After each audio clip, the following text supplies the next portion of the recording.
You had just become Guan Area's son for less than 3 minutes when you were horrified to discover that your father Guan Yu was about to retreat from the city of Maicheng. You were very clear about what was going to happen next, as it not only involved the life and death of the Guan family, but also directly affected the future direction of Shu Han. So, disregarding everything, you spent several days trying to persuade your father Guan Yu to stop him from sending troops to rescue the 4 families. But at this moment, Guan Yu was flooding the 7 armies of Chao Wei, capturing Eugene, killing Pang De, forcing Cao Cao to move the capital, and shaking the entire nation with his military might. He was at the peak of his power and did not listen to your persuasion at all, to the point where you couldn't even enter the central military tent. Helplessly, you could only shout outside the tent, hoping that Guan Yu would come to his senses. Guan Ping, who had been watching from the side, sighed and said, Guan Xing, my younger brother, our father is dominating the nation. The army is invincible at the moment. What are you doing?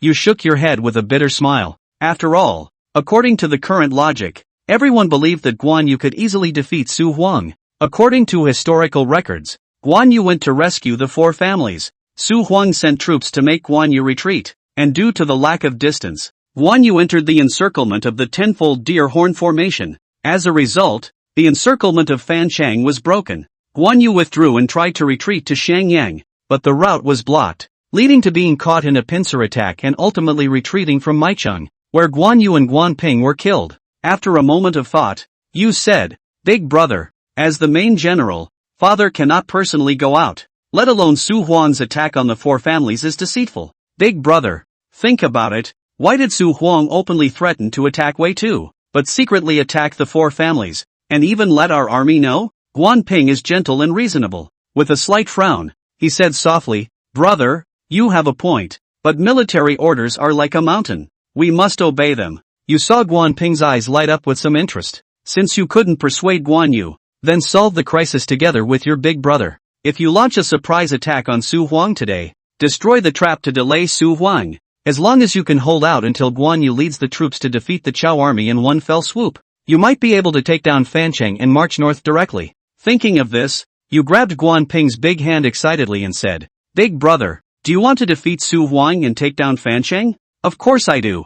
The main army has been in a stalemate with Chaoren and Fancheng for more than 2 months, and the supply of food and grass in the rear is insufficient. Our army has long been in a difficult situation. Guan Ping said softly, as this kind of news should not spread. You said you would do it. Pulled Guan Ping and turned to leave. You led Guan Ping to your military tent, took out the marching map, pointed to the map and said, Big brother, Su Huang's attack on the 4 families is fake, but the ambush is real. He must have set up an ambush here. We just need to coordinate inside and outside, intercept Su Huang's ambush and then drag them down. Waiting for father's army to arrive, Guan Ping nodded and said, That's indeed the case. Wait, are you suggesting that you and I lead the troops to rescue the 4 families? With us as the vanguard and father as the reinforcement, waiting to exhaust and defeat Su Huang's army? You excitedly said, Absolutely not. You would be disobeying military orders. You know how strict father is in enforcing the law, treating generals and soldiers equally.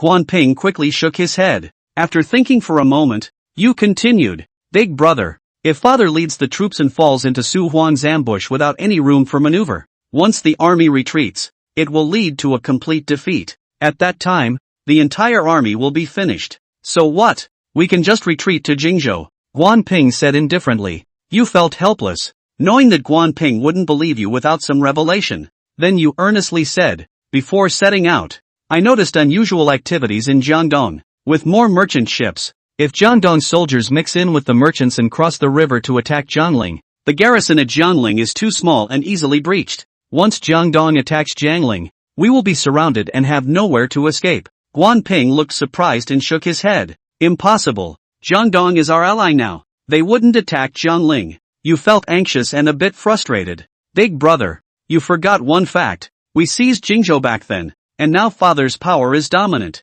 Cao Cao is in danger. He will definitely ally with Sun Quan. We must plan ahead. In that case, it is highly likely. Come, follow me and report to father quickly. Guan Ping hesitated for a moment but ultimately chose to trust you. Big brother, father won't believe it without solid evidence. I believe news will come in a few days. The most important thing now is to resolve the crisis of the 4 families. I have decided to lead our troops to set off immediately. Yu said firmly. You and Guan Ping are both deputy generals, each commanding an army of 5,000 soldiers. You are fully confident in resolving the crisis of the four families. An hour later, as the sky darkened, Yu and Guan Ping led 5,000 soldiers out of the camp and marched towards the four directions. On the way, Yu briefed Guan Ping, "Big brother, we will split into two groups. I will lead the vanguard to rescue the four families, while you lead 2,000 soldiers to attack Fancheng, defeating Su Huang from both front and back." After studying the map and considering the current situation,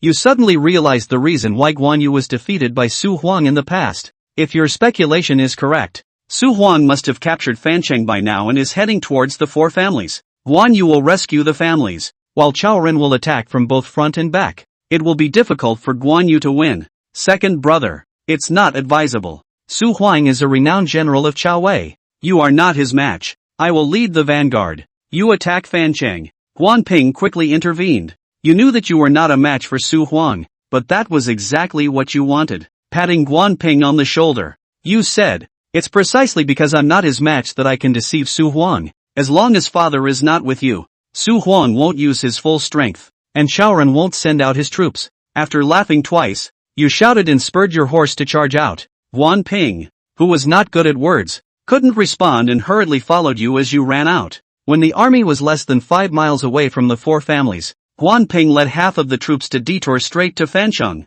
while you led 2,500 troops to rescue the four families. Half an hour later, the scout came to report that the four families were just ahead. As you looked out, it was pitch black, but you could vaguely see a camp, with another camp outside, indicating that Su Huang had surrounded the four families. This was your first battle in this world, and you were commanding alone, feeling more nervous than excited. After all, this was a real battle with real guns and knives. You led the army forward and stopped less than 300 meters away. It was already late at night, pitch black, with only campfires flickering in the camp, and soldiers patrolling from time to time. After recognizing Su Huang's military camp clearly, a fierce look flashed in your eyes. Now, a direct confrontation with fewer troops is definitely not feasible, so the only option is to use strategy. A surprise attack is the best method at the moment. You quietly asked the adjutant next to you, "What is your name?" The adjutant, flattered, quickly replied, "I am Guan Chong,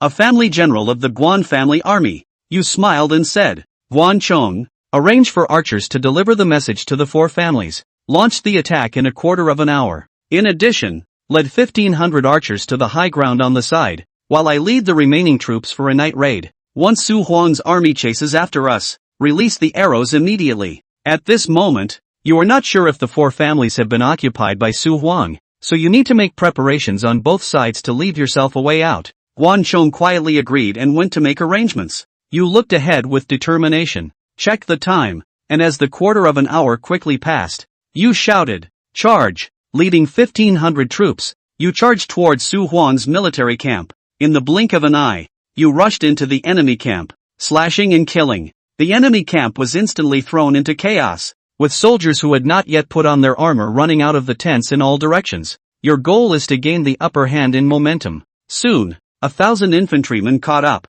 shooting arrows and setting fires. Suddenly, the enemy camp was ablaze, with blood splattering everywhere. However, Guan Xing had searched for half a day but had not found Su Huang. Was this kid not in the barracks? When he turned around, he found countless torches lit up in the direction of the four mounds, followed by a tidal wave of uncountable soldiers and horses swooping over. Guan Xing quickly reacted. Not good. The four mounds have been occupied by Su Huang. No wonder Guan Yu was defeated in history. This Su Huang is too cunning. Fortunately he was prepared. He shouted at the army, "There's an ambush. Retreat." After he finished speaking, he led his troops in a quick retreat. Guan Xing's soldiers and horses came fast and went even faster, outpacing Su Huang's army. And when Su Huang's army rushed over, Guan Xing had already left with his men. Su Huang was short-tempered, angry and wowed. He shouted, "Give me chase." And then he carried a big axe of open mountain, rode a warhorse, and chased after him with his soldiers and horses. Guan Xing looked back at Su Huang's army and saw them chasing after him. He sneered, and really chased after them. "If I don't get you killed today, I will make you take off your skin." He rushed up with his troops to a high ground, inclined only 30 degrees, but with the advantage of being on high ground. The 1,000 archers that had been prepared long ago were standing by. and when Su Huang led Chao's army to the bottom of the slope, he did not hesitate to yell and charge upwards. Xing didn't immediately order the release of arrows until Su Huang was halfway through his charge when he shouted, "Release the arrows." As he shouted, thousands of arrows whistled away, followed by the sound of miserable screams that resounded throughout the dark night like the cries of ghosts and wolves. Chao's soldiers fell at once, and the momentum of the attack was suppressed. Su Huang knocked off the arrows that flew over, wowed and shouted, "Old Guan Yu, if you have the guts to come out and fight with me for 300 rounds, what kind of a hero is it to use deceit?" After a wave of arrows, Xing told Guan to stop shooting arrows. It was still early in the day. All he had to do was to stall for time, to gain time for Guan Ping, his father Guan Yu.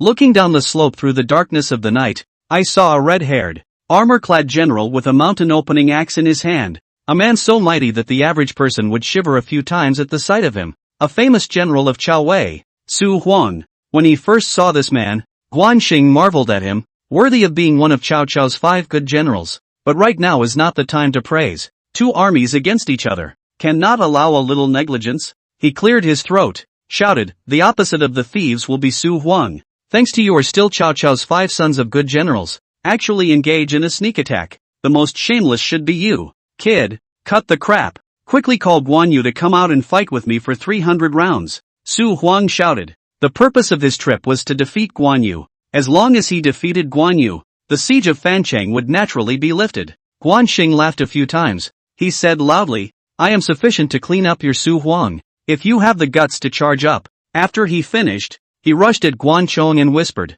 "Order 100 archers to chase after Su Huang and shoot arrows." Chapter 3, Su Huang's Injury. Guan quickly arranged the archers according to Xing's order and just waited for Su Huang to rush up. Despite being quite resourceful, Su Huang was short-tempered, and when he heard Xing's words, he was furious, and he shouted, "Yellow-haired brat, talk big, let's see your grandpa Su clean you up." After saying that, he led his soldiers to charge upwards. As soon as Su Huang was ruthless, his speed accelerated, and the distance was already no more than 30 meters, and Xing knew that the strength of the 2 sides was vastly different, and Su Huang's army had tens of thousands of people at the very least, and that wasn't all. And if he followed the direction of the development in history, Su Huang, these people are not enough to make Guan Yu defeat, or Fancheng Chaoren took the opportunity to send troops, or Cao Cao has another rescue. On the battlefield, the situation is changing rapidly. Do not allow a little sloppy. Seeing Su Huang's army charging upwards, Xing couldn't think too long and shouted, "Release the arrows." Thousands of arrows whistled and flew past. Due to the proximity, the sound of arrows piercing into flesh and blood poofing was very clear, and the sound of screams continued to ring out, which was very strange and terrifying in the dark night. This was the battlefield. Even though there were only a few thousand people fighting, the visual impact was still very strong. Watching Xing's hairs stand on end, especially when he saw the blood that kept splattering, a feeling of wanting to vomit. But after all, he is Xing, with the bloodline of the martial Saint Guan Yu flowing in his body. He quickly adapted. Holding the green dragon blade in his hand, he slashed the flying arrows that flew over head-on and shouted, "Release the arrows, release the arrows." Cao Bing's fighting strength is very strong. The distance in the rapid pull-in, already less than 10 meters. See in front of the eyes. Su Huang waved the plate axe as more open teeth and claws. He shouted, "Brat, today let Grandpa Su clean up your..." Another wave of arrows flew past, and Su Huang led Chao's soldiers in a burst of chopping, and rushed up with a few arrow steps. Xing knew that the time to really fight for his life had come, and at this moment, the more timid and afraid he was, the faster he died. Holding the green dragon sword in his hand, he shouted, "Brothers, charge over and kill the Chao soldiers." After he finished speaking, he jumped up, and with a forceful slash, he slashed down on Su Huang head-on. Su Huang said loudly, "Good timing." After he finished speaking, his Kaishan axe slammed upwards. With a loud bang, the green dragon blade and the mountain opening axe collided together. Xing felt a powerful impact, and his entire body flew backwards, landing on the ground, a mouthful of blood flowing out from the corner of his mouth. Xing was secretly surprised. Good guy, Su Huang is so strong. Just this move. He was injured. He knew that he could not fight with force. He must be wise. At this moment, Su Huang had a smug smile on his face as he said loudly, "Brat, today I'll let you know how powerful Grandpa Su is." After he finished speaking, he swept a sweeping, mountain opening axe towards Xing to stop and sweep across. The distance was only a few meters. One swept by Su Huang, if not dead, but also seriously injured. Guan Xing could not think too much, rolling continuously on the ground, just to avoid Su Huang's move. His body was covered with dirt, very wretched. At the same time he shouted, "Guan Chong, where have you boys been? Stop him." In fact, at this time, Guan Chong with his soldiers were also caught in a bitter battle with Chao's soldiers, and seeing that Guan Xing was in danger, he hurriedly rushed towards Su Huang with a dozen of his soldiers. Guan Chong shouted out, "Old piker, don't hurt my son." After saying that, he greeted him. But where is he, Su Huang's opponent? A move will be cut into two by Su Huang. Red, green, white flying in the sky. Miserable. Guan Xing completely froze. His eyes red. This is dead.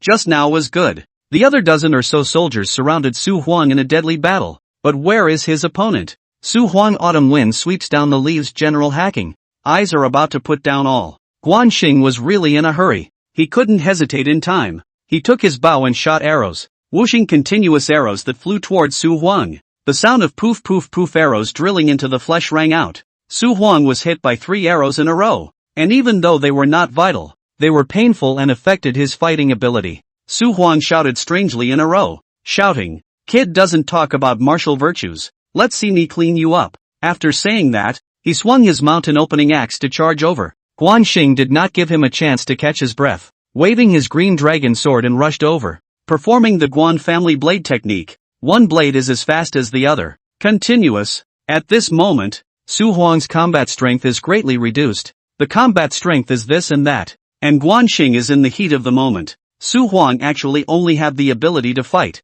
A careless arm by Guan Xing cut a knife. Blood flowing, Su Huang even rolled down the slope. Guan Xing didn't want to chase and fight. Su Huang was injured. He surely didn't dare to come back. He would have wanted to rest for a while. But just then a rocket shot up in the direction of Placebo, followed by countless torches spreading over. Guan Xing was bursting with joy. It should be that his elder brother Guan Ping had captured Placebo and was leading his troops. Thinking of this, Guan Xing resolutely made up his mind as he shouted, "Su Huang has been killed. Kill all the Chao soldiers." After he finished speaking, he led his soldiers, waving his longsword and charging downward. And with the shouts of Guan Xing and his soldiers, originally Chao's soldiers had the absolute advantage. In this way, Su Huang was injured and rolled down, and for a moment without a main general. Where did Chao's soldiers dare to fight? And they retreated down the slope. Su Huang stood up at the bottom of the slope and tried to stop the soldiers from retreating, but the retreat had already taken shape and could not be stopped at all.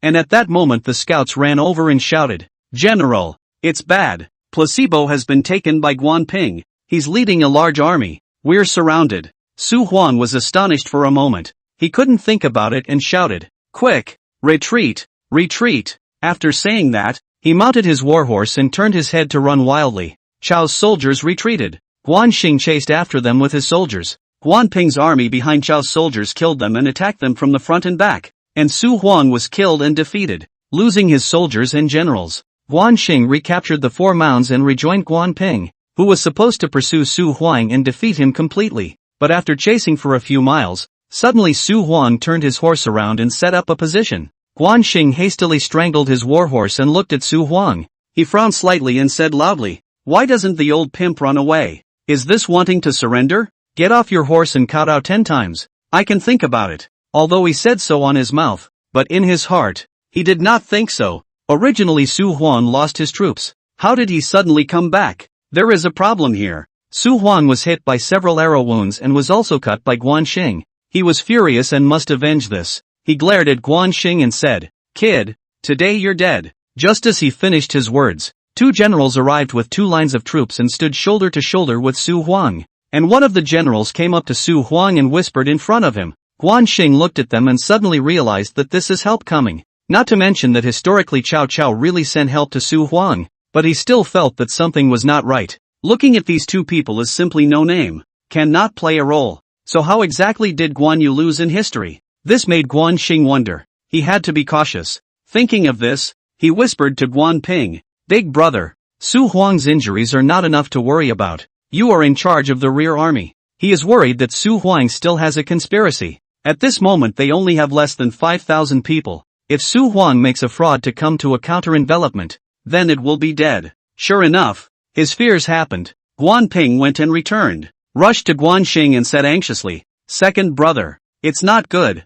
Fancheng Chaoren rushed over with his men. Chapter 4, The Bloodshed Will Not Retreat. Guan Xing was surprised even though he had thought of this for a long time. The Fancheng soldiers had at least 5,000 men, and after removing the soldiers defending the city, there had to be 3,000 men and women, plus 10,000 of Su Huang soldiers. No wonder Guan Yu will retreat in history. The front and rear attack coupled with superior strength. Not to retreat is to wait for death. But now it is different from the past. Guan Xing still has a backstroke, and now it is to fight to the death and not retreat. Stalling them, as long as the father Guan Yu led the army to come, Su Huang Chaoren will be defeated. Thinking of this, Guan Xing grabbed Guan Ping's arm and said very seriously, "Big brother, you lead 2,000 men to hold off Chaoren. I'll lead 3,000 men to hold off Su Huang, and 1 hour later, father's army will surely arrive." Guan Ping wasn't stupid. He knew that of the two parties, Chaoren and Su Huang,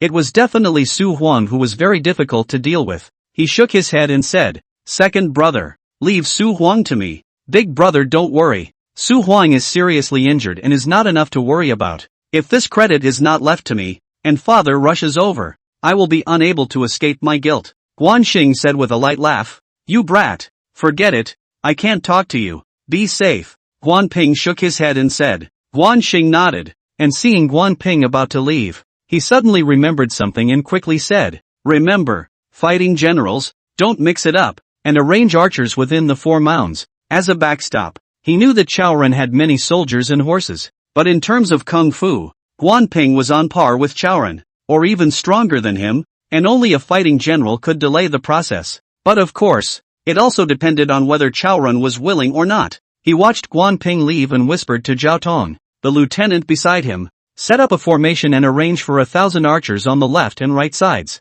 Zhao Tong promised to rush off to make arrangements. "Kid, has the aftermath been arranged? Fight with Grandpa Su for 100 rounds." Su Huang shouted loudly. He despite being wounded by arrows, but he also saw Chao Ren's troops, and there were rescuers arriving. His chi immediately came up. He wanted to wipe out the previous shame. Guan Xing sneered and said with disdain, "Old pimp Su Huang, after fighting for such a long time, haven't you realized that your family's Guan Air Master didn't come? Do you know what he did? He wasn't in a hurry." And as he spoke, he placed his green dragon sword across the back of his horse, acting as if he was relaxed, but with a pair of large eyes cautiously looking around. Looking at the current hour, it should be 4 o'clock in the morning. The sky is a little white. Another hour will be bright. According to Guan Yu's style of behavior, he should be able to rush over. The most important thing now was to drag it out, so he deliberately made Su Huang suspicious. Sure enough, Su Huang cautiously looked around. After all,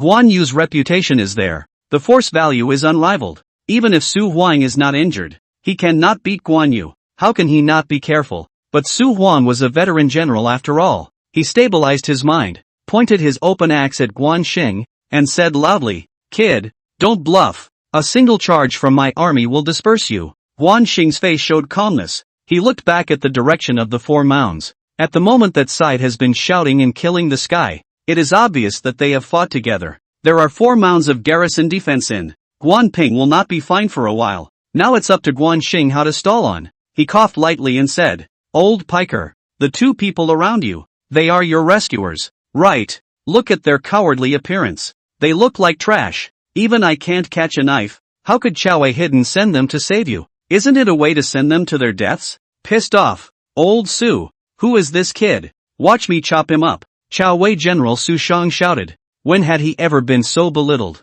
"General Su, your injuries couldn't have been inflicted by him, right? Brothers take revenge for you." Another general, Lu Jian, said loudly. Su Shang Lu Jian Chao Wei Deputy General. "Martial arts is not good. The temper is quite big." The 2 people finished, rode a horse and rushed out. Su Huang to want to block has been too late. He is a famous general of Chao Wei. Wisdom and strategy is not weak. He does not want to delay time, just want a quick battle. Would have wanted to command the army to charge over, but see the 2 out. He also wants to see how this kid martial arts. When Guan Xing saw the 2 men come out at the same time, he said softly to his lieutenant, "Zhao Tong, archers are ready at all times, and they will shoot the 2 men when they see my hand signal." Zhao Tong was stunned and felt a little bad, but after all, the main general had given the word and he had to carry it out. Guan Xing does not care if it is good or not. Winning is the ability. He saw the two men come over, patted his horse forward, walked forward a dozen meters to stop. He sneered and said, "Who is coming? Want to be shameless? Two old men hit me, a little teenager. The soldiers under you are laughing at you." Su Shang and Lu Jian, one in front of the other, looked back. The night is dark, cannot see too clearly, but also feel that the face is not light. And Guan Xing, in the moment they turned back, urged his warhorse and waved his greatsword to rush over, a dozen meters away, with great speed, instantly arriving in front of the two. Su Shang was at the front. He just turned his head back and saw Guan Xing's greatsword sweeping across. He was taken aback. This is too shameless. He hastily waved his lance to block it. However, Guan Xing's blade was too fast. The lance was just raised. Guan Xing's green dragon blade had already arrived in front of him. The lance was cut by the green dragon blade, and instantly chopped on Su Shang's body. With a miserable scream, a blood-red splash rose up as Su Shang was cut into two by Guan Xing's blade. Guan Xing felt a spray of something sticky on his body. He rushed over on his warhorse. The silver armor on his body was instantly dyed red. He touched his face with his hand. A strong smell of blood. A feeling of wanting to vomit. After the previous killings, even though he had adapted, he was still a bit nauseated and uncomfortable when it came to personally decapitating the enemy generals. He pretended to be calm, turned his horse around and shouted at Lu Jian, "Old thing, with this skill, you're still going into battle. It's a shame, just kill yourself." As he spoke, he waved his large hand repeatedly, and at this moment, Lu Jian just reacted. He could not imagine that Guan Xing was so shameless. His steel teeth clenched in anger. He shouted, "Kid, go to hell." After saying that, he urged his war horse and wheeled his sword to slash over. But just then, whoosh, several arrows flew over and shot at Lu Jian's body, who stopped his war horse, looked down at the arrows on his body, and said with his mouth, "Despicable and shameless." The words did not finish, fell off the horse. Guan Xing sneered, "This is the battlefield. There are no rules of the battlefield, and to be ruthless enough, cold enough, the only goal is to kill the enemy, regardless of what means measures." Not to mention that these two were originally nameless generals. Guan Xing has the Guan family sword, can easily kill the enemy generals, only do not want to get involved in a battle with them. After all, the real rival Su Huang is still watching himself intently, holding his greatsword in his hand. He pointed at Su Huang and said with a cold smile, "Old pimp Su Huang, it's your turn." Now that the only two generals in Chao's army had been killed, the remaining one, Su Huang, was not enough to worry about. As long as he didn't swarm. Su Huang was angry and gritted his teeth. "I cannot imagine that Su Shang Lu Jian died like this. This kid is shameless to the home," he said angrily. "Shameless, shameless, treacherous villain." In short, all kinds of derogatory words are said all over, but at the same time, he had developed a certain sense of fear towards Guan Xing. This kid did not talk about martial virtues and rules. He was very difficult to deal with, and he was determined not to fight with him single-handedly. Su Huang was able to stabilize himself after a long time. He raised his open axe, pointed at Guan Xing, and shouted, "Listen to the orders of the three armies. Those who capture this thief alive will be rewarded with 1,000 taels of silver, and those who kill this thief will be rewarded with 100 taels of silver." Guan Xing knew that the real battle had begun. 3,000 people facing tens of thousands of troops. The difference in strength. He really did not know how long he could hold out. He saw Su Huang's hand raised to order a charge. Guan Xing hurriedly shouted, "Su Huang, old piker, your Guan air master didn't come. Don't you think about why? Your back road has been copied a long time ago. Why don't you quickly get off your horse and surrender?" Chapter 5, Guan Yu is really here. Guan Xing really had no choice but to find ways to stall for time. And if Su Huang really led an army charge, he would probably break up Guan Xing's army in one go. There's no way around it. He still needs to rely on his old man's reputation to scare him, he said as he looked into the distance, hoping that Guan Yu would show up soon. Su Huang was slightly stunned. He was also very strange. After fighting for such a long time, why did Guan Yu not appear? Just sent a nameless general over. Is there really a fraud? At the moment, Guan Yu's prestige was so high that even some of Cao Cao's generals in Jingzhou territory had surrendered to him. So Su Huang was naturally worried. But when Su Huang saw the shouting and killing in the direction of the four mounds, he knew that according to the predetermined plan, Cao Ren must have led his troops to storm the four mounds. There was no turning back at this moment. The two sides must cooperate in order to defeat the Jingzhou soldiers. He calmed himself down and said loudly, "Bastards suffer death." After he finished waving his big hand, he shouted, "Kill!" With his order, Chao's soldiers rushed over like a tidal wave. Guan Xing felt the earth shaking, his whole body trembling, a huge air current whistling, making his breath shorten. This was the sense of violent impact of the Three Kingdoms battlefield rush. Seeing Su Huan leading the army rushing over, Guan Xing knew that the moment of life and death had come. Even if his army was small, he could not show weakness. He shouted, "Kill!" After saying that, he held the green dragon sword in his hand and rushed forward to meet Chao's soldiers. The distance between the two sides was not far. In just a few seconds they were charging and killing each other. Guan Xing swept across with his large sword in his hand, and with a few screams, 3 Chao soldiers fell to their horses screaming miserably. Guan Xing glanced over to Su Huang, and was seeing him hacking over a few soldiers, and it just so happened that Su Huang was looking over as well, and for a moment the 4 eyes were facing each other with a strong desire to fight. Almost simultaneously Guan Xing and Su Huang shouted and rushed towards each other. The two of them instantly rushed together, the green dragon blade and the mountain opening axe clashing together with earth-shattering sounds. Guan Xing is young and strong. The Guan family sword technique is characterized by speed. While Su Huang has multiple injuries on his body, his strength is greatly reduced. The fighting power is offset. The two actually fought evenly, but Su Huang had tens of thousands of men and horses and held an absolute advantage. And with fewer and fewer men around Guan Xing, he shouted, "Zhao Tong, lead the men to retreat and enter the 4 mounds." But where was Zhao Tong's voice? He had long been killed by Chao's soldiers. "Kid, don't bother. You are already surrounded. Surrender. Seeing that you are good at martial arts, Prime Minister Chao will reuse you," Su Huang said with a big smile. "Bah! Guan Xing would rather die than give in." "Kill!" Guan Xing shouted loudly and finished by swinging his green dragon sword to slash over. And at this moment, all the men around Guan Xing were killed in battle, and he was already surrounded by Chao's soldiers. Only with Su Huang around, there was no siege. Su Huang was a shrewd man, and with blood flowing from the wounds on his body,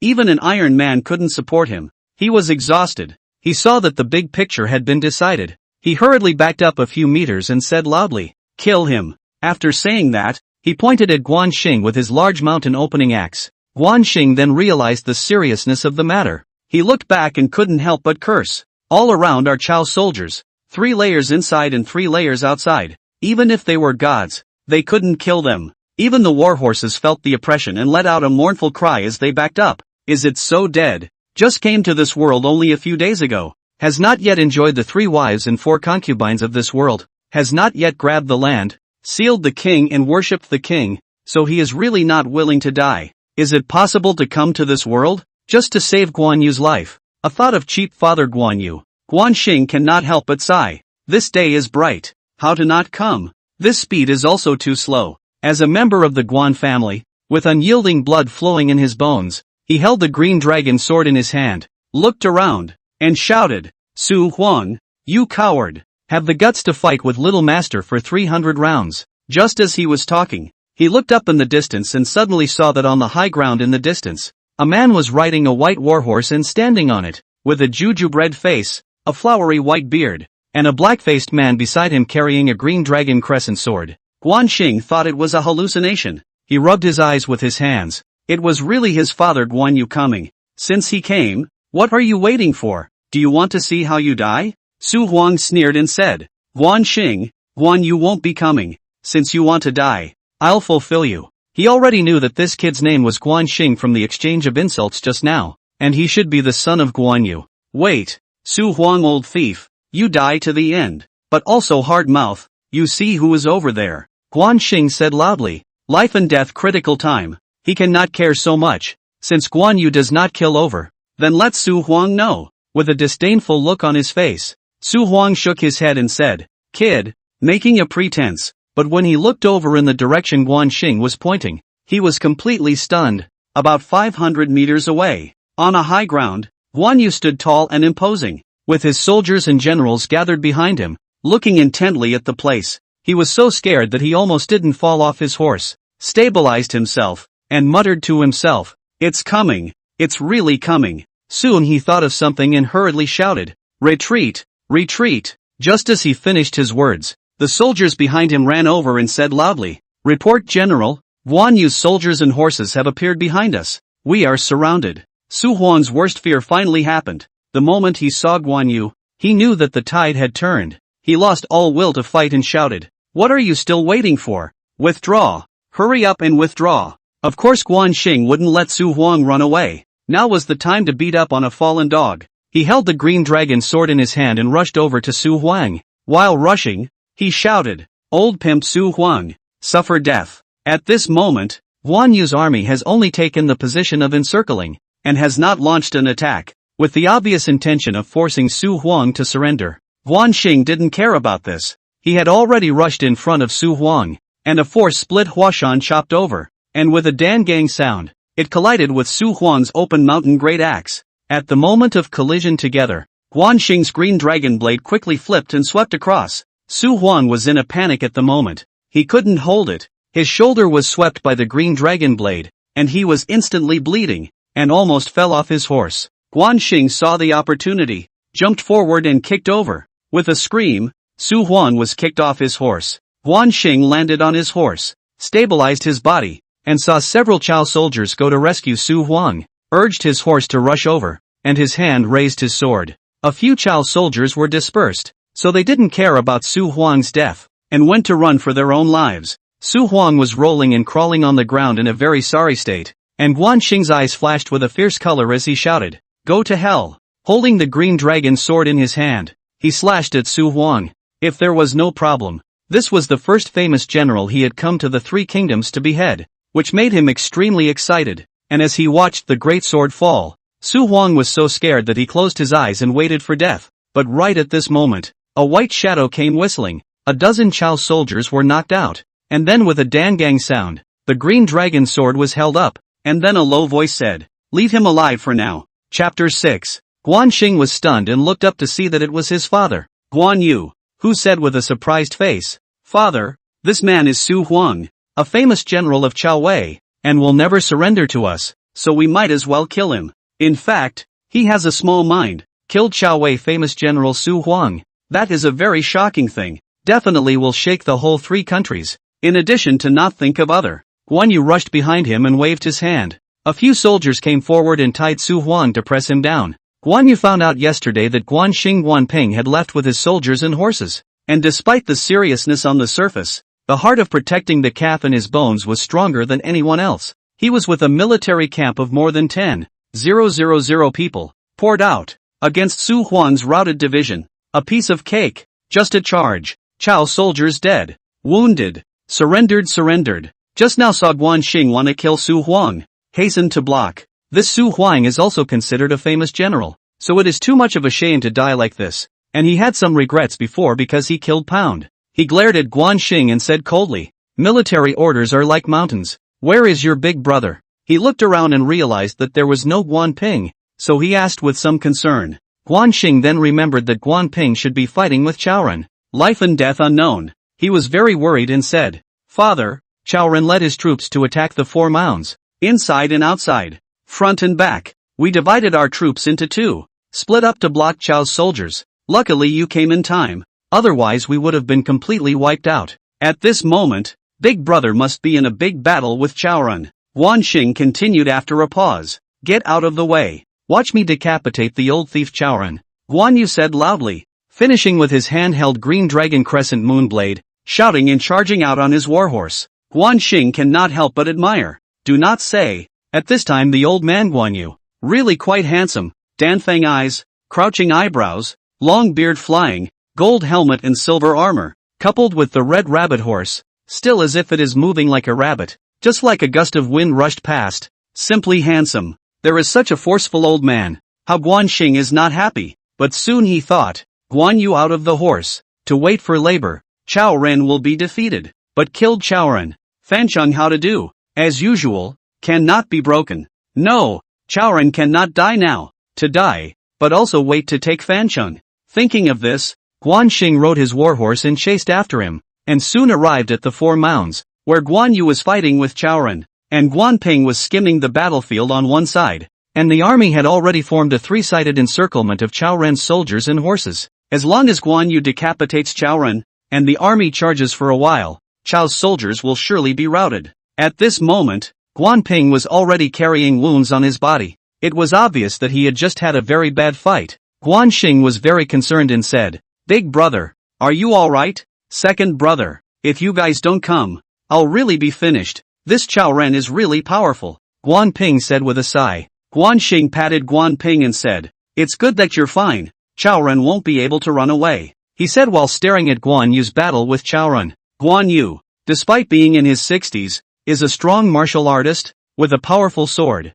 A sword as fast as a sword. Chao Ren's martial arts is not far from Su Huang. Where is Guan Yu's opponent? He was beaten back again and again, and saw that he couldn't hold on. Guan Xing wanted to take Fancheng. Chao Ren was the knocker. He couldn't kill him now. He had an idea and shouted, "Chao Ren, take life." He finished riding his warhorse and rushed over, racking Guan Yu's greatsword and blocking him. He faced Chao Ren and slashed him head-on. Guan Yu was a little angry. A few more rounds, Chao Ren will die. Halfway killed a Guan Xing. "This brat, what the hell?" he said loudly. "Xinger, you're not an opponent. Hurry up and retreat." Guan Xing didn't have time to explain to Guan Yu, nor could he. Chao Ren wasn't stupid. Naturally he was able to understand. He thought for a moment and said, "Father, you're tired. Let me decapitate this thief." Not to mention that Su Huang has already been captured alive. The remaining one, Chao Ren, is not enough to be worried about, so just let the child practice his swordsmanship.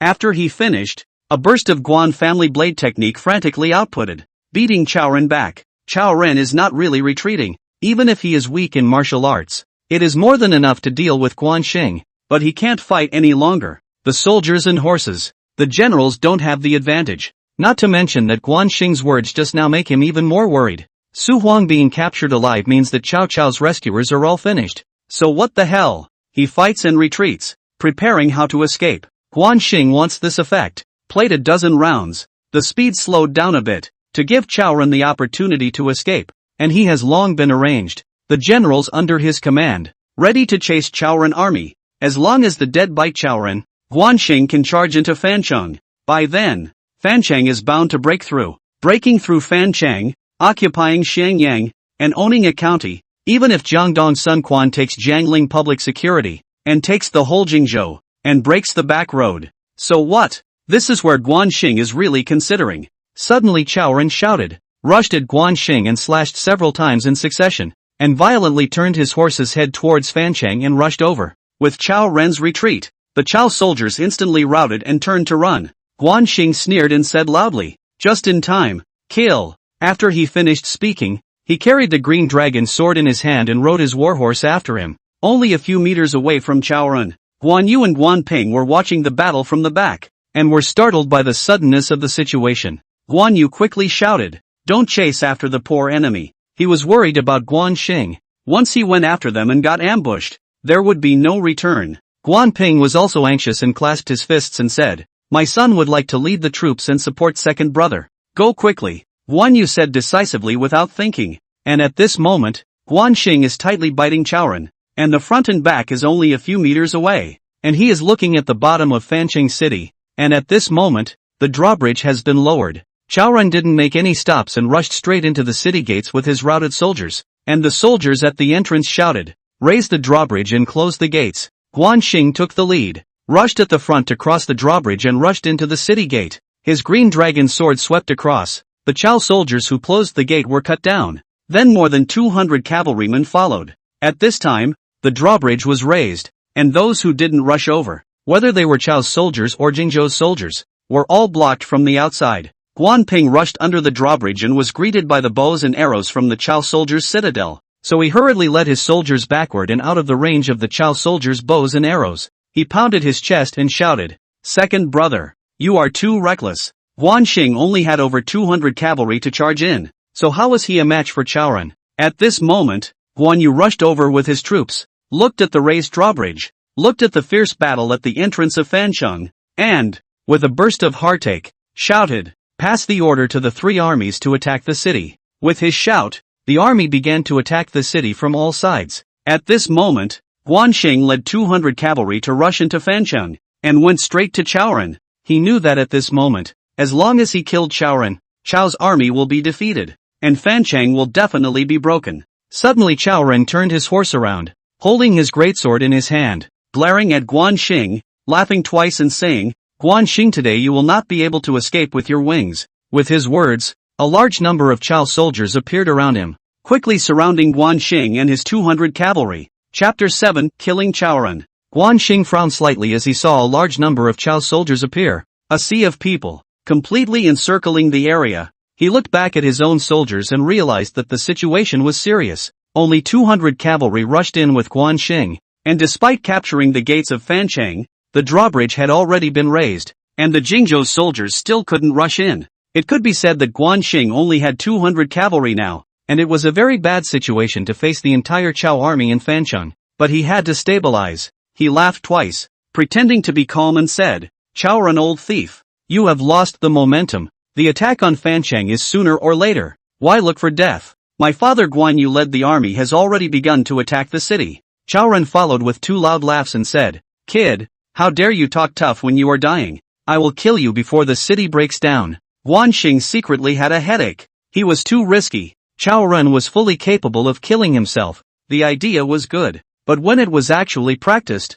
there was always a deviation. He held the green dragon sword in his hand and considered how to break the situation. He stared at Chaoren with his eyes wide open. His eyes flashed with a murderous intent. He didn't want to kill Chaoren before because he wanted to enter the city. And now that he had entered the city, Chaoren didn't have a need to live. But in terms of martial arts, Guan Xing couldn't really beat Chaoren. Meng cannot. Come to the dark. Think of these. He sneered and said, "Chaoren, old thief. You are only on the battlefield. More people have the courage to fight with me 300 rounds, to ensure that cut your old mother do not recognize you." Chaoren is quite a strategist, able to hold Fancheng for 2 months alright. See its cleverness. He does not want to fight alone. But see Guan Xing so young. Martial arts is not high. Kill this person should not be difficult. Chaoren had contempt. He held his greatsword in his hand and shouted, "Little thief, I will fulfill you today." He finished waving his greatsword and rushed towards Guan Xing. Guan Xing cursed. The old man really fell for it. He has secretly let his men get ready to shoot arrows, and they do not need to talk about rules. As long as you kill Chaoren, Fancheng will be broken. 100 cavalrymen quietly set up their bows and shot arrows, ready to shoot Chaoren. Guan Xing watched as Chaoren rushed over, getting closer and closer, already less than 10 meters away. He did not rush out. His green dragon blade slammed down and he shouted, "Release the arrows." Hundreds of arrows whistled and flew towards Chaoren. Chaoren let out a scream and was immediately hit by a few arrows. But Chaoren is not a vegetarian, and to be able to stand in Cao Cao's camp, his skills are still there. He swung his greatsword, knocked down the arrows, and shouted, "The little thief is despicable and shameless. Kill!" The Chao soldiers who got the order rushed towards Guan Xing like a tidal wave. At this moment, bows and arrows were useless, and when it came time to meet in short combat and fight for their lives, Guan Xing, with the Guan family's unyielding blood flowing in his bones, roared, waved his green dragon sword, and rushed over with his cavalry. Guan Xing directly rushed to Chaoren. The big swords clashed together, making an ear-splitting ringing sound. Guan Xing's arms were numb, and his qi and blood floated, and he cursed, "The old thief's strength is not small, and it seems that he is not capable of defeating him." He played to the advantage of the speed of the Guan family's sword technique, one blade as fast as the other, dazzling people. Chaoren was already panicked, so that he actually fought with Guan Xing. But there are too many Chao soldiers. Guan Xing's side of the cavalry continue to fall. Looking at the whole army is about to be wiped out. He's secretly anxious. In this way, not to mention the Fancheng cannot be broken. Even if it is a small life is difficult to protect. Fortunately, Chaoren's body was injured. His strength gradually could not keep up. Guan Xing obviously felt Chaoren's strength was inexhaustible. He shouted and said, "Chaoren, old thief, take life." After saying this, he said, "Take your life." And just at this moment a sharp arrow whistling hit Chaoren's shoulder. Guan Xing great sword from the sky. Chaoren cannot resist. Great sword knocked flying, instantly split Chaoren into two. Blood flying all over the sky. Get Guan Xing all over. The white clothes become blood clothes. It all came too suddenly. A generation of famous General Chaoren died just like that. That dark arrow is actually who put. Now he didn't have time to think about that. He had to clean up the mess. Guan Xing picked up Chaoren's head with his green dragon sword and shouted, "Chaoren is dead. You surrender quickly." Then Guan Xing's men followed and shouted loudly, "Chaoren is dead. You all surrender quickly." The sound shook the sky and resounded throughout Fancheng. Chao Ren was the main general. The main general was killed. These Chao soldiers had no way back but to surrender. They looked at each other and hesitated. Just then, the sound of screams rang out, and a dozen warhorses rushed over from the front, with a general at the head dressed in red armor, a red horse at his hip, and a three-pointed, two-bladed sword in his palm, whistling and rushing over. Those hesitant Chao soldiers were instantly knocked off a piece. These Chao soldiers thought they were reinforcements. Where would they dare to resist? They knelt down and surrendered. It could be said that the appearance of the young general in red accelerated the surrender of Chao soldiers. Guanxing frowned slightly. He quickly remembered Chao Ren's arrow. Could it have been shot by him? Who is this person? Seeing him arrive in front of him, he didn't stop, and led a dozen or so cavalrymen straight to the city gates. Despite their aggressive approach, they maintained a 3-3 formation that could be attacked or defended. Rigorous and unusual. Guanxing had seen the Three Kingdoms TV series, and the historically famous parallel state wolf riders seemed to be in this kind of formation. Could it be that they were Lu Bu's people? According to the current time projection, Lu Bu was killed by Cao Cao, and the parallel state wolf riders disappeared into the river of history. Appearing at this moment surprised Guanxing. He hurriedly shouted, "Many thanks, General. May I ask your name, so that I can thank you later?" "No need, just killing an enemy," the young general said coldly. Guanxing ah. The voice is cold and crisp. It is a female. This is his first feeling. Interesting. Right now, Chao Ren was killed. Chao soldiers are not interested in fighting. Fancheng has broken the city. He has the intention to leave this person to find out what is going on. After all, back in the day, the parallel state wolf rider, that is the most powerful cavalry of the fighting force. He rushed over on his warhorse and said loudly, "General, stay back. At this moment my father Guan Yu is leading a large army to attack the city. If you go out rashly, you will be mistaken for Chao's soldiers. And even if you are strong in battle, how can you rush out from tens of thousands of troops?" The red-clothed young general turned violently to look at Guanxing. He had lurked around the city with his men and horses in order to decapitate Chao Ren, and he had wanted to leave immediately. But it really wasn't the right time. And since the real enemy, Cao Cao, wasn't dead yet, she wanted to leave behind a useful body to avenge his death. Seeing that she was moved, Guanxing smiled and said, "General, why don't you follow me to take a short rest in the city? And when the army enters the city and everything stabilizes, then it's not too late to leave." "As you wish," said the young general in red coldly. Guanxing was secretly happy. As long as he didn't leave, he had hundreds of ways to keep her. Arranging the immediate battle first, he shouted to the surviving 100 or so cavalrymen, "Lower the drawbridge and welcome the army into the city." And with the moment the Fancheng Chao soldiers gave up their resistance, Guan Yu had already ascended the citadel with his army. Fancheng had already been broken, so Guanxing no longer cared. He caught up with the red-clothed young general and walked forward alongside him. As he walked he said, "What kind of relationship does the general have with Lu Bu?" The red-clothed young general, Lu Qiling, turned violently. Her eyes flashed with a fierce color, and her three-pointed, two-edged blade stabbed at Guanxing. Chapter 8, Snubbing Lu Qiling. Guanxing was startled. This little lady said to fight. Her face also became too fast. He hastily raised the green dragon sword. When the sound of clanging, the blades clashed together crisply to make a sound. Guanxing slightly exerted himself, almost pressed on the red-clothed young general. A woman's fragrance came to his face. He looked at her very seriously. Not to mention, red lips and white teeth, coupled with an armored attire, gave a person a valiant feeling. Not bad. I like it. It's a little bad for a girl to dance with a sword. He shook his head and said, "I'm just asking. Why do you say fight? I know that Cao Cao killed Lu Bu and is the enemy of your Lu family,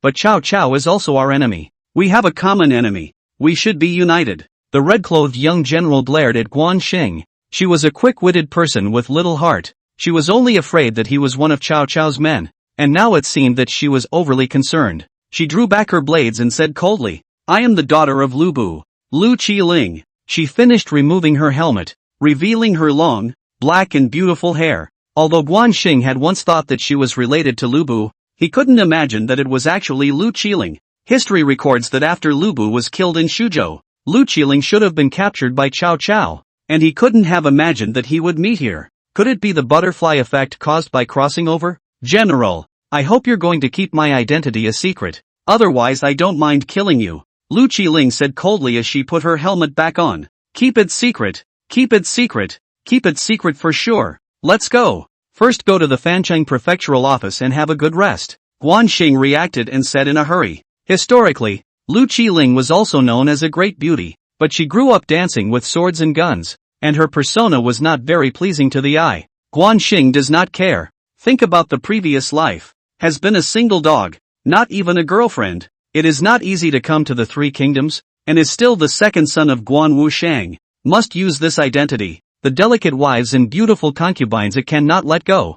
Thinking of this, he looked at Qiling with a smile and led the way ahead. As he walked, he said, Miss Lu, back then, my father and your father, Lu Bu, didn't fight and had a baby marriage. You know that, right? He was looking for nothing in making up nonsense. The purpose was to keep LV Qiling. Qiling's eyebrows wrinkled up. What is the situation? But also a doll's marriage. She thought very seriously, shook her head and said, I haven't heard my father mention it, but since it's a father's agreement, if it's true, I'll definitely keep the appointment. When she finished, her face was slightly unnatural, but she quickly recovered. She was only thinking about revenge. She was not interested in the affairs of men and women, so she did not care too much. Guan Xing heart happy bad. This is also too good to fool it. A few words into it, ancient beauty are like this. In the future to try more. At this time, the two men with their respective manpower has come to the Fancheng governor's mansion. Due to the destruction of the city, the governor's mansion has been empty. Guan Xing rushed behind him and waved his hand. The soldiers quickly rushed into the Taisho mansion, and soon a soldier came back to report. General, no one is in the Taisho mansion. Pack up and bury the pots for dinner. Guan Xing said loudly. At this moment the sun was high in the sky. A day and a night of water and rice had not been eaten, and had long been hungry in the front and back. Moreover, he has another reason, despite the victory in this battle. But Guan Xing, after all, private troops, violated the military rules. Guan Yu's personality he understands, arrogant and straight. Military law is like a mountain, cannot die, inevitably have to suffer from flesh and blood. The whole point of the meal out, but also to alleviate some of their own culpability. Guan Xing thought about it while sitting on the chair of the Taisho, while Qiling was sitting on the side. Guan Xing smiled and said, Madam, after this battle, how about we find a good day to finish the marriage? Qiling dabbed her way to her feet, her three-pointed, two-bladed sword poking the ground with a crunching sound, and said coldly, Nonsense, even if there is such a thing, we'll have to wait until I kill Cao Cao before we can talk about it. Guan Xing was speechless. By the time he killed Cao Cao, he would be an old girl. Not to mention that Cao Cao is not that easy to die. At this moment, a cold wind came in from outside the door. Then a group of people rushed in. The first member of the old general is Guan Yu, followed by Guan Ping, Zhou Liao Hua and other people. And Guan Xing is currently lying on a chair. His body is stained red with blood, as if he is dying. Guan Yu and the others quickly walked a few steps and rushed up. Especially Guan Yu was very concerned and said, Ngua, how are you? Are you alright? Guan Xing, whose character was called Ngua, was about to speak when Guan Ping hugged Guan Xing and said loudly, Second brother, where are you hurt? Called a military doctor. Guan Xing thought of many possibilities, but only did not think that Guan Yu and Guan Ping cared so much about themselves. A kind of touching from the bottom of his heart, tears almost flowed out. Well, not pretending. Guan Xing stood up, hugged Guan Yu and Guan Xing's shoulders and said, Father, big brother, I'm fine, nothing at all. Then what happened to the blood on your body? Guan Ping said worriedly. How could he not be worried when he saw Guan Xing's entire body blood red? Of the old thief Chaoran, I'll chop him up with a sword. Guan Xing said happily. After all, beheading a famous general in the Three Kingdoms was a very honorable thing to do. This battle would surely alarm Cao Cao, and Guan Xing would be put on Cao Cao's books as enemy number one. Guan Ping was shocked and said with some disbelief, You killed Chaoran. This is a great merit. Guan Ping's martial arts is much higher than Guan Xing. Even he did not have full certainty to kill Chaoran could not imagine the second brother Guan Xing did. How not shocked? Guan Xing had wanted to render it, but he found a pair of eyes staring at him. He turned back and met Qiling's gaze. He was speechless for a while. It was really inappropriate to say this in front of others. He coughed softly and said aloud, To be precise, it should be me who killed Chaoran together with this General Lu. Guan Yu and Guan Ping, seeing that Guan Xing was fine, put their hearts down as they all looked at Qiling. Guan Yu in particular, with a pair of Danfang eyes coldly staring at Qiling, one hand stroking his long beard, said calmly, Thank you, little general. Can you tell me your name? Ping Shuwei meets each other. It is inconvenient to tell. Farewell. Lu Qiling said coldly. She didn't want to expose her identity. And at this moment, the army had already taken Fancheng and should be able to leave the city without any problems, so there was no need to stay. After finishing her speech, Lu Qiling turned around and walked out. Now Guan Xing was anxious. He shook his head for a while. This Guan Yu spoke too straight. He really should change. He said to Guan Yu, "Father, tired all night, the meal is ready. Hurry up and eat. I will talk to you in detail in a while." He finished running to Lu Qiling and said seriously, "Miss Lu, the matter of our marriage contract. We still have to seek confirmation from my old man. How about leaving after dinner? I think your men are tired. If you don't care about yourself, you should also care about the generals under you." Chapter 9 Military Justice. When Guan Xing said the latter, his voice was intentionally amplified so that all of Lu Qiling's soldiers could hear it, and one by one, they all looked over. Lu Qiling frowned slightly, somewhat in a dilemma. On one side the generals were indeed tired and hungry. On the other side she was anxious to get out of the city.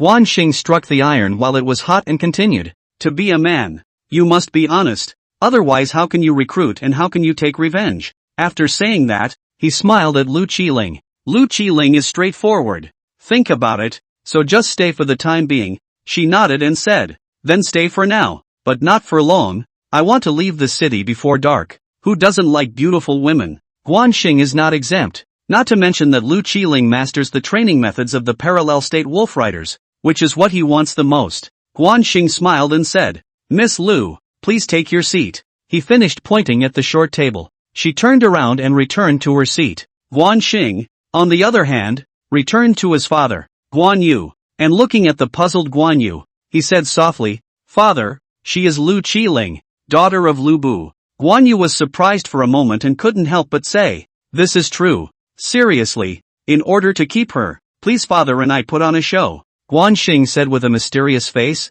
He didn't wait for Guan Yu to agree. He hurriedly whispered what had just happened. Guan Yu handcuffed a foot-long beard, thinking about what Guan Xing just said. And the state wolf rider, he also once saw, is indeed very strong. If you really get the help of this woman, even if it is a falsehood, so what? Back then, he and Lu Bu had fought a few times. The impression is very deep. Lu Bu's martial arts skills are world-class, only too fickle, which is only his fault. The disaster is not as bad as his wife and children. Guan Yu's Danfang eyes narrowed into a slit and he quickly had an idea. He snorted coldly and said, "Men, take Guan Xing down." With his words, two generals came striding in, standing behind Guan Xing on the left and right. Guan Xing was startled and quickly said, "Father, why is this?" Even though he knew what was going on and had expected this to happen, he still had to ask. "You have no military discipline. You went out on your own. You have violated the military rules. Come on people, push them down and behead them."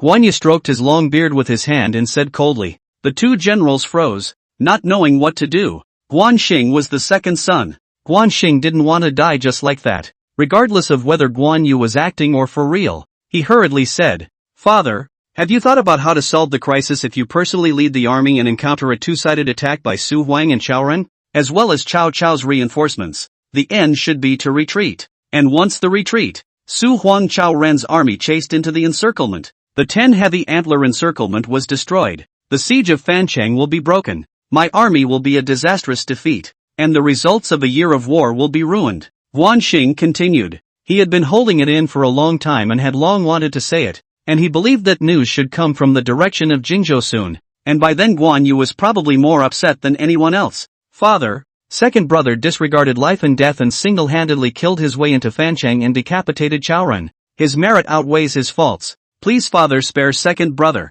Guan Ping hurriedly stepped forward and said loudly. Guan Yu's hand pinched his beard. He naturally understands what Guan Xing means, and he also understands that in this battle, Guan Xing played a decisive role, but he just can't accept that someone violated his military orders, not to mention that he also wants to test Lu Qiling to see what her reaction is. He looked at the hall casually, his eyes lingered on Lu Qiling's body for a second. He said coldly, "If they are all like you, disregarding the military law, won't the army be in chaos? No need to persuade them anymore. Pull them down and behead them." Guan Xing stared at Guan Yu. "I cannot imagine that this old man is so ruthless. It looks like he really wants to kill himself. Why does the military report from Jingzhou not come yet? If not, the head is not guaranteed." but the words were still to be said. Guan Xing said aloud, "Father, I have not taken in a drop of water for a day and a night. Can you let me have a meal and be a full dead?" He finished kneeling down and heavily kowtowed 3 times. There was no way to do it, but to stall for time. Guan Ping looked heartbroken, wiped away his tears, and said softly, "Father, second brother is still young and doesn't know much, so please spare him." Guan Yu was moved inwardly, his eyes were a little moist, but he had his purpose and could not show it easily. And approving of Guan Xing's filial piety, he said with a cold snort, "I will give you half an hour to eat." After saying that, he flung his cloak and sat on a chair. Qiling slapped one hand on the short table, making a loud snapping sound. She stood up violently and said loudly, "Such a reward and punishment is not clear. Guan Xing, it's better if you don't eat this meal. Why don't you come with me?" After she finished speaking, she walked to Guan Xing and directly pushed the 2 soldiers away. Guan Xing was surprised. What is the situation? Protect husband crazy devil. Not to mention, there is a beautiful woman to protect. This is a really good feeling. He looked at Qiling very seriously. The heroine. Valiant. Women. Anyway, all kinds of good sounds come to mind. He looked a little dumbfounded. "Who are you and what gives you the right to meddle in the affairs of my army?" Guan Yu said with his hand cupping his long beard, secretly saying, "Hooked." Let's see how she replies. "Miss Lu, you'd better go. Remember to burn paper on my grave this time next year," Guan Xing said half-jokingly, but put on a miserable look on his face. "Shut up." Qiling glared at Guan Xing. She looked up at Guan Yu and said coldly, "I am Qiling, daughter of Lu Bu, and you should remember about the marriage contract." Originally, only Guan Xing, Qiling, and Guan Yu knew about this matter, and when Qiling said this, all the people in the hall knew about it, and each of them looked at Qiling with wide eyes. Guan Yu didn't want to kill Guan Xing, it was just a test. He quickly stood up and pretended to be excited. "So it's the daughter of a deceased person. Quickly please sit down. Second brother. Quickly take brother-in-law to sit down," Guan Ping hurriedly said, rushing at Guan Xing to make a wink. With Qiling this, he knew that Guan Xing was considered to be fine. At most he would suffer a little bit of flesh and blood. Wait, a yard is a yard. Death penalty can be waived. But it is hard to forgive a living crime. "Come on people, drag out and heavily beat 50 army sticks," Guan Yu said loudly. This is the result he most wanted. Solved Qiling's matter. Guan Xing's matter is also solved. Guan Xing violated military law, but accidentally captured Fancheng and beheaded Cao Cao's General Chaoren, a man of merit, so it's considered a meritocracy. I'll see who dares. If you want to beat Guan Xing, ask me about my 3-pointed, 2-edged sword, Qiling shouted loudly, looking like a husband protector, her almond eyes round and angry, her weapon done hard on the ground making a dull sound. Guan Xing gently pulled the corner of Qiling's coat and whispered, "Thank you for your concern, ma'am. The military order is like a mountain, and must not be disobeyed, so please, ma'am, make it happen." "Shut up," Qiling said as she glared at Guan Xing. Guan Yu could not do it anymore. He said coldly, "Miss Lu, military law is merciless. Please get out of my way and don't obstruct my law enforcement, or I will never forgive you lightly." After he finished speaking, he slapped his big hand on the table, exuding a murderous aura. Qiling is not afraid of the sky and the earth. Recognize things, never change, not to mention that the two also have a marriage contract. Hit Guan Xing, is to hit their own, she is not allowed to open. A stalemate for a time, and just then, a soldier ran in and shouted,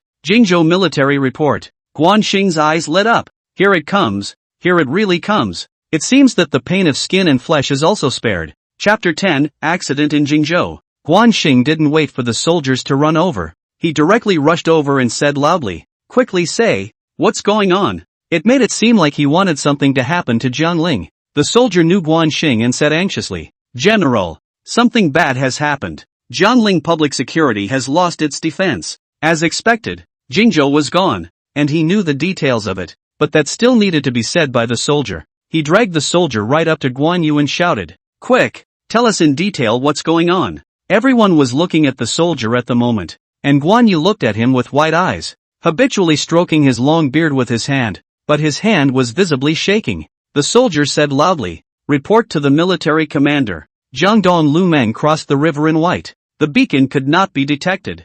Jiangling Mifang, public security Fu Shiren surrendered without a fight." Schemer Ma Liang shook his head helplessly. Before the army conquered Fancheng, He had advised Guan Yu not to reuse Mi Feng Fu Shuren, and things really went bad for them. Guan Yu has always been arrogant and cocky. How can he stand to hear this news? He rubbed his head and stood up. Roared, Jiangdong rats. Actually sneak attack Jingzhou. Come on. Immediately reorganize the army and march into Jiangling. He had just finished speaking when he spat out a mouthful of blood with a poof and fell onto the eunuch's chair. Guan Xing, Guan Ping, Ma Liang and the others were all startled and rushed forward in unison to say, General, are you alright? Guan Xing knew history well. He knew that Guan Yu had once been hit by Pound's poison arrow, and even though Hua Tuo had already scraped his bones, his mood swings were too great, leading to a rush of anger, which was the main reason why Guan Yu walked to Maicheng and died in battle. If Guan Yu had not been injured and his fighting strength still existed, he could have gotten out safely even if he had been defeated.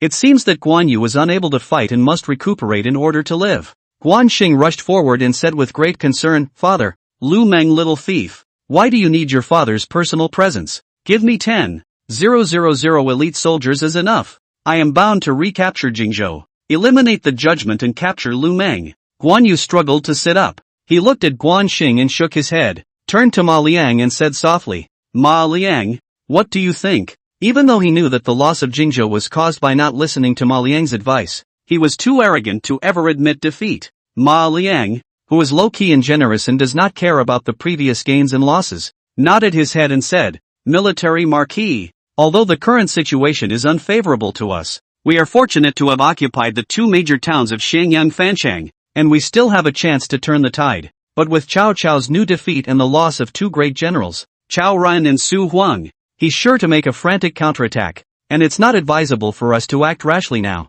Ma Liang paused for a moment and continued. Guan Yu punched his fist on the table with a loud thud and said coldly, Is Jingzhou just going to be given away? How can I stand up to my big brother? How can I stand up to the entire army? Guan Ping, who is a thick and honest person with strong martial arts skills and is not good at strategizing, stood on the side and was anxious. Guan Xing knew that at this time, no matter what, he could not let Guan Yu go to war. As long as he lived, he was the gold standard of the Guan family. Without thinking, he said aloud, Father, Ma Liang has a point. Cao Cao's new defeat is bound to counterattack, and it will be even more violent. Fancheng will be under tremendous pressure, and it is not Father who can't defend it. And there's something even more serious. Sun Quan and Cao Cao are definitely joining forces to attack our army from the north and south. So for today's solution, we can only divide and conquer by basing ourselves on Cao Cao in the south and Sun Quan in the north. Guan Xing continued. Of course there is another way. That is,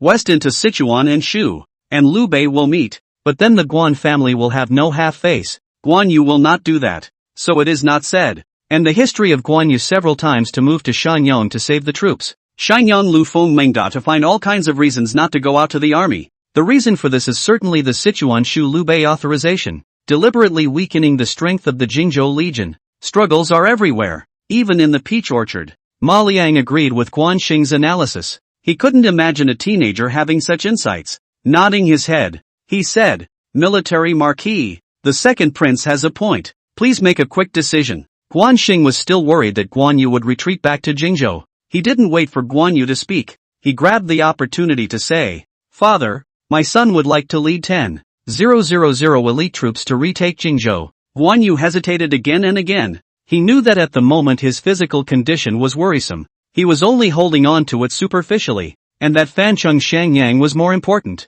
Chao's army would counterattack at any time, and it would be even more violent. He looked up at Guan Xing. Guan Xing just turned 20. How to rest assured. But think of what Guan Xing did in the past 2 days. Bold and careful. Sophisticated. As if suddenly grew up. He made up his mind. Looked at the crowd. Nodded his head and said, all the generals and officers listen to the order. Guan Xing is the main general. Liao Hua is the vanguard. Give you 10,000 elite troops to recapture Jingzhou. Guan Ping Ma Liang is guarding Fancheng, and I am guarding Shenyang, ready to meet Chao's army. Guan Xing, Guan Ping and the others quickly agreed. Guan Xing was even happier. Finally he could lead the army alone. Even if he had to face the whole Jiangdong, so what? With his knowledge of the history of the three kingdoms, the small Lu Meng was nothing. He was full of confidence. At this moment the meal was ready. The air was filled with the smell of the meal. Guan Xing said loudly, Father, the meal is ready. It's not too late to eat and drink before going on the road. Good. just follow you. Guan Yu was in a much better mood and said with a smile, and he was full of hope for Guan Xing. Then this 50 army sticks of mine, is it exempt? Guan Xing said with a smile. He knew who cared about those trivial matters at the moment. Recapturing Jingzhou was the big thing. If you can't take Jingzhou, double it tenfold. Guan Yu said with his hand cupping his beard. Guan Xing spat out his tongue. He knew that Guan Yu was just talking, but he wanted to make a stand. He said loudly, Father, if I can't take Jingzhou, I'll carry my head. As for whose head to bring up, let's talk about it when the time comes. Seeing that Guan Xing was fine, Qiling didn't bother to listen to them as she said loudly, since Guan Xing is fine, farewell. After she finished speaking, she took her tri-pointed two-bladed sword and headed out. Miss Lu, please take your time. I have something to say. Guan Yu stood up and said in a hurry. He was old and smart. Naturally he could see that Guan Xing was interested in LV Qiling and he intended to fulfill them. Even though she wanted to leave quickly, she had to take Guan Yu's words into consideration. After all, she had already admitted to having a marriage contract with Guan Xing. Guan Xing also came over and said playfully, Don't be afraid, ma'am. Father is just a knife with a soft heart. Shut up. I, Lu Qiling, have been afraid of no one. Lu Qiling glared at Guan Xing. She looked up at Guan Yu when she finished. At this moment, Guan Yu stood up and slowly walked down. His face full of kindness. The previous high and mighty appearance disappeared. Just like a kind father. Guan Xing looked at the frown slightly wrinkled. This what the situation. How to feel that he suddenly changed. Chapter 11. Guan Xing and Lu Qiling both looked at Guan Yu, eyeing him as he approached. Guan Xing said with great concern, Father, are you alright? Guan Yu waved his hand at Guan Xing. He took out a pair of jade pendants from his pocket and handed them to Guan Xing and Lu Qiling. This is a token. It was meant for the two of you. Now I'm returning it to the two of you. And when we take it back to Jingzhou, we'll finish the marriage for you. Guan Xing froze. Should not really have this thing? But he knew that this was pure bull asterisk. This old man acting too good. He could not help but secretly extend his thumbs. He took the jade pendant and handed the other piece to Lu Qiling as he said softly, Thank you, father. Lu Qiling looked a little trance. I cannot imagine a very casual arrow actually shot a marriage. Simply incredible. But she cannot shirk. The ancients pay attention to credibility. Not to mention that she is a woman. She did not know what to say. Her handsome face was red, and even the strong and cold woman had a tender side. Guan Xing looked a little mesmerized and said softly, Madam, I will take Jingzhou as soon as possible, and we will finish the marriage as soon as possible. Lu Qiling is so beautiful, even if she dies in battle, it's worth it, blah blah blah, he will come back alive and marry her. Shut up, I'm hungry. Lu Qiling glared at Guan Xing. Guan Xing hurriedly brought the bowl over and handed it to Lu Qiling. Guan Yu and the others were laughing. The atmosphere was much more cordial and relaxed. Where was the tension from earlier? Guan Xing ate a few mouthfuls of stewed meat. It is really difficult to eat, bland and tasteless, or boiled type, but there is no way to want to fight. You need to have the physical strength. The meal is even more difficult to endure. He swore that when he took Jingzhou, he must open a super gourmet restaurant. Surely can be a big seller. Less than a quarter of an hour. Guan Xing and the others finished eating and drinking. At this moment it was already afternoon. Time waits for no one. Guan Xing must leave immediately. And he has successfully fooled Lu Qiling, together to go to Jingzhou to develop, and then eliminate Chao thieves to take revenge. But before he left, Guan Xing had one more thing to explain, which, if done well, could ease relations with Cao Cao. He looked at Guan Yu and thought for a moment and said, Father, my son has a matter that I would like to ask father to grant. Say, Guan Yu said with a nod. Perhaps he had looked at Guan Xing with disdain before, but as of today, Guan Xing had grown up and had stood on his own 2 feet. Guan Xing nodded and said, Father, heal Su Huang well,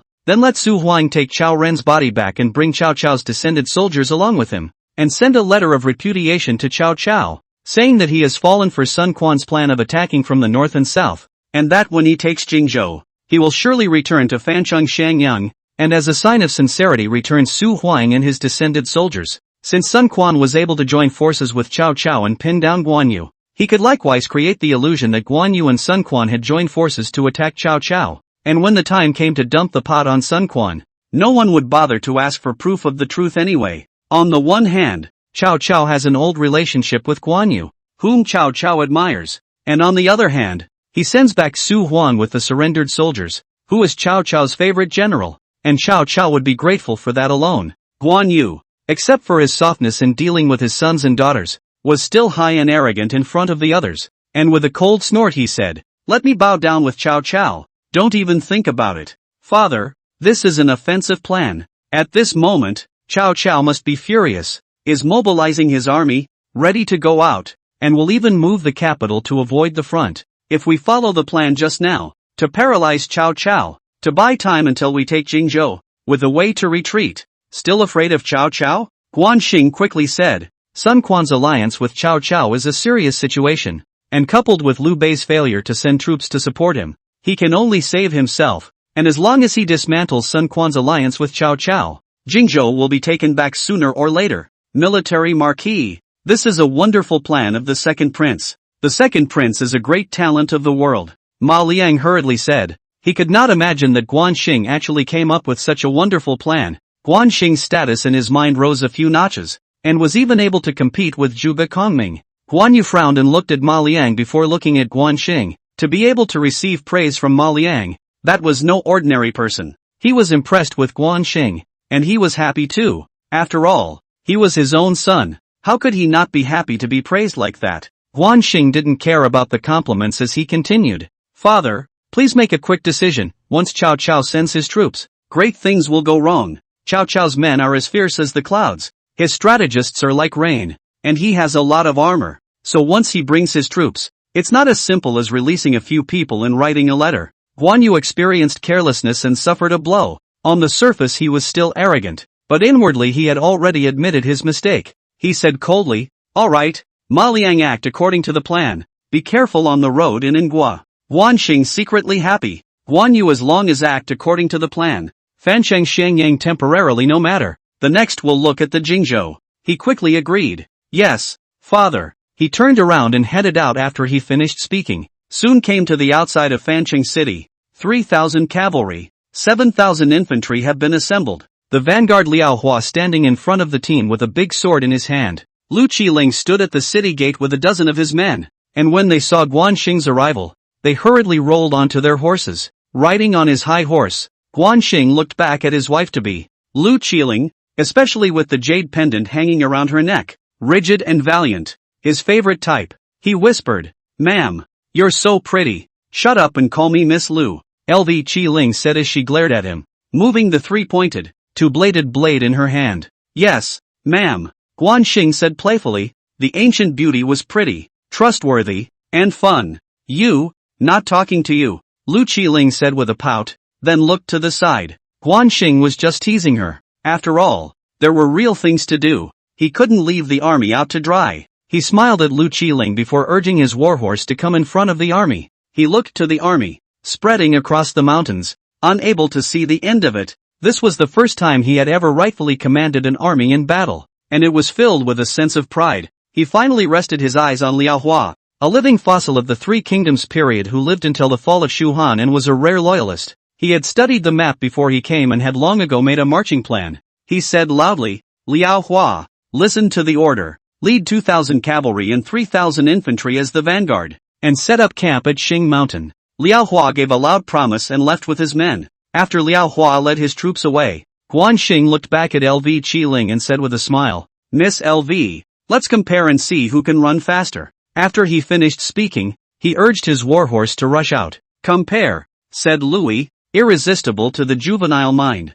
Xing, Qiling, two people one in front of the other, running wildly. More than a dozen soldiers do not dare to slow down. In hot pursuit. In the rear is 5,000 troops. Without realizing it, the two of them came to a large mountain, which was high and densely forested, with a mountain road running through it. Xing looked back at Qiling. He smiled and said, "Miss Liu, the mountains are treacherous. Why don't we go up and have a look?" "No, this is the Jingshan mountain range. The mountain fortress 18 Gulches is coiled with 18 roads bandits. The army has not yet arrived. Quickly leave." Qiling was worried and said. Xing was stunned that Jingshan was so complicated, and at that moment, a standard of men ran wildly down from the mountain. He frowned slightly and said softly, "It seems that it's impossible to leave." Chapter 12, The Prestige of the Guan Family. Xing finished, holding a large sword in hand to stand by. According to the prestige of the Guan family nowadays, as long as the name of Guan Yu is reported.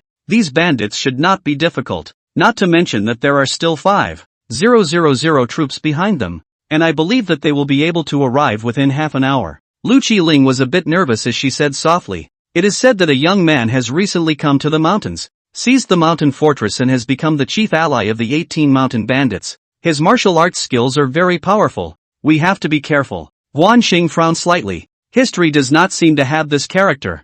The only one who has been a mountain bandit seems to be Zhao Yun Zhoutsong. Now Zhao Yun is fighting in Shu. Zhoutsong is by his father Guan Yu's side. Who is this character in the mountain? He is very curious. Moreover, he had another idea. The 18 mountain bandits. The number should be quite a lot. If they were subdued, the strength of the Jingzhou army would increase greatly. As he looked ahead, he said, "Ma'am, about how many people are there in the 18 mountain bandits? The dragoons should be around 30,000, and the elite soldiers should be 10,000.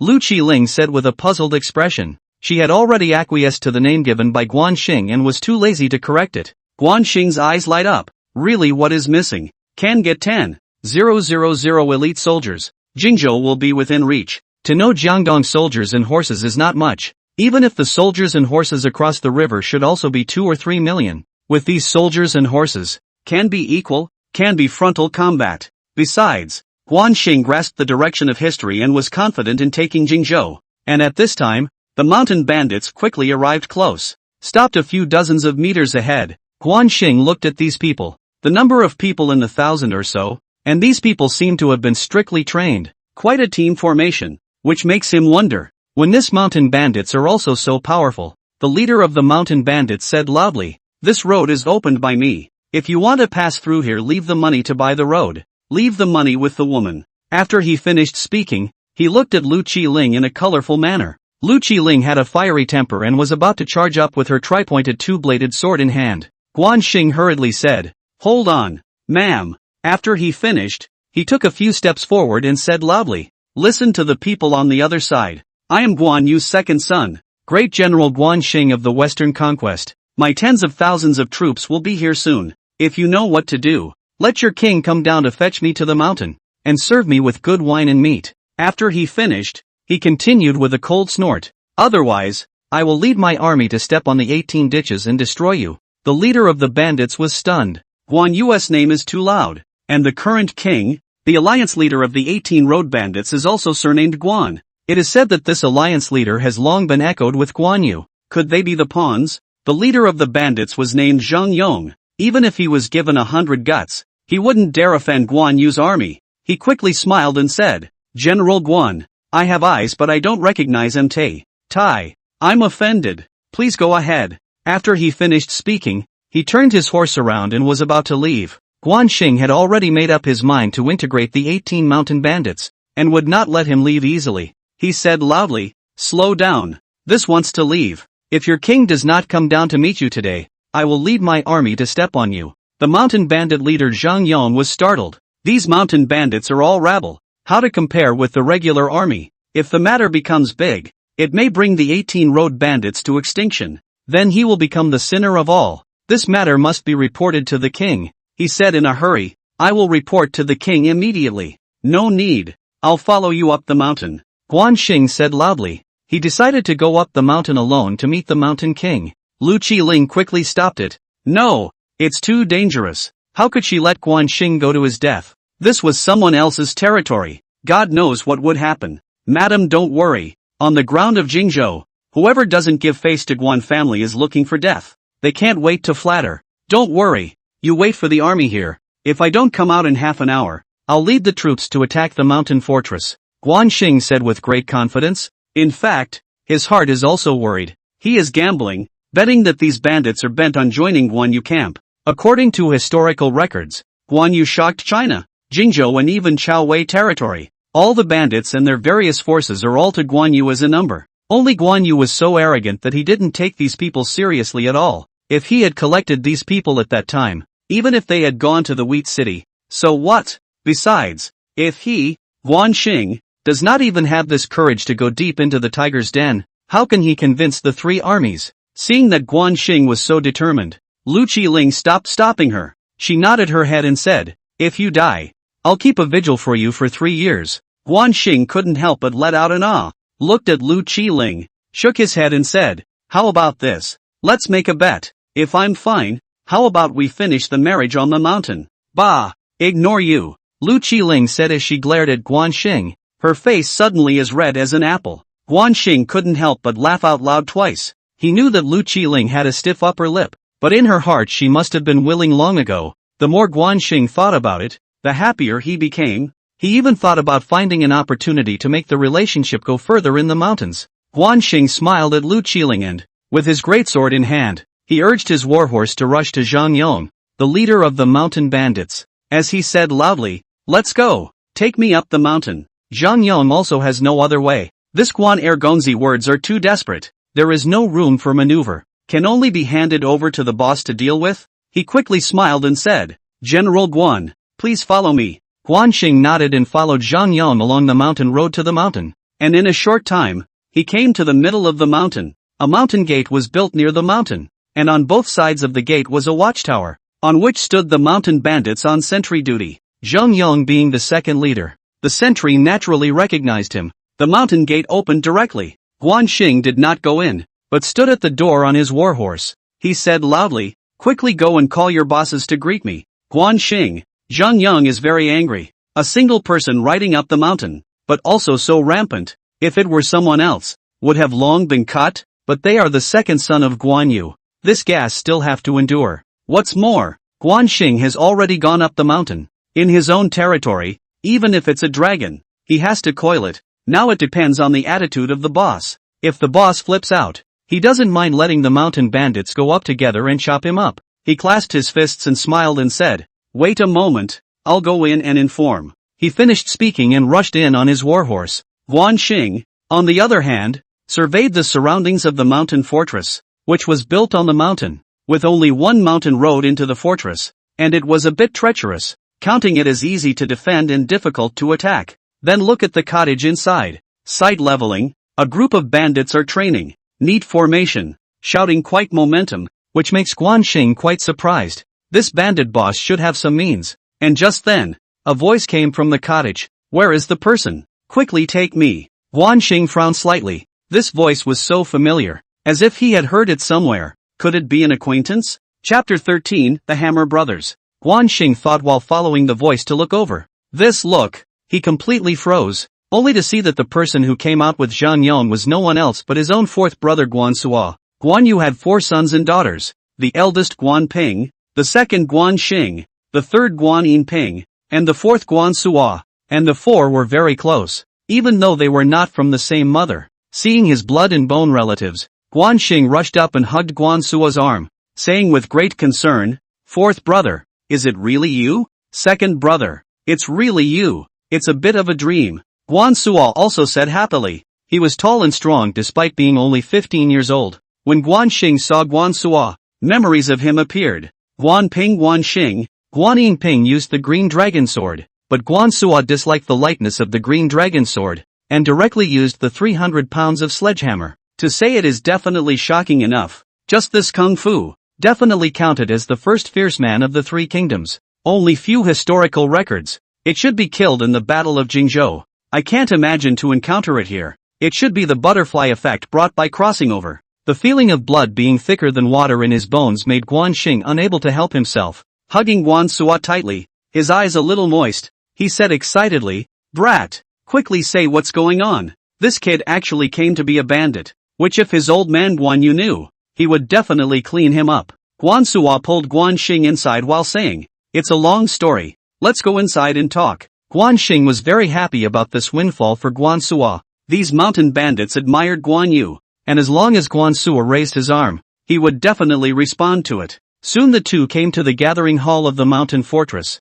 Guan Suo led Guan Xing to the upper seat and said with a smile, second brother, I was thinking of going to Fancheng to look for you guys, but I got lost, and then I bumped into the mountain bandits, and killed the leader of the bandits, and accidentally became the ally of the 18 mountain bandits. A lot of Guan Yu Jingzhou family members appeared in Guan Xing's mind, especially the memories about Guan Yinping. This third sister has a strong character, dancing with swords and guns, not a little bit of a girl, than LV Qiling is ever. Fourth brother, you did well.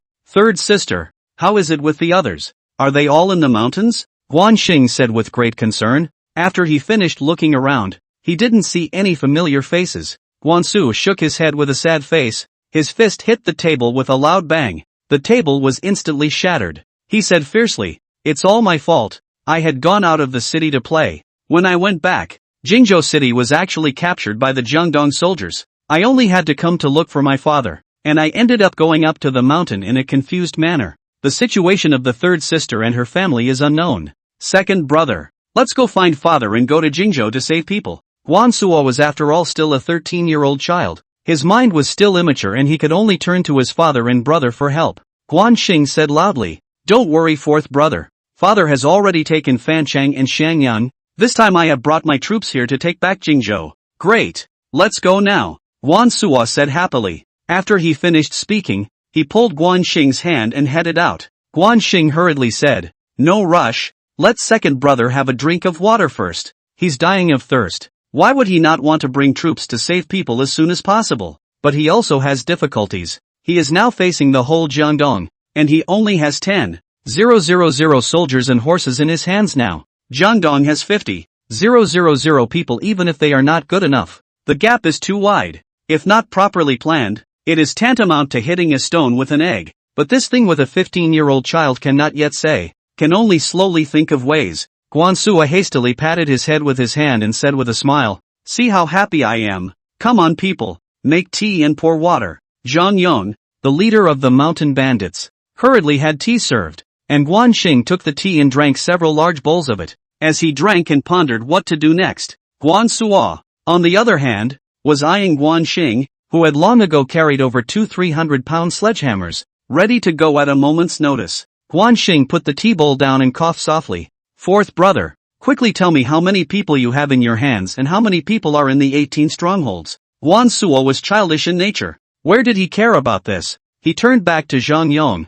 He said loudly, "Second boss, how many people do we have? And how many do the 18 villages have?" Zhang Yong was in his 30s, quite mindful, but in front of Guan Suo, he didn't dare to be reckless, and quickly said, "We, Tonluo Walled City, have 1,000 soldiers and horses, and if the 18 walled city were to be added together, the men and horses should be more than 20,000. Good. Fourth brother, immediately summon the lords of the 18 strongholds and tell them to bring 1,000 soldiers and horses from each stronghold to gather at the bottom of the mountain." Guan Xing said decisively. He knew that Guan Suo was simple-minded and wouldn't be able to bend the rules, so let him do these things. With Guan Yu's name on the line, it shouldn't be difficult. "Second brother, what are you calling them for?" Guan Suo said with a puzzled expression. Guan Xing patted Guan Suo's shoulder and said thoughtfully, "As early as a month ago, all the forces on the ground in Jingzhou, including the various mountain strongholds, were all under the name of Father Guan Yu, and now there is an opportunity, which is Father's intention, to gather the brothers of the 18 strongholds, and bring them together to build a successful career." Guan Xing did not tell the actual situation, just picking up the good words to avoid negative impact. And Guan Yu's influence is strong enough. The era of the Three Kingdoms is an era of worship of heroes. It is completely possible to do a call. "Excellent." Zhang Yong immediately went to make arrangements. Guan Suo said loudly. Zhang Yong promised and walked out. Guan Xing sat in his chair. He knew it would take some time before the assembly was complete. He looked at Guan Suo and said, "Fourth brother, these 18 strongholds, how come they let you be the ally?" "Second brother, this is not simple. I give a sledgehammer down. Who dares to disobey? Not to mention our old Guan family. That's the golden signboard. These old guys, seeing me as the fourth young master of the Guan family, can they not give way?" Guan Suo said with a big smile. Guan Xing let out a bitter smile. He still knew too little about the thoughts of the ancient people. No matter what, this is also considered Guan Suo's creation. He pointed his finger at Guan Suo and said with a smile, "Fourth brother, you're just a braggart, but this is good. With the brothers from the 18 strongholds, our military strength has increased greatly." Just then, Zhang Yong ran in sweating profusely and said loudly, "Big boss, we are surrounded by officials and soldiers, and a female general is calling for battle, saying, if you don't go out, you'll have to trample down the mountain fortress." "Second brother, I'll go check it out." Guan Suo raised his twin hammers and said loudly. Guan Xing quickly stopped and shook his head. "Don't be impulsive. It's one of our own. Go out and take a look first. Soon Guan Xing Guan Suo, two brothers, came to the bottom of the mountain, only to see people shouting and horses neighing, swords and spears standing. The mountains are all soldiers. Qiling, holding a three-pointed two-edged sword in her hand and riding a high horse, was calling for battle. Guan Xing rushed over with Guan Suo and soon came in front of Qiling. Guan Xing smiled and said, "Ma'am, I'm fine."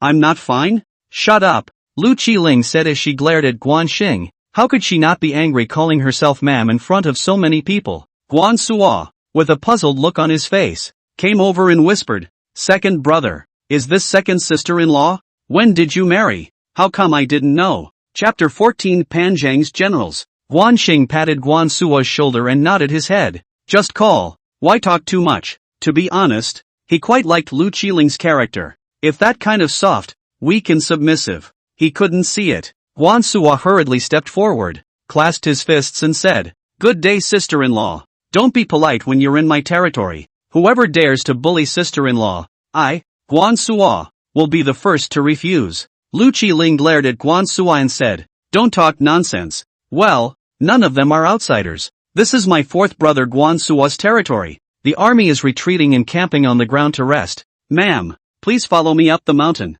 There are still important things to do," Guan Xing said with two hard coughs. He had already seen some men and horses rushing over. They should be people from other mountain strongholds. It was not too late. He should take care of this matter as soon as possible. Qiling had already determined the marriage contract with Guan Xing from the inside, so she no longer dwelled on the issue of name-calling. Let them call it whatever they want. With this thought, she in turn relaxed a lot, and followed Guan Xing and the two of them towards the mountain. Guan Xing and the three of them came to the gathering hall of the cottage, and Guan Suo insisted that Guan Xing sit at the first place. Guan Xing couldn't put it off, so he could only sit down, and at this moment, the lords of the 18 strongholds arrived one after another, bringing with them soldiers at the foot of the mountain. But each of these lords had 3 or 4 people with them. The 18 chairs were filled with people, and with the people behind the walled city lord, there were at least hundreds of people in the hall. They all looked at Guan Xing with a confused look on their faces. Who was this person and why did he take the position of the alliance leader?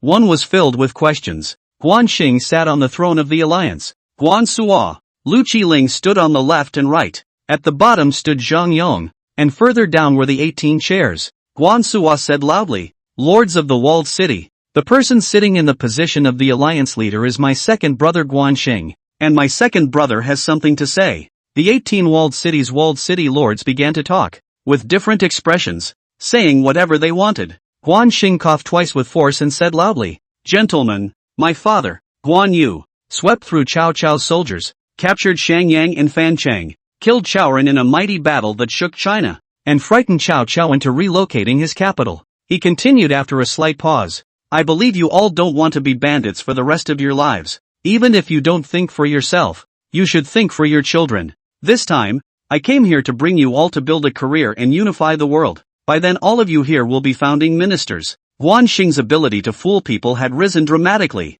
not to mention that this was reality, and as long as he utilized it a little, he believed that these people would follow him. These walled city lords talk louder. Who do not want to be an official? Is not want to have money. They become a bandit just forced to make a living. Someone soon chimed in. "General Guan, what kind of officer can we give if we go with you?" Guan Xing said loudly, "Each cottage contributes 1,000 soldiers and horses, and the cottage master is the other department's secretary, which is equivalent to the position of a county magistrate, which means that in the future you will all be able to become a county magistrate at the minimum. There's no way, painting a cake and fooling people together. Right now there is indeed a lack of soldiers and generals. As for the future, whether they can be the county magistrate or not, it depends on whether they can live to that time." The enthusiasm of the lords of the 18 strongholds was ignited, and they all stood up to state their intention to follow Guan Xing in building his career. But right at this moment, a large number of bandits outside the door barged in and instantly surrounded these walled city lords,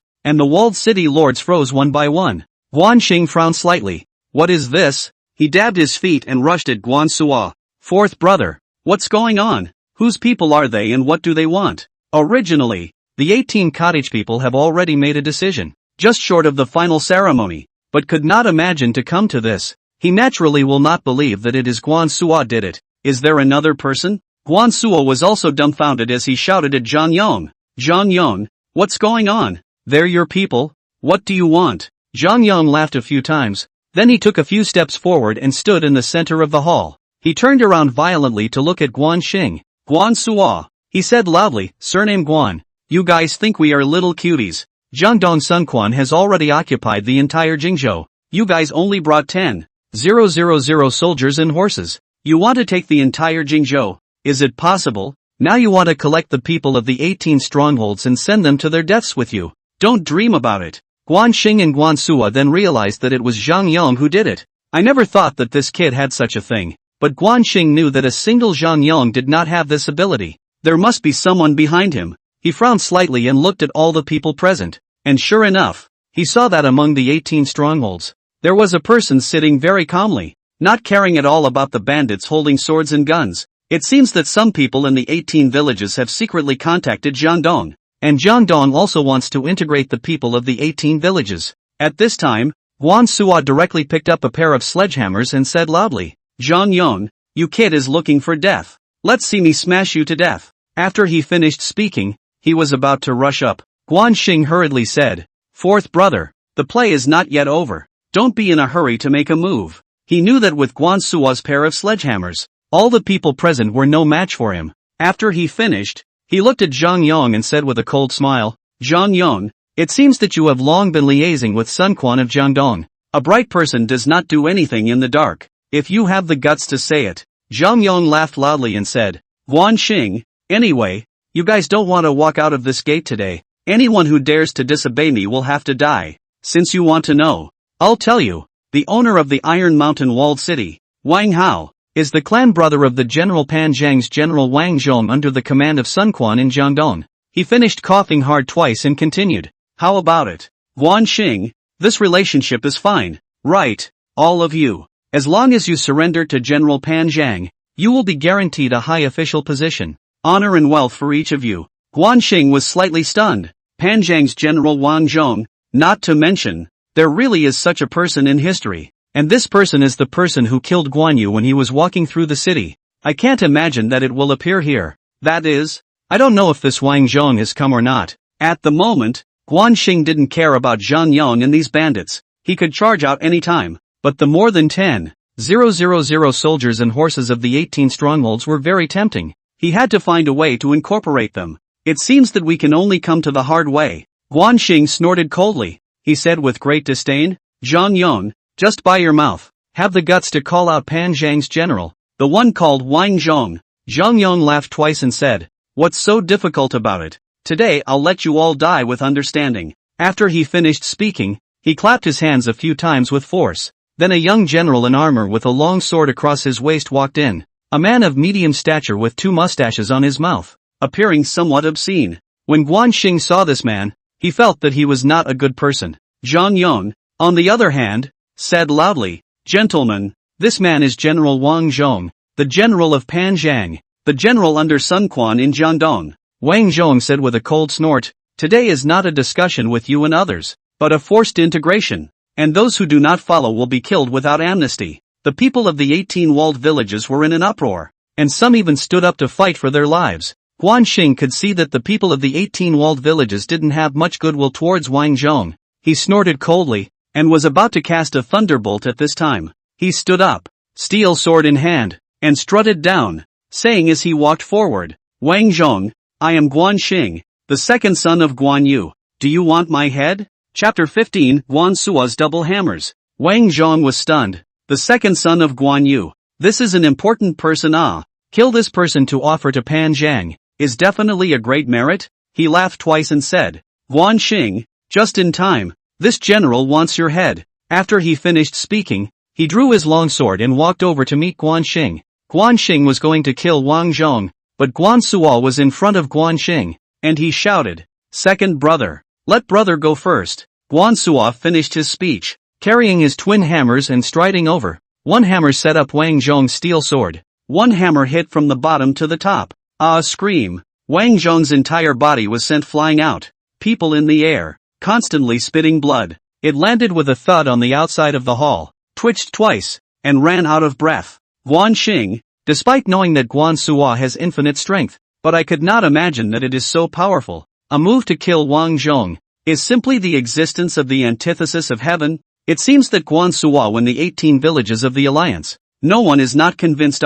When Wang Zhong was killed, Zhang Yang froze. This was Pan Zhang's general. He quickly reacted and shouted, "Kill him." He finished by pointing his finger at Guan Suo. Guan Suo let out a cold laugh, holding the double hammers in his hands and protesting on his shoulders. While walking forward, he said loudly, "You guys want to kill me." His voice was like a bell, and his body was filled with a murderous aura, just like a killing god. Xing looked stunned, which reminded him of Li Yuanba in history. Isn't this Li Yuanba in the world? He really wanted to see Guan Suo's true strength. He said loudly, "Fourth brother, don't talk nonsense with them, don't leave a single one of those who resist." This was the chaotic world. If you wanted to survive, you had to use ironic means. Guan Suo roared, waving two big hammers and rushed up, hammers flying up and down. Those who blocked it died, those who touched it were injured, and the sound of screams was like the cries of ghosts and wolves. Within a few breaths, Zhang Yong along with his men were all killed. The hall was lying full of people, and the smell of blood filled the air. Xing and Qiling looked dumbfounded. The people of the 18 strongholds looked dumbfounded, and the gathering hall was deathly quiet. With a thud, Iron Mountain walled city Lord Wang Hao knelt on the ground, constantly kowtowing and trembling. "Allied Lord, spare my life, it's all because of what Zhang Yang did." Guan Suo violently turned around and smashed over with a hammer. Wang Hao didn't even make a sound. He was directly smashed out, hit a tree and landed on the ground spitting blood. Guan Suo opened his big eyes like copper bells, looked around and shouted, "Who else is not convinced?" The voice was like a bell, shocking people's eardrums. Xing hurriedly said, "Fourth brother, that's enough, don't fight anymore." Now he finally knew why the people of the 18 villages honored him as their ally. With this terrifying strength, who would dare to resist? Guan Suo carried his sledgehammer and walked over to Xing, placing both hammers on the ground with two loud thuds.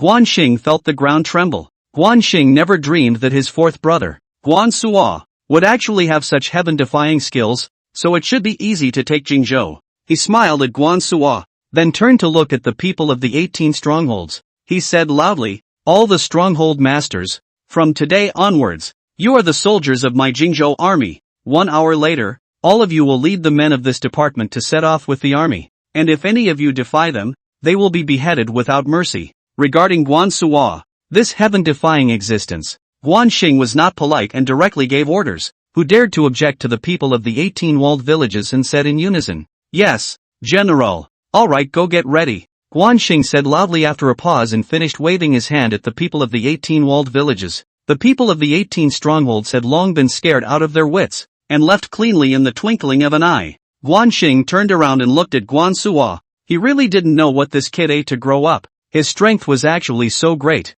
He patted his shoulder and said, "Fourth brother, you also pack up. Let's leave now. Aside from these two sledgehammers, there's nothing to pack. Now go." Guan Suo said loudly, finishing carrying the sledgehammers and heading out. Qiling walked to Xing's side and whispered, "Hey, this is really your brother." She was also shocked by Guan Suo's formidable fighting prowess. Xing smiled and whispered, "That's right, it's a blood brother. In the future you have to be careful. Never offend him, especially when he calls you sister-in-law. You have to say yes very enthusiastically, otherwise if he gets upset, this sledgehammer won't be long in the tooth." He finished and walked out the door with a couple of loud laughs. Qiling spat out her tongue. She was indeed a little bit scared, but at the same time, she was also full of expectations for the Guan family army. She believed that as long as she followed Xing, she would definitely be able to take revenge. Time is not long. Xing 3 people came to the foot of the mountain. At this moment Jingzhou soldiers and the 18 strongholds of the people are all assembled. More than 20,000 people. The vast march towards Xing Mountain. According to the speed of the cavalry led by Liao Hua should have arrived at Xing Mountain a long time ago, while Jiangdong Lu Meng would not be able to occupy the entire territory of Jingzhou even if he marched faster. The most important thing right now is to first find out the situation of Lu Meng's troops in Jiangdong. Xing felt more and more the importance of the intelligence department. It seems that in the future, he will have to specialize in the establishment of an intelligence department to be able to do so. The army had just traveled for an hour when the scout horse came to report that it was from the Fancheng side. Xing hastily took the bamboo slip, and even though it was in traditional Chinese characters, he was able to read it in a general way. Guan Suo said with some urgency, Second brother. Is it father's? What does the top say? Since he was born, he had revered force, and did not know a few big words. Xing smiled and said, Father followed my ploy and had Su Huang take the descended soldiers as well as Cao Ren's body to meet Cao Cao, who temporarily believed father. Chao's soldiers stayed put for the time being, and Cao Cao was so frightened that he moved his capital to Yecheng. Second brother. Father is mighty. He actually scared Cao Cao into moving the capital. Father will march east. Let's march west and take down eastern Wu soon. Guan Suo said excitedly. He couldn't wait to lead the army to war now. Xing shook his head and said, Fourth brother. Things aren't that simple. Cao Cao is a treacherous man of the world, and Cao Ren is his beloved general, so he definitely won't let up. And it's estimated that it won't be long before Cao Cao sends a large army to kill him. How is this? Guan Suo said worriedly. Xing doesn't have a good solution. Now he only hopes that his father, Guan Yu, can withstand Cao Cao's pressure, as long as he takes the 3 counties in Jingzhou, and has a way to retreat. Even if he returns Fancheng and Shangyang to Cao Cao, he will be fine. With a resolute face, he said, Fourth brother, we can only solve father's worries by taking the 3 counties of Jingzhou as soon as possible. Second brother, give me 5,000 soldiers and horses. I will take Jiangling city. Guan Suo took the initiative to ask for battle and said loudly. Xing patted Guan Suo's shoulder, shook his head and said, Fourth brother, we only have so many soldiers and horses. We have to be cautious, not to mention that I'm working on a secret weapon, and it's going to be successful soon. Guan Suo's eyes lit up with curiosity. Second brother, what kind of weapon? Is it more powerful than my black gold hammer? Even Qiling looked at Xing with a curious expression. Chapter 16, The Wine Thunder. Xing smiled and said, When it is built, you will know. He was actually following the example of modern grenades, trying to fill a wine altar with gunpowder. And the name was all figured out, called Wine Altar Thunder. He had pulled out the list for him to prepare before Liao Hua left, and wrote detailed production methods, from finding raw materials, to ingredients, frying gunpowder, and loading, all of which were explained to him in detail. Second brother, what exactly is the weapon? It's still so mysterious. Guan Suo said relentlessly, filled with curiosity. In short, it's a weapon that scares Sun Quan. Hurry up and hurry. We'll know when we get there. Xing patted Guan Suo's shoulder and said. Xing said, exerting his legs and shouting, heave, heave. The warhorse let out a neigh and charged out towards the front. Guan Suo and Qiling didn't dare to follow through and rode their warhorses right behind them. After half a day's travel, Xing led an army of 20,000 to the foot of Xing Mountain, which was not far from Maicheng. Xing stood at the foot of the mountain. It was already dark, and when he looked over, he could vaguely see the dotted fires of Maicheng. That is the historically famous Maicheng, the place where the historical Guan Yu Guanping died. After a few days of hard work, the historical tragedy was finally averted. This made Xing very proud. As long as Guan Yu was still alive, the Guan family would be in existence to be admired throughout the 3 kingdoms.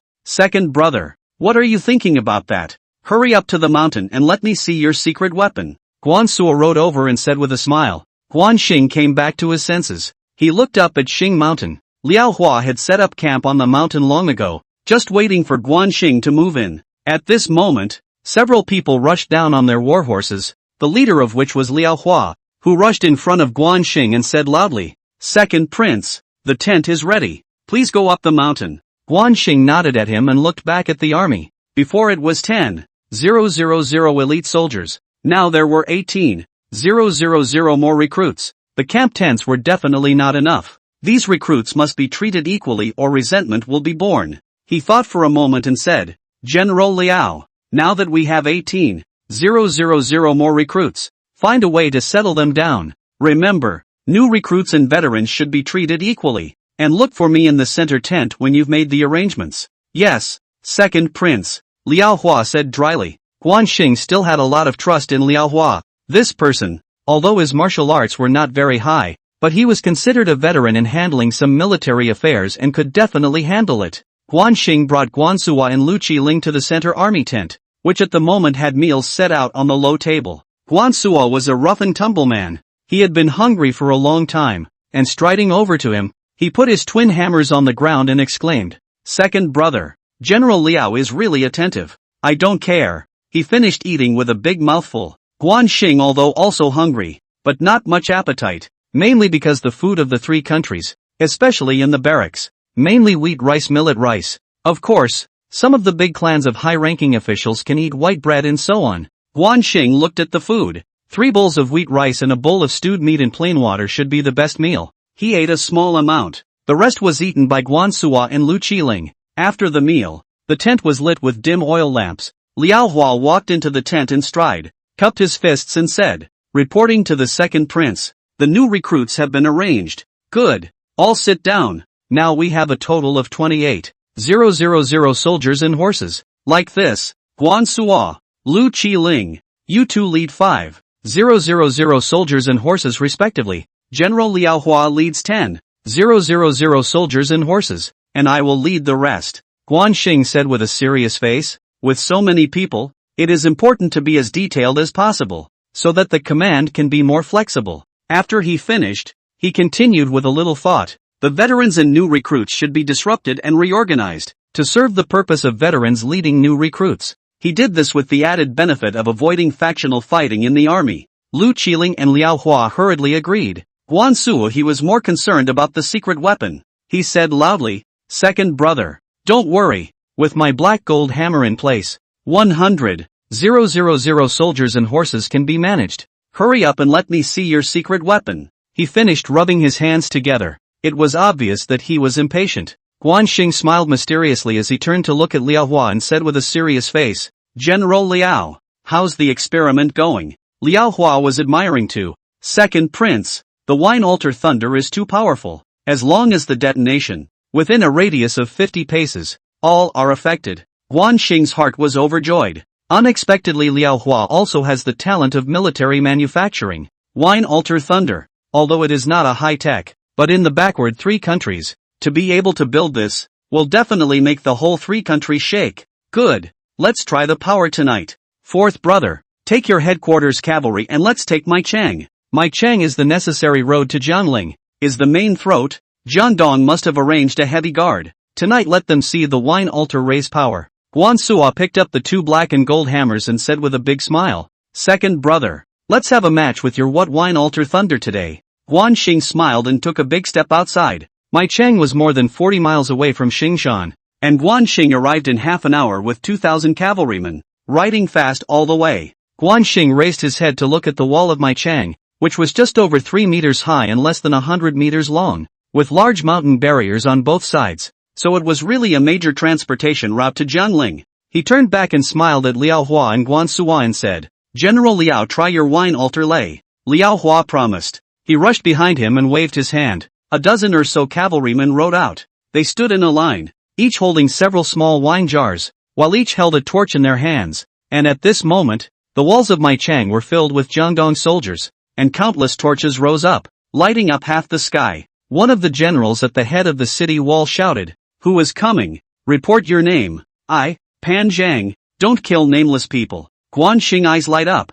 cannot help but curse, actually Pan Zhang, before killing his general Wang Zhong, unexpectedly this time ran into Pan Zhang. It seems that this master and servant 2 people to meet go. He sneered and shouted, Pan Zhang, listen, your grandfather is Guan Xing, the second son of Guan, and your grandpa Guan Suo. Guan Suo exclaimed, who did I say it was? So it's the in-laws? In a few days the 3rd miss of the Guan family will be crossing the river to consummate her marriage with my lord's 4th son. So please come along and have a cup of wedding wine then. Pan Zhang said with a big smile. When Guan Xing heard this, he hated his teeth and stared at Pan Zhang dead in the face. Guan Suo could not help himself. Holding this pair of 300 kilograms of black and gold hammers in his hands, he said loudly, second brother, attack the city. A small my city. Afraid of him for what? Due to his anger, he had long forgotten that the purpose of his trip was to try the power of the wine altar thunder. Guan Xing sneered and waved his hand at Guan Suo to stop his impulsiveness as he shouted at Liao Hua,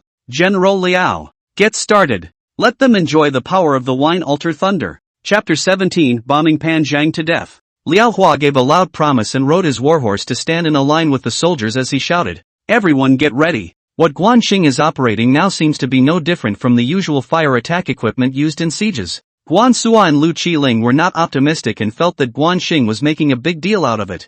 Guan Suo said softly, second brother, isn't this the usual siege equipment? This is also a secret weapon. Guan Xing laughed as he looked up at the Maicheng citadel, and seeing Pan Zhang's disinterested face, he shouted at Liao Hua, "General Liao, throw a few for Pan Zhang to taste." Liao Hua said loudly, "Don't worry, I'll make sure he dies without a corpse." He then pointed his finger at Mecha and shouted, "Light the fire and throw it at Mecha." After 3 counts, a row of soldiers, with torches lit with fuses, after counting to 3, threw them almost simultaneously towards the Meizhou citadel. The sound of explosions rang out, and the sound of screams resounded through the entire Maicheng citadel. Pan Zhang on the citadel had not yet reacted. He saw 3 sparking wine altars thrown over, and just when he wanted to dodge, the wine altars suddenly exploded, and countless fragments flew over, and pierced into his body. With a plopping sound, followed by a huge impact, he was instantly rushed out, and crashed into the citadel wall,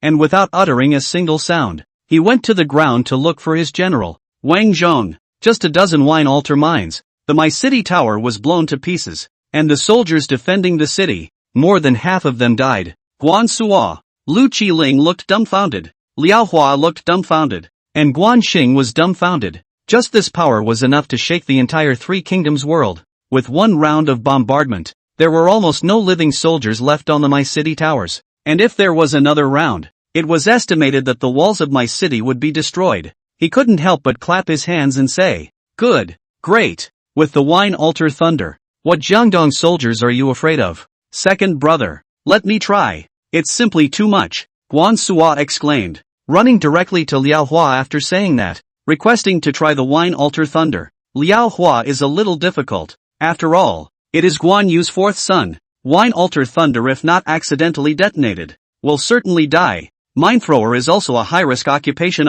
Liao Hua turned to look at Guan Xing for advice. Guan Xing was in a good mood and nodded his head. "No harm done. General Liao, you give him a guard. Don't hurt your own people." Liao Hua gave a loud promise and handed Guan Suo a wine mine, telling him to stand in line with the cavalry and prepare for the second round of bombardment. "Ready, light the fire. Throw the mines on the count of 3. Liao Hua said loudly. He counted himself at the same time. 1, 2, 3, throw, Liao Hua shouted. As Liao Hua shouted, almost simultaneously, Guan Suo and his soldiers threw the wine altar mines at the Maicheng citadel. Once again, violent explosions rang out from the Maicheng citadel. This time the sound of screams was almost non-existent. That was because all were killed the first time. After the second round of bombardment, the Maicheng citadel collapsed and became a completely ruined city. Guan Xing looked at the dark nod. With the wine altar ray, even with a few thousand soldiers, can sweep the entire 3 countries? A unification of the world is just around the corner. Not to mention that he also has even more heaven-defying weapons, such as artillery, cannons, and even rifles and muskets and the like. Of course, that will take a long time to research and manufacture. Guan Suo came over and said adoringly, "Second brother, my headquarters troops and horses will also be equipped with wine altar thunder. Husband, there are also my soldiers and horses. They should also be equipped with wine altar thunder." Qiling said softly. She was worshipping Guan Xing at the moment. She could not imagine that he could invent such a powerful weapon. If every soldier had a few of them, taking Xu Chang and killing Cao Cao would be just around the corner. Guan Xing is a little floating. He looked at Guan Suo, and then looked at Qiling. The heart of this happy not to mention Guan Suo, let alone Qiling, such a haughty a little lady, actually called his husband, the heart of a tickle. Really want to cavort tonight. Second Duke, should we occupy Maicheng? Liao Hua came over with large strides and said loudly. Guan Xing reacted and quickly said,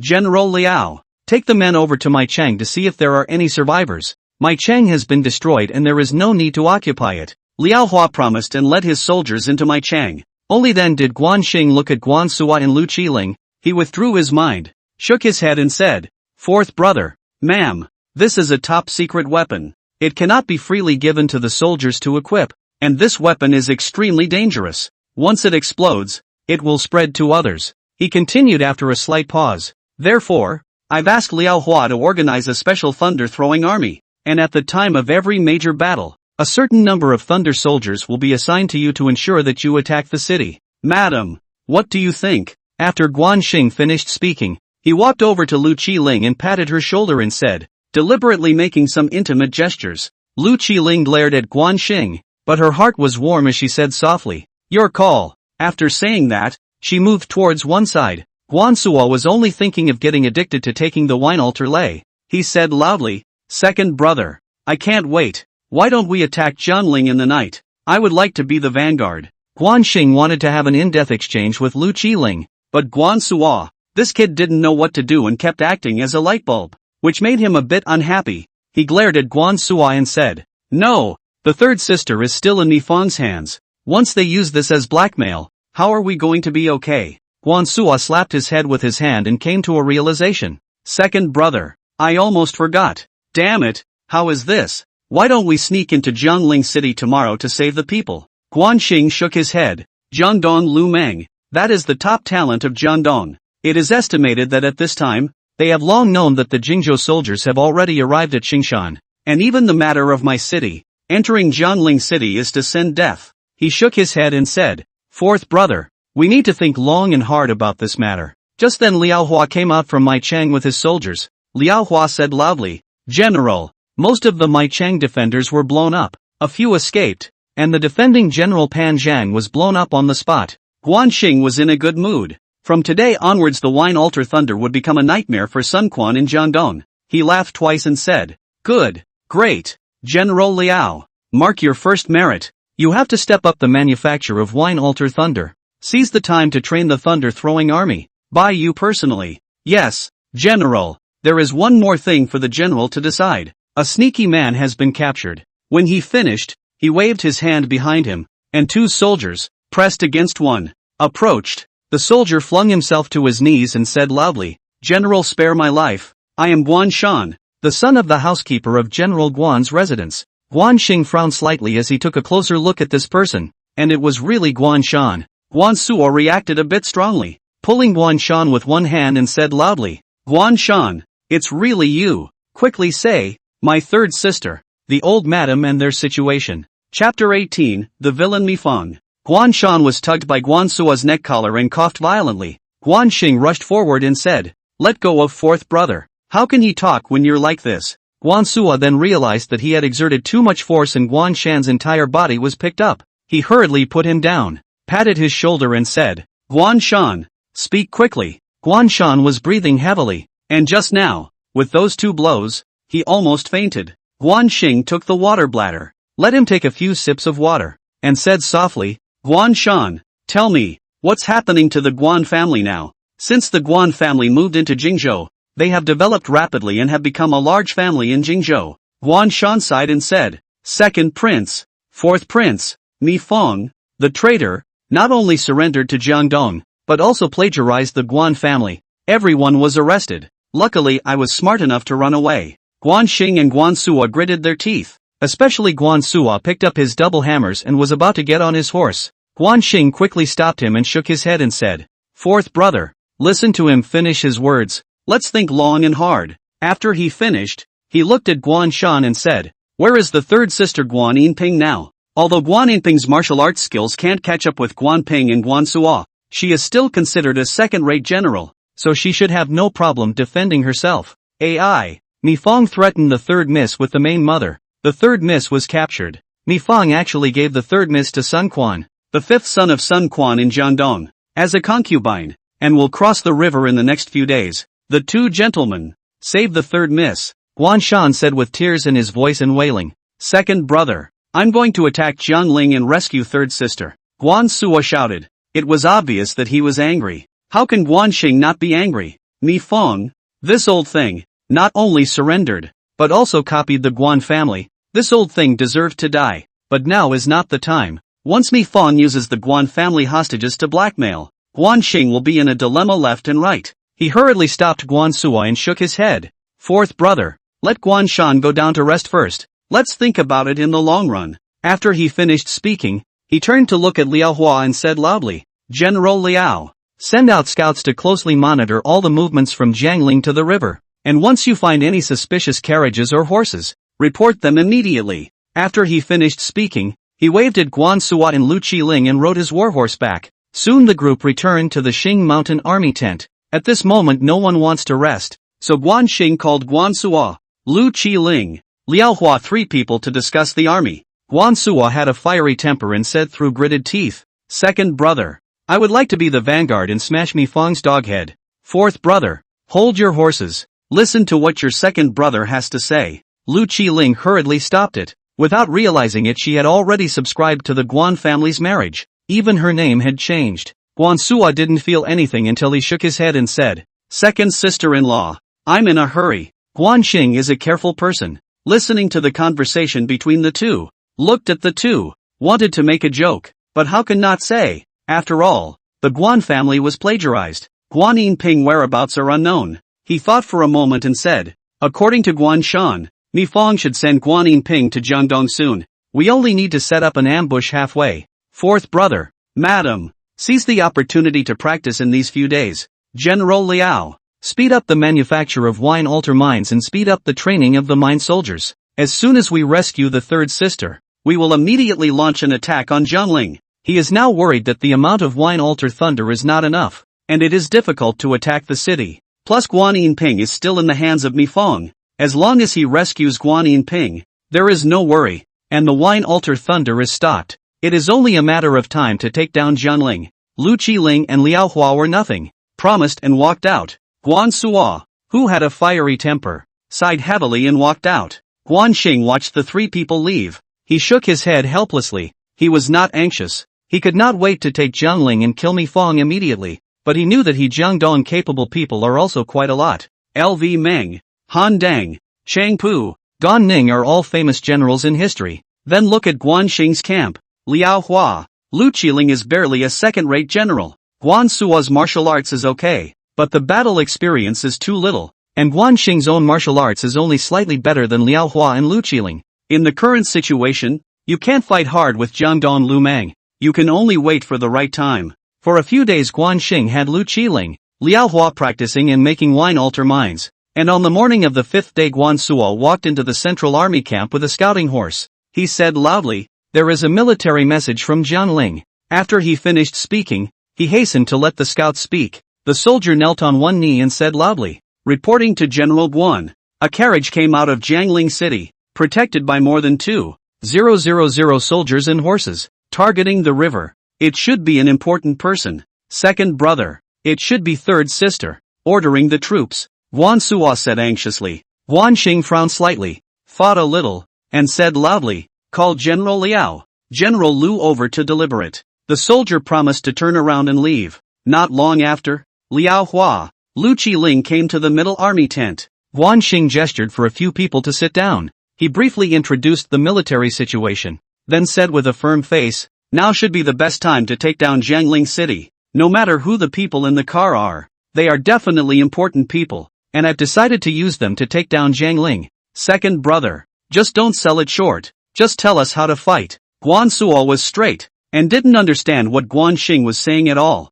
He only thought of immediately sending out his troops and having a big battle. Liao Hua and Qiling looked at Guan Xing with wide eyes, waiting for orders. Guan Xing looked at the three and nodded. "General Liao, you lead 5,000 cavalry and 3,000 thunderbolts. Ambush the mountains and forests to the left and right of Jiangling city. Once you find any routed soldiers returning, the thunderbolts will attack the city, and the cavalry will take advantage of the opportunity to enter the city. Fourth brother, follow me to lead 10,000 soldiers and horses. Intercept the carriage. Just need to bluff. Let them escape back to Jiangling, then take Jiangling city in one go." Liao Hua and Guan Suo gave a loud promise and turned around to get ready. Qiling stared at Guan Xing with a pair of big eyes, looking at him in disbelief, and said nonchalantly, "Guan Xing, what do I do?" Of course Guan Xing will not let Qiling charge into battle. She is the future Madame Ah. He thought about it and said, "Madam, your task is more important. You lead the remaining soldiers. Stay in the camp. For several days Jiangdong soldiers are not moving their troops. Surely they know that we are stationed in Xing Mountain. They will surely lead the troops to come. You must hold on to the camp and repel the incoming enemy." When he finished, he nodded at Qiling to show his attention. Qiling, being a daughter but a man at heart, not to mention having a blood feud on her hands, she was more than willing to charge into battle and was naturally unhappy. Seeing that Qiling was a bit upset, Guan Xing walked over to her and held her shoulders with both hands and said softly, "Ma'am, would you like to kill Cao Cao with your own hands and avenge our father's death?" Qiling glared at Guan Xing. She had gotten used to Guan Xing's name calling and it didn't matter. She nodded her head and said, "In my dreams." "Good. now I'll give you a task. Xing nodded and said. Chapter 19, Breaking Through Jiangling City. Qiling frowned slightly as she looked up at Xing. From the time they met until now, a lot of things had happened to this brat, and every single one of them surprised her to no end.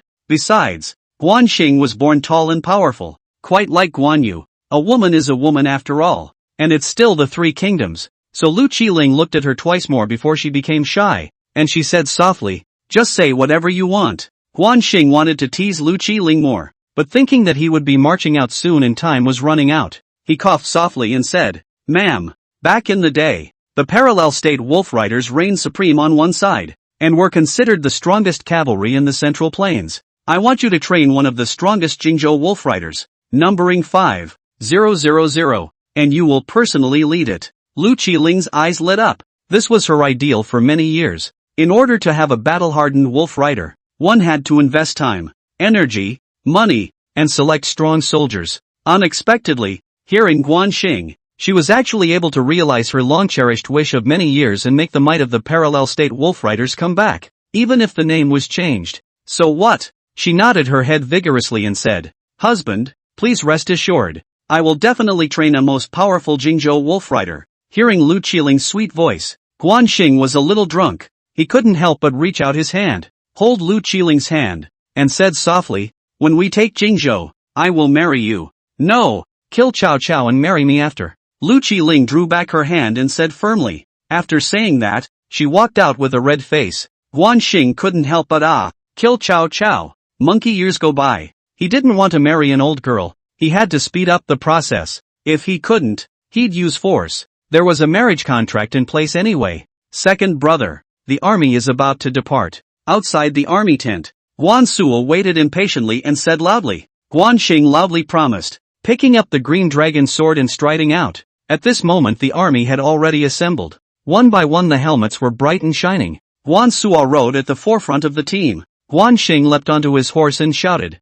Depart! After he finished speaking, he let out a shout, and the warhorse hissed and charged out towards the front. Xing led his army straight to the river on the east side of Jiangling City. In order to stop the carriage, Xing and Guan Suo led the cavalry first, followed by the infantry. An hour later, a large river appeared ahead. The river ran eastward, and the morale was like a rainbow. This was the Yangtze River. From a distance, 2,000 soldiers at the riverside pier protected a carriage that seemed to be waiting for a ship. Guan Suo pointed ahead and said loudly, Second brother, they're getting on the ship, order the troops. Without any hesitation, Xing said loudly, just charge over in a roundabout way and drive them back to the city. His goal was to capture the city of Jiangling, so naturally he had to form a momentum to chase the routed soldiers. Guan Suo promised and rushed over from the flank with his cavalry, his horses' hooves flying and the sound of shouting and killing shaking the sky. Soon Jiangdong soldiers and horses heard the sound. Looking at the mountains of Jingzhou cavalry,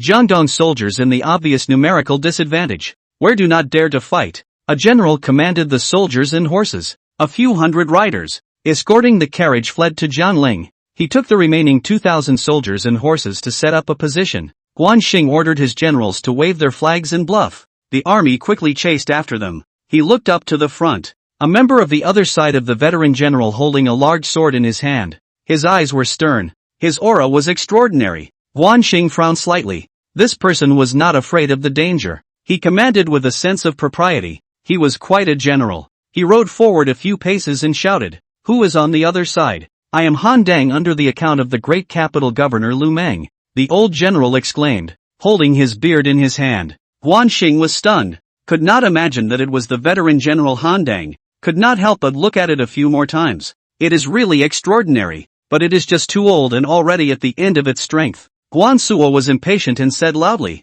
I am Guan Suo, the fourth son of Guan Yu. Take your life. He finished waving his twin hammers and rushed forward. Xing wants to testify a few words, but Guan Suo is too fast, has already fought with Han Dang. Dang bang! The sound of weapons collision, followed by a scream. Han Dang spit out blood. In the hands of the big sword flew out more than 10 meters away. Han Dang crouched on his horse and shouted, Retreat! 2,000 soldiers and horses ran in a tidal wave towards Jiangling City. Xing also could not imagine Guan Suo actually so powerful. A move to defeat Han Dang. It is estimated that even when Lu Bu did not have this ability, This kid can definitely be called the world's first fierce. The Guan family has this kind of talent, and will definitely prosper. Thinking of this, he was immensely proud of himself, waving his green dragon blade and shouting, "Kill!" Tens of thousands of men and horses ran wildly on the main road, escaping in front and chasing after them, always keeping the distance at 100 meters, biting the Jiangdong soldiers to death. After nearly half an hour of running wildly, Jiangling City appeared ahead, and Han Dang led the remnants of his troops closer and closer to Jiangling City. Finally the drawbridge falls and the city gate opens. Han Dang leads the remnants of his troops to rush over. The drawbridge begins to slowly rise. Countless soldiers and horses appear in the jungle on both sides. Liao Hua leads the cavalry to rush over. His greatsword continuously swings and cuts the drawbridge. With a loud bang, the drawbridge fell down, and Liao Hua led the army to rush over the drawbridge, quickly dividing the troops. One way the cavalry rushed into the city gate after Han Dang, and one way the soldiers and horses set up a position and threw the wine altar mines towards the city wall. The sound of violent explosions, the sound of screams, the fire rises up to the sky. Jiangling City turns into a sea of fire. The city wall is blown to pieces. Liao Hua quickly leads his soldiers to occupy the city gate, rushes up to the city wall, and quickly takes control of the situation. And at this moment, Guan Suo arrived with an army of 10,000 and killed directly into the city. A life and death battle began in Jiangling City. In fact, Jiangling City Jiangdong soldiers and horses are not much. Lu Meng with soldiers and horses in the attack on the surrounding counties. The city only less than 10,000 soldiers and horses. And still let Mi Fang and Han Dang lead. Mi Fang is a man of letters and doesn't know anything about soldiers. Plus Han Dang is injured. So how can he defend it? Guan Suo led his army in a single charge and captured the Jiangling government office. And Han Dang led the remnants of his army had already fled Jiangling City. Guan Xing searched the government office with his soldiers and did not find the third sister Guan Yinping. He was worried. Did Han Dang take the third sister with him? This is impossible. Han Dang was injured himself and could not have taken a burden with him. Second brother, we didn't find the third sister. What should we do? Guan Suo said anxiously. He was carrying his twin hammers. His body was already dyed red with the enemy's blood. His entire body was like a god of killing. Guan Xing frowned slightly. It must be Mi Fang. This old thing knew that he couldn't run away. He would definitely take Guan Yinping as a hostage. Thinking of this, he turned around violently and rushed to Guan Suo. Fourth brother, go to Mi's house. After Guan Xing finished, he turned his horse and went straight to the Mi family compound. The Mi family compound. The fence is more than 3 meters high. The gate is thick and sturdy. Very elaborate. At the moment, the door of the Mi family was closed, and Guan Suo was carrying a sledgehammer to charge up. Guan Xing looked around and realized that there were people at the fence looking over. He frowned slightly and pulled Guan Suo back as he shook his head. No, second brother. Why not? I can smash open the gate with one hammer, Guan Suo exclaimed. Guan Xing didn't doubt Guan Suo's martial arts, but he knew that there was definitely an ambush at the door, and he had a better idea. He shook his head and said, Fourth brother, I can make them come out obediently. Chapter 20, Snubbing Mi Fang. Second brother, if you ask me, a wild smash and kill him, Guan Suo said with a disdainful face. Fourth brother, the Mi family, being a Jingzhou family, is a large family and is quite wealthy. I'm going to make them both rich and poor. Guan Xing's eyes flashed with a fierce color, and he said coldly, the end of the three kingdoms Han Mi family is not simple. The family wealth billions of dollars, which is why Liu Bei can be repeatedly defeated. Repeatedly defeated. With the same as the fight does not die. The reason for this is that there is Mi family support. There is money to support. Plundering the Mi family was enough for the Guan family to raise 100,000 troops in Jingzhou and support the entire Jingzhou army. Besides, if it wasn't for Mi Fang, the Guan family wouldn't have come this far. So from either perspective, Mi Fang had to die and the Mi family had to be copied. Second brother, you're right. Hurry up and use your method. Guan Suo clapped his hands and said. Guan Xing nodded and waved his hand behind him. 2,000 lay soldiers to the Mi family compound, forming an encirclement, each holding a wine altar lay in their hands. He sneered and shouted, light it and throw it. 2,000 wine altar mines with white smoke were thrown in towards the Mi family compound. Boom, boom, the sound of explosions rang out, and the Mi family compound instantly screamed miserably, and the fire was in the sky. Guan Suo didn't stay idle, snatching a few wine altar mines, lighting them up and throwing them out towards the gate. Boom boom boom, a few consecutive explosions. The gate of the Mi family was blown up, and a dozen archers were blown out, and there were screams. At this moment, the Mi family compound is like hell on earth. The courtyard wall is blown up, the gate is blown open, and the ambushed soldiers and horses are blown up and running around. Xing made the heavily guarded Mi family compound fall apart instantly without a single soldier. Second brother. It's too good to be true. I'm going to go and pull out this old kid Mi Fong right now, Guan Suo said loudly, carrying the black gold hammer in both hands and riding his warhorse about to charge in.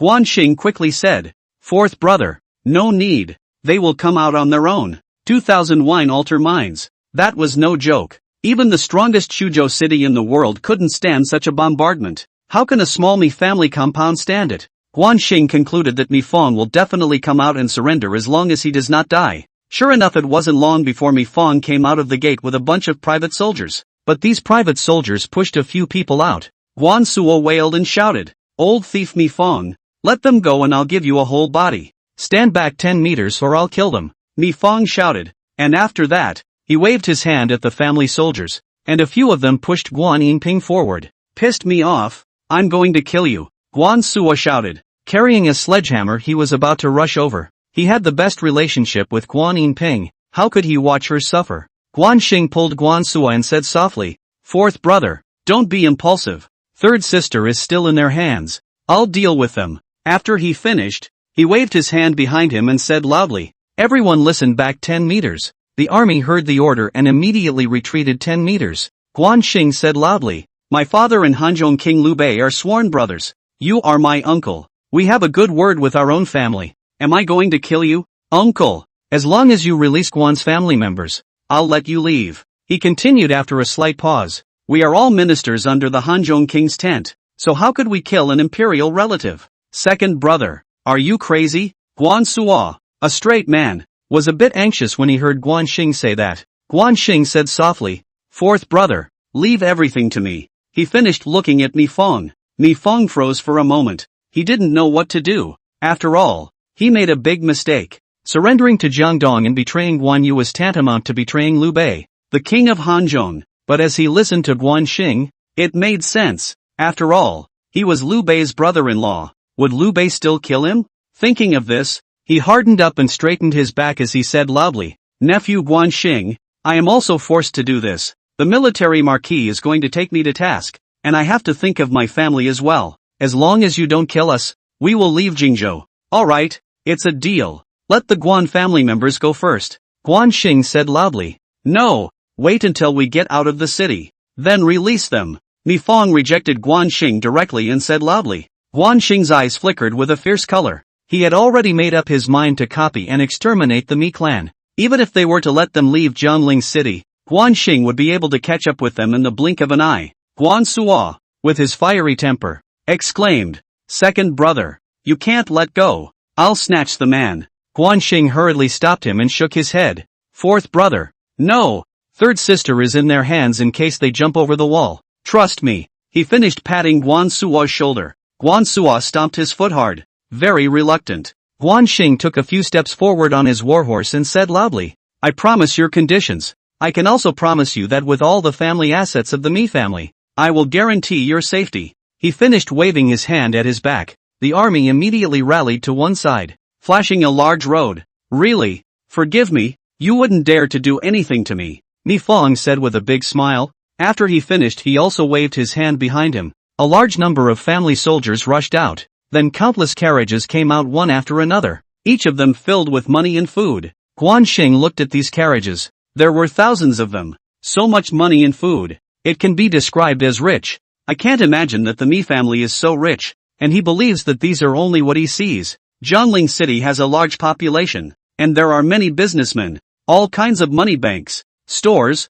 50% of the place are Mi family. Xing's eyes were glowing. As long as he took down the Mi family, it was enough to make the Jingzhou army eat and drink without worrying. Guan Suo came up to Xing and said with a puzzled expression, Second brother, are you really letting them go? Xing shook his head and said softly, You lead your troops to follow them, and at the same time, inform Guan Yinping to lead the army to intercept the Mi family. And when you save the Guan family, you will lead the army to charge and kill them, and not a single member of the Mi family will be left behind. Guan Suo's eyes lit up and he was quite excited. He had waited for this day. He quickly agreed and went to give the order. Mi family fleet walked a full hour. Only from the Mi family compound all walked out. And at this moment the Mi family first caravan has long been out of Jiangling city. The fleet stretches for more than 10 miles. Guan Xing had already arranged everything and was not worried about Mi Fang's escape. He led his army to follow behind and just waited for Mi Fang to release him. The subsequent convoy of the Mi family finally arrived at the city gates. Mi Fang stood on horseback at the city gates. Behind him were 2,000 family soldiers, and on one side were the Guan family, guarded by Mi Fang's family soldiers. Guan Xing said loudly, "I'll keep my word. People can be released." Mi Fang laughed twice and said, "Guan Xing, I will return to Hanzhong with the caravan. I believe the Hanzhong king will not make things difficult for me. The others can be released. But Miss San will accompany us to Hanzhong." "Old piker, I knew that your words don't count. Today you won't be able to leave Jiangling city," Guan Suo shouted loudly. And after that, he was about to charge up with his black gold hammer. Guan Xing hurriedly pulled Guan Suo back and shook his head vigorously at him. He glared at Mi Fang and said loudly, "Fine. Follow you." He also could not have imagined that Mi Fang was so cunning. Chapter 21, Raiding the Mi family. Despite Guan Xing's promise, he had long had an idea that Guan Yinping was a strong martial artist, and would surely be able to escape as long as he had the chance. Saving the others first, before saving Guan Yinping. "Why? My third sister is in your hands. What are you afraid of? Not to mention that you are my uncle. Even for the face of the Hanzhong king, I will not kill you." Seeing that Mi Fang was still hesitant, Guan Xing continued. Mi Fang was also worried. After all, he opened the city and surrendered to Jiangdong. He wanted to seek a position in Jiangdong. Who knew that Guan family killed back so quickly? But when he heard Guan Xing's words, he felt that it made sense. He straightened his back once more and said loudly, "That's right. Forgive me, you wouldn't dare to do anything to me. Come and release me." With his words, the family soldiers let all of Guan's family members go, leaving only Guan Yinping behind. As long as Mi Fang left Jiangling city and returned to Hanzhong, the Guan family would not be able to do anything about him. And he was desperate to leave this place as he said loudly, "Guan family nephew, farewell." He finished waving at his men and turned his horse forward. Guan Xing suddenly shouted,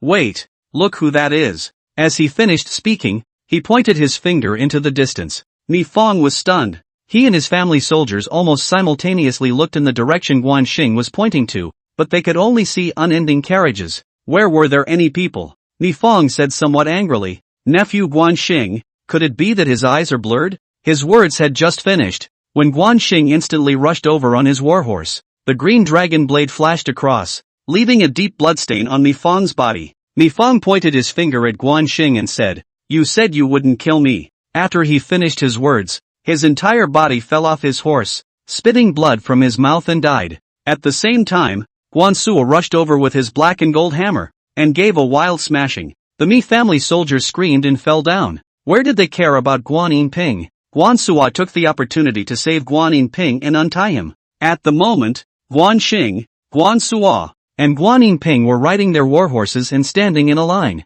They looked at the panicked Mi family soldiers and laughed coldly. Guan Yinping was also fiery-tempered and snatched a large sword from the soldier's hand, shouting, "Second brother, kill him without leaving a single piece of armor." These family soldiers and the Guan family 3 siblings, and its large number of Jingzhou soldiers in front of, only to be slaughtered, were still dare to fight. Scared long ago threw down weapons. Guan Xing hurriedly stopped Guan Yinping as he shook his head and said, "Third sister, this matter is the fault of Mi Fang alone and has nothing to do with others. Now is the time to use people. These family soldiers have no master. It is a great opportunity to collect them." After he finished speaking, he rode his warhorse forward a few steps and said loudly, "Mi Fang has been killed. All of you throw down your weapons and you will be spared from death. Those who want to be soldiers will be integrated into the Jingzhou soldiers, and those who don't want to be soldiers can leave now." Mi family soldiers more than 3,000 people, all poor and poor people. Nowadays the soldiers are in chaos. It is the same where to go.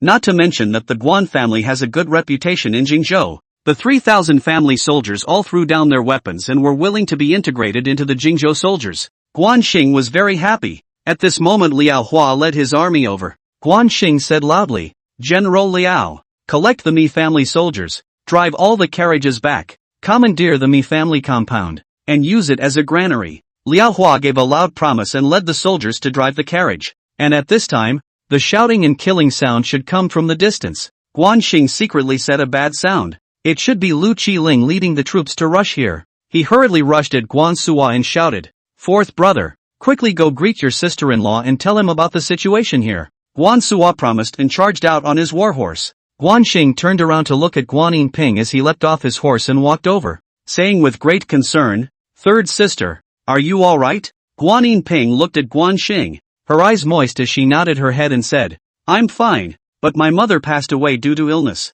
After she finished speaking, she whimpered and cried. Guan Xing a burst of pain. His mother died early, and Guan Yinping is the same father and mother, but his stepmother is very good to him, like his own mother. How can he not be sad when he heard that his mother died of illness? He put his arm around Guan Yinping's shoulders and said, "Third sister, don't be sad, I will arrange the aftermath." Guan Yinping wiped a handful of tears, looked at Guan Xing, nodded and said, "Second brother, it's all because of Mi Feng. Why don't we just kill the Mi family and avenge mother's death?" After she finished speaking, she was about to walk over with her large sword. Guan Xing hurriedly stopped Guan Yinping, shook his head and said, "Third sister, no, Hanzhong King Liu Bei and father are sworn brothers, and Mi Feng is Liu Bei's inner relative. Killing Mi Feng has already violated the taboo. If you are killing the Mi family, Jingzhou will be in danger. How about handing these people over to father to dispose of?" Jingzhou critical, Mi Feng mutiny,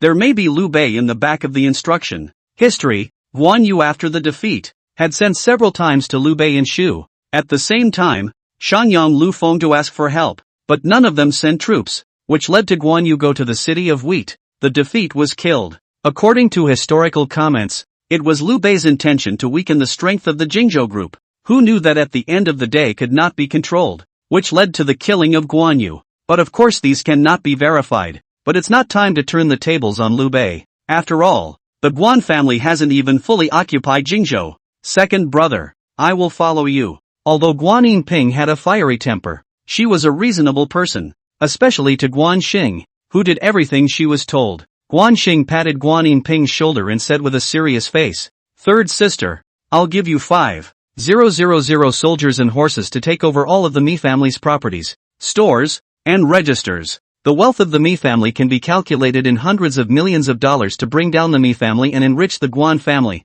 after which they can recruit and buy horses and vigorously expand the Jingzhou soldiers. Not to mention that Guan Xing also has a series of plans to be implemented. Jingzhou is the starting point of his road to hegemony." Guan Yinping was simple-minded and didn't think that much. She nodded her head vigorously and said, "Second brother, don't worry. I know the Mi family's property and stores like the back of my hand. I'll go and do it now." And at this moment, Guan Suo, Lu Qiling ran over on her warhorse. Lu Qiling looked at Guan Yinping and said with a wary face, "Husband, who is this person and why is he so close to you?" She finished and glared at Guan Yinping. Guan Xing was stunned and looked at the two of them. Smelling a strong sense of jealousy, he quickly said, "Let me introduce my wife, Lu Qiling, and my third sister, Guan Yinping." Both Lu Qiling and Guan Yinping were stunned. Lu Qiling was the first to react and took 2 steps to the side to distance herself from Guan Xing. She smiled and said, "Hello third sister, second sister-in-law." "Hello," Guan Yinping said with a surprised face. Guan Xing looked at the two of them, laughed twice and said, "All right, they all know each other. Ma'am, so you and the third sister will go together to check on the Mi family's property." He did not want Lu Qiling to keep dancing with swords and guns. That was his wife. Lu Qiling glared at Guan Xing and pulled Guan Yinping forward, whispering as she walked. Guan Xing had a helpless look on his face. And not to mention, Lu Qiling and Guan Yinping had similar temperaments, which was quite suitable. At this moment, Guan Suo came running on his warhorse and said loudly, "Second brother, something bad is happening. A large number of Jiangdong soldiers and horses are coming towards Jiangling city." Chapter 22, Killing Ling Tong in Seconds. Guan Xing was slightly stunned. He could not imagine that the Jiangdong soldiers came so quickly. It seems that a big battle is just around the corner, but he is not worried. Now there are nearly 30,000 soldiers and horses, and the secret weapon Wine Altar Thunder, absolutely enough to eat a pot of Jiangdong soldiers. He said decisively, "All soldiers and vehicles enter the city, close the gates, and raise the drawbridge. Fourth brother, General Liao follow me up to the city tower." After he finished holding the green dragon sword in his hand, he led Guan Suo and the others towards the city tower. Soon Guan Xing and his group came to the city building. which was bombed and dilapidated due to Liao Hua's attack on the city with his troops not too long ago, making it difficult to repair it in a short period of time. Xing frowned slightly. The situation is not good. It is difficult to defend the city in this situation. He stood on the city tower and looked into the distance, only to see the dusty sky in front of him, a large number of soldiers and horses spreading over the sky without being able to see the end of it, and a large flag fluttering in the wind with the word LV written on it in a big bucket. It was Lu Meng who led the troops. This was one of the legendary 4 great governors of Jiangdong, which made Xing a bit excited. To be able to meet a famous historical figure, it was not a wasted rebirth. General Guan, what should we do? The city is badly damaged and cannot be repaired in a short period of time. Jiangdong's soldiers and horses are at least 40,000 or more, Liao Hua said with great concern. Afraid of a bird? I'll go down with a sledgehammer and kill him, Guan Suo said with great disdain. A few battles. He felt unfulfilled, not addicted, he said while rolling up his sleeves. Xing frowned tightly. He was weighing the pros and cons of both sides. Jiangdong has many soldiers and generals, while on the Jingzhou side, there are only 10,000 elites, plus 20,000 collected mountain bandit soldiers. And in terms of generals, there are only Xing, Guan Suo, and Liao Hua. Lu Qiling, Guan Yinping barely counts. It seems that we can only take the enemy by force, not by ability, using the Wine Altar Thunder, coupled with Guan Suo's great strength, to decimate the enemy generals. After determining the strategic approach, Xing turned back to Guan Suo and Liao Hua as he said loudly, General Liao, organize the generals to repair the city, while arranging for the generals to build the Wine Altar Thunder day and night. He finished with a slight pause and continued, 4th brother, lead 5,000 soldiers and horses, bring 2,000 thunder soldiers with you and follow me to meet the enemy. Liao Hua gave a loud promise and turned to make arrangements. Guan Suo had an excited look on his face. His 2 hammers clashed together, making a dull sound as he said loudly, 2nd brother, let me go first this time. I will kill him without leaving a single piece of armor. As Xing walked down the road, he instructed, 4th brother, remember, just cut down the enemy generals, don't pursue the poor enemy. He had already seen Guan Suo's strength. This kid had boundless strength and superb hammering skills, and he didn't know who he learned it from. Guan Suo was quite like the historical king of Western Shu, and as long as he stepped in, he would be able to take down even if Lu Bu was alive. Don't worry 2nd brother, I won't chase, Guan Suo said loudly. Half an hour later, Guan Suo led 5,000 elite soldiers and 2,000 thunder soldiers and took up positions in front of Jiangling city. Xing, Guan Suo rode their warhorses at the forefront of the group. Behind them were 2,000 thunder soldiers, and then 5,000 elite cavalrymen at the back. At this moment, Jiangdong's soldiers and horses have stopped, and the follow-up troops are still coming in a steady stream. At the front of the team is a general, very powerful, next to the banner written Ling. Xing muttered to himself, could it be Ling Tong of Jiangdong? This person is one of the 12 tiger ministers of Jiangdong. Although he doesn't have the strength of a 10,000-man enemy, he is still considered a first-rate martial arts general, and he can go head-to-head with Chaoran. 2nd brother, what did you say? I didn't hear you clearly, Guan Suo said loudly. Xing leaned over on his warhorse and said loudly, the Jiangdong vanguard officer is Ling Tong. This man is highly skilled in martial arts, so do not take the enemy lightly. If you can't do it, throw a thunderbolt. After he finished speaking, he handed Guan Suo a Wine Altar Thunder. Guan Suo had an indifferent look on his face, but he still took the Wine Altar Thunder. At this moment, Ling Tong, the vanguard officer of Jiangdong soldiers, ran to the center of the battlefield on his warhorse, and he raised his greatsword and pointed at Xing and said loudly, I am Ling Tong, the vanguard officer under the account of Jiangdong's great governor, LV Meng, who is going to answer the battle. Just as his words were finished, Guan Suo charged out on his warhorse while shouting, your family's grandpa Guan Si is here. Look at the hammers. After he finished speaking, he raised his twin hammers and slammed them over fiercely. Xing let out a bitter smile. This kid does not talk about martial virtue. Ling Tong is going to suffer. Sure enough, Ling Tong was too late to react. His hand held the great sword to meet the double hammers to resist. When a loud bang, Ling Tong let out a scream. His hands ruptured the tiger's mouth. Unable to hold the great sword, the great sword flew out on the spot. Ling Tong turned his horse to run. Guan Suo where will let him go? A seabed to find the moon. A hammer from the bottom and hit the past. Ling Tong even with the war horse. was hit by the hammer. The warhorse fell to the ground. Ling Tong flew out upside down. The person in the air spit out a few mouths of blood, landed on the ground, and directly cut off the gas. Immediately, a dozen soldiers ran out of the Jiangdong camp to snatch Ling Tong's body back,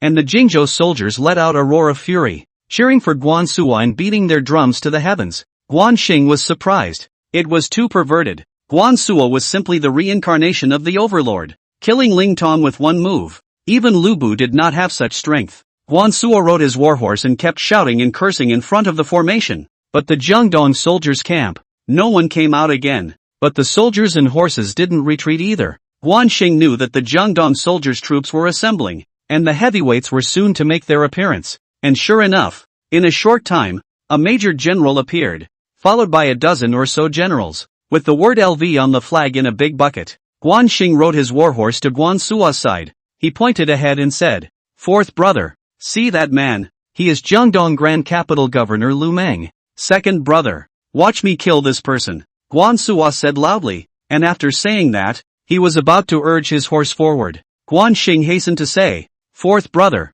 no, if he wants to fight the generals, we will fight the generals. If he wants to lead the troops to charge, we will use secret weapons." This was his strategy. On the one hand, not to let Guan Suo get into danger. On the other hand, to preserve the strength of Jingzhou soldiers. At this moment, Lu Meng led a dozen or so generals forward a dozen or so meters, stopping at a place 30 meters away from Guan Xing. Guan Suo. Lu Meng shouted, "Who is on the other side? Report your name, your family." "Grandpa Guan Si, that man just now was killed by me in one move. If you don't want to fight again," Guan Suo said loudly. Guan Xing, being the main general, still had to talk about some martial virtues. He said loudly, "I am Guan Xing, the second son of Guan Yunchang, the military marquis of Jingzhou, who is on the opposite side." Even though he knew that it was Lu Meng on the opposite side, he deliberately pretended to be disdainful. "How dare you? Don't you even recognize the Grand Duke?" one of the generals behind Lu Meng said loudly. Lu Meng rushed behind him and waved his hand, signaling him to keep quiet. He looked at Guan Xing and Guan Suo and secretly marveled. Guan Yu is so lucky to have two such heroic figures. He coughed loudly and said, "I am Jiangdong Grand Capital Governor Lu Meng is also. The two generals are young heroes. Why don't you surrender to me? How about Eastern Wu? Otherwise, my 100,000 troops will surely step on Jiangling City today." Chapter 23 Guan Suo battles the heroes. Guan Xing laughed coldly and said very nonchalantly, "LV Meng Pitbull, Sun and Lu are supposed to be allies. Why did you raise an army to commit a crime against my Jingzhou? Now that the other side has many soldiers and generals, Guan Xing wants to press ahead from the momentum, which will do twice the work with half the effort." Lu Meng disdained it and said with a cold snort, "Jingzhou was originally borrowed from you. You are shameless. Just do not return it. Then we can only take it hard. My lord, Lu Xiande, has already negotiated with Sun Quan of Jiangdong to return Jingzhou when he takes Shuzhong. It is you and others who have not kept your word." Guan Xing said loudly. He finished with a slight pause and continued, "But it doesn't matter anymore. None of you will be able to return to Jiangdong. My father, Guan Yu, captured Yuban, killed Pang De, Chao Run, shook China. The Four Seas came to join him, and scared Cao Cao to move his capital. You should know about all this, and in the next few days, my father, Guan Yu, will be leading the group to rush here." Lu Meng old piker, aren't you afraid? Guan Xing finished and laughed twice. His father Guan Yu's reputation was still very loud, especially in the Battle of Xiangfan, which was an event that made the whole of China tremble. If Sun Quan of Jiangdong had not joined forces with Cao Cao, perhaps Guan Yu would have already led his troops into Cao Cao's hinterland and taken the entire central plains. Lu Meng trembled inwardly. Who was Guan Yu? That was the existence of the strongest person besides Lu Bu. How could he not be afraid? But he couldn't show it if he wanted to stabilize his army. He could only take the initiative if he fought quickly. He said loudly, "Yellow mouth kid. Good mouth. Just don't know how good is the handwork. Who dares to come out to fight? And take this person with me?" After he finished speaking, he pointed his finger at Guan Xing. "I, Zhou Tai, am willing to go," one of the generals said loudly, and after that, holding a steel spear in his hand, he rushed out on his warhorse. Guan Xing was stunned. Zhou Tai, a famous war general of the Three Kingdoms, whose strength could be compared beautifully with Huang Zhongwei. This was the first feeling given to him. He let his eyes look over, and sure enough, a great general, majestic, aged around 40, with a gun in his hand, a horse at his hip, and a bow and arrows on his back. This was a famous figure in history, and this person was quite loyal. Guan Xing couldn't help but want to recruit this man. He rushed to Guan Suo and said, "Fourth brother, this man is a great martial artist. It would be best to capture this man alive." Guan Suo had been waiting impatiently for a long time and said loudly,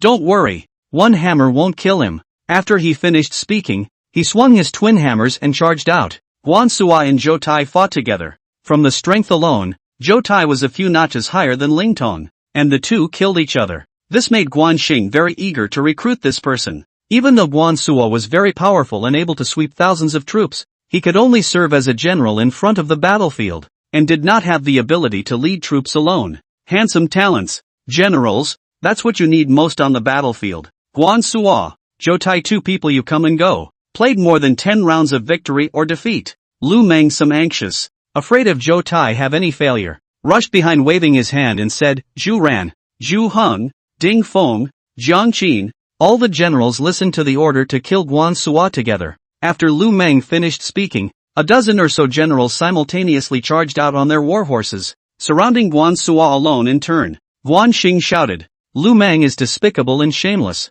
So many people are surrounding one person. Guan Xing is coming." He finished swinging his greatsword and was about to charge up. Guan Xing has long been tried martial arts, Guan family knife skills, although not practiced to the home, but already have a certain fire, able to fight with Jiang Qin, Ding Feng and others, counting the strength of the second-rate military generals. "Second brother, do not worry, I alone am sufficient," Guan Suo said loudly. A pair of black and gold hammers, swinging densely, under the effect of power. All techniques seem useless. Guan Suo wide open, a wild smash, touching the person injured, blocking the person died. Just a few rounds, in addition to a few strong generals, such as Zhu Ran, Jiang Qin and others are fine. Others either weapons flew, or people injured. Guan Suo was killing sexually, constantly wailing and screaming, simply a tireless beast. He swung out a hammer violently and smashed it at Zhou Tai. Zhou Tai dodged and slashed over with his great sword, and with a clanging sound, it impacted on the sledgehammer, and blood seeped out of the corner of Zhou Tai's mouth as his body staggered. Guan Suo did not have any hesitation. The sledgehammer hit again. If this hammer goes down, Zhou Tai will die. At the critical moment, Zhou Tai stabbed over with his spear, and Guan Suo's sledgehammer hit Zhou Tai's spear, which was immediately deformed and could not be used. Zhou Tai threw away his lance and quickly took out his bow and arrow from his back, trying to shoot Guan Suo. And at this moment Guan Suo was about to turn his horse around and continue his charge. Guan Xing secretly said that it was not good. Guan Suo was in danger. He swung his great sword and rushed over. His speed was so fast that he instantly rushed to Zhou Tai's side. His great sword swept across, and with a dan-gang sound, he directly cut Zhou Tai's bow and arrow away. At the same time, the back of Guan Xing's green dragon sword blade rushed down and slammed down hard on Zhou Tai. With a miserable scream, Zhou Tai was slapped off his horse before he could react. The Jingzhou soldiers immediately rushed up, grabbed Zhou Tai and pressed him towards Jiangling city. Seeing Zhou Tai's danger, Lu Meng waved his big hand repeatedly and shouted, "Quick! Save them! Save them!" With his words, a dozen generals, with their soldiers, rushed up and were about to snatch Zhou Tai. Guan Xing sneered. He had been prepared for this. He shouted at Guan Suo, "Fourth brother, retreat, let them taste the secret weapon." After he finished speaking, he rushed behind him and waved his hand. 2,000 thunder soldiers had long been ready, each holding a wine altar thunder in his hand, quickly lighting it, watching the Jiangdong soldiers and horses rushing over. And at this moment, Guan Xing and Guan Suo have already quickly retreated. Jiangdong soldiers and horses rushed over. The distance is less than 30 meters. Eyes to the near front. Guan Xing shouted, "Throw mines." With Guan Xing's words, 2,000 wine altar mines were thrown at the Jiangdong soldiers and horses with white smoke. Before Jiangdong soldiers and horses could react, the sound of explosions rang out.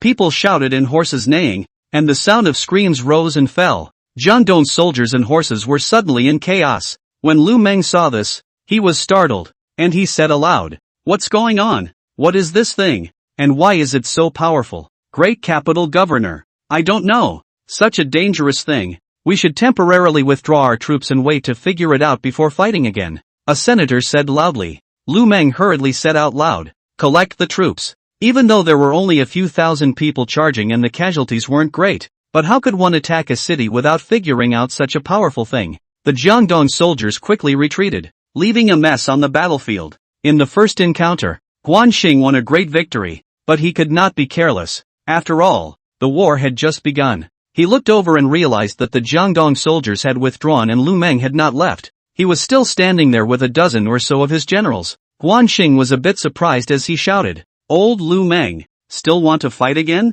Chapter 24, Letting Zhou Tai Go. Xing finished his speech with a guarded look on his face. As long as Meng and the others charged forward, he wouldn't mind another wave of wine altar thunder. "Second brother, what's the point of being afraid of him? I'll just go up and give them a wild smash," Guan Suo said loudly. He was in the heat of the moment. After a big battle just now, he also has an understanding of his own strength. These people are not his opponent. Xing shook his head and said, "Fourth brother, no, let's see what they say." Right now he wasn't in a hurry to rush and kill. What he wanted to do was to play it steady and hold off Meng. As long as time passes and they run out of food and grass, they will naturally retreat. Meng was worried and glared at Xing as he said loudly, "Can you tell us what kind of weapon was used just now that was so powerful?" As he spoke, he looked at the corpses littering the ground, each one blown up beyond recognition. In his perception, this should be a siege incendiary or something like that, but why is the power so great? With this thing,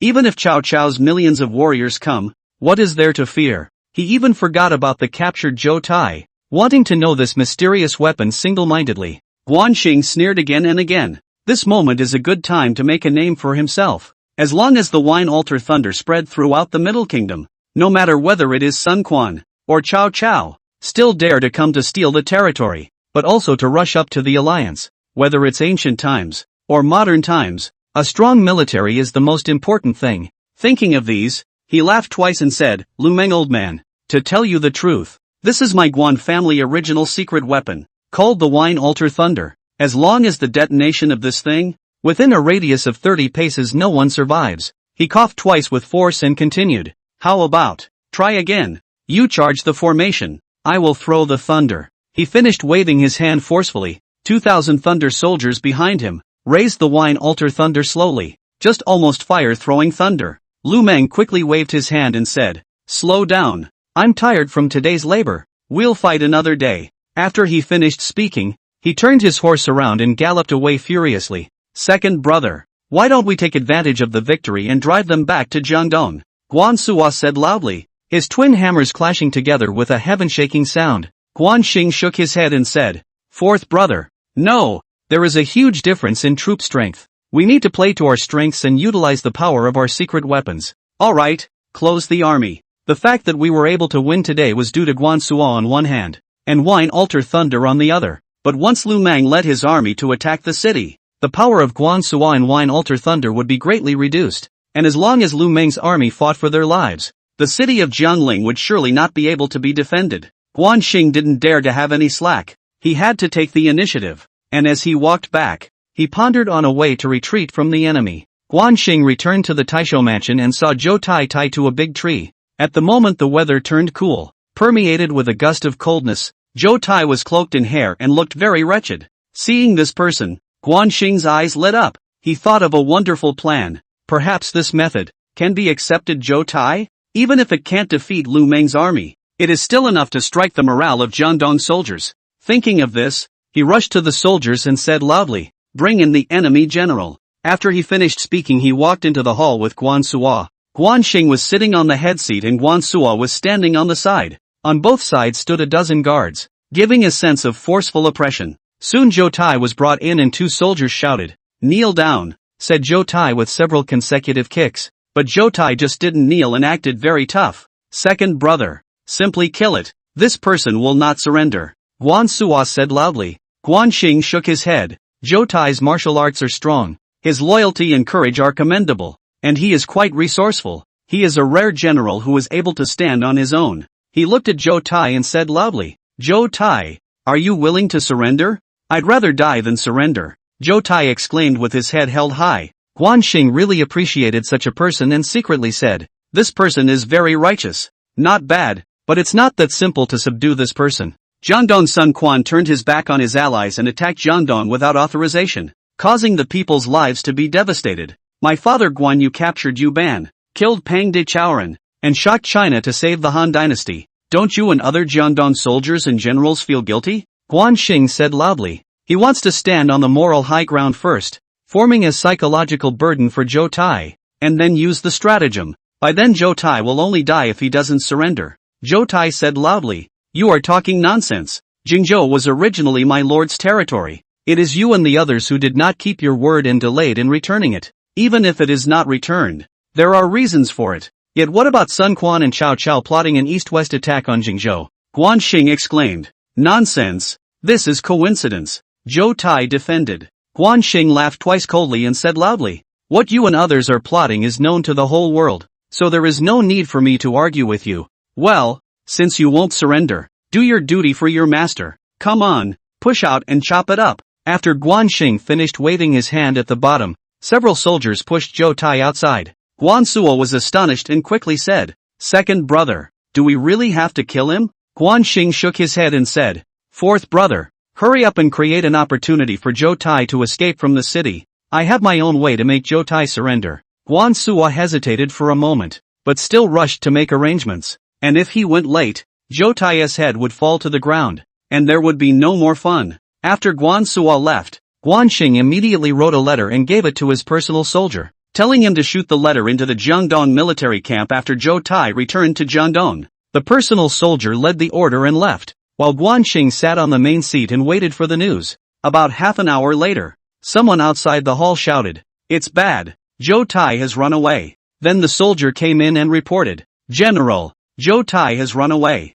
Got it. Go down. Guan Xing said as he waved his hand at him. The soldier looked surprised, looked up at Guan Xing, and walked out with a puzzled expression. Not long after, Guan Suo walked in with great strides, walked up to Guan Xing, and lowered his voice. Second brother, according to your orders, Zhou Tai has already left the city, and should be entering the Jiangdong camp at this moment. Good. Have a good rest. Eat at the third watch, and rob the camp at the fourth watch. Guan Xing said very simply. As for the details, he couldn't say. The key was to see how Lu Meng read that letter. Guan Suo was dumbfounded as he shook his head and said, Second brother, after a day's rest, the Jiangdong soldiers are no longer tired. It's not appropriate to rob the camp at this time, right? It's true that it's not appropriate, and we don't need to retreat in a hurry. Guan Xing said with a smile. He wanted to win time for Liao Hua to repair the city and create a wine altar mine by taking action tonight, subduing Zhou Tai and demoralizing Lu Meng's soldiers. In fact, there was another aspect, taking the initiative and letting Lu Meng fumble with the situation. There is a more important point. The war in Jingzhou will directly affect the formation of the three-legged tripod. It is estimated that now Liu Bei Cao Cao are concerned about the war in this place. Guan Xing can't expose his strength too soon. He can't defeat Lu Meng too soon. He should know that the reason why Liu Bei doesn't send troops, he is to weaken the strength of Jingzhou Group. Think about it. The strength of Jingzhou Group is not decreasing, but increasing. What will Liu Bei think? Guan Suo was even more puzzled, and he said in a puzzled voice, What is the meaning of not retiring in a hurry? Guan Xing shook his head and answered with a serious face. What do you think King Liu Bei of Hanzhong is doing to us? Chapter 25, Night Attack on Lu Meng. Guan Xing actually wanted Guan Suo to understand that Liu Bei was too calculating, even as a sworn brother. Hanzhong King Liu Bei and father are sworn brothers and have treated us well, Guan Suo said with a puzzled expression. Guan Xing shook his head helplessly, knowing that it was useless to say more. After all, he was the only one who had traveled through the world, and he was the only one who understood the causes and consequences. So forget it, and take your time in the future. I also do not know what kind of consequences the Battle of Shangfan, Guan Yu did not die, will cause. Guan Xing is still a little bit expectant. He patted Guan Suo's shoulder and said, All right, go get ready. After a big battle, Guan Xing was also very tired, and it was already afternoon time. So after having lunch, he lay down on his couch and huffed and puffed. Without realizing it, it was already nighttime, and when a loud noise came, Guan Xing opened his eyes and was seeing Lu Qiling joking with Guan Yinping. Guan Xing stood up, coughed hard and said, Madam, third sister, what is it that makes you so happy? Guan Yinping hurriedly ran over and said with a smile, Second brother, if you don't copy, you don't know. This copy, guess how many stores, how much gold and how much grain the Mi family has.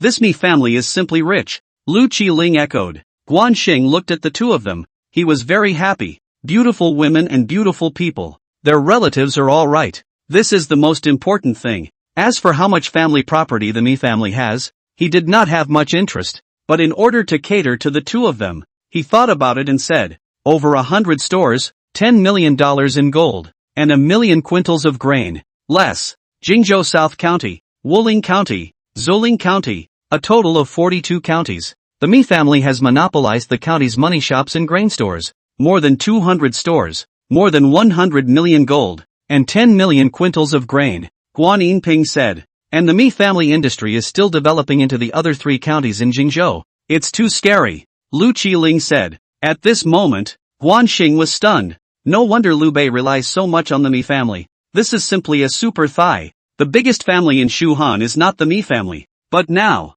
everything has changed. All of these belong to Guanxing. At least Jingzhou territory will no longer have the Mi family. And with this money, Jingzhou will eat and drink without worry. He clapped his hands and said, good, great. In the future this industry will have you and others to take care of. Second brother, there are too many for me to take care of. Guan Yinping said worriedly. I don't care about that. I only care about training the Jingzhou wolf riders. Lu Qiling shook her head and said. Guanxing looked at the 2 men and knew that he couldn't force it. He smiled and said, how hard can it be? Turn around and I'll teach you the manager system. You just supervise and inspect. He was full of hope for the future. Such a huge business must have a completed system. Only then can it provide a constant flow of money food. What is the manager system? Said Guan Yinping with a puzzled look. Even Lu Qiling looked at Guanxing strangely. Guanxing was speechless. 1 or 2 words really couldn't make it clear. He could only talk about it later. At this time Guan Suo wore armor and walked in with big strides. He exclaimed, second brother, the soldiers are well fed and waiting to depart. Guanxing took the opportunity to digress, patted Guan Yinping's shoulder and said, well, after this battle, I'll teach you well, and you should learn as well. Ma'am, girls don't fight all the time. Be careful that no one will want them in the future. He pointed a finger at Lu Qiling. Lu Qiling glared fiercely at Guanxing and turned her head away, worrying her pretty face slightly red, mentally saying, it's only good that no one wants it, so I'll rely on you. Guanxing could not help but sneeze and cursed. Who was cursing me? It can't be the old thief Lu Meng. He shook his head and waved at Guan Suo, the 2 of them striding out the door. The 2 men led 5,000 troops to the outside of the city by night. Guanxing looked at the time. It was already 3 o'clock, and he looked toward the camp of Lu Meng, a Jiangdong soldier. At the moment there were piles of bonfires lit in the camp, and from time to time there were soldiers on patrol passing by, each drooping their heads, very sleepy. This was the moment when people were most sleepy in the day, and Guanxing's purpose was actually to strike Lu Meng. Knowing that 1 or 2 battles could not defeat him, he held the green dragon sword in his hand, raised it high, and swung it at the front. 5,000 cavalry whistled and rushed out. Due to the fact that the horses' hooves were wrapped in cloth, the sound was very small, and it could be said that they advanced silently, and soon they were less than 20 meters away from the Jiangdong soldiers' camp. Guanxing's eyes flashed with a fierce color as he shouted, throw the mines. 2,000 soldiers had long been prepared, and upon hearing the order, they ignited the wine mines and threw them out towards the barracks. Boom boom boom, continuous explosions sounded. Jiangdong soldiers' camp instantly in chaos. The camp tents lit up and soon burned. Suddenly the fire was in the sky. The soldiers ran everywhere. The ghosts cried and wailed, resounding through the dark night. Guanxing was not in a hurry to charge. He looked at the Jiangdong soldiers that were scurrying around. How it looked like they were frying beans. Second brother, give the order. Guan Suo was a bit anxious and said loudly. Guanxing nodded and said, return in an hour and kill. With Guanxing's order, Guan Suo took 5,000 cavalry and charged out. Guanxing stood in the distance with a few hundred cavalry and just watched. This is the chaotic 3 kingdoms. The 3 kingdoms where human life is as cheap as a dog. If you have money, status and territory, you are the king of 10,000 people. So what if Liu Bei and Sun Quan want to be the king of the Chinese land? An hour of charging. Jiangdong soldiers were killed and wounded, but soon Jiangdong soldiers began to gather, and 5,000 cavalry could not shake Lu Meng's army at all. Soon Guan Suo came to Guanxing with 5,000 cavalry. Guanxing said loudly, withdraw. What's done is done. It's time to retreat, and wait for the rest. Guanxing came fast and went even faster. Before and after it was just 2 hours. Before dawn he returned to the Jiangling city government office. He yawned and said loudly, fourth brother, let the generals have a good rest. And at this moment, in Jiangdong's camp, Lu Meng looked at the messy promises and couldn't help but curse. Bastard. Shameless. No martial virtues. Reporting to the Grand Capital. The soldiers found a letter. Zhu Ran said loudly, and handed a letter over afterward. Lu Meng frowned as he opened the letter and was startled at first glance, shouting, "Men, bring Zhou Tai to me." After he finished speaking, he walked into the center army tent. Not long after, Zhou Tai entered the army tent wearing armor and striding into the tent. He clasped his hands and said loudly, "Great capital governor, what is it that you have called me for? Zhou Tai, you did this. Come on people, push out and behead him." Lu Meng shouted. Several soldiers immediately rushed in to press Zhou Tai to walk outside. Zhou Tai cried out, "Great capital governor, unjustly accused, unjustly accused. Dudu mustn't. Be careful of Guan Xing's divisive plan." Zhu Ran also read the content of the letter and quickly said aloud, "General Zhu, as soon as Zhou Tai came back, Guan Xing attacked at night. It's clear that it was premeditated. Zhou Tai surrendered to Guan Xing, and now the army has suffered heavy losses. Zhou Tai's crime should be punished." Lu Meng said loudly. Chapter 26. Of course Lu Meng understood, but he had his own ideas. He snorted coldly and said, "Heavy beating of 100 army clubs, lock up, and wait until you return to Jiangdong to clean you up." He finished waving his hand at the soldiers. In fact, he already knew that Guan Xing had used a backstabbing tactic, so he had taken the trick and tried to figure out what happened with the wine altar thunder. Soon outside the tent remembered the sound of Zhou Tai screaming miserably. At the same time Zhou Tai broke his mouth and cursed Lu Meng. What is difficult to hear what to curse? And at this moment, in the Jiangling city government office, Guan Xing woke up from a big dream. He stretched his arms and came to the courtyard, waving his green dragon sword. In order to live longer in the chaotic world, not only do you need to have a strategy, but more importantly, you need to have a high level of martial arts. The Guan family's sword technique is powerful and incomparable, and in order to reach the kind of realm that Guan Yu is in, you need to practice it consistently. The martial arts in this world are divided into levels: supreme martial arts, superb martial arts, first-rate martial arts, second-rate martial arts, and third-rate martial arts. Lu Bu, as the ceiling of the three kingdoms martial arts, belongs to the absolute martial arts, while Guan Yu, Zhang Fei and Jia Yun belong to the super first-class martial arts. Guan Suo is between the first-class martial arts and super first-class martial arts, while Guan Xing belongs to the second-class martial arts. Based on this situation, Guan Xing had to practice hard. It was already the early winter season, and Guan Xing was sweating after practicing the Guan family sword technique a few times. Guan Suo came in with great strides, and seeing Guan Xing practicing martial arts, he said loudly, "Second brother, with me to protect you, what else is there to practice with the sword?" Guan Xing does not have such a big heart. Guan Suo is reckless and does not know how to scheme. Usually this kind of character is difficult to live to the end. He put away his green dragon sword and said loudly, "Fourth brother, have time to read a book and grow a heart. Any news from Zhou Tai?" Guan Suo was most annoyed with the book. He didn't listen at all. He came over to Guan Xing and lowered his voice. "Second brother, your math is really accurate. Zhou Tai is really here, right outside the door. Quickly invite him in," Guan Xing said in a hurry. Now that he was short of soldiers and generals, it was great that Zhou Tai was able to come and join him, he said as he went inside the hall of the government office. When he sat down on the chair, he saw Zhou Tai being helped in by two soldiers, and it was very hard to see how pale and weak his face was. In order to show his concern, Guan Xing hurriedly stood up, walked over, assisted Zhou Tai with both hands, and said with great concern,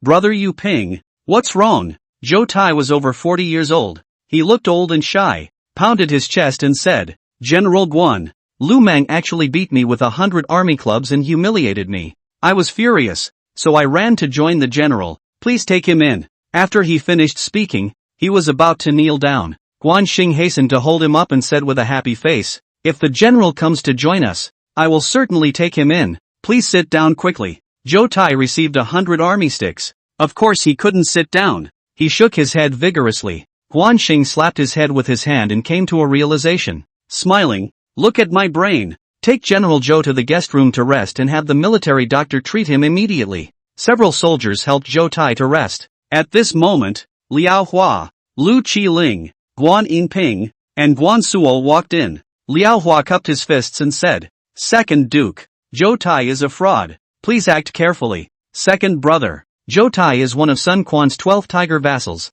loyal and devoted. He would never betray Eastern Wu. There must be a fraud. Guan Yinping chimed in. Guan Xing frowned slightly. Could it be that Zhou Tai is really deceitful? Could it be Lu Meng's bitter trick? Thinking of this, cold sweat broke out on Guan Xing's forehead. It seems that he is still too young and too eager to seek the good. But what is Zhou Tai fraudulently surrendering for? Is it for the secret weapon Wine Altar Thunder? It seems that only the Wine Altar Ray is so attractive to Lu Meng. After all, once the fraudulent surrender is recognized, it is a life of 9 deaths. Second brother, wait for me to capture this person, Guan Suo said loudly, and after that, he was about to head out. Guan Xing hurriedly stopped Guan Suo.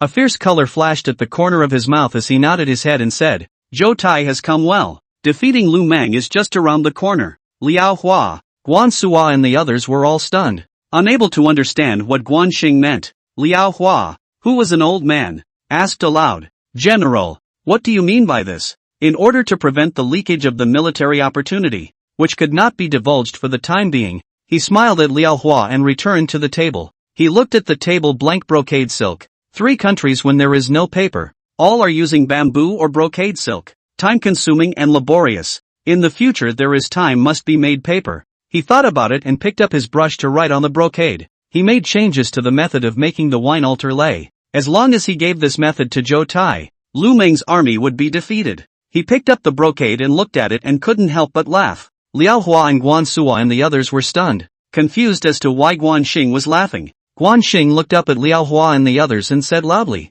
4th brother will go out when he hears an explosion at Lu Meng's camp. 3rd sister, ma'am, you guys go and get busy too. General Liao stays behind. Some things need to be done in secret, and the fewer people who know, the better. Guan Suo was so excited to hear that there was going to be a war that he gave a loud promise and turned to leave. It didn't matter to Guan Yinping, as long as it was for the good of the Guan family. Lu Qiling could be a bit upset. He glared at Guan Xing and pouted his lips, calling someone ma'am with your mouth. Why are you hiding something from them? Guan Xing was speechless. He looked at Lu Qiling and said with a smile, good, then I won't hide it from you. When father returns, how about a marriage? Lu Qiling immediately blushed and said with a shy face, hate, ignore you, but mentally happy From the Battle of Xiangfan to now, he gradually integrated into the Guan family. Guan Yingping had a happy look on her face as she wrapped her arms around Lu Qiling and said with a smile, sister-in-law, let's go. This second brother of mine always has some surprises in store for everyone. The two of them talked and laughed as they headed out.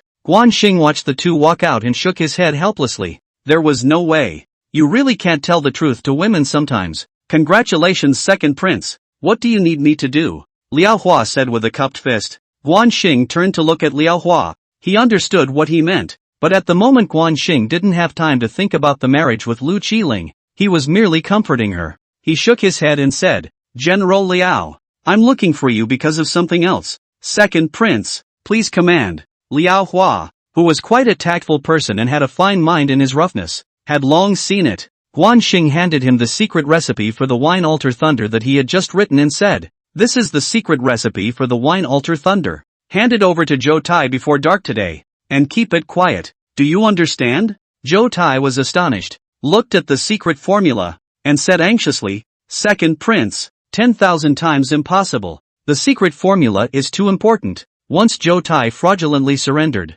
How is it good? Guan Xing smiled and pointed to the secret formula. You are taking a closer look at the difference. Zhou Tai frowned slightly and looked down at the secret formula with a puzzled expression. My lord, this secret formula is indeed different from the previous one. Could it be the latest one? Chapter 27, Secret Recipe for Wine Altar Ray. Guan Xing couldn't explain to Zhou Tai. After all, the way the gunpowder was made, it was not even close. The slightest problem would cause a big explosion. And what Guan Xing was trying to do was to achieve this effect. He shook his head and said, General Liao, the formula we are using is still the same as before. This one is for Lu Meng. I believe Zhou Tai will flee from Jiangling city overnight when he gets the formula. He looked at the puzzled Liao Hua, walked over, patted him on the shoulder and said, trust me, breaking the enemy is tonight. Liao Hua naturally believed in Guan Xing, and he definitely wouldn't give away such a confidential thing so easily. He nodded and said, don't worry, second prince.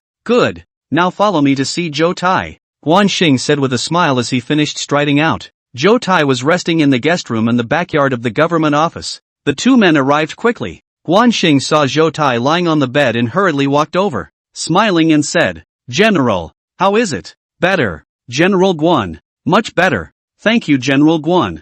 Zhou Tai hastily clasped his fists and said, "It's good that you're fine. In the future, General Zhou, feel free to stay. I will give you an important task." Guan Xing said with a smile, putting on a mysterious look.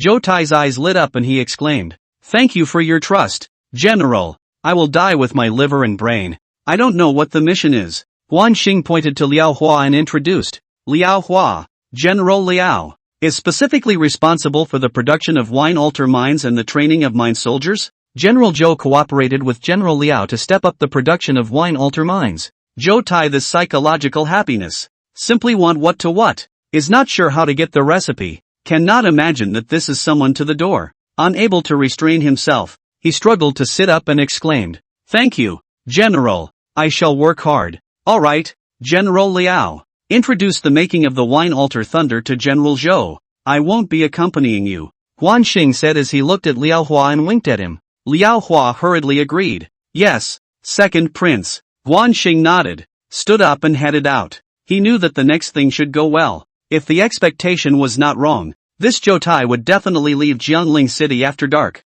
This old boy, running back and forth several times, was also really hard, but this should be the last time, because Zhou Tai went back. Once the explosives were made according to the recipe, it would inevitably cause a chain of explosions. Thinking of this, he couldn't help but hum a little song. Back in the hall of the government office, he asked the soldiers to prepare some small dishes, plus a jar of wine, and drank while thinking about what would happen next. While it is important to fight for the world, it is even more important to develop the economy. When any country fights a war, it is all about money and food. He wrote several recipes on the brocade, paper-making recipes, wine-making methods, and even a few recipes. These produced can certainly detonate the wealth, and there is also an advantage. Guan Xing has become practically Jingzhou in power. These industries are Guan family operation. With the money, the formation of even more powerful army, sweeping the three countries can be expected in a matter of days. Thinking about this, Guan Xing couldn't help but laugh.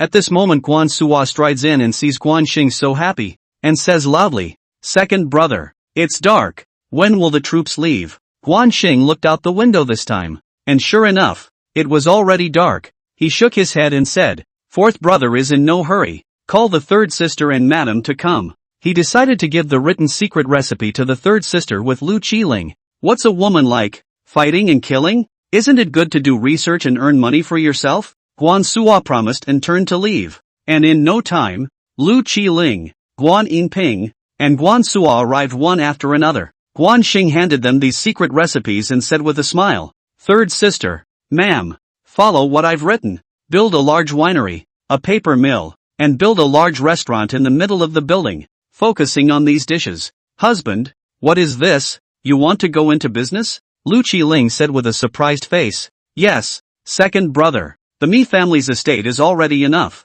Guan Yinping also said. Guan Xing shook his head and said, "Just do as I say, to ensure that you get the money to get soft. The war is in fact to fight the money. Who has more money? Whose army strength will be strong? Who will be able to unify the three kingdoms?" This theory was so shallow that Guan Suo, Guan Yinping, and Qiling all understood it. And at the moment, Guan Xing had built up a high prestige in their minds, so they naturally believed in him. Guan Xing finished and paused for a moment and continued, "As long as we prosper in Jingzhou, merchants from all states and counties will come, and then we'll form a chamber of commerce alliance, with all the big families as members, all working for us, and then the money will keep coming in. Second brother, we support you," Guan Yinping said in a hurry. "Husband, I'm with you. If I can lure Cao Cao here, I'll just kill him," Qiling said adoringly. Guan Xing walked up to Qiling, looked at her pretty face, patted her shoulder and said, "Don't worry, do as I say and I guarantee that you'll be able to kill your enemy handily."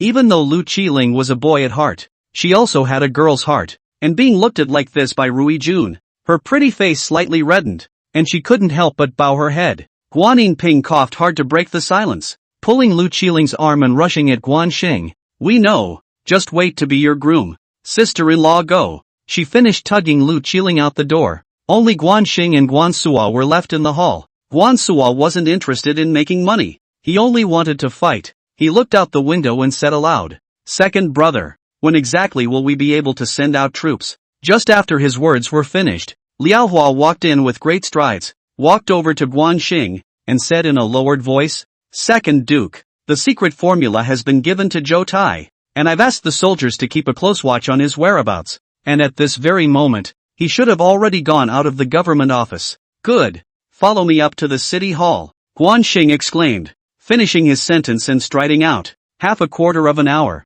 Guan Xing, Guan Suo, Liao Hua, three people came to the Jiangling city walls. At the moment the night is as dark as ink. Far away from the past, Lu Meng camp lit a pile of bonfires, camp stretching, cannot see the end. And at this moment, Zhou Tai had already returned to Lu Meng's center army tent in Jiangdong. He knelt down on one knee and said loudly, Great capital governor. Fortunately, the secret formula has arrived. He finished handing over the formula. Lu Meng took the secret recipe, looked at it, and said with a puzzled look, Is this recipe reliable? Why are 100 large iron pots lit at the same time? And all of them are inside the tent. What are these ingredients? And are they easy to find? Zhou Tai took out a cloth bag and handed it over, saying loudly, The recipe is fine. This is the ingredient I specifically got. No problem. And the recipe was found from Liao Hua. Absolutely no problem. Lu Meng had a melancholic look on his face. He had never seen such a recipe before and was worried that once it caught fire,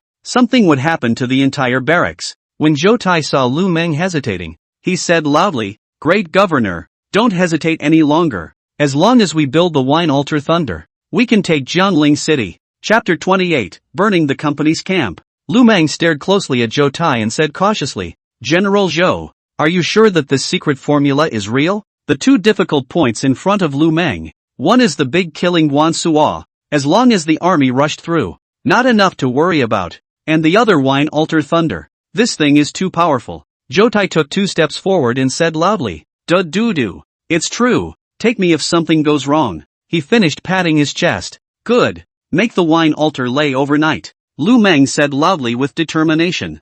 Zhou Tai promised and led the way. At the moment, Guan Xing, Guan Suo, and Liao Hua were sitting around a table on the walls of Jiangling city. On the table were a few small dishes copied by Guan Xing himself and 2 jars of wine. Liao Hua took a bite of the dish and said with a smile, Second Duke, good craftsmanship. This is the first time I've eaten such a good dish. Second brother, it's really delicious. You'll cover my meals from now on, Guan Suo said loudly after taking a few big bites. Guan Xing picked up the bowl of wine and took a sip. Looking at the few people and shaking his head, he said, This is just the simplest of meals. When the Jingzhou Hotel opens in the future, I'll let you eat the best of the best. He decided that he would remodel the food of this world and open the best and biggest restaurant in the 3 kingdoms. Really? Great! Guan Suo exclaimed. Second Duke, although the meal is good, the crisis at hand has to be resolved. It's already 1 shift, and the Jiangdong military camp hasn't moved yet, Liao Hua said with a sad face and finished looking at the distance.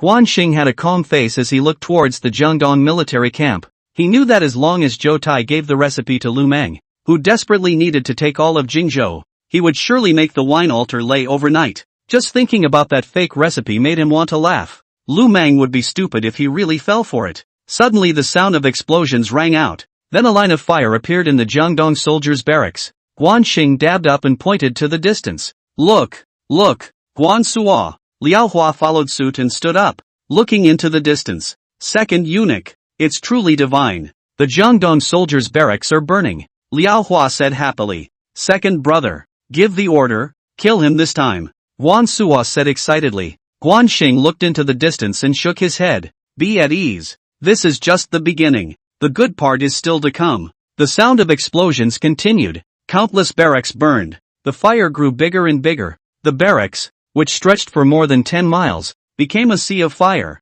and countless soldiers ran outside. Seeing this situation, Guan Xing said loudly, Fourth brother, General Liao, immediately lead the army, march out, and capture Lu Meng alive. Guan Suo, Liao Hua promised and the 2 of them went to gather their troops. Guan Xing, on the other hand, was sitting on the city tower, drinking a small drink while looking into the distance, and in a quarter of an hour, Guan Suo, Liao Hua led an army of 20,000 troops to kill Jiangdong's military camp. The next thing Guan Xing knows is that Guan Suo and Liao Hua will kill off Lu Meng's army with the momentum of the autumn wind sweeping away the leaves. but he also knows that this time he will just kill off Lu Meng and Lu Meng's army won't really retreat. And also Sun Quan of Jiangdong won't let him go. After all, behind them is the public security and other places. To achieve this purpose has been very good. Guanxing also does not want to immediately retreat from the enemy. He wants to do to Liu Bei, to do to Xiangyang Lu Feng, and he wants to personally go to Xiangyang to move help.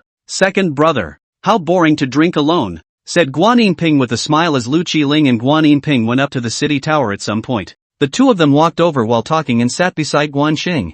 Guanxing looked at the two of them and said with a smile, "Third sister, ma'am, what are you doing up here if you're not sleeping in peace? You guys are fighting on the front line. Can we sleep?" Lu Qiling said as she gave Guanxing a blank look. Second brother. Sister-in-law is worried about you, Guan Yinping said with a smile. Guanxing's heart warmed as he poured a bowl of wine for the two of them and said with a smile, "Drink a cup of wine to warm up your body. The weather is getting cooler. Be careful of freezing." After he finished speaking, he handed the bowl of wine to Lu Qiling.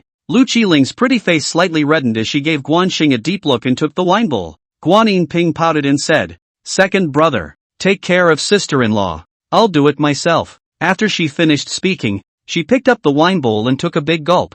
Guanxing took a sip of wine and pointed at the Jiangdong military camp. "Madam, third sister, look at that fire. How nice it looks." Guan Yinping clapped her hands and said, "It's really pretty." Lu Qiling was a bit older, 20 years old this year, an age at which an ordinary family would probably even have a child. But she hadn't had time to think about personal problems after several years of living on the run. She sighed and said, "I wonder, how many more people are homeless?" It reminded her of her own life. Guanxing walked to Lu Qiling's side, gently wrapped his arm around her shoulders, and said softly, "This is war. A general's success is 10,000 bones withered. The establishment of a country will be forged by the blood of countless people." Lu Qiling gently leaned on Guanxing's shoulder and sighed. "Sometimes I really want to stop, but when I think about the great revenge yet to be avenged, how can I be at ease? Alright, leave the matter of revenge to me. You just stay home and teach your children." Guanxing said softly, "Look, the army is back," Guan Yinping said, pointing to the distance. Guanxing hurriedly looked ahead, and sure enough, Guan Suo and Liao Hua returned with their armies. It seems to be a great victory. At the very least, Lu Meng doesn't dare to send out another army easily, Guanxing said loudly. Go back to the house." A quarter of an hour later, Guanxing had just returned to the Taisho mansion with Lu Qiling and Guan Yinping, when Guan Suo and Liao Hua entered the hall of the mansion in succession. Guan Suo exclaimed, "Second brother, a great victory. If it wasn't for General Liao stopping me, I would have guaranteed to decapitate Lu Meng." Liao Hua shook his head and said, "Second Duke, the night was too dark. Lu Meng's army retreated in case there was a fraud. I didn't chase after them. Please forgive me." After he finished, he cupped his fists and bowed. Guanxing quickly waved his hand and said, "General Liao has a point. Fourth brother should learn more from General Liao, laboring all night, so that the army can rest well." Guan Suo and Liao Hua gave a loud promise and turned to leave. Guanxing was the only one left in the hall, and he yawned and slept with his clothes. The night passed quickly, and a new day came. Guanxing woke up early and practiced a few Guan family sword techniques. At this moment, Liao Hua came over with great strides, cupped his fists and said, "Second Duke, Lu Meng retreated 30 miles and set up camp, and did not retreat. What to do next?" Guanxing saw the worry in Liao Hua's eyes. After all, the Jiangdong soldiers had not retreated, and the hidden danger still existed. He patted Liao Hua's shoulder and said, "Don't worry, Lu Meng doesn't dare to attack the city easily. Since he's not leaving, let him stay. Turn around and ask them if they're short of food. Send them some." Liao Hua opened his mouth wide for a moment and shook his head. "Second Duke, I didn't hear you wrong. Giving them food. Why is this?" Guanxing this time found that the word said too much. After all, Liu Bei's small mind and shoe, only he knows, and this cannot be said out. Small conflicts can be there, but the big stability should be guaranteed. He hastily said, Mistake of speech. What I meant was that we could take in the stragglers in the neighborhood, give them food, and let them cultivate the wasteland." Liao Hua wiped a handful of cold sweat on his forehead. His face looked much better. He was really scared enough just now. "Alright, call Guan Suo, Lu Qiling, and Guan Yinping over. There are important things to discuss," Guanxing said with a smile. Now that the crisis was lifted, it was time to set up the next move. Chapter 29, Shanyang asks for help. Liao Hua promised to turn around and leave. A coldness flashed in Guan Xing's eyes. Destroying Lu Meng's army wasn't difficult. Even killing Lu Meng wasn't a problem. But the war not only to win, but also to do to others. And Guan Xing to do to Liu Bei see. Next he wants to let Liu Bei know how difficult Jingzhou. He not only to go to Shanyang to bring help, but also to Hanzhong Liu Bei for help. But he knows that no matter whether it is Liu Bei, or Lu Feng certainly do not send troops, which is to win the reasoning on the side. Not long after, Liao Hua,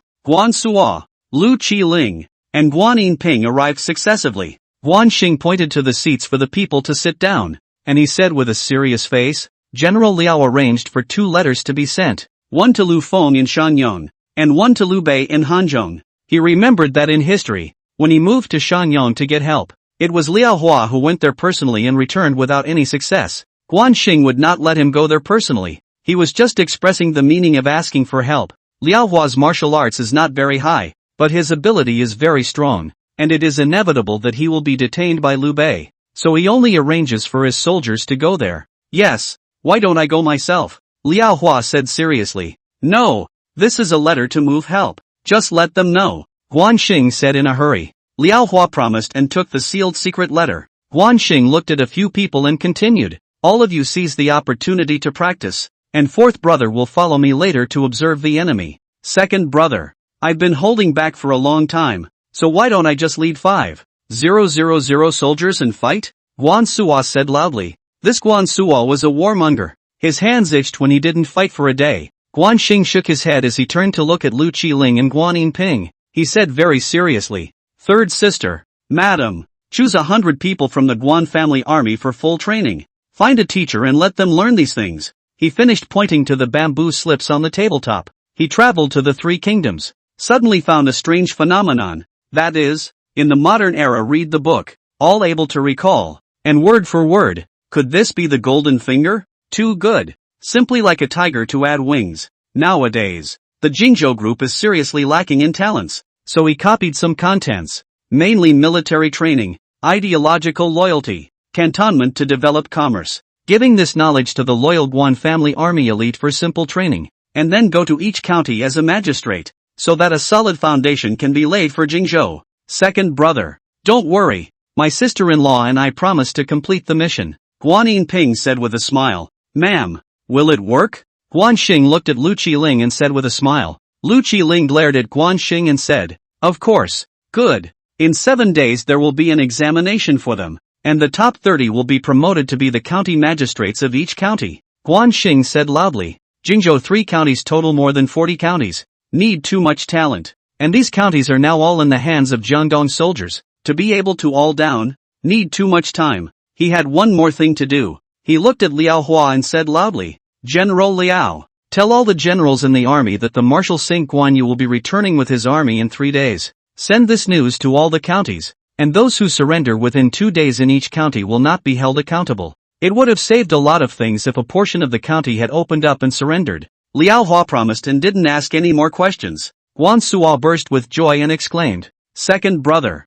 is this true? Is father coming back? Guan Xing was speechless as he nodded his head and said, really? I just received a secret letter. Acting had to be more realistic, so he could only conceal it for now. Great. 2nd brother, make a big move in the next 2 days. Kill and repel Lu Meng. Seize public security, and give it to father as a gift. Guan Suo clapped his hands and said, he revered martial artists and especially worshipped Guan Yu. Good. Let's do it. Go, follow me to observe the enemy situation. Guan Xing said loudly. He saw the enthusiasm of the crowd. He couldn't bear to discourage the enthusiasm. Giving everyone a hope is better than no hope at all. Not to mention that the situation is getting better again step by step. After he finished his speech, he took a big step outside. The Guan family army's 300 cavalry had already been assembled. Guan Xing and Guan Suo led the 300 cavalry all the way to run wildly, out of Jiangling city, and straight to Lu Meng's camp. According to the scouts' report, Lu Meng's camp is 30 miles east of Jiangling city, north of the Yangtze River, and they have not yet crossed the river. After running wildly forward for more than 20 miles, he soon saw a camp ahead, and from the flag it looked like Lu Meng's army. Guan Xing looked around and found a hill to his left with dense forests. He pointed to the hill and said loudly, let's go over there and take a look. A quarter of an hour later, Guan Xing and the others came to the top of the hill and looked over from above, only to see Lu Meng's army barracks in a huge swath of darkness, stretching for several miles. The number of people should be around 30,000 people, with 50,000 men left and 30,000 left. Lu Meng's army was folding fast. In terms of army numbers, Guan Xing was fully capable of engaging in a head-on war with Lu Meng's army. He carefully observed the enemy camp, and suddenly his eyes lit up. Lu Meng's army is still nearly 50 miles away from the riverside pier. If Guan Xing leads his army to battle, and plays the role of the Wine Altar Thunder, Lu Meng will certainly continue to flee to the east, and will surely get on a boat at the pier and escape to the south of the Great River. If we capture the pier, when Lu Meng's army arrives, we will kill him by surprise, and by then, Lu Meng's army will be wiped out. Thinking about this, Guan Xing couldn't help but smile. Second brother, what is the matter to laugh about? Is there a plan to retreat from the enemy? Guan Suo said very directly. That's right, go back to Jiangling and discuss the military. Guan Xing said loudly, and after that, he turned his horse around and headed back. Half an hour later, Guan Xing, Guan Suo, Liao Hua, Lu Qiling, and Guan Yinping were deliberating in the council chamber. Guan Xing pointed at the map and said, General Liao, you lead 5,000 cavalry to bypass Lu Meng's army and attack the pier, and when Lu Meng's army retreats, cut off the back road of Lu Meng's army. Fourth brother, order 20,000 troops and 5,000 thunderbolts and follow me to attack Lu Meng's army. Guan Xing said loudly. Third sister, Madam leads the remaining generals to defend the city. Guan Xing continued. Guan Suo had a face of excitement. He had long been unable to hold back. He said loudly, yes. Lu Qiling, Guan Yinping, and Liao Hua agreed at the same time. 1 hour later, the army was assembled outside the city, and Liao Hua led 5,000 cavalry to set out first. Guan Xing, Guan Suo both rode their warhorses in front of the group. Guan Xing said loudly, depart. Guan Suo led 5,000 cavalry in the front. Guan Xing led 15,000 infantry in the back, and went straight to Lu Meng's camp with a killing spirit. It was already 3 o'clock in the afternoon, and Guan Xing was not accustomed to the ancient method of timekeeping, so he could only look at it roughly. After an hour of marching, the army stopped 500 meters away from Lu Meng's army. Guan Suo is calling for battle, but Lu Meng's camp just won't answer.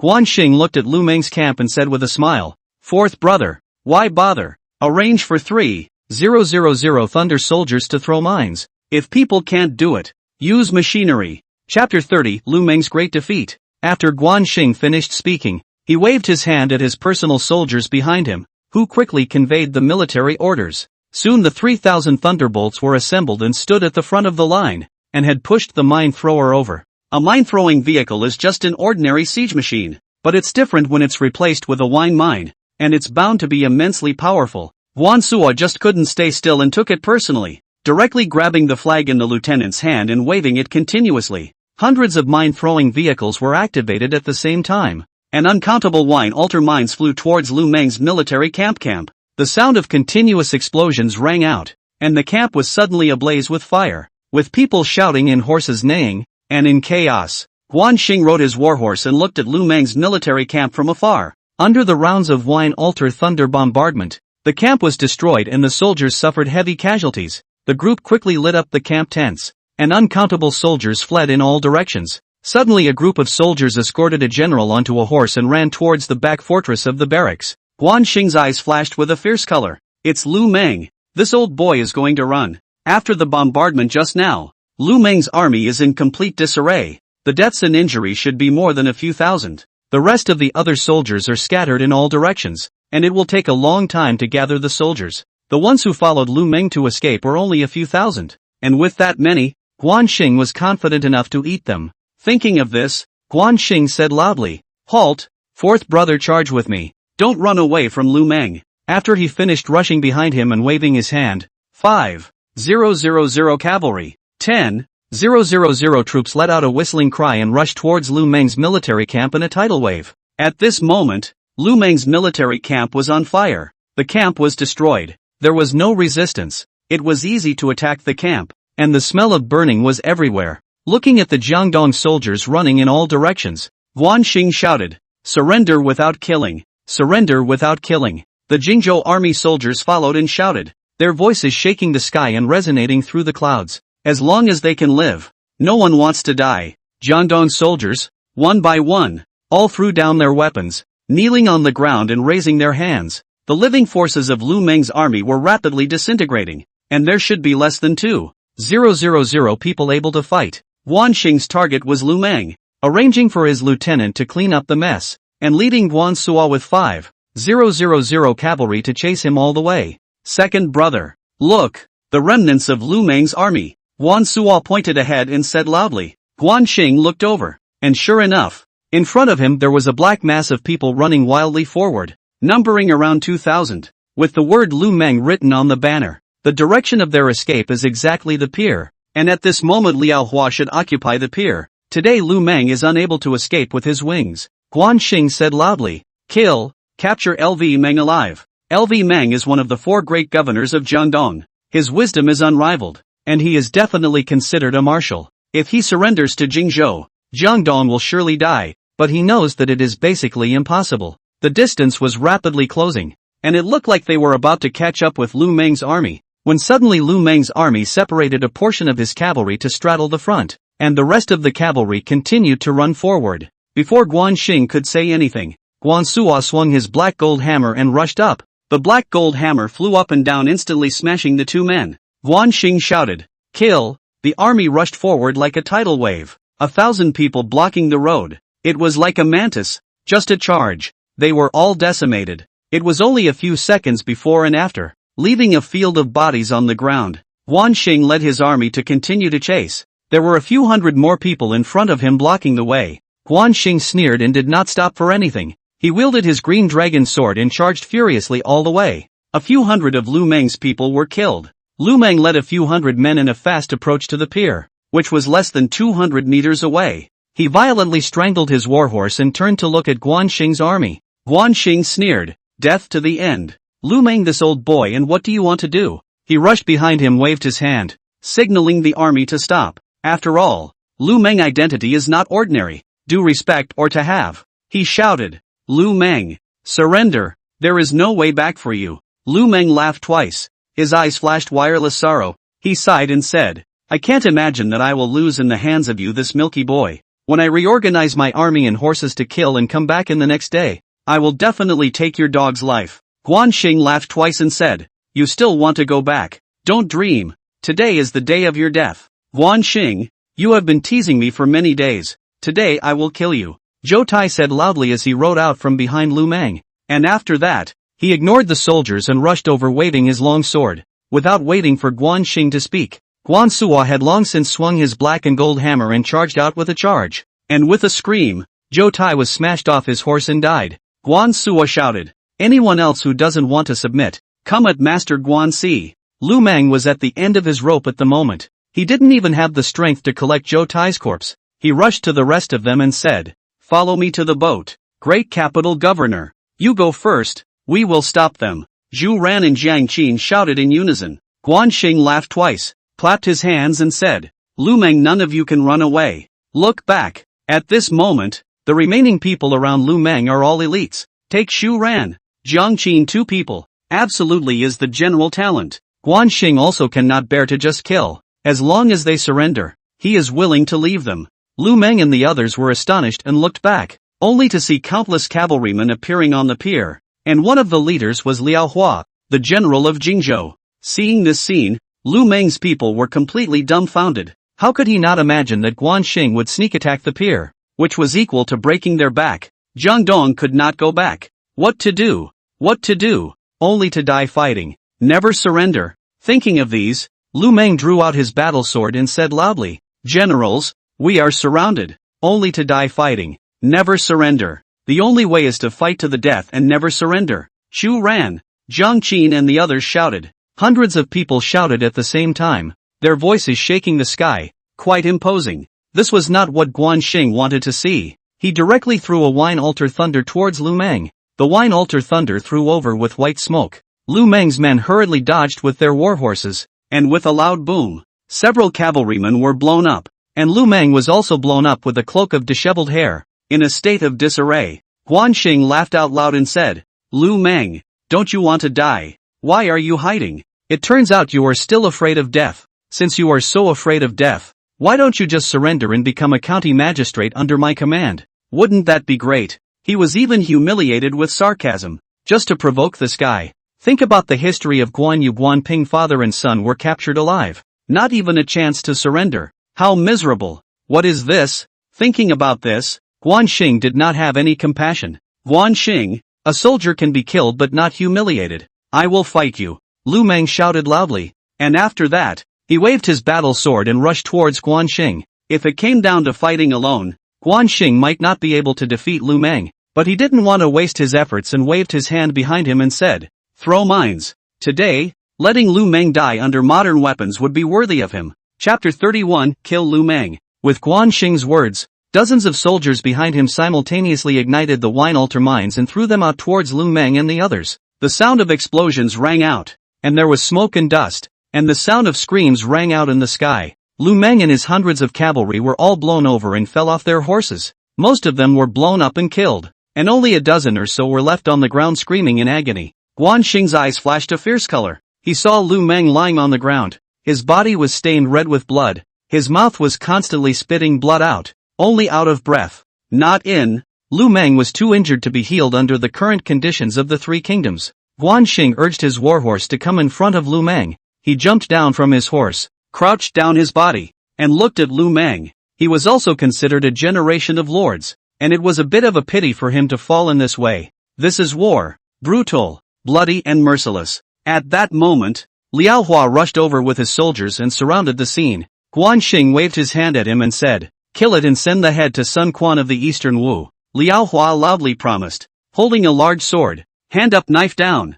A blood-red splash up. A generation of famous General Lu Meng was killed. Guan Xing looked back at the battlefield as he leapt onto his horse. He didn't have the luxury of killing, but in a war of death, the only way to survive was to be more ferocious and cruel than the enemy. He looked up at the time. It should be 11 o'clock now. There is still an hour until noon. Guan Xing can only see a rough. In ancient times, poor people usually had 2 meals a day, and by noon, they would be very hungry. Guan Xing was not used to it either. When he set out, he had ordered his soldiers to carry 3 days' worth of dry rations, and he said aloud, "General Liao, fourth brother, let the soldiers have enough to eat," and later crossed the river to attack public security. He decided to take public security in one go. As long as Jiangling public security in the hands, Jingzhou 3 counties will be in the hands. This is also the first thing he came to the 3 countries to do. At the same time, this was also considered a heavy blow to Sun Quan. He believed that Sun Quan would be furious beyond measure when he saw Lu Meng's head,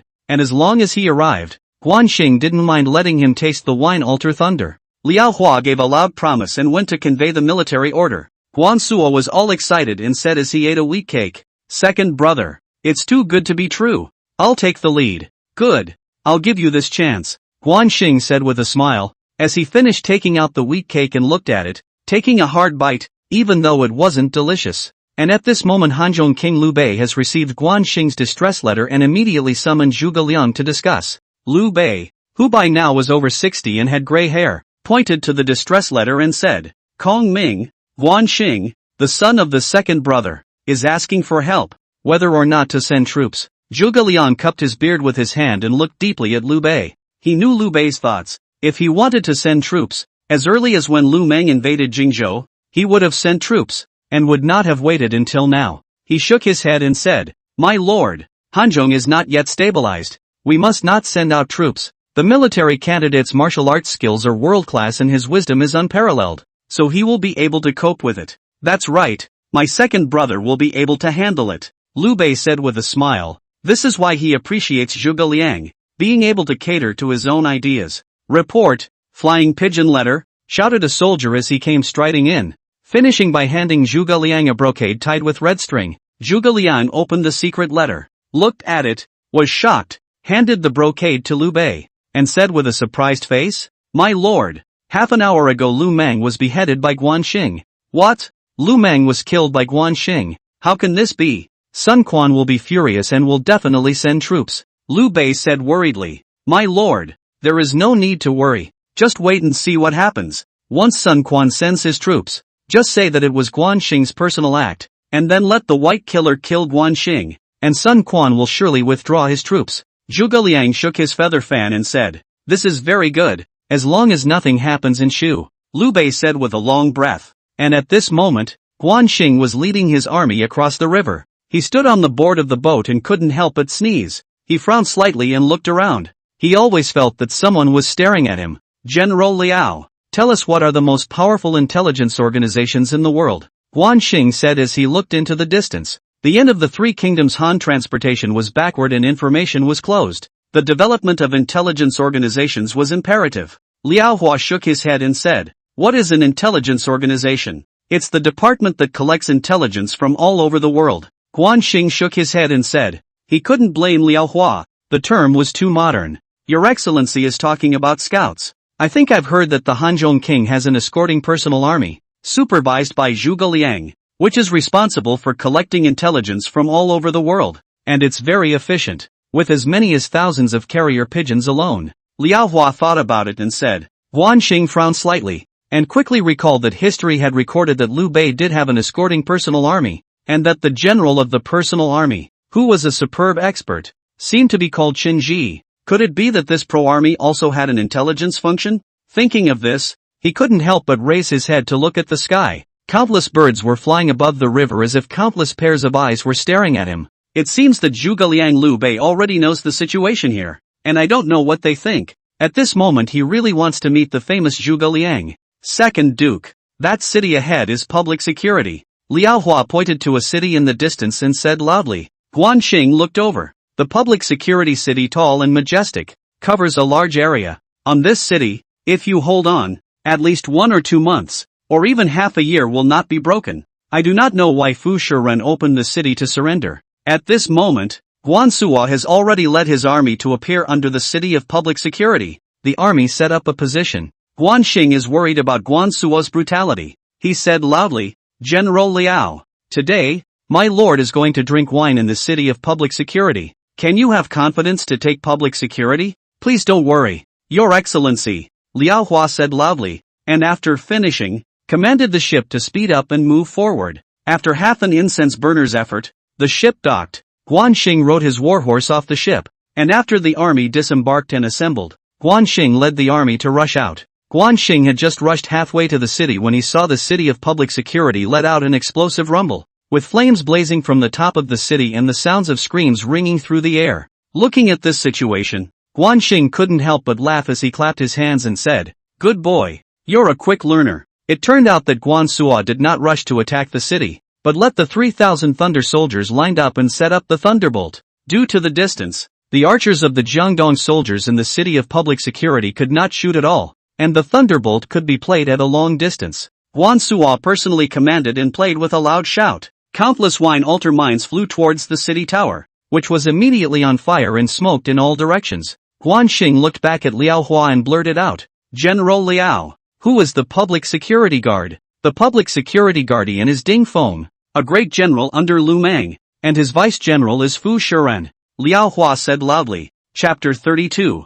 Guanxing frowned slightly. Ding Feng, there really is such a person in history. I do not know how the martial arts. As for Fu Shiren, a traitor, the Jingzhou incident is the culprit of Mi Feng Fu Shiren. Mi Feng has been headed. Fu Shiren is also certain to die. After making up his mind, Guanxing pointed at public security city and said loudly, "General Liao, cooperate with Guan Suo to take public security city. Kill." Liao Hua promised. Led the army rushed to the public security city. After the wine altar thunder carpet rounds of bombing, public security city has been wrecked. The city building was destroyed. The guards basically ran out. The drawbridge gate was blown up. At this moment, Liao Hua launched a charge, and the army easily entered public security city. Guanxing rode his warhorse to look at the flooding army. He was followed by 2,000 Guan family troops. He knew that as long as he took Jiangling city, public security city, all counties north of the Great River would surrender to the wind.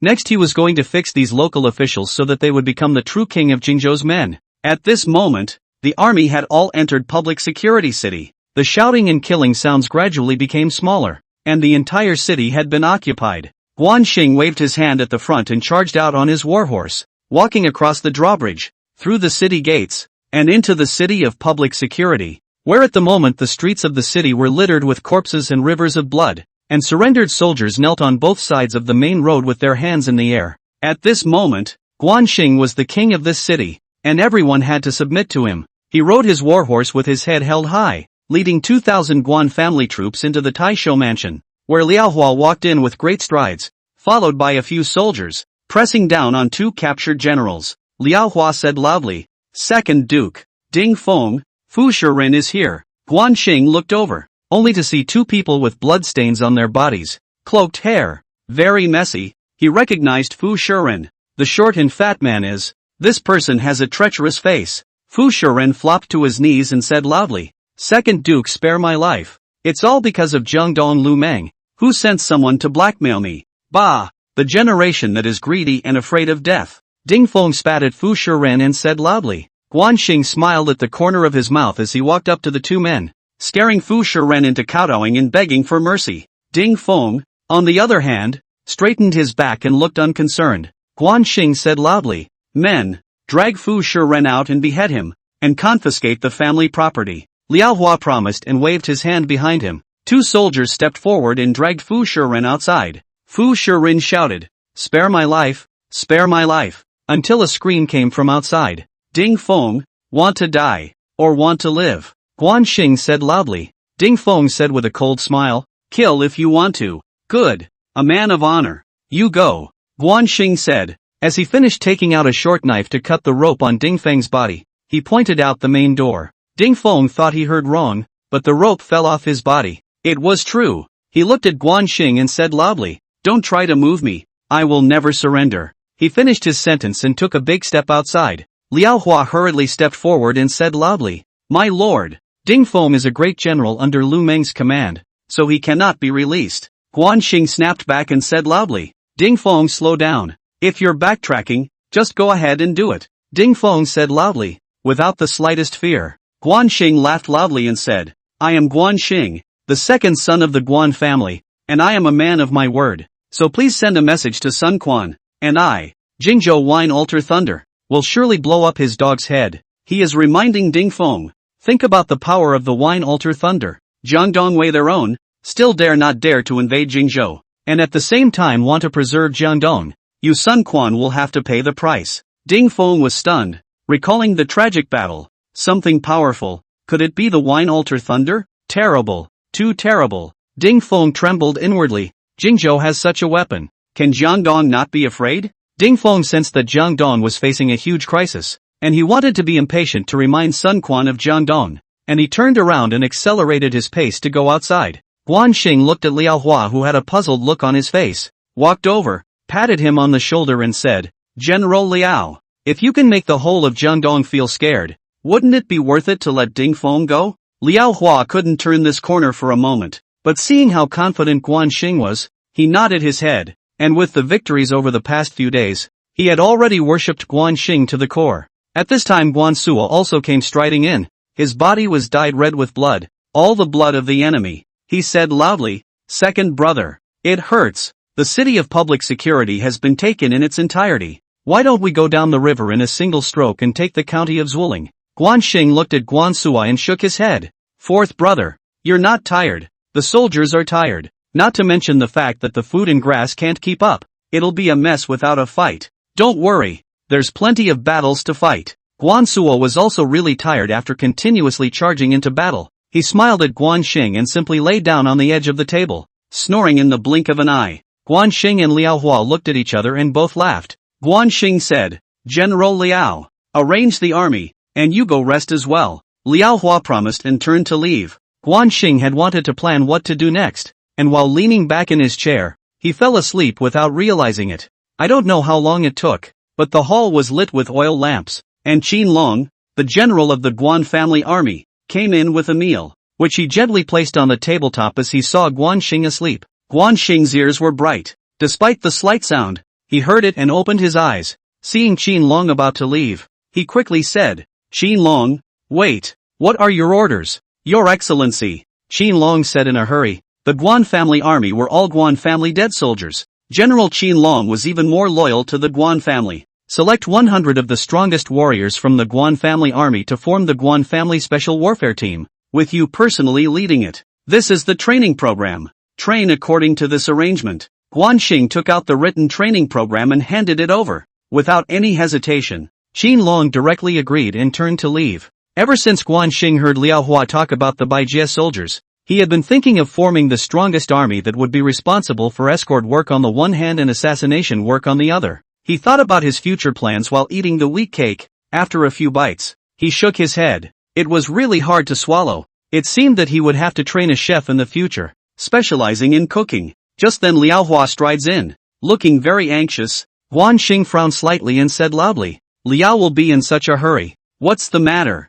"Second Duke. There is a situation. The county magistrates of the 42 counties in the 3 counties of Jingzhou are outside the city with people seeking an audience," Liao Hua said loudly. Guan Xing was slightly stunned. He hurriedly stood up and said with a puzzled face, "Do you know what the matter is?" All the county magistrates of the 3 counties of Jingzhou gathered outside the city of public security. This was unexpected. 42 counties united. The power was not weak. Counting from the number of soldiers and horses alone, definitely not to be underestimated. Even if there were 3,000 soldiers in one county, 42 counties, that would be more than 100,000 men and women. And thinking about this, a cold sweat broke out on Guan Xing's forehead. Liao Hua cupped his fists and said, "I don't know, but by the looks of it, it doesn't look like an attack on public security. Let's go. Go to the head of the city," Guan Xing said decisively, finishing his sentence and striding out. Chapter 33, 3 counties and 42 prefectures. Guan Xing thought as he walked.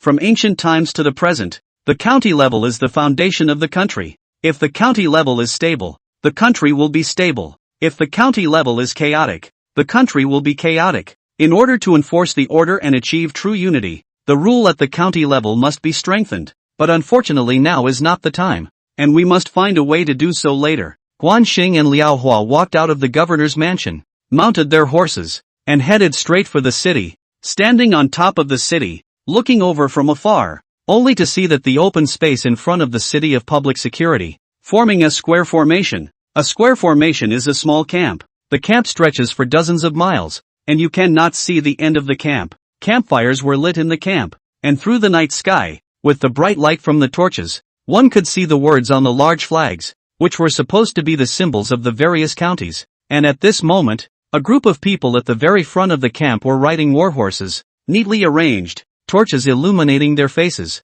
each looking very respectful. Guan Xing didn't rush out of the city. He rushed to Liao Hua and said, "General Liao," shouted and asked them what they wanted. Liao Hua nodded his head and said loudly, "People under the city, listen. What do you want to do in the middle of the night? Do you want to attack public security city?" A middle-aged general underneath the city rode his warhorse forward a few steps, and he said loudly, "General Liao, I am Maicheng, the magistrate of Qiling County, and I have specially invited the 42 magistrates of the counties to gather together, and I have specially rushed here all night to defect to General Guan." Liao Hua looked at Guan Xing, not knowing how to reply. Guan Xing nodded and said, "Invite them to meet me at the Taisho Mansion. Please enter the city and meet General Guan at the Taisho Mansion." Liao Hua nodded his head, then looked down to the city and said loudly, "General Liao, please ask General Guan to come down to the city." "We will not enter the city," Maicheng said loudly from below the city. Guan Xing frowned slightly, but soon realized that they were afraid.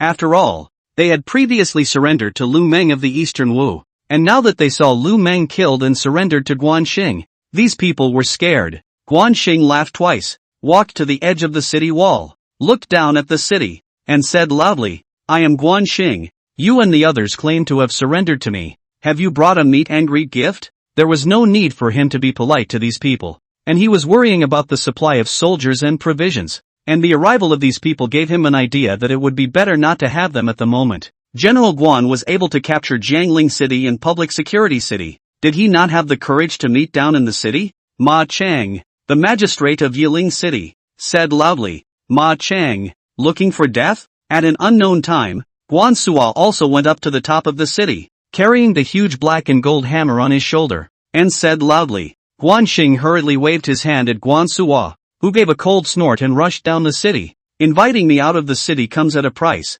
and if you cannot fulfill my request, your lives, tonight, will remain here." Guan Xing finished pointing a wine altar thunder, and threw it towards an open space under the city. With a loud boom, The open space was blown out into a big pit, and a few soldiers who were closer were rushed out by the huge shockwave. Maicheng and 24 county magistrates' face changed greatly. These 2 days of fighting. I have long heard of Guan Xing's power, and the powerful Wine Altar Thunder. Originally did not believe. Today, a glimpse, simply appalling. A head-to-head. Scared. Maicheng was a member of the Ma family, a major clan in Jingzhou, and the clan brother of Ma Liang, who was quite wise. He looked up to Guan Xing and said loudly, "General Guan, as long as we can do it, we will certainly satisfy the general." "Good. Go down to the city," Guan Xing exclaimed, turning around afterward and heading down to the city. Guan Suo, followed by Liao Hua. Liao Hua said loudly, "Second Duke,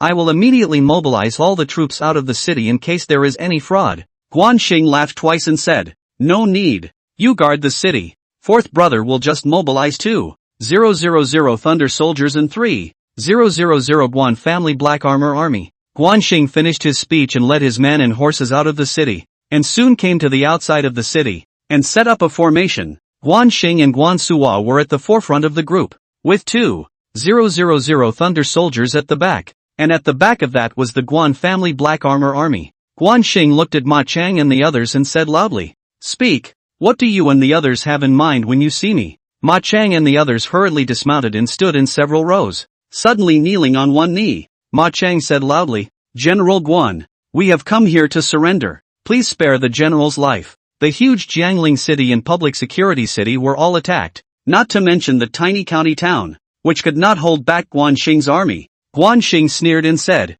"Good, death penalty can be waived, but living penalty is hard to forgive. Each county sends 1,000 elite soldiers and 10,000 quintals of grain and grass. Send them to this place within 3 days. Otherwise this general will kill them without amnesty, and all of you are forgiven for not accompanying us." The total calculation came down to 42,000 soldiers and 420,000 quintals of grain and grass, which was enough for the army to take the whole of Jingzhou, and it was not much to assign to the counties, so it could be accomplished completely. Maicheng and the others really didn't dare to object, and quickly kowtowed and thanked them, watching Guan Xing and the others return to the city. When Guan Xing returned to the city, he laughed out loud. It was true that what was missing came. He patted Guan Suo on the shoulder and said, Go back and drink a couple of cups." Maicheng and the others were afraid of missing the boat and sent people to transport the grain overnight. And at this moment, Jiangdong's son Quan's council chamber exploded,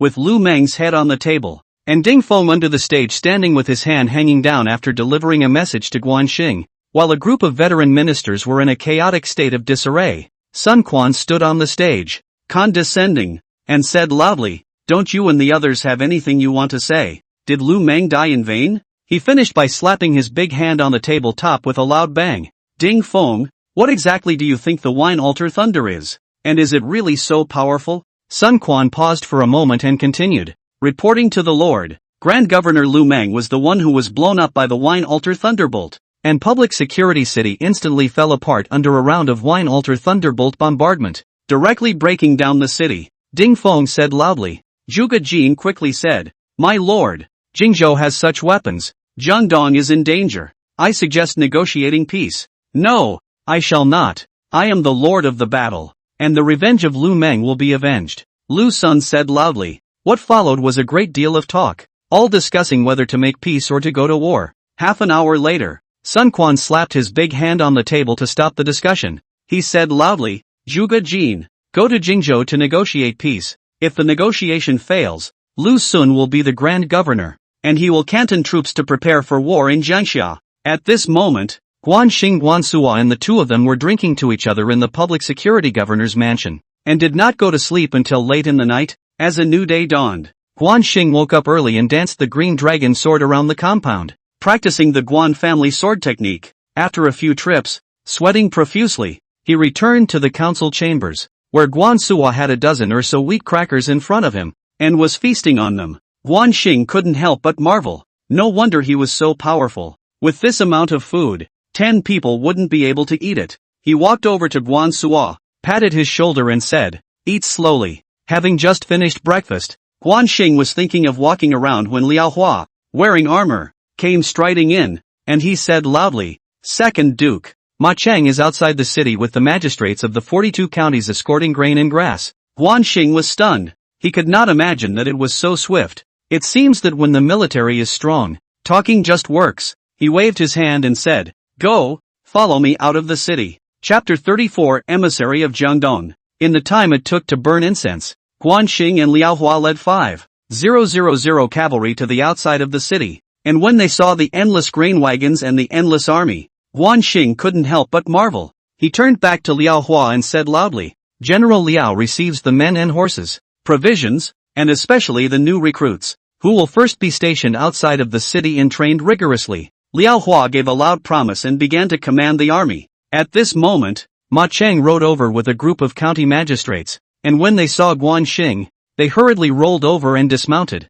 and Maicheng walked in the forefront, came to Xing, and said loudly, "General Guan, the grain and grass, and the soldiers are already in place, and please ask the general to check and receive them." Xing nodded at Maicheng and said, "With you brothers in the Ma clan, you will definitely prosper in the future, and at least on the ground in Jingzhou, no one will make things difficult for you." Last night after understanding, he already knew that Maicheng is the clan brother of Ma Liang. Jingzhou Ma family, that is a famous family. Ma Liang, Ma Su is the representative figure, and Xing intends to reuse Maicheng, mainly to exert himself to restrain other counties. "Many thanks, General. If there is any dispatch in the future, I will definitely serve," Maicheng said in a hurry. Xing looked toward the endless military camp. He thought for a moment, turned to Maicheng, and said aloud, "From today onwards, you are the governor of the City of Public Security, and you will control the 42 counties of the 3 counties of Jingzhou." Maicheng, surprised not small, opened his mouth wide. "Good guy section Jingzhou 3 counties 42 counties, too much power. Simply as the emperor of the soil." He flung himself to his knees and kowtowed 3 times in succession, saying loudly, "Thank you, General, I will do my best." "Good. From today onwards, each county is raising 20,000 quintals of grain and grass, with a deadline of 1 month, to be sent to Jiangling City and Public Security City respectively, with you in full charge," Xing said seriously. The position he gave Maicheng was actually a steward's role, specifically for raising military food and mobilizing soldiers for future wars. Maicheng was once again stunned. First 10,000 quintals, now 20,000 quintals. This is a bit much, but having just been appointed as the public security governor, how could he disobey orders? He gritted his teeth and said, "Yes, General Guan. All right, go on. Tomorrow you will move to the public security city Taisho Mansion."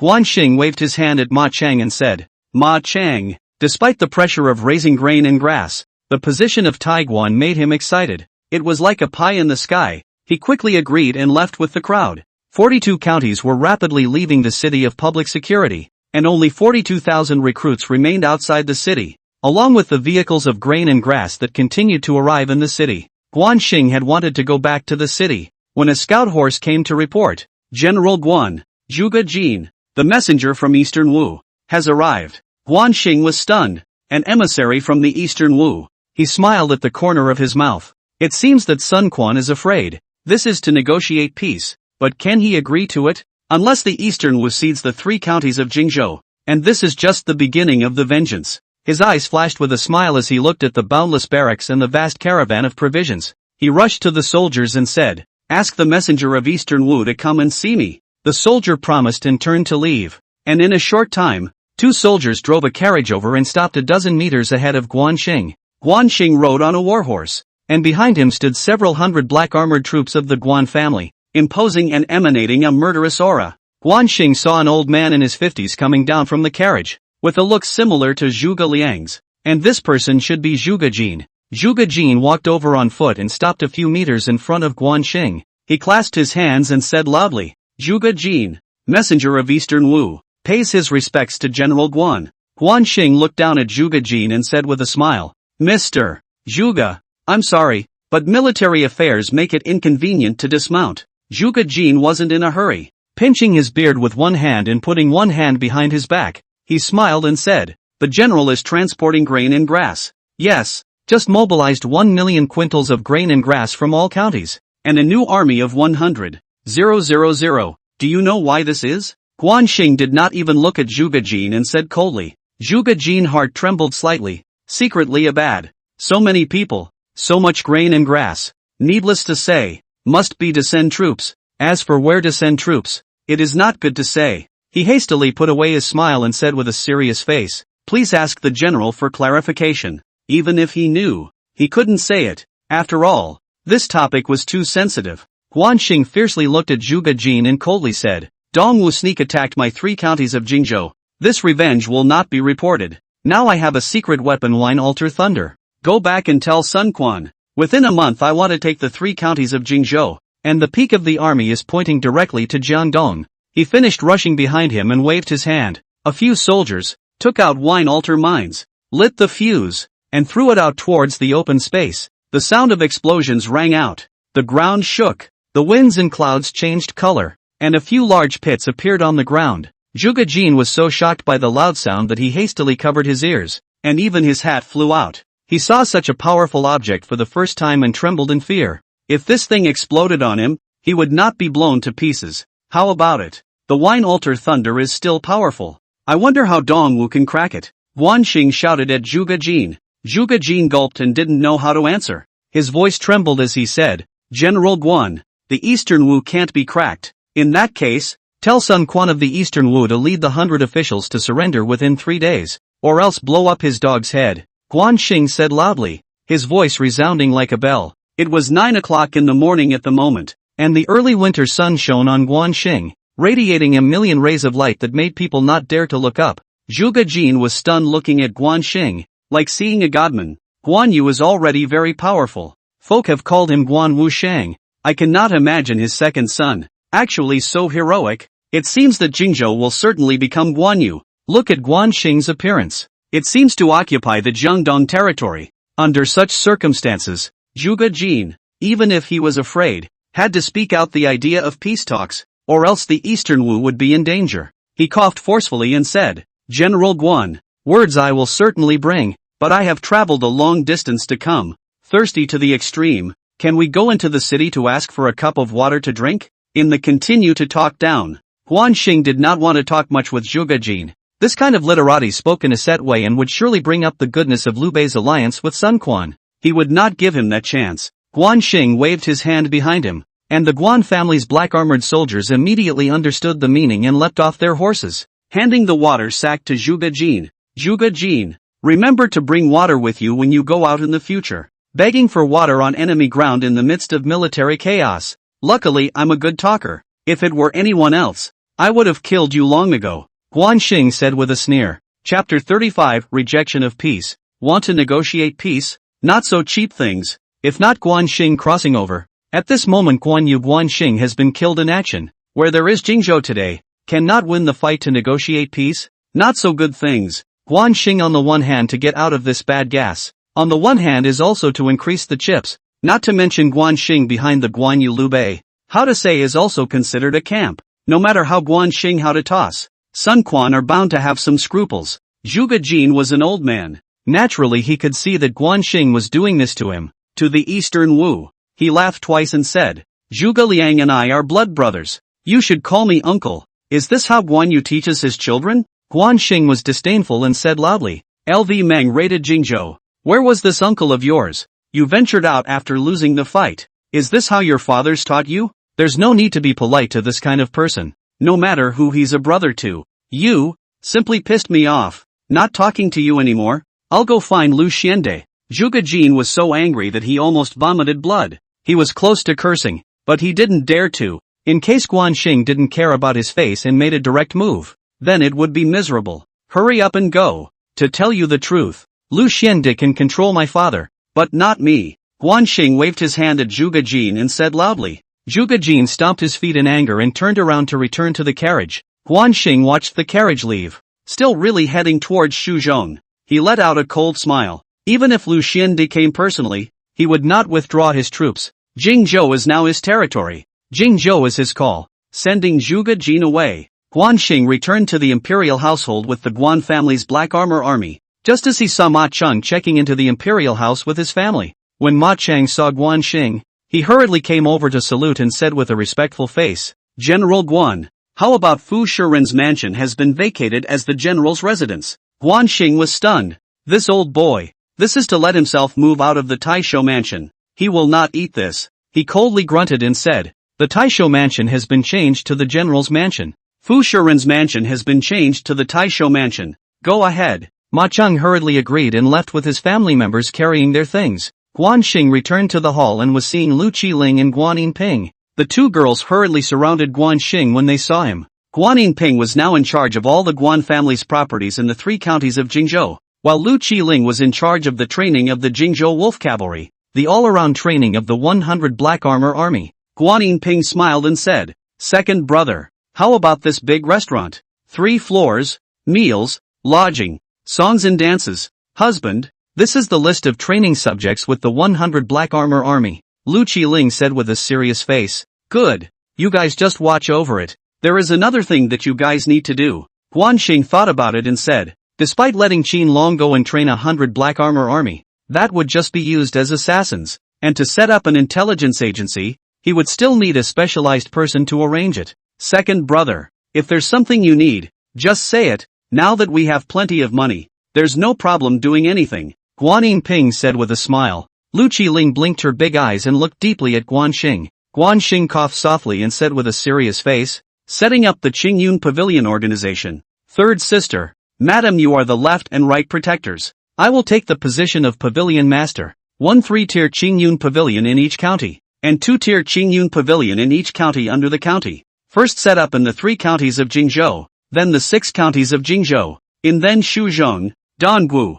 and Chaowei regimes. He continued after a slight pause. The main tasks of the Green Cloud Pavilion: spying on intelligence, drawing in officials from all over the world, and picking up their own people. Guan Yinping opened her mouth wide and said with an incredulous face, second brother, this is too daunting a task. And fantastic. With this organization, what secrets are left in the other states and counties to speak of? Husband, let me go to Chao Wei's territory. Green Cloud Pavilion. I'm going to wait for an opportunity to kill Cao Cao. Qiling's eyes flashed with hatred as he said viciously, thinking of revenge at all times. Guan Xing put his arm around Qiling's shoulder and said, madam, don't be anxious. This is a very huge task. Without 10 or 20 years it is simply impossible to complete it. Be patient. Why don't we finish the marriage first, and take our revenge slowly? Nasty. Ignoring you. Qiling glared at Guan Xing and said with a face full of shyness, ma'am, I promise you that when I take the 6 counties of Jingzhou, I will definitely go north to conquer Cao Cao.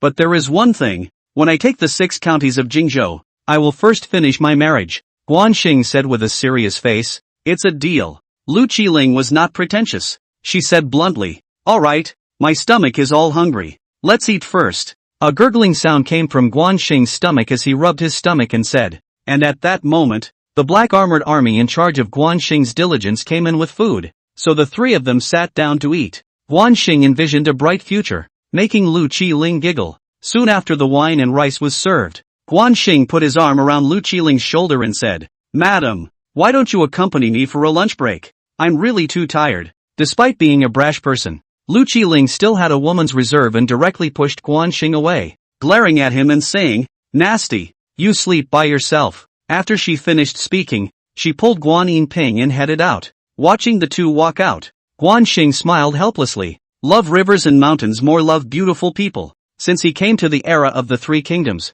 he has to be the king of the world, the harem of 3,000 beauties, which is not in vain to come back. After arranging everything, Guan Xing was idle instead. He went back to the inner room and lay down on the bed for a siesta. Time passed quickly. Less than 2 hours later, a knock on the door sounded, and Guan Xing sat up violently with a look of alertness on his face. The 3 kingdoms is not like modern times. Anything can happen. Maybe at some point there will be a military chaos. The head will be lost. He took his sword from the side of the bed and said loudly, who knocks at the door? Second Duke. It's me. Liao Hua's voice came from outside. General Liao. Come in. Guan Xing said loudly, before the direction put his sword down. The door of the room was opened and Liao Hua walked in with great strides. He handed Guan Xing a secret letter in a bamboo tube and said seriously, Second Duke. A secret letter from Shuzhong. Guan Xing frowned slightly. Combined with the morning's events, Zhuge Jin went away in anger. Could it be that he arrived in Shuzhong so quickly?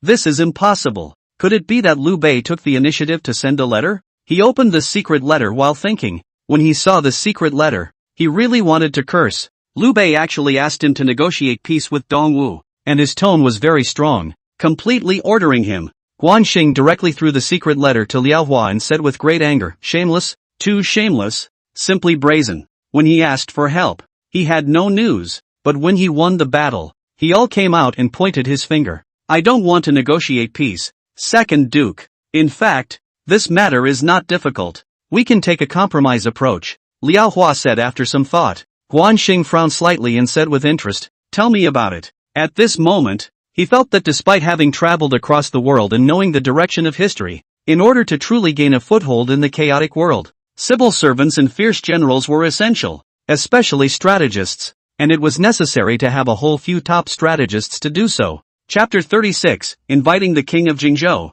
After Guan Xing finished, he looked at Liao Hua very seriously, wanting to hear his thoughts. Liao Hua coughed softly and said very seriously, "Promise on the surface, practice in secret, and look for an opportunity to take the 6 counties of Jingzhou." Guan Xing was stunned. He could not imagine that Liao Hua had such an idea. In fact, this is exactly what he wanted to do. He stood up, clapped his hands and said, "You're right, but that's not enough. I'm going to ask for the king of Jingzhou, and I'm going to ask for a great general for my father." Liao Hua opened his mouth wide for a while. Good guy. This Guan Xing is bold enough. He dares to want to be crowned king. Guan Xing became the king of Jingzhou. Then in the future, Liao Hua's water rises, and becoming a general is definitely not a problem. Moreover, he also saw that Guan Xing had the initiative, courage and strategy, and was a rare and bright master. Support. Must support. In the future this life is Guan Xing's. Thinking of these, Liao Hua knelt down on one knee and said loudly, "Lord, Liao Hua's 100 pounds or so is in your hands." Guan Xing was slightly stunned. Liao Hua, this is the expression of loyalty. If the previous war Liao Hua purely loyal to Guan Yu, this moment he recognized Guan Xing as the Lord. This is the real recognition of the Lord. Knowing the importance of this, he hurriedly walked over, helped Liao Hua up, and said softly, "General Liao doesn't need to be polite. In the future we will work together to unify China." Unify China, Liao Hua said very firmly, his eyes glowing with yearning at the moment. Guan Xing nodded at him, then returned to the table, took out the brocade, thought for a moment and began to write a letter. The content of the letter was very simple, agreeing to negotiate peace, but he would have to invite himself as king of Jingzhou and Guan Yu as the great general. He handed the letter to Liao Hua and nodded. "Send someone to Hanzhong." After a slight pause, he continued, "Intensify the training of new recruits. Intensify the manufacture of wine altar mines. And in a few days we will attack the remaining 3 counties of Jingzhou." "Yes, Lord." Liao Hua gave a loud promise and turned to leave. After this incident, Guan Xing learns the power of Liu Bei's Baiju organization. They are not only personal guards, but also an organization that collects information. From just rejecting Zhuge Jin in the morning to receiving Liu Bei's letter in the afternoon, you can see how powerful Zhuge Liang is. To win a war, intelligence information is important. Thinking of this, he could no longer sleep and put on his clothes and headed out, followed by 10 Guan family black armor army guards. He went to look for Guan Yinping, Lu Qiling and the 2 of them, and did not find them, which made him a bit surprised. Suddenly he remembered the newly arranged mission. Qingyun Pavilion. Could it be that he went to Qingyun Pavilion? Thinking of these, he rushed behind him and waved his hand, and leapt onto the horse, leaving the Tai Shou Fu, riding a warhorse on the streets of Public Security City. The damage caused by the great battle a few days ago was gradually news. There were already vendors on the streets, and the flow of people was gradually increasing. Guan Xing saw a 3-story building ahead of him from a long distance, standing out several meters taller than the surrounding buildings. His legs exerted force, the warhorse rushed out, and soon came to the front of the building, only to see a sign hanging on the upper side, on which were written 3 big words, Qingyun Pavilion. The font is strong and powerful, very elegant. Guan Xing nodded his head repeatedly. Guan Yinping, this girl is very reliable. He leaped off his horse and entered the Green Cloud Pavilion, which was still in the construction stage and not open for business. The workers were grasping the construction. Suddenly a voice came from the 2nd floor. "Qin Long, can't you transfer even 200 people? This mission was arranged by 2nd brother. You shouldn't disobey orders." "3rd miss, I wouldn't dare. I have to ask General Guan Xing about this matter," Qin Long said in a serious manner. It was obvious that he would not transfer anyone without Guan Xing's personal permission. "Good boy. Itchy skin." looking for a beating, Guan Yinping said loudly, followed by the cracking sound of a whip. Guan Xing frowned slightly. Third Mrs. Temper still hadn't changed. She couldn't move without hitting someone. He was a little upset. He waved his hand at the black armored army behind him, and walked towards the second floor in large strides. When I arrived at the second floor, I was seeing Guan Yinping fighting with Qiling, who kept dodging, and Guan Yinping was so angry that her whip kept beating. One ran, the other chased and hit. When Qiling saw Guan Xing coming up, she hurried over and whispered, "Husband, tell them to stop." Looking at Qiling's anxious appearance, Guan Xing laughed. He looked at Guan Yinping and Qiling, both of them. On the contrary, he was not anxious. He put his arm around Qiling's shoulder and said with a smile, "Ma'am, didn't you find that the two of them are quite suitable? The third sister isn't too young. It's time for her to get married." Qiling looked at Guan Xing, then looked at Qiling and nodded her head. "Not to mention, it's really a bit of a happy couple. You do third sister's job, and I'll do Qiling's job," Guan Xing said with a smile. Qiling nodded, looking at Guan Xing a little out of breath, and said softly, "Then there's no rush on our part?" Guan Xing was stunned. Looking back at Qiling, he couldn't help but smile and said, "Madam, why don't you get on the bus first and buy the ticket later?" Beautiful woman in his arms. He is really a little impulsive. After all, he is also a man, or a man of blood. Where can he stand such stimulating words from a woman? Qiling was stunned and said softly, "What does it mean to get on the train first and buy the ticket later? Please clarify." "Husband." Guan Xing was speechless for a while. "It seems that this is too edgy. It's normal not to understand." He coughed softly and said, "In this case, come to my room after dinner. I'll tell you." "Okay, remember to make sure to tell me," Qiling said softly, her pretty face slightly red, seemingly understanding. At this time, Guan Yinping and Qiling were tired of chasing and fighting. Both of them stopped, and both saw Guan Xing, looked at each other. Neither knew what to do. Guan Yinping ran to Guan Xing, pointed at Qiling and said, "Second brother, he bullied me, you have to do it for me." "General, I didn't," Qiling quickly defended. "After all, they are siblings. If this is pursued, it's hard to protect his little life." Guan Xing looked at the two of them and said with a serious face, "I've heard all of your words." Qiling did the right thing. There are some things that must be asked before they can be done. "Ignore you guys," Guan Yinping said with a pout. Qiling straightened his back and cupped his fists. "Many thanks, General." Guan Xing waved his hand at Qiling and said, "Even though you're right, it wasn't done very well. How can you treat a girl like that? So the death penalty is waived, but the living penalty is hard to forgive. So you come with me." He finished walking out towards one side, making eyes at Qiling as he went. Qiling's heart trembled a little bit of dark thoughts, more aggravation, but after all, they are siblings. It is right to punish yourself. At this moment, Guan Yinping rushed at Guan Xing and said loudly, "Second brother, it's my fault, don't punish General Qin." Qiling's heart warmed, and he looked at Guan Yinping 2 more times with gratitude. Guan Xing looked back at them, desperately resisting the urge to laugh, and said with a serious face, "Third sister, it's late, Qiling is coming over." Chapter 37, Fulfilling the Third Sister. After Guan Xing finished speaking, he drew his belt knife and ran his hand over the sharp blade, giving the impression that he wanted to kill. He is just doing a look to Guan Yinping to see if the two have feelings. Cannot come together, after all, the father is not around. This kind of thing, or to be a brother to worry about. This is also a test. Guan Yinping was stunned and wanted to rush up to stop her, but Qiling tugged at her to keep her from going over. Qiling's eyes darkened, thinking that Guan Xing was going to punish him. He was an orphan. He was adopted by Guan Yu since he was a child. He was taught martial arts,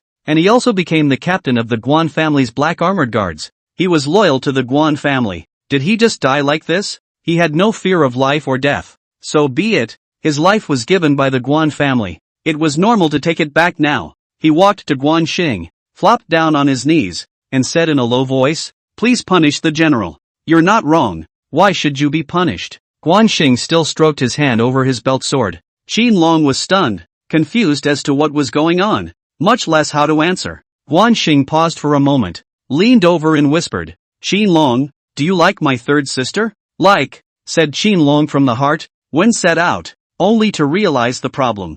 This to kill the head. Hastily shook his head and said, "General, do not dare. Since you like my third sister, I'll punish you should I." Guan Xing said with a smile. I should. Punish me any way you want, Qiling said in a hurry. Fine. You are punished to marry Guan Yinping and take care of her for the rest of your life. And if anything goes wrong, I will put you to the test. Guan Xing lowered his voice and said, as he finished raising his belt knife. Qiling froze for a moment. This happiness came too fast. He didn't adapt to it. He couldn't help but turn back to look at Guan Yinping. And at this moment Guan Yinping also looked at Qiling. The four eyes were opposite to each other, colliding with sparks of love. Guan Xing was currently holding his belt knife in one hand and amplified his voice. Qiling, answer or not. If not, I'll kill you. He was trying to do this to Guan Yinping to see if she had feelings for Qiling or not. Seeing that Guan Xing wanted to kill someone, Guan Yinping directly ran over, grabbed Guan Xing's hand, shook her head and said,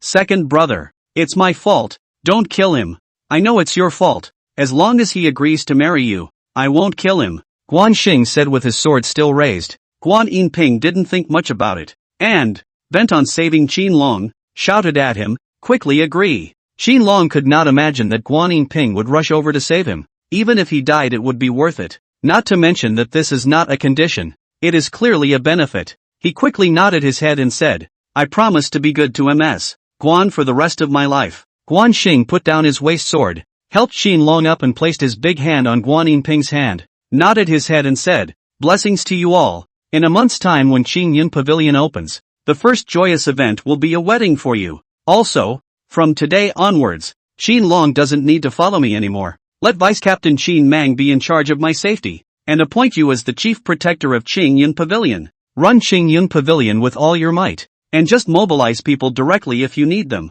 Guan Xing said with a serious face. With Qiling helping them out, the Green Cloud Pavilion should soon be able to function properly. After he finished, he looked at the two of them and turned to head out, whispering as he passed by Lu Qiling, remember to look for me at night. He finished with two loud laughs and headed out the door. Upon returning to the council hall of the Taisho Fu, Guan Suo had long been there waiting for him, and he took out a secret letter and handed it to Guan Xing, saying, Second brother, a letter from father. Guan Xing took the secret letter, opened it and read it. His brows slightly frowned. His father's letter actually also persuaded Guan Xing to negotiate peace with Jiangdong. It seems that Liu Bei should have sent a letter to Guan Yu as well. Guan Suo said aloud, Second brother, what did father say? Guan Xing thought for a moment and said, Father asked, how are we doing? And asked when your sister-in-law and I will consummate our marriage. He didn't want Guan Suo to know about the peacemaking. This kid was too simple. Knowing less would only benefit him.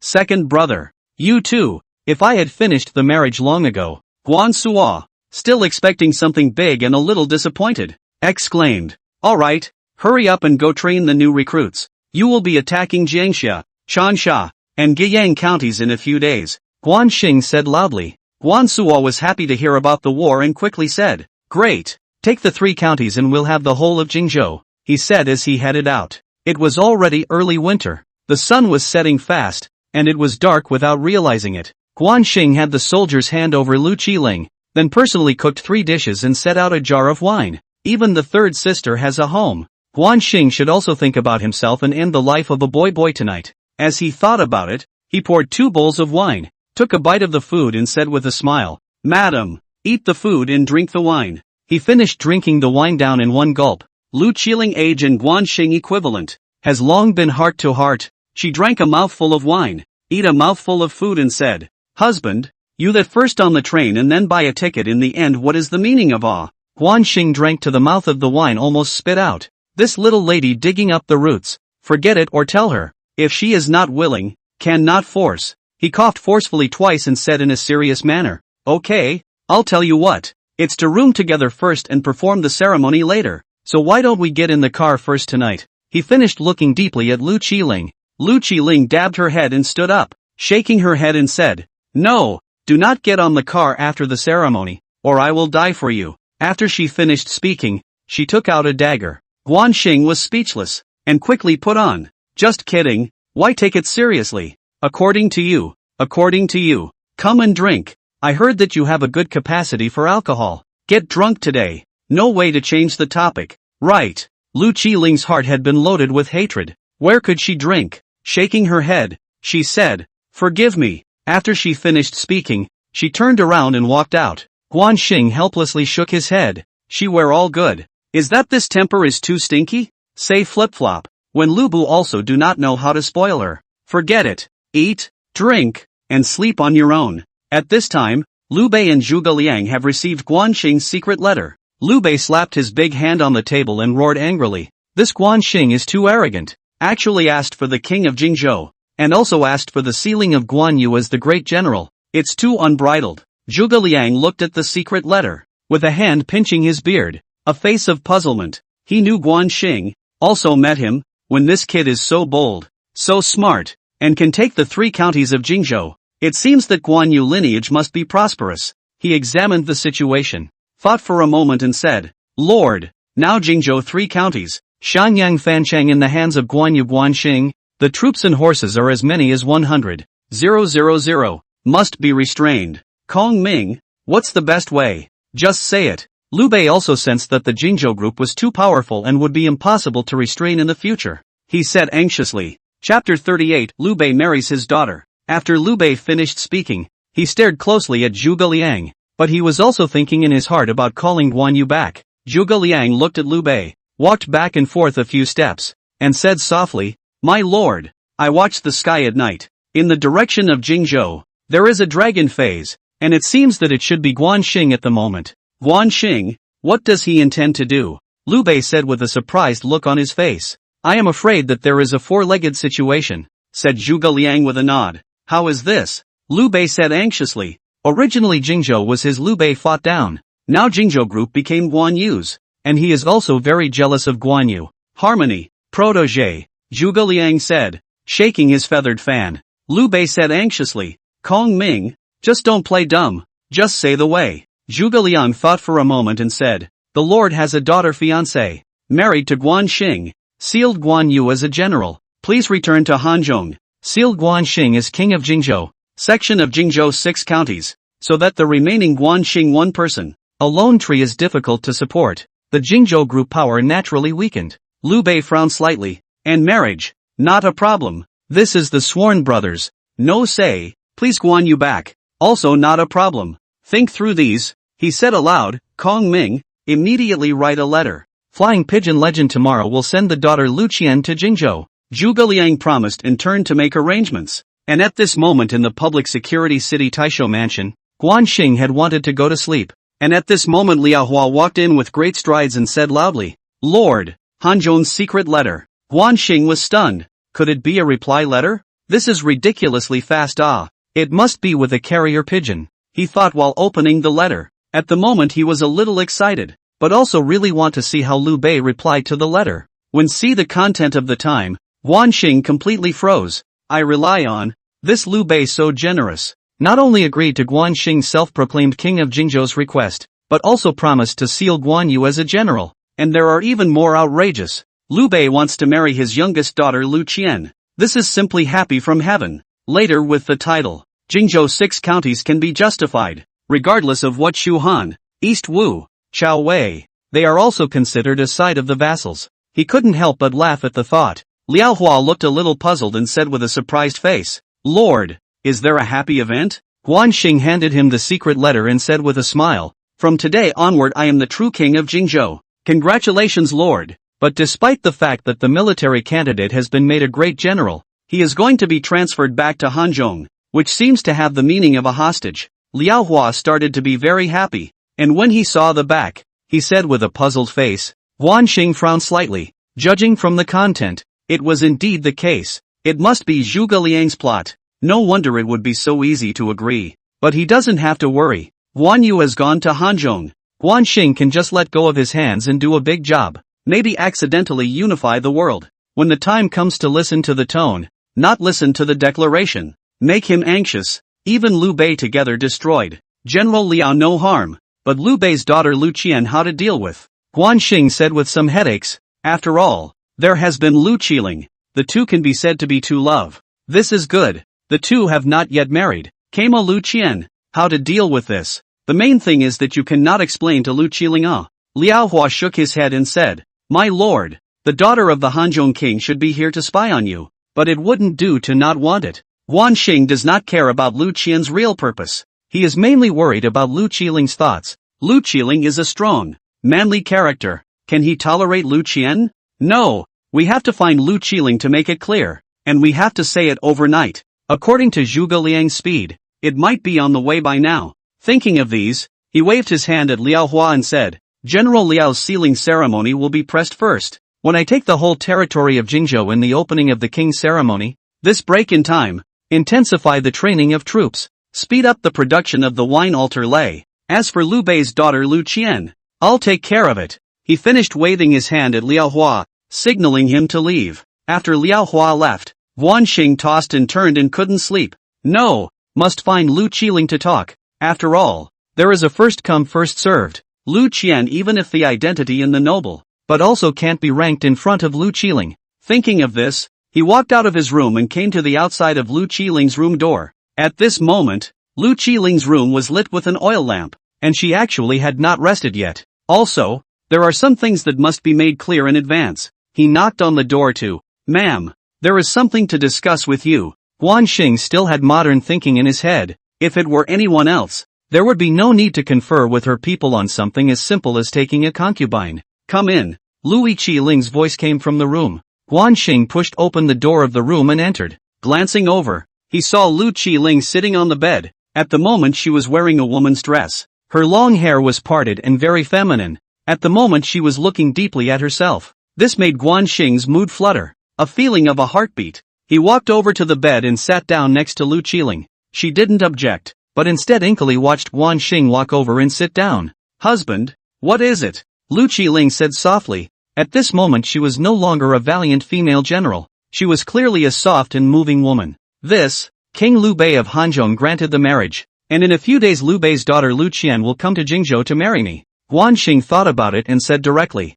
Lu Qiling was originally very gentle, but when she heard Guanxing's words, her almond eyes rounded and glared at Guanxing. Rubbing up a bit, she said in a very nonchalant manner, Guanxing, Liu Bei bestowed the marriage. What about me? You are the main wife. Lu Qian is the concubine. Guanxing said in a hurry. This Lu Qiling wouldn't want to monopolize herself alone. This is not Guanxing's idea. If that's the case, even if he gives up Lu Qiling, he can't give up the whole forest. Since he came to the ancient times, how can he be worthy of himself if he doesn't have 3 wives and 4 concubines? Lu Qiling took 2 steps forward, picked up her sword from the tabletop, drew it with a clanging sound, pointed the tip at Guanxing, and said coldly, Guanxing, there's me but not her. There's her but not me. Guanxing frowned slightly, glaring at Lu Qiling. Eyes flashed a touch of ruthlessness. This woman is too ungrateful. Men have 3 wives and 4 concubines is a normal thing. He laughed coldly and said, Lu Qiling, don't go too far. Which man doesn't have 3 wives and 4 concubines? Even your father, Lu Bu, had several wives. Plus you only have 2. Is that much? He said while walking towards Lu Qiling, who was Guanxing, the second son of Guan Yu, the king of Jingzhou. How can he be swayed by a woman? And he firmly believes that if he conquers her in bed, she will be submissive. If he can't, he will conquer her tonight. Lu Qiling heard Guanxing mention her father, which made her angry and shouted, Guanxing, I'll kill you. After she finished speaking, she stabbed at Guanxing. After Guanxing's training over this period of time, the Guan family's sword technique had been refined a lot, and her strength was already close to the level of a first-class military general. So Lu Qiling was not her match at all. Guanxing dodged Lu Qiling's sword with a sidestep, grabbed her hand holding the sword, snatched the sword and threw it on the ground, and with his other hand, he built up his thin waist and threw it towards the bed, saying in a very nonchalant manner, You're actually going to murder your own husband. Let's see how I'm going to clean you up. Chapter 39, Guan Yu's News.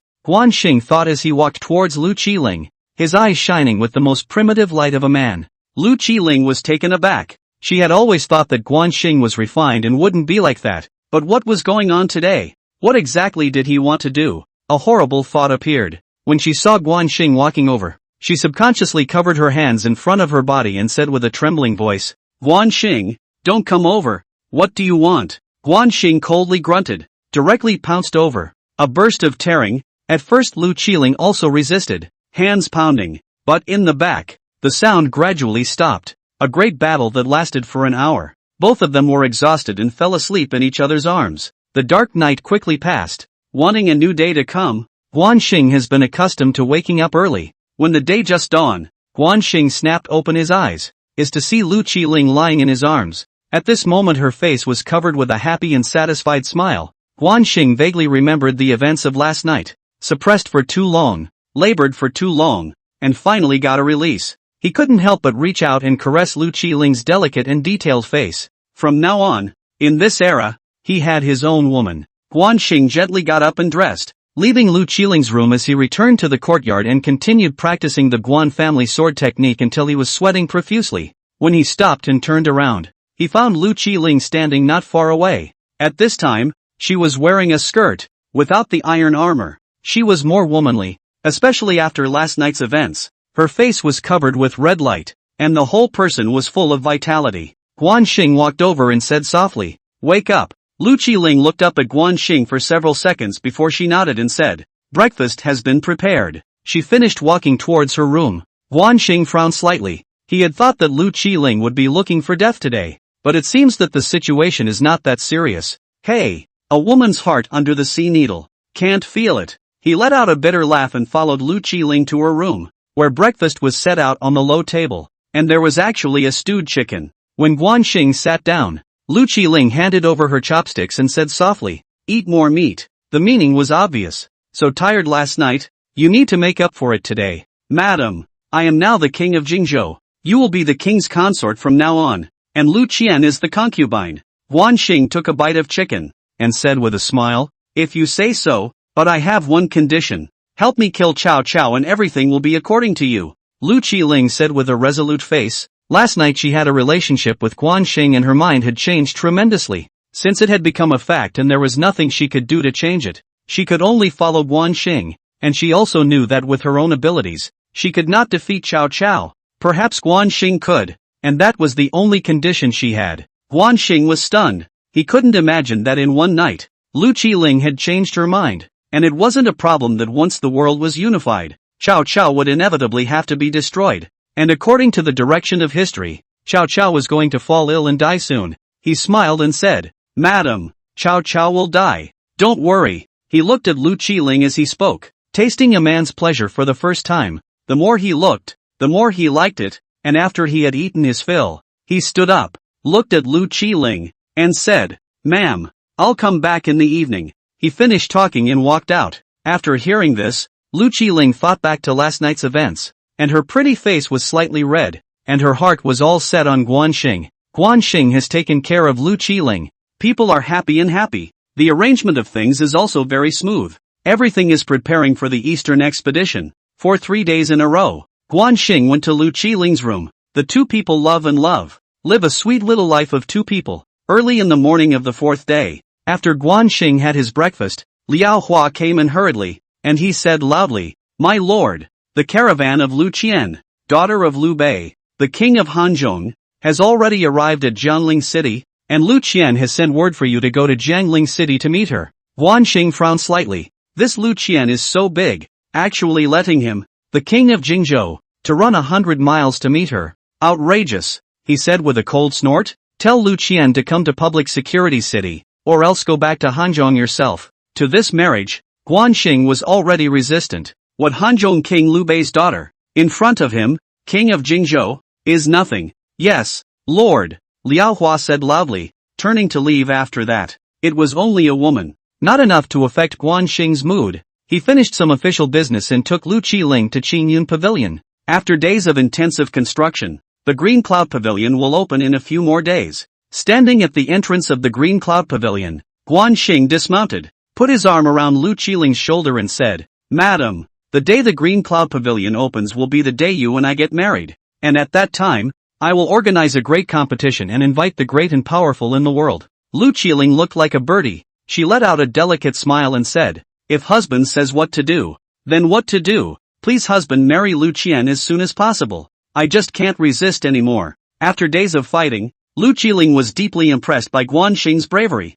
A woman simply could not satisfy him. Guan Xing was stunned, then burst out laughing, patted Lu Qiling's shoulder and said, "All right, take a good rest in the next few days, and on the day of the wedding, make sure to fight for 300 rounds. Nasty, ignoring you." Lu Qiling twisted Guan Xing with her hand and ran towards the inside of Qingyun Pavilion. Guan Xing smiled and walked in after him, and behind him, 100 Guan family black armor troops immediately stood on guard at the entrance of Qingyun Pavilion. In the hall on the first floor of the Green Cloud Pavilion, Guan Yinping and Qiling were directing the workers to construct the building, which had already taken shape. Guan Xing strides over, said with a smile, "Third sister, Qiling, did a good job. 10 days after the opening, the day of opening, you and Qiling wedding, I am married to the lady." In addition to Qiling widely distributed heroes posters, inviting the world's great heroes on the day of the great competition, then the top 50 are all official positions. There is no way.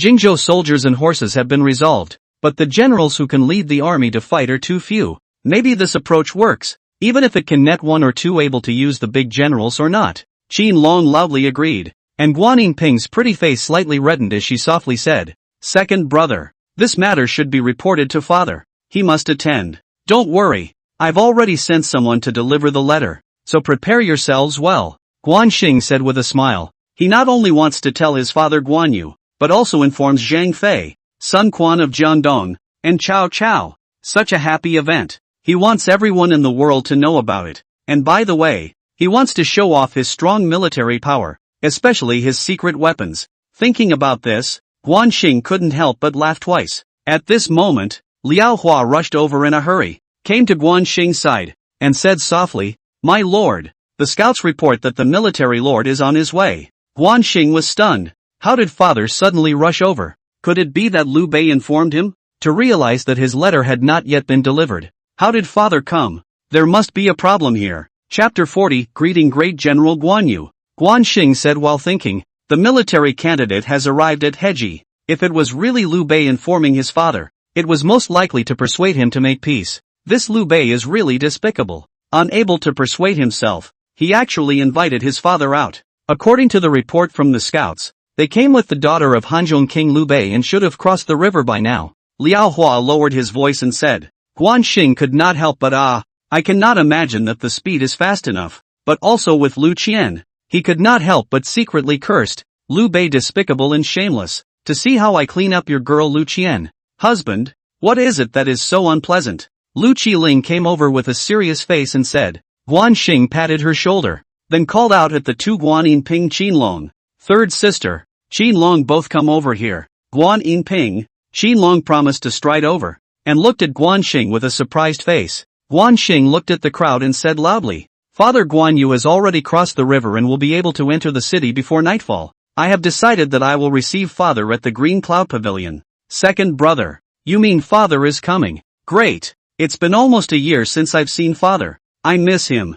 Guan Yinping said excitedly. Qiling, Lu Qiling and the two of them were a bit nervous. After all, Guan Yu was a martial arts saint that everyone feared, and he was also an elder, especially with the current relationship. Both of them looked at Guan Xing in a daze, not knowing what to do. Guan Xing signaled Guan Yinping to be quiet. He looked at Qiling and Guan Yinping and said loudly, bring out the masterpieces of the Green Cloud Pavilion, and the two of you will be the first to take credit. Yes, General. Qiling hurriedly agreed as he was filled with anticipation. Lu Qiling came over and whispered, Husband, what about me? I can't just stand on the side. You lead 5,000 Jingzhou Wolf Riders to press the front and show the strength of the Jingzhou Wolf Riders. Guan Xing nodded and said. At this time, a soldier walked in with great strides, kneeled on one knee and said loudly, reporting to the Lord, the army has already crossed the river, and will arrive at the city gate in another half hour. Guan Xing was stunned. So fast,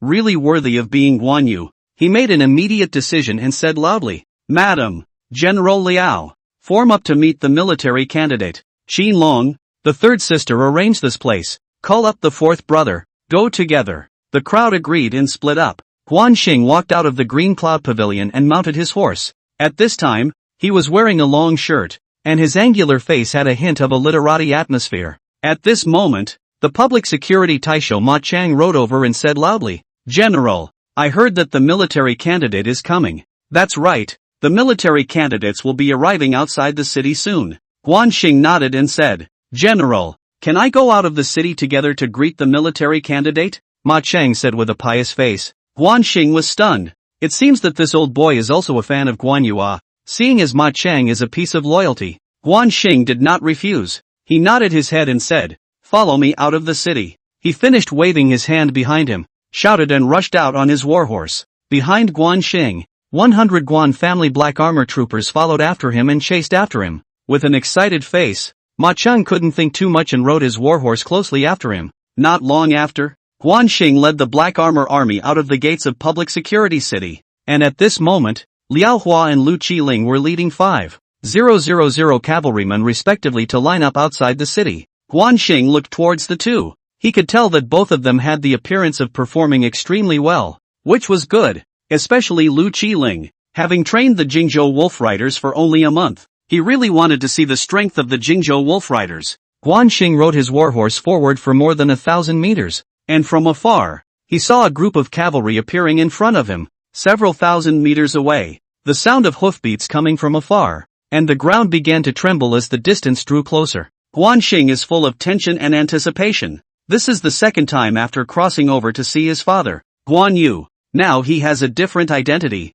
has been Liu Bei's personal king of Jingzhou, and has taken the 3 counties of Jingzhou. He is very hopeful that Guan Yu will be able to praise him for a few words, recognizing his ability. All of you, follow me to greet the great general. Guan Xing waved his hand behind him and shouted, and with his words, 10,000 horses galloped. Smoke and dust rose up in all directions, forming a torrent that ran wildly towards the front. In the blink of an eye, it has arrived in front of Guan Yu's caravan, 10 meters away. Guan Xing hastily strangled his warhorse and raised his eyes to look over, only to see Guan Yu riding side by side with a woman. The woman's skin is white and beautiful, and looking at the age of 18 years old, this woman should be Liu Bei's daughter, Lu Qian. Look at Guan Yu, a month did not see, found that he has aged a lot, face haggard, a foot-long beard at the moment all white. In spite of this, Guan Yu's eyes are still stern, through the arrogance of all the majesty of the atmosphere. At this time behind the two sides came the sound of 10,000 horses galloping.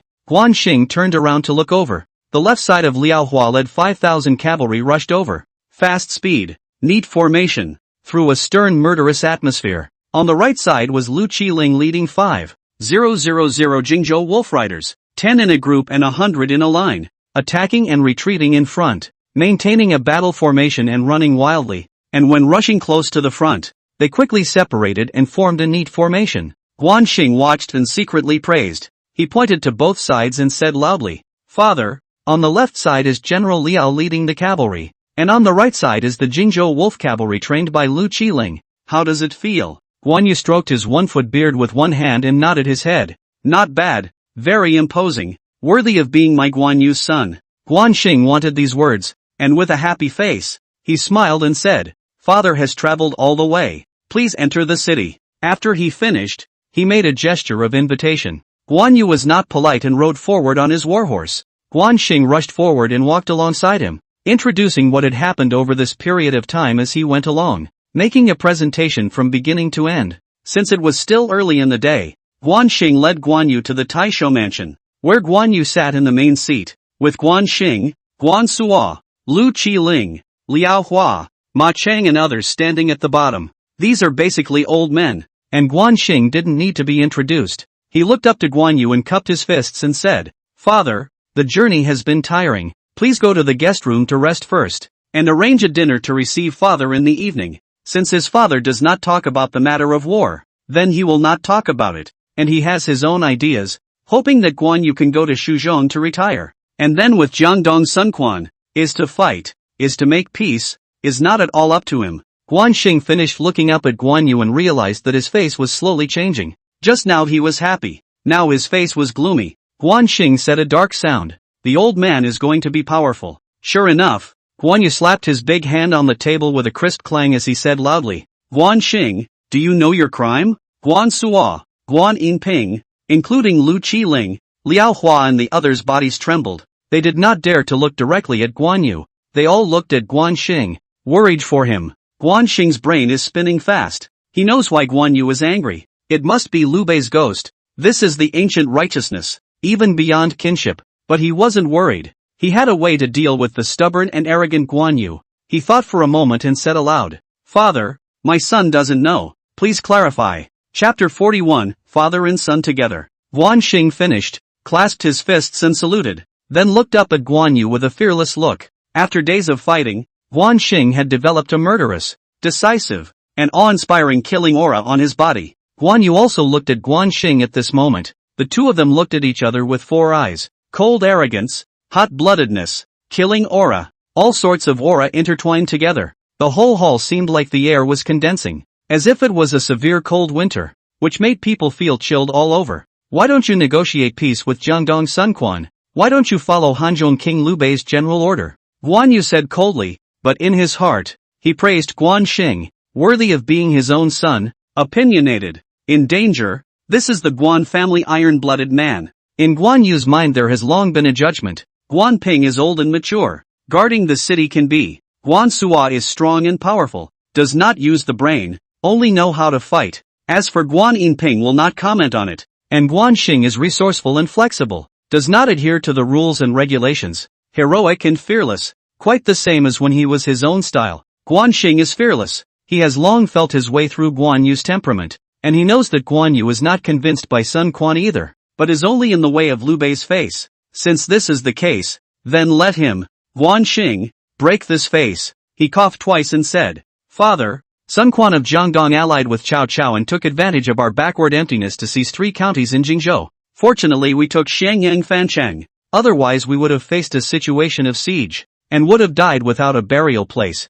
Now that we have taken the 3 counties of Jingzhou, Sun Quan of Jiangdong, who is undefeated, is going to negotiate for peace? May I ask Father, will you agree? Guan Yu cupped his long beard with his hand, shook his head and said, even if we lose the 3 counties of Jingzhou and don't take Shenyang Fancheng, Lu Feng Mengda of Shenyang is bound to come to the rescue, and my elder brother is bound to send troops to save him, so at worst we can retreat to Hanzhong. He did not experience retreating to Maicheng. Naturally he could not realize the importance of Jiangdong's sneak attack on Jingzhou. Guan Xing shook his head for a while and said aloud, Father, I have sent people to Shenyang 3 times to bring in help, hoping to take Jiangling from the inside, but Lu Feng Meng did just won't send troops, and I've sent a letter to Hanzhong in the hope that the king of Hanzhong would send troops, and it was still rejected. He continued after a slight pause, I face Lu Meng's 50,000 troops with 10,000 troops. If not, I inadvertently invented a secret weapon line alter thunder.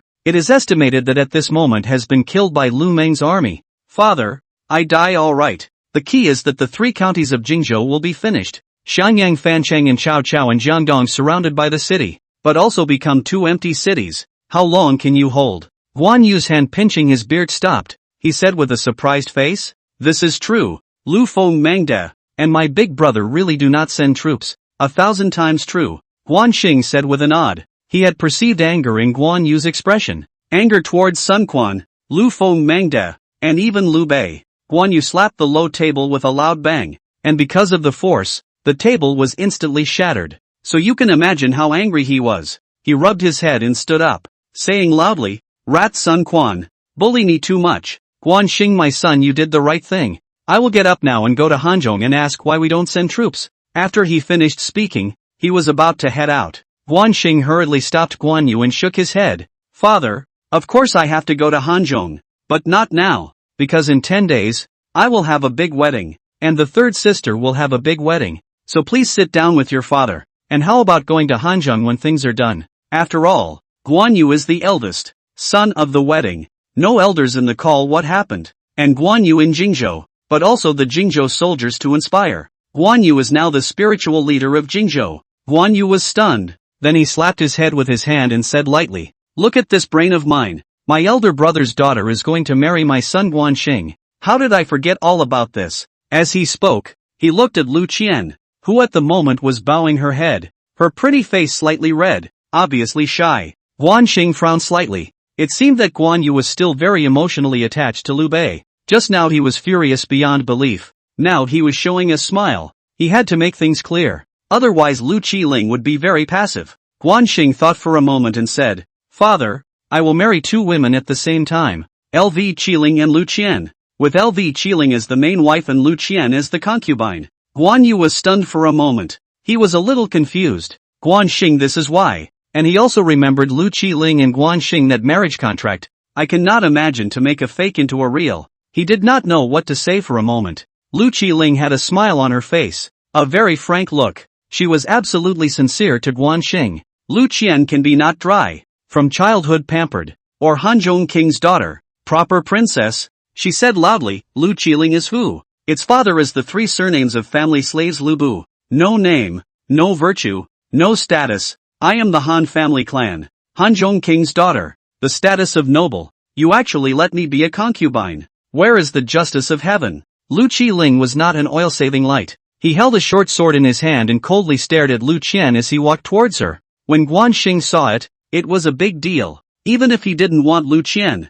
he couldn't kill her. He rushed forward, pulled Lu Qiling with him, shook his head at her and said, "Ma'am, leave everything to me." Guan Xing finished blocking in front of Lu Qiling. He coldly looked at Lu Qian and said very nonchalantly, "I am the king of Jingzhou, and your father's status is equal. Do I have to ask for your consent to marry whoever I want to marry? I'm re-saying this once again. Lu Qiling is the rightful wife, and if you marry over here, you are the concubine. And if you don't want to marry, get back to Hanzhong immediately." Guan Xing understands that the reason why Lu Bei let Lu Qian marry over, must want to use Lu Qian to monitor him. This is a time bomb will explode at any time. Since she is not willing, drive him back is also a good choice. Lu Qian was so angry that her tears blazed down. She turned to look at Guan Yu and said with a sobbing voice, "Second uncle, Guan Xing, he bullied me, please do it for me." She finished paying her respects. Guan Yu's thoughts have now fallen to Guan Xing's side. Not to mention that Lu Bei did not do the right thing in Jingzhou.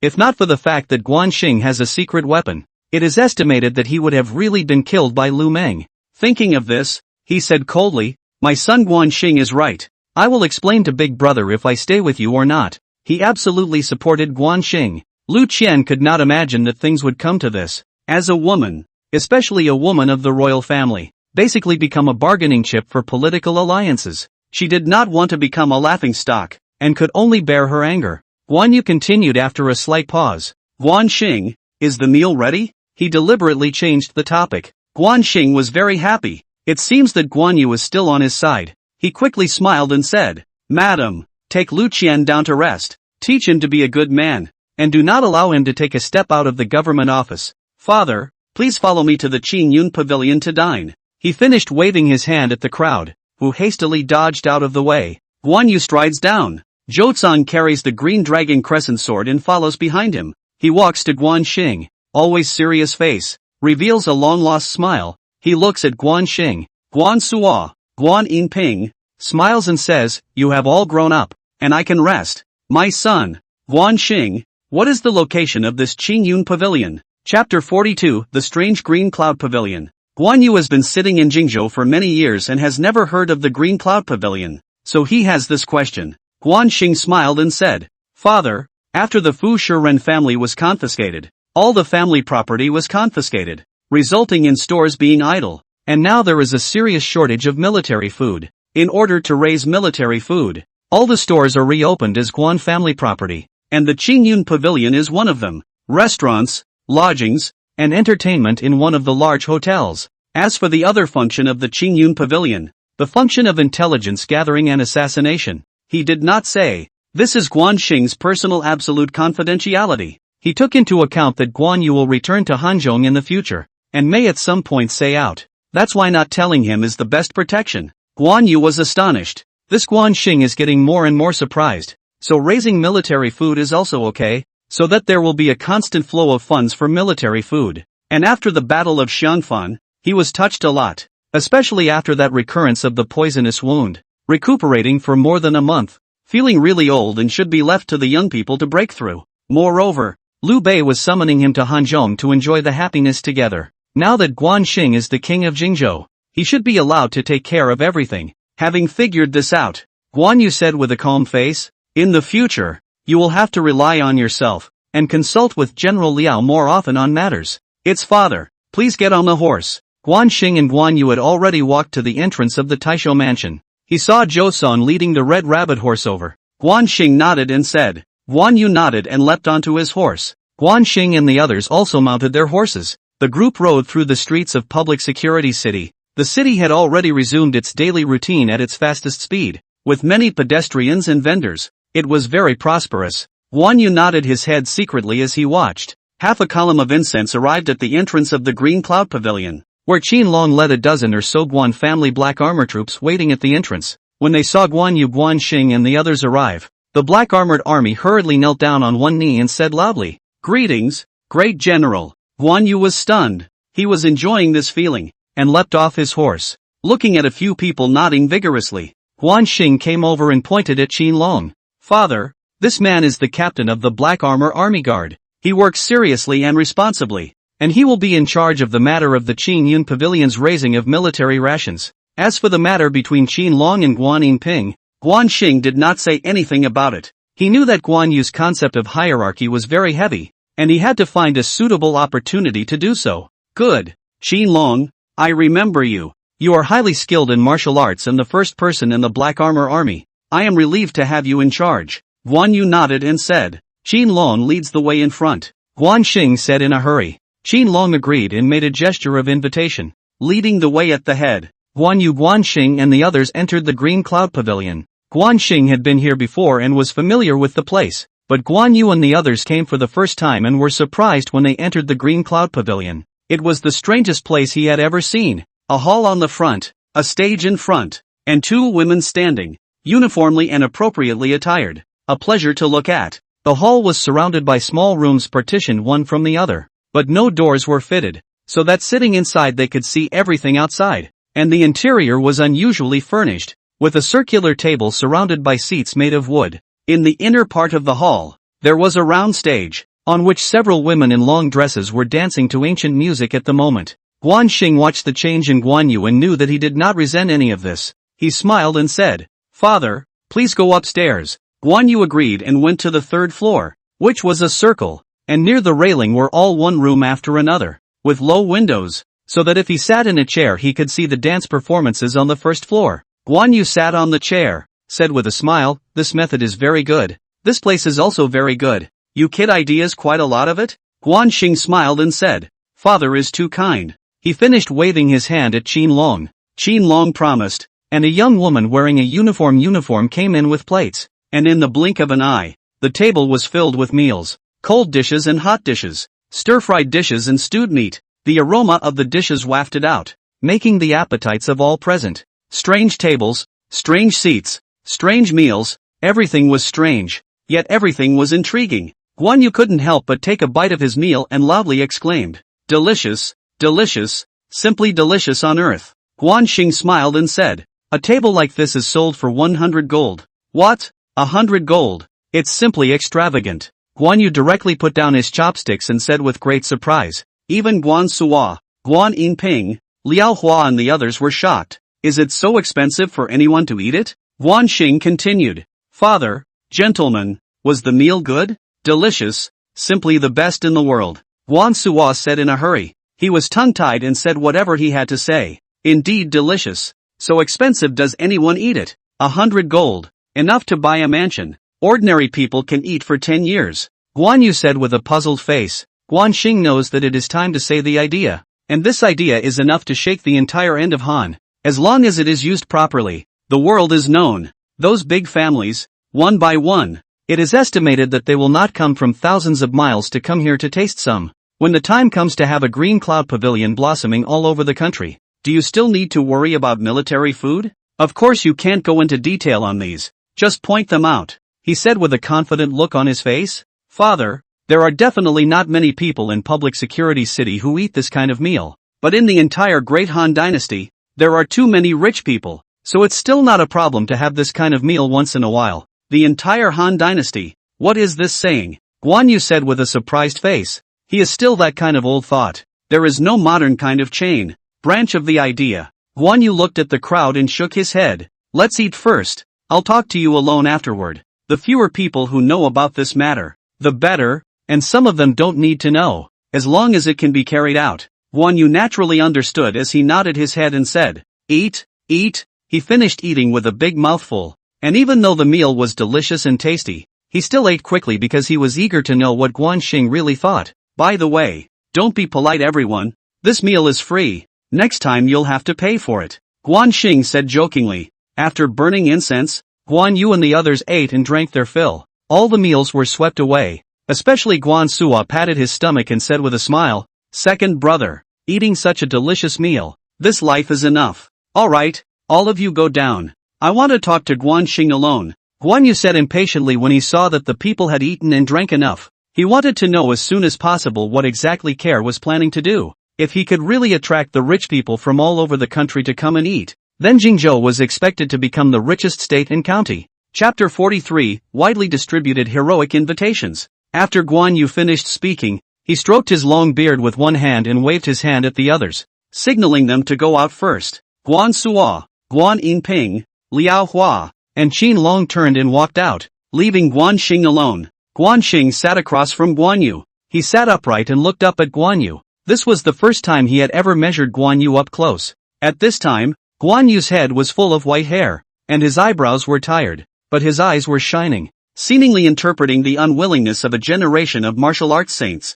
Quick, tell us what you really think, Guan Yu said with some impatience. Even though he wanted to let go, he was thinking more about his sons and daughters developing better. Guan Xing smiled and said, Father, 10 days from now, the wedding will be held at the Green Cloud Pavilion. Me with Lu Qiling and Lu Qian, and Guan Yinping with Qin Long. The wedding banquet will be the food we just ate, and I'll be sending out hero invitations to the world's great and powerful, the great families, Sun Quan, Liu Bei, Cao Cao, and others, in order to help the fun. The same day will be held for 3 days of the world's heroes of the martial arts competition. The competition winners have rankings, all of them will be appointed as a general, and given 1,000 gold. After a slight pause, he continued, in order to allow for the expansion of influence, the power of the Wine Altar Thunder will be experimented on that day in the plaza, and at the same time, the Wine Altar Thunder will be sold to the lords of the world. Guan Xing said in the heat of the moment. Guan Yu quickly waved his hand and said,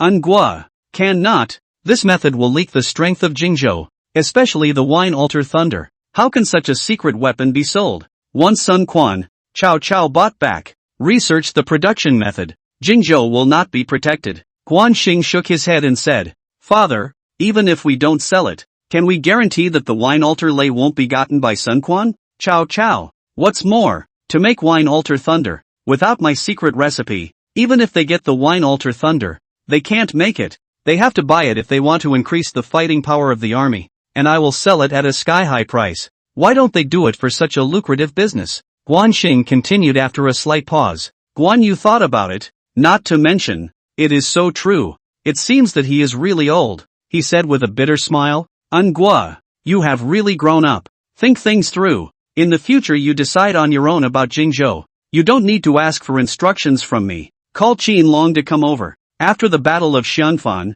and nearly 2 months of Jingzhou 3 counties, Guan Yu has been overwhelmed, and the lofty and unbeatable aura has disappeared. Guan Xing was stunned and quickly understood what Guan Yu meant. After all, Guan Yinping is his own daughter. Now that she is getting married, how can she not be concerned? Not to mention that he treats Qin Long, just like he treats his own son, so there shouldn't be any other problems. Guan Xing nodded and walked out, quickly bringing in Qin Long, who said softly, Father, Qin Long is here. You go out first. Guan Yu said as he pointed at Guan Xing. Guan Xing looked at the two men. He knew Guan Yu's temperament. Saying one thing and not the other, he couldn't make him angry at this time. He quickly agreed. Yes. He finished walking out. Walking out of the room, he was seeing Guan Yinping's anxious face. He took a few steps forward and said with a smile, Third sister, it will be fine. Guan Yinping lowered her voice and said, Second brother, if father doesn't agree, I will leave Jingzhou with Qin Long. She spoke unusually firmly, her large eyes staring tightly at Guan Xing. Guan Xing knows Guan Yinping's temperament, stubborn and capricious, recognizing the things 9 oxen cannot come back, quite like his father Guan Yu's temper. Alright, don't think nonsense, trust me. Guan Xing smiled and said, even though he was the king of Jingzhou, he was short of soldiers and generals. Guan Yinping and Qin Long were his right-hand men, and he absolutely could not have any problems. An incense stick of kung fu passed, Guan Yu strides out, followed by Qin Long. Guan Xing Guan Yinping rushed to walk up. The meaning is very obvious. How about you, this dragon's son-in-law? Seeing the two of them, Guan Yu waved his hand at Qin Long, who came over with big strides. Guan Yu looked at Qin Long and Guan Yinping. He said with a serious face, Qin Long, the youngest daughter, Guan Yinping, will be given to you? If you let her suffer, I won't be able to spare you. Great General, I, Qin Long, will definitely do my best to take care of Miss Guan,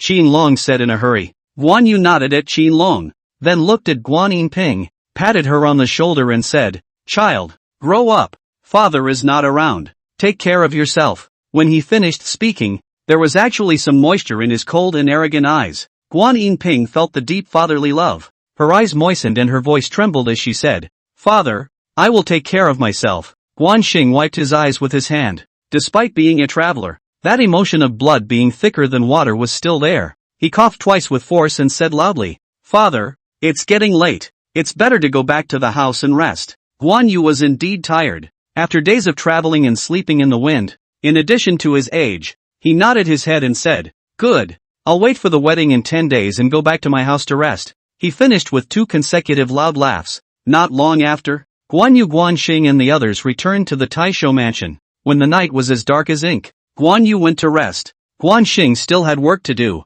He called Liao Hua, Maicheng over. He had to get the hero post out as soon as possible. The distribution range had been determined. Liu Bei, Sun Quan, Cao Cao, and the world's great families. Liao Hua said with a puzzled face, "My lord, can they come? Do they dare to come?" Guan Xing smiled and said, "The first trial of Wine Altar Thunder has already made Sun Quan jealous, and at this moment it has already spread all over the world. I'm going to sell Wine Altar Thunder and collect the booking fee on the wedding day. They will definitely rush to come. Lord, I believe they will definitely come." Maicheng was good at kissing ass as he nodded his head and said, "Remember, this conference is very important. It concerns the future of Jingzhou. Liao Hua is responsible for all military affairs and defense, and Maicheng is responsible for delivering the letters according to the list and getting the services done." Guan Xing said with a serious face. Liao Hua and Maicheng said at the same time, "Please rest assured, Lord." Guan Xing waved at the two, and the two turned to walk out. At this moment, only Guan Xing was left in the hall. He yawned. He was tired for the whole day and it was time to rest. He smiled at the corner of his mouth. Naturally, he went to Lu Qiling's place. For several days in a row, Guan Xing went to Lu Qiling's place, deliberately alienating Lu Qian. The wedding is in full swing. 2. As time passed, Guan Xing's heroic post was shaking the world. At Sun Quan's place in Jiangdong, Sun Quan looked at the invitation and rubbed his head. He stood up. He said loudly, "Guan Xing's little child actually sells wine altars lei. This wedding banquet must be attended. Lord must not take any risks." Lu Sun is willing to attend the wedding banquet instead of Lord. Lu Sun hurriedly stepped forward and said loudly, "Good. Lu Sun will attend the wedding banquet instead of me. Remember, make sure to buy back the wine altar lei." Sun Quan said loudly. At this moment, Yanzhou Cao Cao's General Chao's residence. Cao Cao looked at Guan Xing's invitation and said with a puzzled look on his face, "Gentlemen, is the Wine Altar Thunder the same object that took down the public security city of Jiangling and blew up Jiangdong's Grand Governor Lu Meng? And Guan Xing is actually going to sell it. And if you get this, the world will be yours and I will be going to public security of Jingzhou in person." Cao Cao is worried about the threat of Guan Yu and has long since moved his capital to Yanzhou. Chapter 44, Paying for Food. "My lord, you can't. Isn't it just a Wine Altar Thunder? Just buy it over. I'm willing to go." Sima A stood out and said loudly. Cao Cao is very jealous of Guan Yu. Just now, that is to say, he did not dare to go at all. He looked at the crowd. Has long had an idea. He said loudly, "Guan Yu let me lose 3 generals, tens of thousands of troops. This revenge must be avenged." When he finished, a pair of small eyes scanned the crowd for a while, and soon had a plan. As he said aloud, "Zheng Da, Su Huang, go to the banquet, and buy the wine altar lei at any cost. Chao Jin, Zhang Liao, and Zhang He prepare for battle." Not only at Sun Quan and Cao Cao, causing a shock, but even Liu Bei, the Hanzhong king, is conferring with Zhuge Liang. Liu Bei said loudly, "Kong Ming, Guan Xing is actually trying to sell wine altars lei. It's just nonsense." Zhuge Liang has an ominous premonition. He felt that Jingzhou has gone out of control. That is, he can no longer control the Guan family. He thought about it and said, "Lord, Guan Xing, this person is elusive, and he is at this moment noble king of Jingzhou. We are not good enough to interfere. To attend the wedding after the completion of the wedding as soon as possible to bring Guan Yu back to Hanzhong. As long as the Guan Yu is in, Guan Xing will not escape from the palms of their hands." What Kong Ming said is very true. Who is the right person to send to the wedding? Liu Bei said after thinking about it. It is said that there is also a tournament. So in order to show Hanzhong's strength, Zhang Fei Zhaoyun should be allowed to go along. Zhuge Liang nodded and said, "That's it." Liu Bei said with a nod. In fact, Guan Xing's invitation listed 4 major events. the wedding, the tournament, the wine altar lay, and the University of Jingzhou. Sun Quan, Liu Bei, and Cao Cao were not interested in Jingzhou University, but the great families of the world were very interested in Jingzhou University, and at the moment they were selecting another family member to join Jingzhou University. A wedding of Guanxing stirred up the whole day down. Countless teams marched towards the Jingzhou public security city, and the land of Jingzhou became the most lively place. The day of the wedding finally came. The main venue was the Green Cloud Pavilion. Early in the morning Guan Yu, Guanxing and others came to the Green Cloud Pavilion. At this moment, the hall of the Qingyun Pavilion is full. The second and third floors are filled with guests. And Guan Yu, Guanxing, Guan Suo's 3 men entered, bringing with them an overbearing aura. All the people present stood up, and there were even a few people striding over, led by 2 people of bearded, leopard head and eyes. Guanxing, although he had never seen, but at a glance, he knew that it was a fierce Zhang Fei. The other man had a stout figure, a sharpness in his elegance, and the memories deep in Guanxing's mind told him that this man was Changshan Zhaozilong. Behind them were Zhang Fei's son, Zhang Bao, and Zhao Yun's son, Guan Tong, with Zhang Fei Zhao Yun, the enemy of 10,000 people. Who else would dare to be reckless? In order to show respect, Guanxing hurriedly stepped forward, clasped his fists and saluted. Greetings to the 2 uncles. Zhang Fei's voice was thick and loud, and he said loudly, "You kid." Jingzhou tossed with vigor. "In the future, a certain family will not go and toss with you. I haven't seen you all getting married in a few days. Congratulations in Gui." Zhao Yun said politely. "Thank you, uncles," Guanxing said hurriedly. "Third brother, Zilong, I missed you guys." Guan Yu walked over and said with great emotion. He finished by opening his arms and hugging the 2 tightly. "Ergo," Zhang Fei exclaimed. Second brother, Zhao Yun followed suit. Although Zhao Yun did not form a bond with Guan Yu, but over the years of fighting together, being born into death, a deep bond was formed. Guanxing's eyes moistened a bit as he watched the moving scene. He walked over and said softly, "Father, 2 uncles, please take a seat." Zhang Fei, Zhao Yun, and Guan Yu then separated and sat to the side. At this time a young scribe came over, followed by a member of the stout man. He came over and said with a smile, "Brother Yun Chang, congratulations, I am Lu Sun. I have come to congratulate the wedding in place of my lord." Guan Yu simply looked down on Jiangdong and said with a cold smile, "Those who are afraid of death in Jiangdong, don't come." After saying this, he waved his sleeve repeatedly. Guanxing was stunned. This person is Lu Sun, the historical Lu Sun who burned Liu Bei's 800-mile camp and burned Liu Bei to death from illness in Baidi City. And he couldn't help but look at him twice more. Guan Yu could play it cool and ignore Lu Sun. Guanxing couldn't. He smiled politely and said, "Please thank your lord for me. Please just do it." Lu Sun, this person is extremely tolerant. Would have known that cannot be favored, but also do not care. Smiled at Guanxing, looking for a seat to sit down. Lu Sun just sat down. A man with a full head of white hair came over.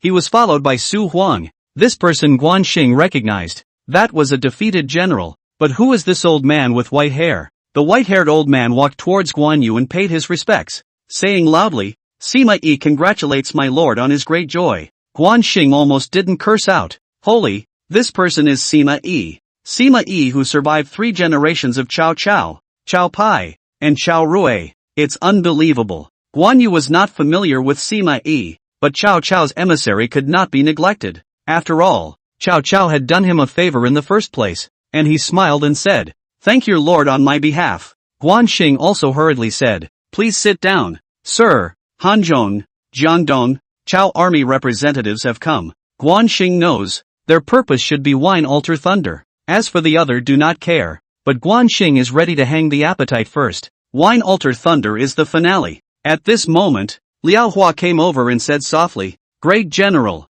the auspicious time has come, please take your seat." After he finished, he pointed to the dais in the center of the hall. Guan Yu agreed and took a big step toward the stage. Guanxing and Qiling, on the other hand, entered a room to change their clothes, and half an incense burned. Guanxing, Lu Qiling, Lu Qian, walked out side by side, followed by Qiling Guan Yinping. The 5 stood in 2 rows, facing Guan Yu. Liao Hua, on the other hand, stood to the side, Guanxing having long ago given him what to do. Liao Hua said loudly, "The collective wedding ceremony now begins. 1 worships heaven and earth, 2 worships parents, 3 couples worship each other and send them to the cave." Guan Xing's several people followed Liao Hua's words in order, and at this moment the surrounding area boiled up. How can there be such a ridiculous thing? What collective wedding? Simply nonsense. That Guan Xing also married two at once. Simply nonsense. It can't be acting. Guan Xing didn't care and went straight through the process. Then let LV Qiling, Lu Qian, and Guan Yingping go back to their rooms, while Guan Xing stood on the stage with Qin Long and looked at everyone present. The wedding has ended. The next is his home ground. Guan Xing said loudly. Everyone please be quiet. First of all, thank you for coming to participate in this collective wedding. Secondly, please go to the counter to pay the meal fee of 100 gold. When making the table 10 people to a table. Everyone please. He finished making a please gesture. All the people present were stunned. What is this situation? But also to pay the meal fee, or 100 gold. What meal is so expensive? What is the difference between this and the open robbery? This Guan Xing want crazy. Chapter 45, each takes what he needs. Even Zhang Fei Zhao Yun couldn't look past it.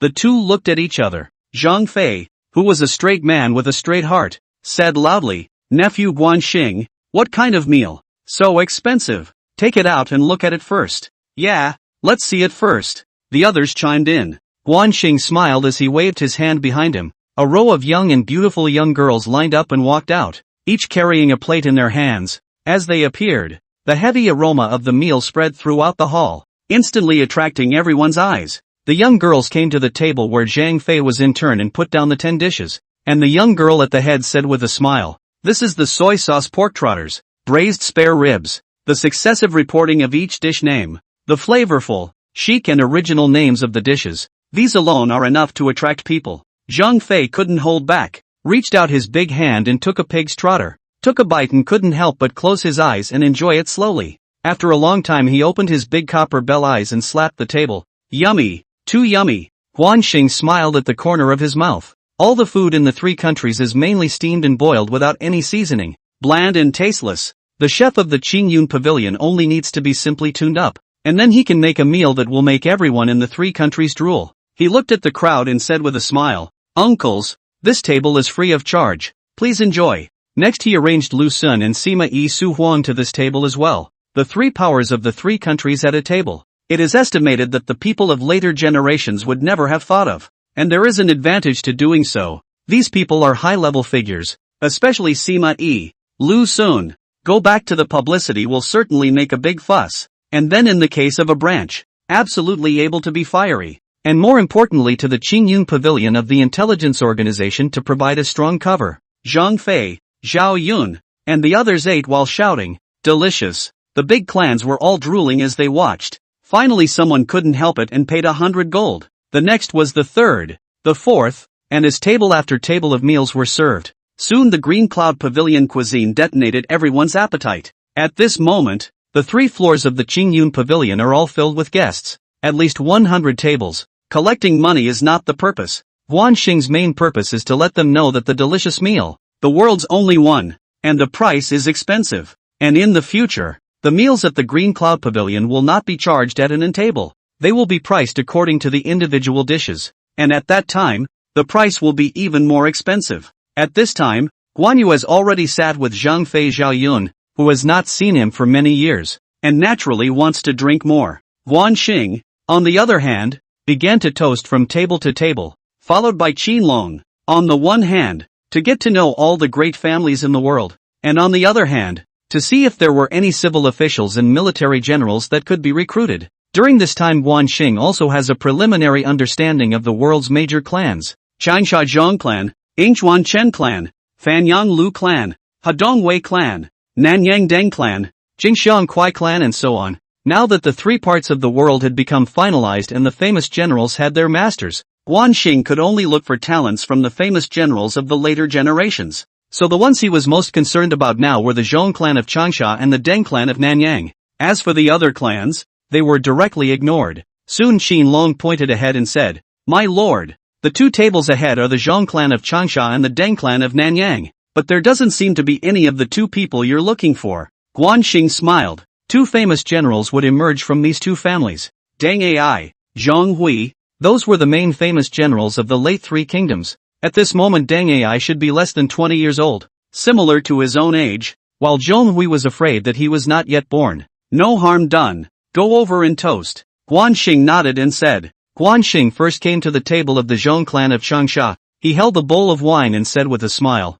"Thank you all for attending the wedding. I toast you all." He finished by picking up the wine bowl and taking a sip. The Changsha Zhong clan was considered an official in Chao Wei's camp at this time, and they sent Zhong Yu as their representative. Zhong Yu, a middle-aged scribe, stood up and said with a smile, "Zhong Yu, the assassin of Qingzhou, congratulates the king of Jingzhou on his wedding." Guan Xing hurriedly said, Tongxi, I don't know who Zhonghui is to you." He did not know the detailed characters of the Zhong clan. Only the person Zhonghui. Zhonghui? Who is it? Why don't I know? Is it also a member of our Zhong clan? Zhong Yu said with a surprised face. Guan Xing frowned slightly. It seems that Zhonghui is not yet born. This person is relatively young. Should be a young general of Chao Wei in the late Three Kingdoms. He laughed and said, "I think I've recognized the wrong person. All of you eat and drink well." Then he came to the Nanyang Deng's table. Nanyang Deng's only 4 people. Seems to be a single force. History records, the Three Kingdoms period. Nanyang Deng's already declined. Deng Ai is even displaced with his mother, and only later stabilized. Made a county-level minor officials. At the moment should be in which place as a minor official. This kind of minor officials in the big families are not qualified to participate in this wedding. Now it's just a matter of mixing things up and expanding Guan Xing's influence. A round of wine down. Guan Xing some drunkenness. At the moment wine and food. Beautiful people singing and dancing. Really a little bit of singing and dancing. But Guan Xing knew that this was only a short period of quiet, and that the great battles would continue for the next few decades. He sat down for a short rest, and when he saw that those present had eaten about as much as they could, he waved his hand to signal the cessation of the song and dance. He stood in the center of the hall. It was time to add some spice. He coughed twice with force and said loudly, "Gentlemen, I, the king of Jingzhou, announce the next program." In fact, Guan Xing's wedding was just an earner. The next program was the thing that everyone cared about.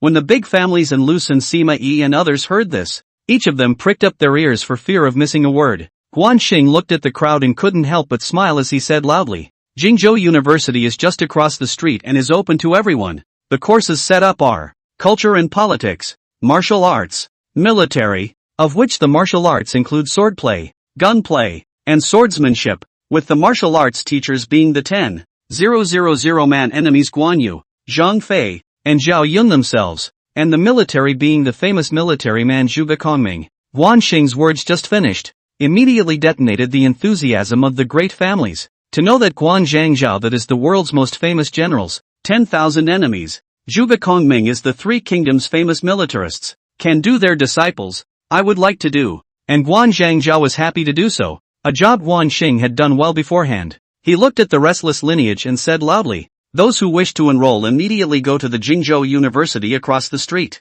Once they heard that, they scrambled out of the building for fear that they would not be able to enroll. And because of the narrowness of the building, there was actually a stampede, but it still couldn't stop the enthusiasm of the family. In the short time it took to burn incense, the hall was empty, leaving only Guan Xing, Lu Sun, Sima Yi, Guan Yu, Zhang Fei, Zhao Yun and others. Guan Xing looked at the crowd. He knew that the next is the main event. The big families are concerned about the University of Jingzhou, and Jiangdong, Hanzhong, Chao Camp is concerned about the wine altar lay. As for the big competition, that is what Guan Xing is most concerned about. Guan Xing was just trying to whet their appetites as he smiled and said, "Gentlemen, please follow me to the site of the tournament to watch the grand tournament." Su Huang was short-tempered and couldn't help himself. He said loudly, "What's there to see in a match? If you want to see it, look at the wine altar thunder." Chapter 46, Deterrence by Force. Guan Xing looked at Su Huang. This old guy is considered a first-class expert in Chao Camp,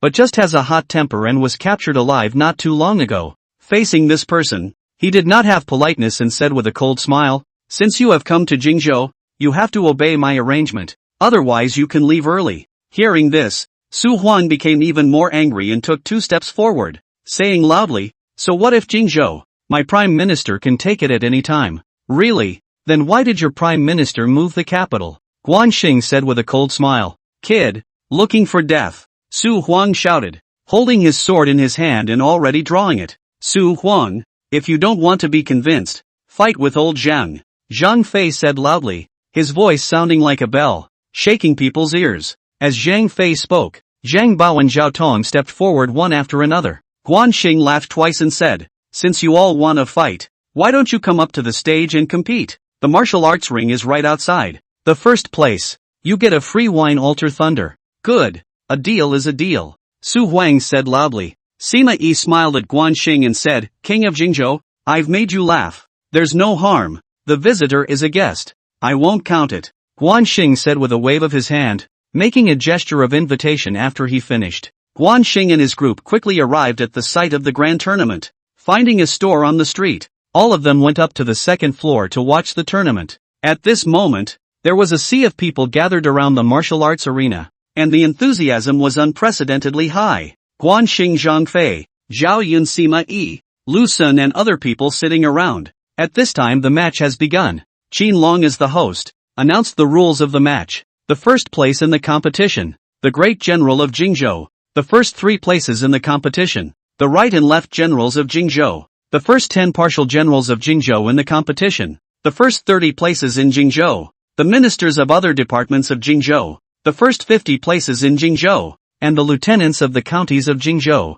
As Qin Long's rules for the competition were announced, it immediately ignited the enthusiasm of the entire arena. As the great competition began, people soon took the stage. Guan Xing and the others drank tea while tasting the tea. And Su Huang said with a disdainful face, "King of Jingzhou, the quality of this competition is a bit low, and there aren't many people with high martial arts skills even now. Don't be in a hurry, the best is yet to come," Guan Xing said with a cold smile. He had long ago arranged for the Guan family's Black Armor Army's experts to take the field depending on the situation, not to mention that with Guan Suo around, there was nothing to worry about. After 10 or so fights, all of them were people with mediocre martial arts skills. Not much to see. Sima Yi and Lu Sun had satisfied smiles on their faces. They didn't want Guan Xing to recruit experts. Just then, a martial artist came onto the stage, dry humping the ringmaster with 3 punches and 2 kicks, and in the next bout, defeating several people consecutively, followed by a few more masters coming onto the stage.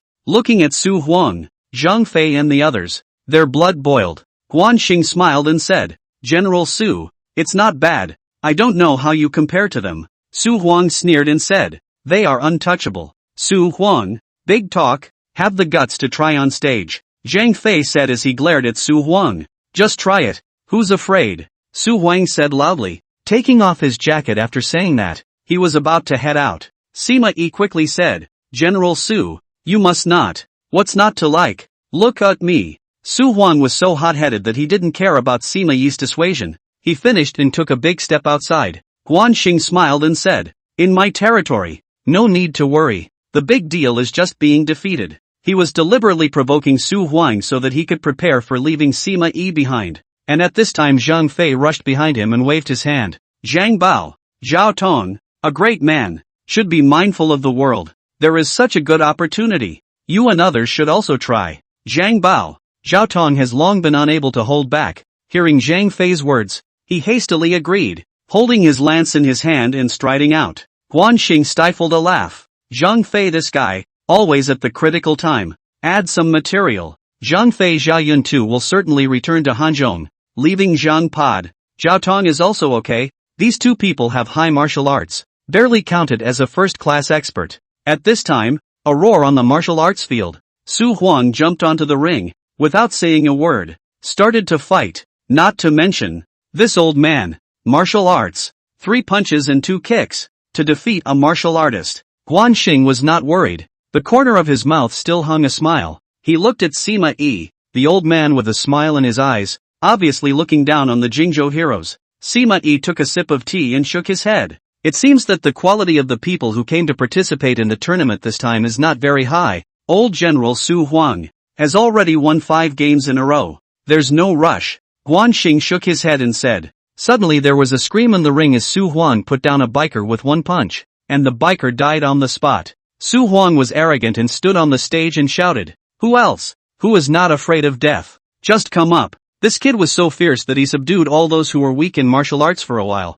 Zhang Pod couldn't hold back, lifted his great sword and jumped onto the ring, shouting, "Hanzhong Zhang Pod." Zhang Bao and Su Huang fought together. Both are first-class experts, but Zhang Bao victory in the young, fought for more than 100 rounds. and finally beat Su Huang retreat, willing to admit defeat. Zhao Tong came on next and fought with Zhang Bao, hard to distinguish, and fought for 300 rounds without a win, and the final result was rated as a draw. Guan Xing wants this effect. On the one hand, netting experts. On the other hand, deterring Jiangdong and Chao camp. It seems that the key moment were to look at these generals' second generation. He smiled and said, third uncle, Uncle Zhao, Tiger Father has no son. Zhang Pa Zhao Tong martial arts, can be a general. Zhang Fei was straightforward and said loudly, Xian nephew, overpraise, Zhang Bao, even if he is no longer good, he is still better than some old things that don't know the height of heaven and are brazen. Zhang Fei, Xiao wants to humiliate with me,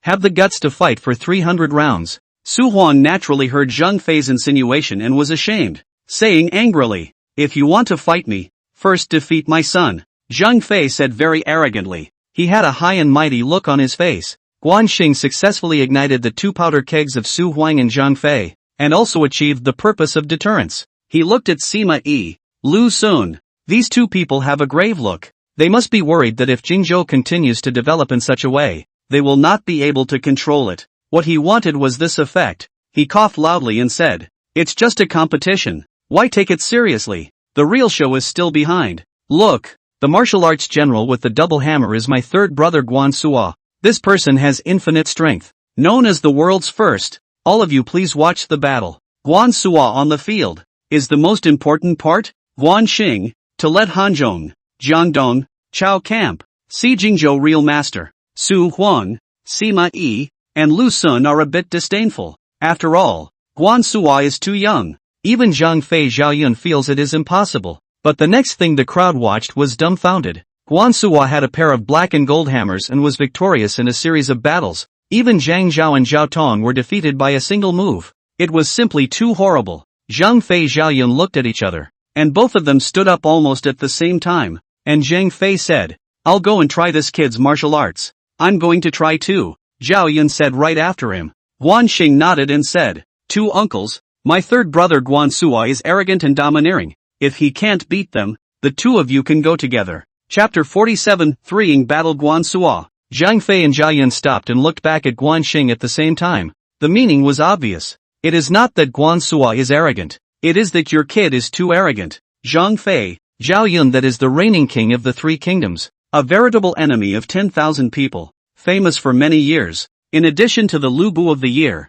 there is almost no enemy. If these two people join hands to fight a young man, if they win it is still possible. If they cannot win, the result is bound to sensationalize the whole world. And if Guan Xing says so, he must have something to rely on. Is Guan Suo really so powerful? The two didn't dare to be too big, and almost simultaneously nodded their heads and strutted forward. Guan Xing couldn't help but clap his hands and said, Gentlemen, the next great battle will surely go down in history. It's best to have a threeing battle of Guan Suo, but these threeing cannot be put together well. He held the bowl of tea, looking at Lu Sun, especially the one he brought, tall and stout, must be an expert. With a curious look on his face, he said, who is this person, and can you tell me? This man is Jiangdong Gan Ning Gan Xingba. Lu Sun said very directly. Guan Xing was surprised. From top to bottom to measure a bit, the heart cursed.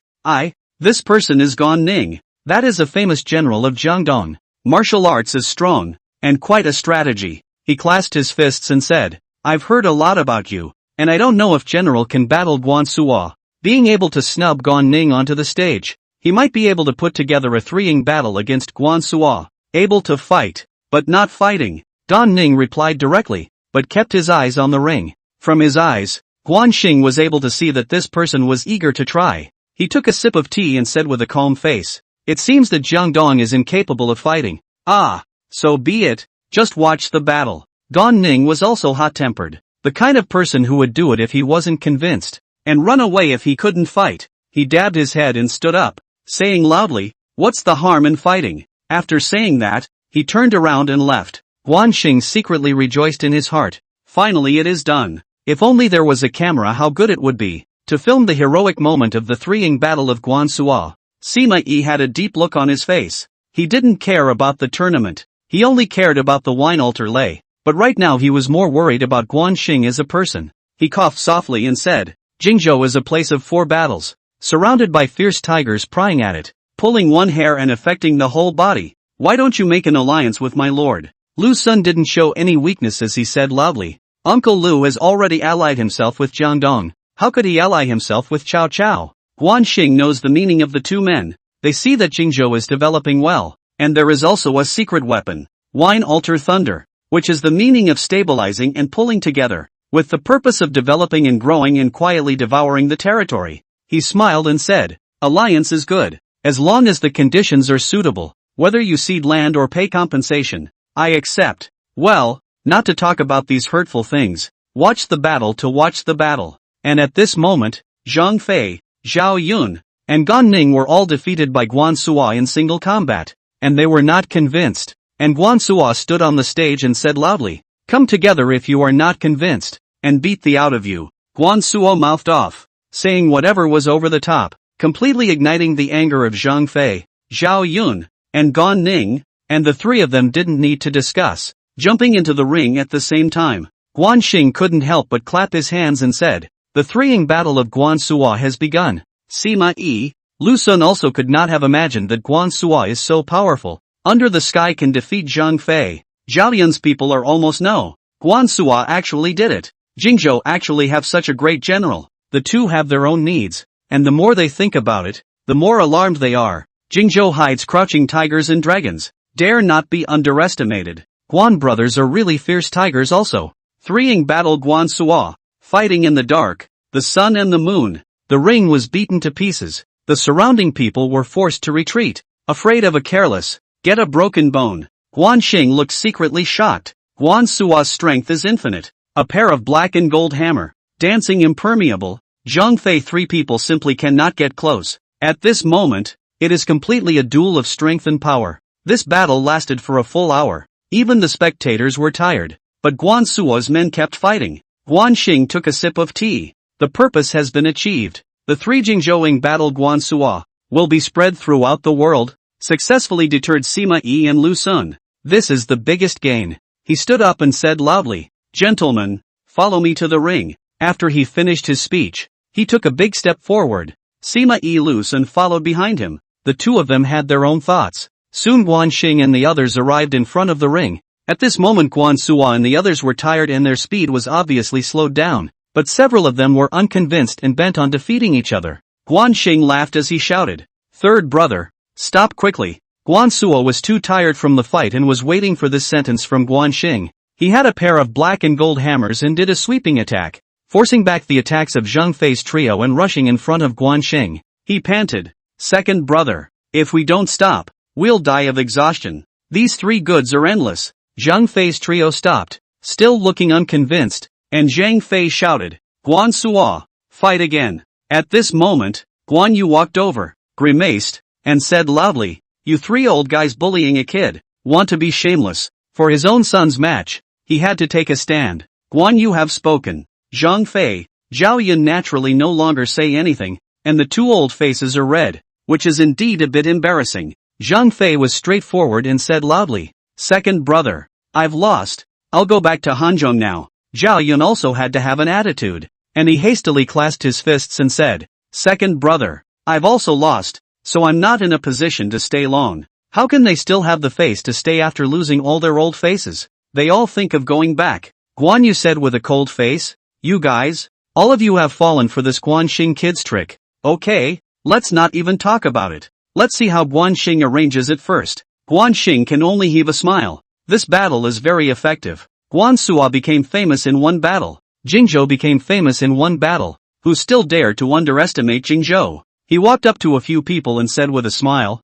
wait a moment. After Guan Xing finished speaking, he took Guan Suo and jumped onto the ring, which was now smashed and broken, and the two of them found a place to stand. Guan Xing looked at the crowd on the stage. 80 to 90% of these people were sons of large families. All had read books and practiced martial arts. If they could be used for themselves, they should be able to cultivate some talent. And Zhang Fei, Zhao Yun, and even Guan Suo are the key players that make Jingzhou attractive. He looked at everyone present and said loudly, I am the king of Jingzhou, and I now announce the first place winner of the first great competition of Jingzhou. Everyone was quiet. A needle could be heard. Even though Guan Suo was the first place winner, they were expecting the king of Jingzhou to say it himself. At this moment, the king of Jingzhou was the leader of their hearts, and Guan Suo was the dream that their hearts were chasing. Just as everyone was expecting Guan Xing to name the first place winner of the tournament, a young man walked to the stage and he said loudly, "Wait, I'll challenge him." Chapter 48 Deng Ai the Wonderful.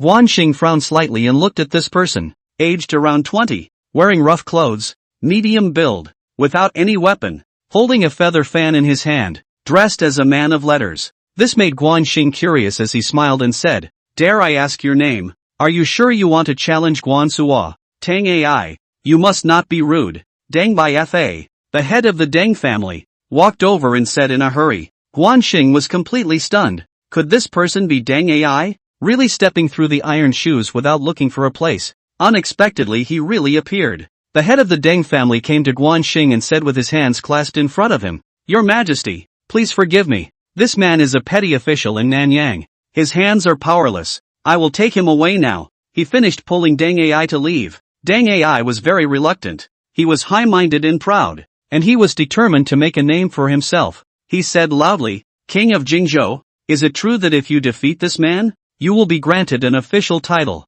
"Alright, go back with me," Deng Baifa said in an unusually stern manner. He really regretted bringing this person here. He was the king of Jingzhou. It was not something that an ordinary family could mess with. Guan Xing knew that the opportunity was rare and that he had to keep this man no matter what the cost. And he saw Deng Baifa dragging Deng Ai out of the room. He said loudly, "Deng Ai, you're right. This king is a man of his word, but you can't defeat him at all." Historically, even though Deng Ai was a military general, his martial arts skills were second-rate and he could not beat Guan Suo at all, and what he relied on was mainly strategy. And this is also Guan Xing's method of galvanizing the general. Deng Ai laughed twice, pushed Deng Baifa away, walked over, looked at Guan Xing, and said loudly, "I defeat this man in a matter of breath. Big talk, watch me smash your dog's head." Third master, Guan Suo had a fiery temper, and when he heard Deng Ai's words, his anger was ignited as he shouted, his twin hammers clashing together with a loud sound.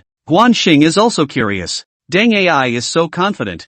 How to defeat Guan Suo? With martial arts certainly not. Is there other skills? With a little thought, he stepped aside and pointed at the stage. "Please, if you can't beat them, admit defeat and save your life." This kid was too serious. A reminder was necessary. Deng Ai looked deeply at Guan Xing twice, nodded, and leaped onto the ring. Deng Maicheng, afraid of offending Guan Xing, came over and whispered, "Your Majesty, from today Deng Ai has been removed from the family. What he did has nothing to do with the Deng clan. Please be clear about this." "Your Majesty." Guan Xing snorted coldly. Deng Baifa was scared, but it was good. If he did that, Deng Ai would have to stay here. And this Deng Ai also heard very clearly. At this moment he only had to throw himself on the line. Deng Ai stood on the stage and looked towards Guan Suo. The two of them were about 10 meters away at the moment. He took out a stone from his arms and drew it on the ground. Everyone looked at the scene, confused as to what Deng Ai was up to, and someone on the stage shouted,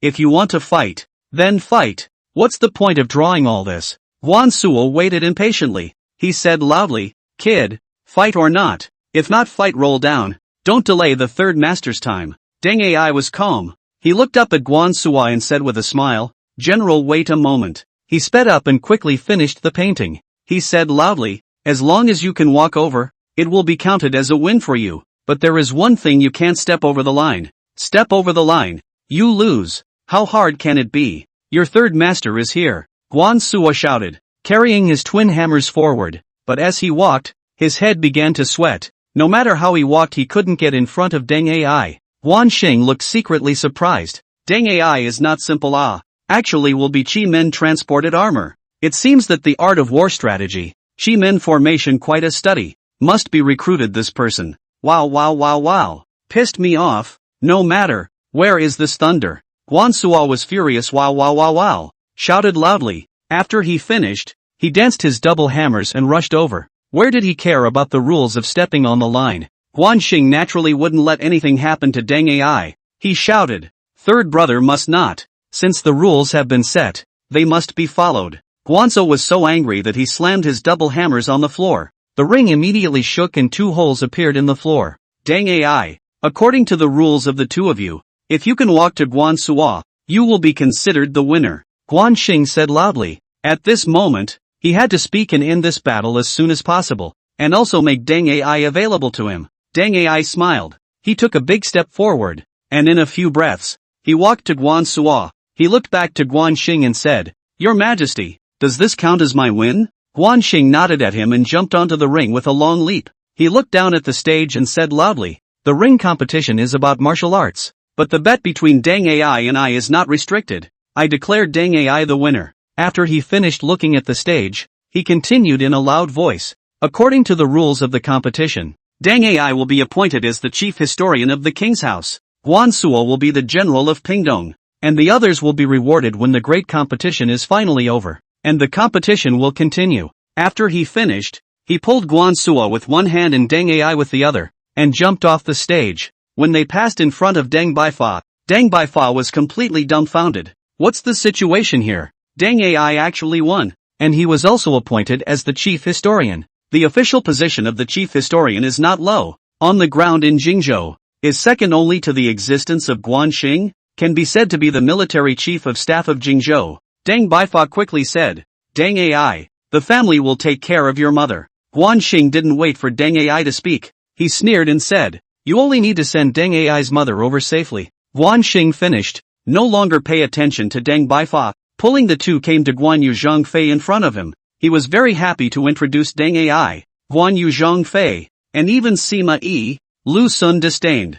Deng Ai, never heard of this person, even if some tactics, but it is just the same. Guan Xing, there is a need to be so important? But Guan Xing didn't care what other people thought, because they didn't know what happened in the late Three Kingdoms, and naturally didn't know where Deng Ai's abilities lay. Su Huang was straightforward and said loudly, "After the meal is eaten and the ring is fought, isn't it time to look at the wine altar lay? This is not only what Chao Camp wants to see, but also what Jiangdong, Hanzhong wants to see, and even Guan Yu wants to see how powerful the wine altar thunder really is." Guan Xing looked at the crowd. He knew that what came next was important. He said with a serious face, "Since you all want to watch, let's have a live performance." After he finished speaking, he paused for a moment, looked at Jiangdong Lu Sun, and thought for a moment. "I wonder how Jiangdong Jiangxia County's Hanyang County's defense is doing." A trace of uneasiness flashed in Lu Sun's eyes, but he was old enough to not show it on his face, and he said calmly, "The city of Hanyang has a high wall and is heavily guarded.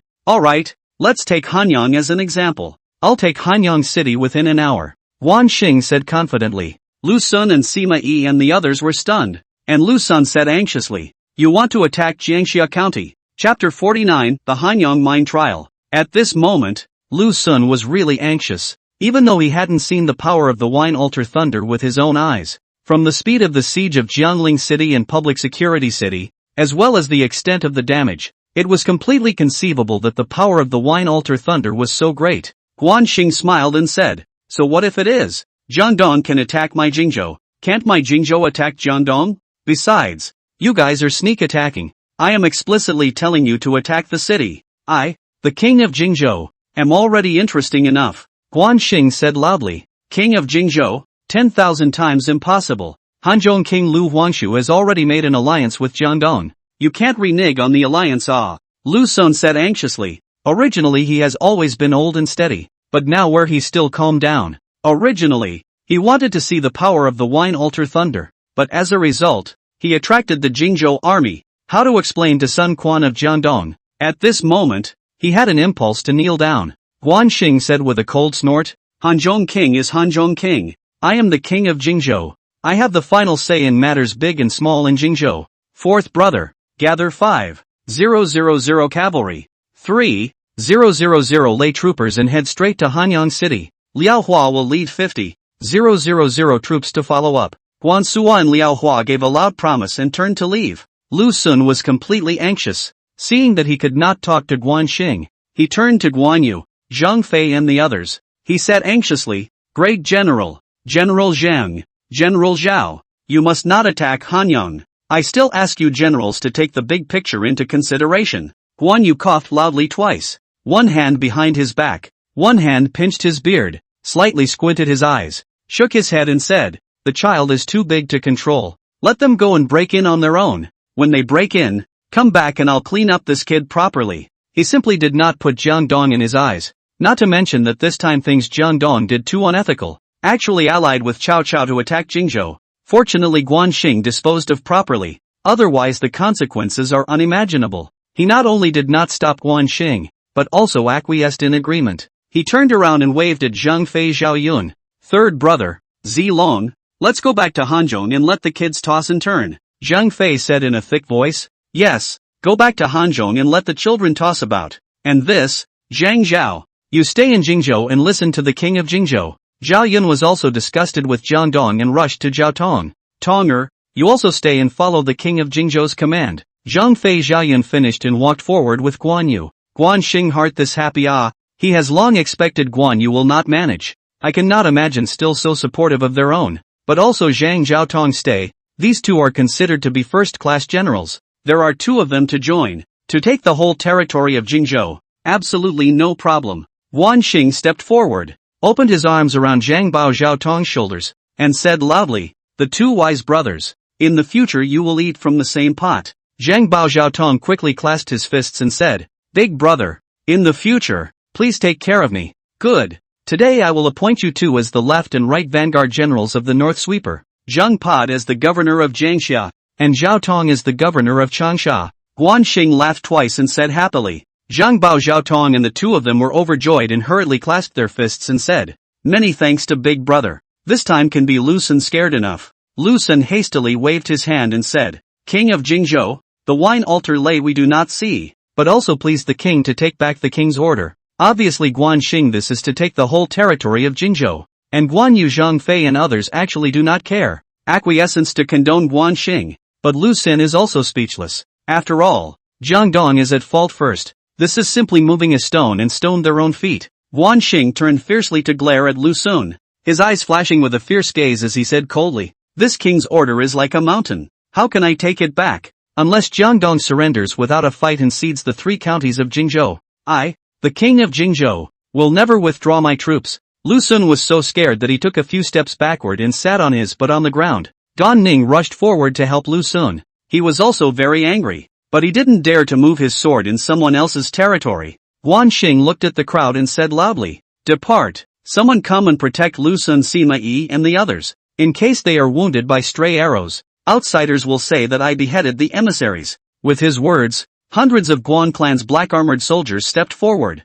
Lu Sun, Sima Yi, and the others didn't dare to have any more comments, so they could only follow. Not long after, Guan Xing rode his warhorse, and the 2 generals on his left and right were Zhang Bao, Zhao Tong, and came to the outside of the city of public security, and at this moment the army had already assembled, and Guan Suo had already led 5,000 cavalrymen, and 3,000 thunderbolts to leave first. Guan Xing looked up and looked at the 50,000 troops, the heads of the people, cannot see the end. At this moment his heart surging, blood boiling, cannot imagine that one day, he can also lead thousands of troops and horses across the country, not to mention that this is not all, just half of the Jingzhou soldiers and horses. He shouted at Liao Hua, depart. 50,000 troops advanced, the ground shook, smoke and dust rose up, and the mountains shouted like a tsunami. These soldiers and horses were only the follow-up troops, and Guan Xing waited with some impatience.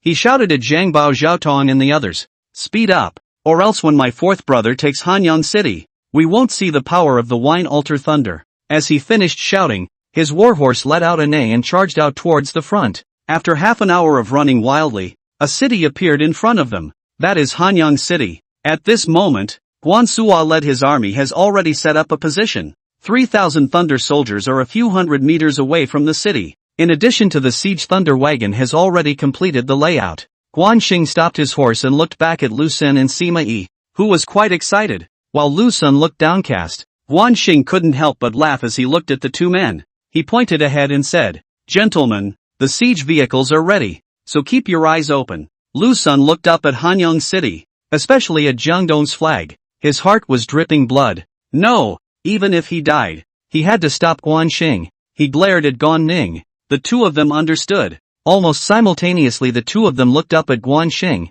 Their legs exerted force. The warhorse ate the pain and rushed towards Guan Xing. At the same time they quickly drew out their long swords. Seeing that he was about to rush to Guan Xing still smiled and laughed freely, as if he didn't realize the danger. It should be said that Guan Xing didn't care about the threat from Lu Sun, because he had already made some arrangements. The distance was already less than 5 meters, and Lu Sun Gan Ning shouted out almost simultaneously, "Guan Xing, suffer death." The two long swords slashed towards Guan Xing at the same time. Guan Xing had a wine altar thunder in one hand at the moment and had already lit the fuse. He looked at the two men and shook his head helplessly, saying casually, "It seems that you can only see the power of the wine altar thunder when you die." He finished holding the wine altar thunder with both hands and threw it towards the bottom of the warhorse that Lu Sun Gan Ning was riding on. Boom boom, 2 consecutive loud bangs. Lu Sun, Gan Ning and their mounts flew out towards the sky. Chapter 50, Who Sun Quan Chooses. Everyone was taken aback,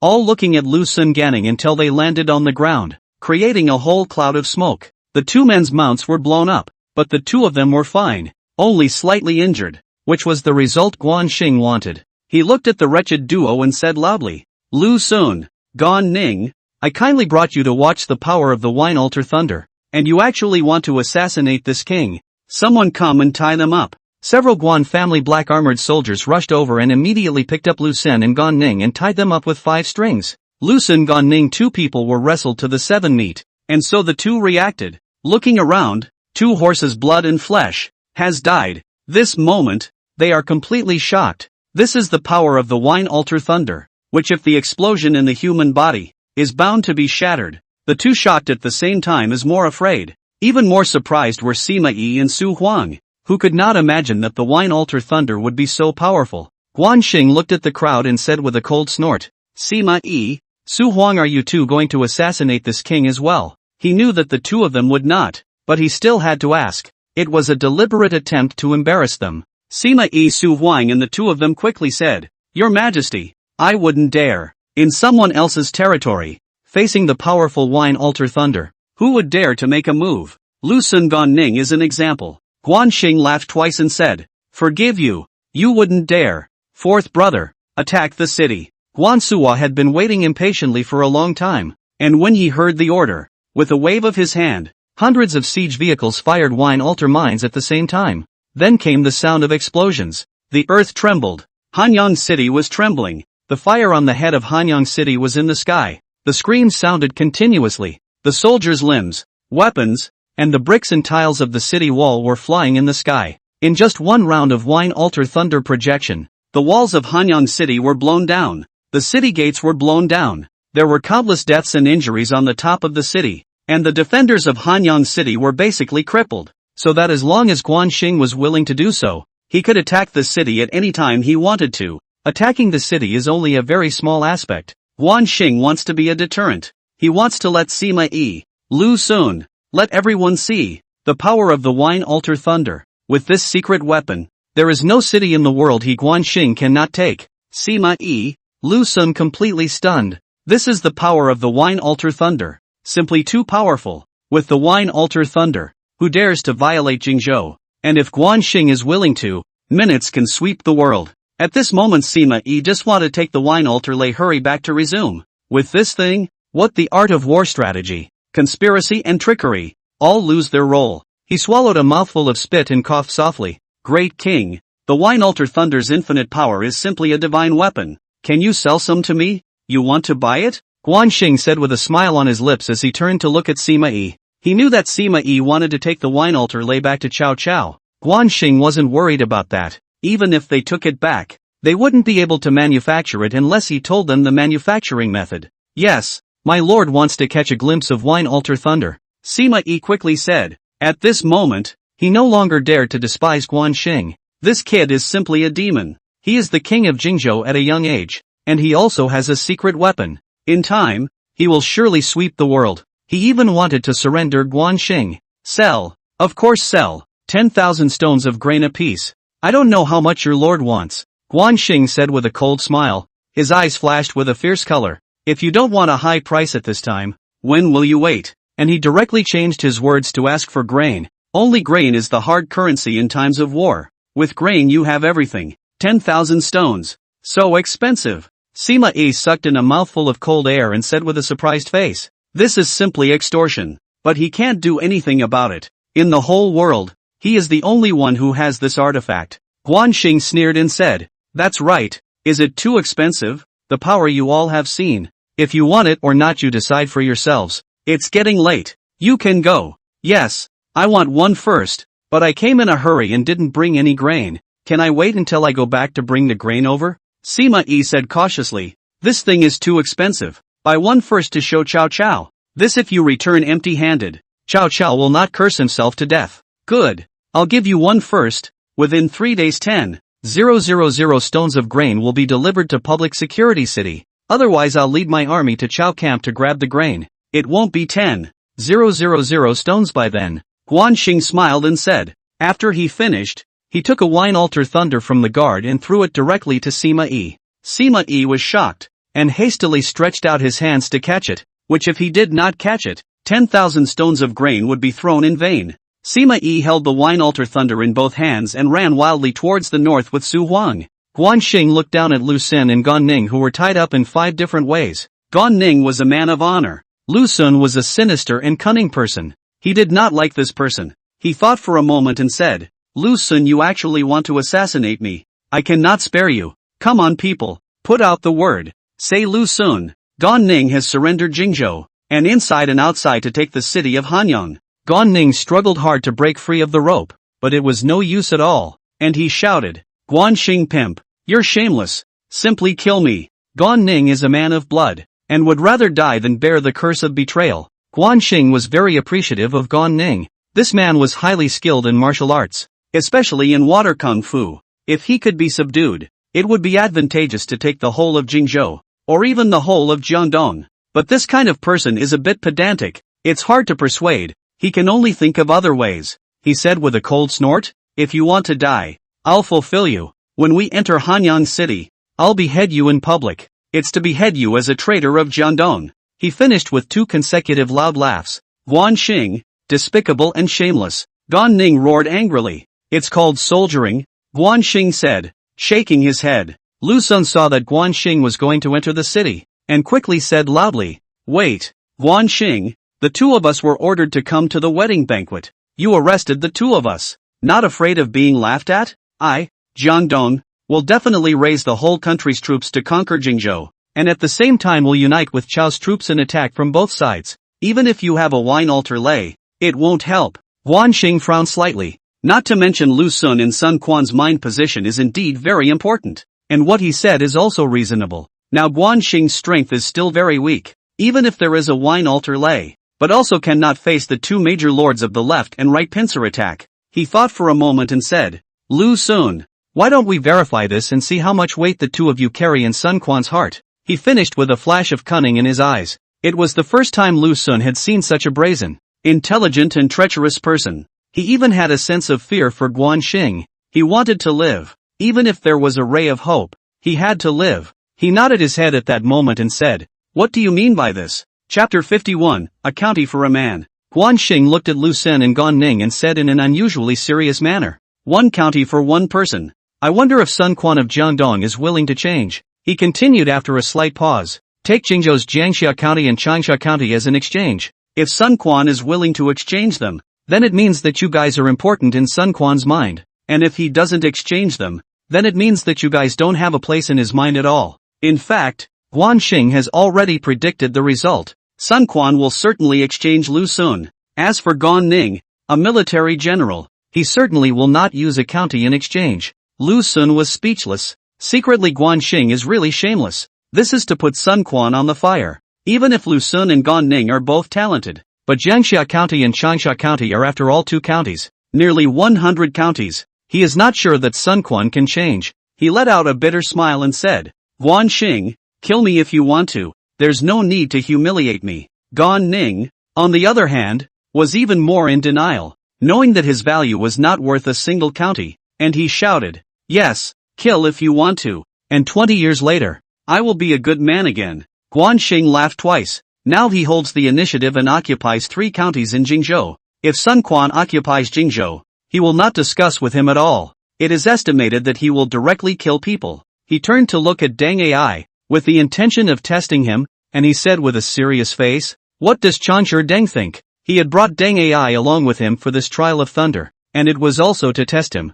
Deng Ai saw the power of the wine altar thunder and sighed in awe. Jingzhou has such a secret weapon. it will surely be able to sweep the world, especially Guan Xing, who is decisive and smart. With such a bright master, it will surely be able to fight for the world. He was dead set on following Guan Xing to build his career at the moment, and he blurted out, "My lord, I think that there is no need to do so, and that killing these two and sweeping through Jingzhou will be sufficient, without having to look at the faces of others." Guan Xing was stunned and looked at Deng Ai very seriously. This kid is also too direct. It is not appropriate to violate the territory of other countries without any reason. Despite the era of the Three Kingdoms, the world is in chaos, but any party that conquers the world will find a reason to do so. Even if Zhuge Liang went out to Qishan 6 times in that year, he also fought to restore the Han dynasty. "Give me a reason," Guan Xing said as he stared at Deng Ai. "My lord, Lu Xun Ganning assassinated you on the orders of Sun Quan of Jiangdong. Isn't that enough?"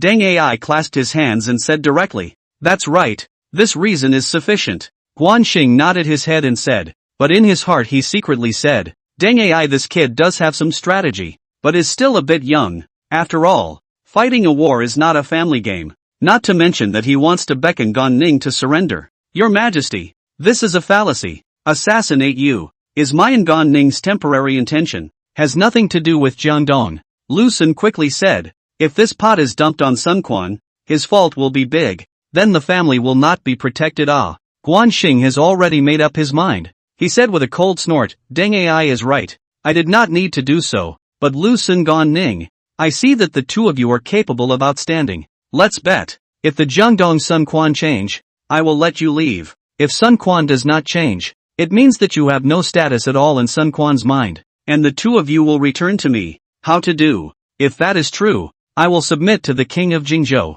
Gan Ning said bluntly. Lu Xun let out a bitter smile. Even if Sun Quan does not change, can he submit? He is a man of the Lu clan in Jiangdong. It is impossible for him to disregard the entire clan, but now he has no choice. He nodded his head and said, "A deal is a deal." Guan Xing laughed twice. On the surface he had already convinced the two. He could be sure that Sun Quan would only replace Lu Xun back, and would definitely give up Gan Ning. At the moment the more he thought about it the happier he was. To be able to subdue Gan Ning would be a great achievement. He looked back at Deng Ai. This kid has obviously understood his intention. He smiled heartily. Guan Xing nodded at him, then turned to look at Zhang Bao and the others. He said loudly, "All generals listen to the order." Zhang Bao, Zhao Tan led 5,000 elite troops stationed in the city of Hanyang. Liao Hua Guan Suo led 50,000 troops to set up camp on the spot. The rest of the people returned to the city of public security with this king. He is ready to take the whole territory of Jingzhou,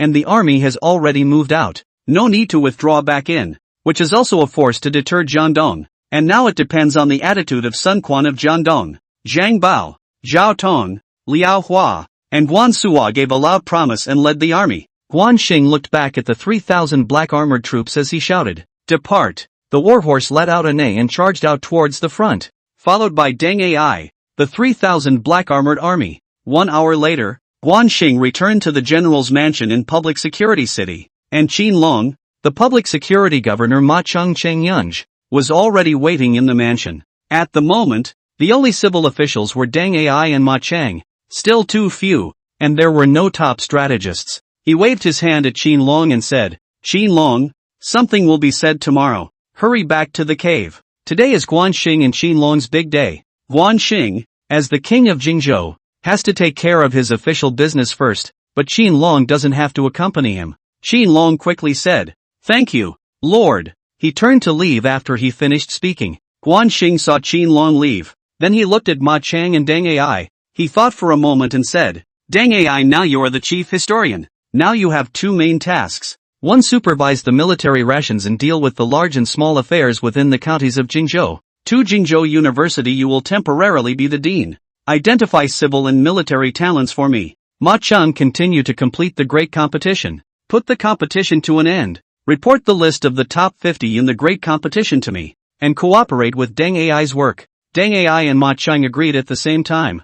Guan Xing waved his hand at the two of them and said, "Alright, hurry up and go. By the way, the general's mansion has been changed to the king of Jingzhou's royal mansion. Put the sign up tomorrow." The two agreed and turned to leave. Guan Xing let out a long breath. Finally he could cave in. Thinking about the two big beauties made him excited. but he had not yet stepped out of the hall when a tall and majestic figure appeared at the door. Xing frowned slightly and rubbed his eyes to look over. Isn't this his father Guan Yu? Not sleeping at night? What are you doing here? Even though Xing was now the king of Jingzhou, he still had quite a bit of respect for Guan Yu. He hurriedly cupped his fists and said, "Father, you have something to do." Great time. He really didn't want to delay any longer. Qiling to nothing. The focus is Qian. He's going to clean up this little beauty tonight. Guan Yu nodded his head at Xing. He walked in with big strides and made his way to the main seat. He put one hand on the tabletop and pinched his long beard with one hand. He said with a serious look on his face, "My son,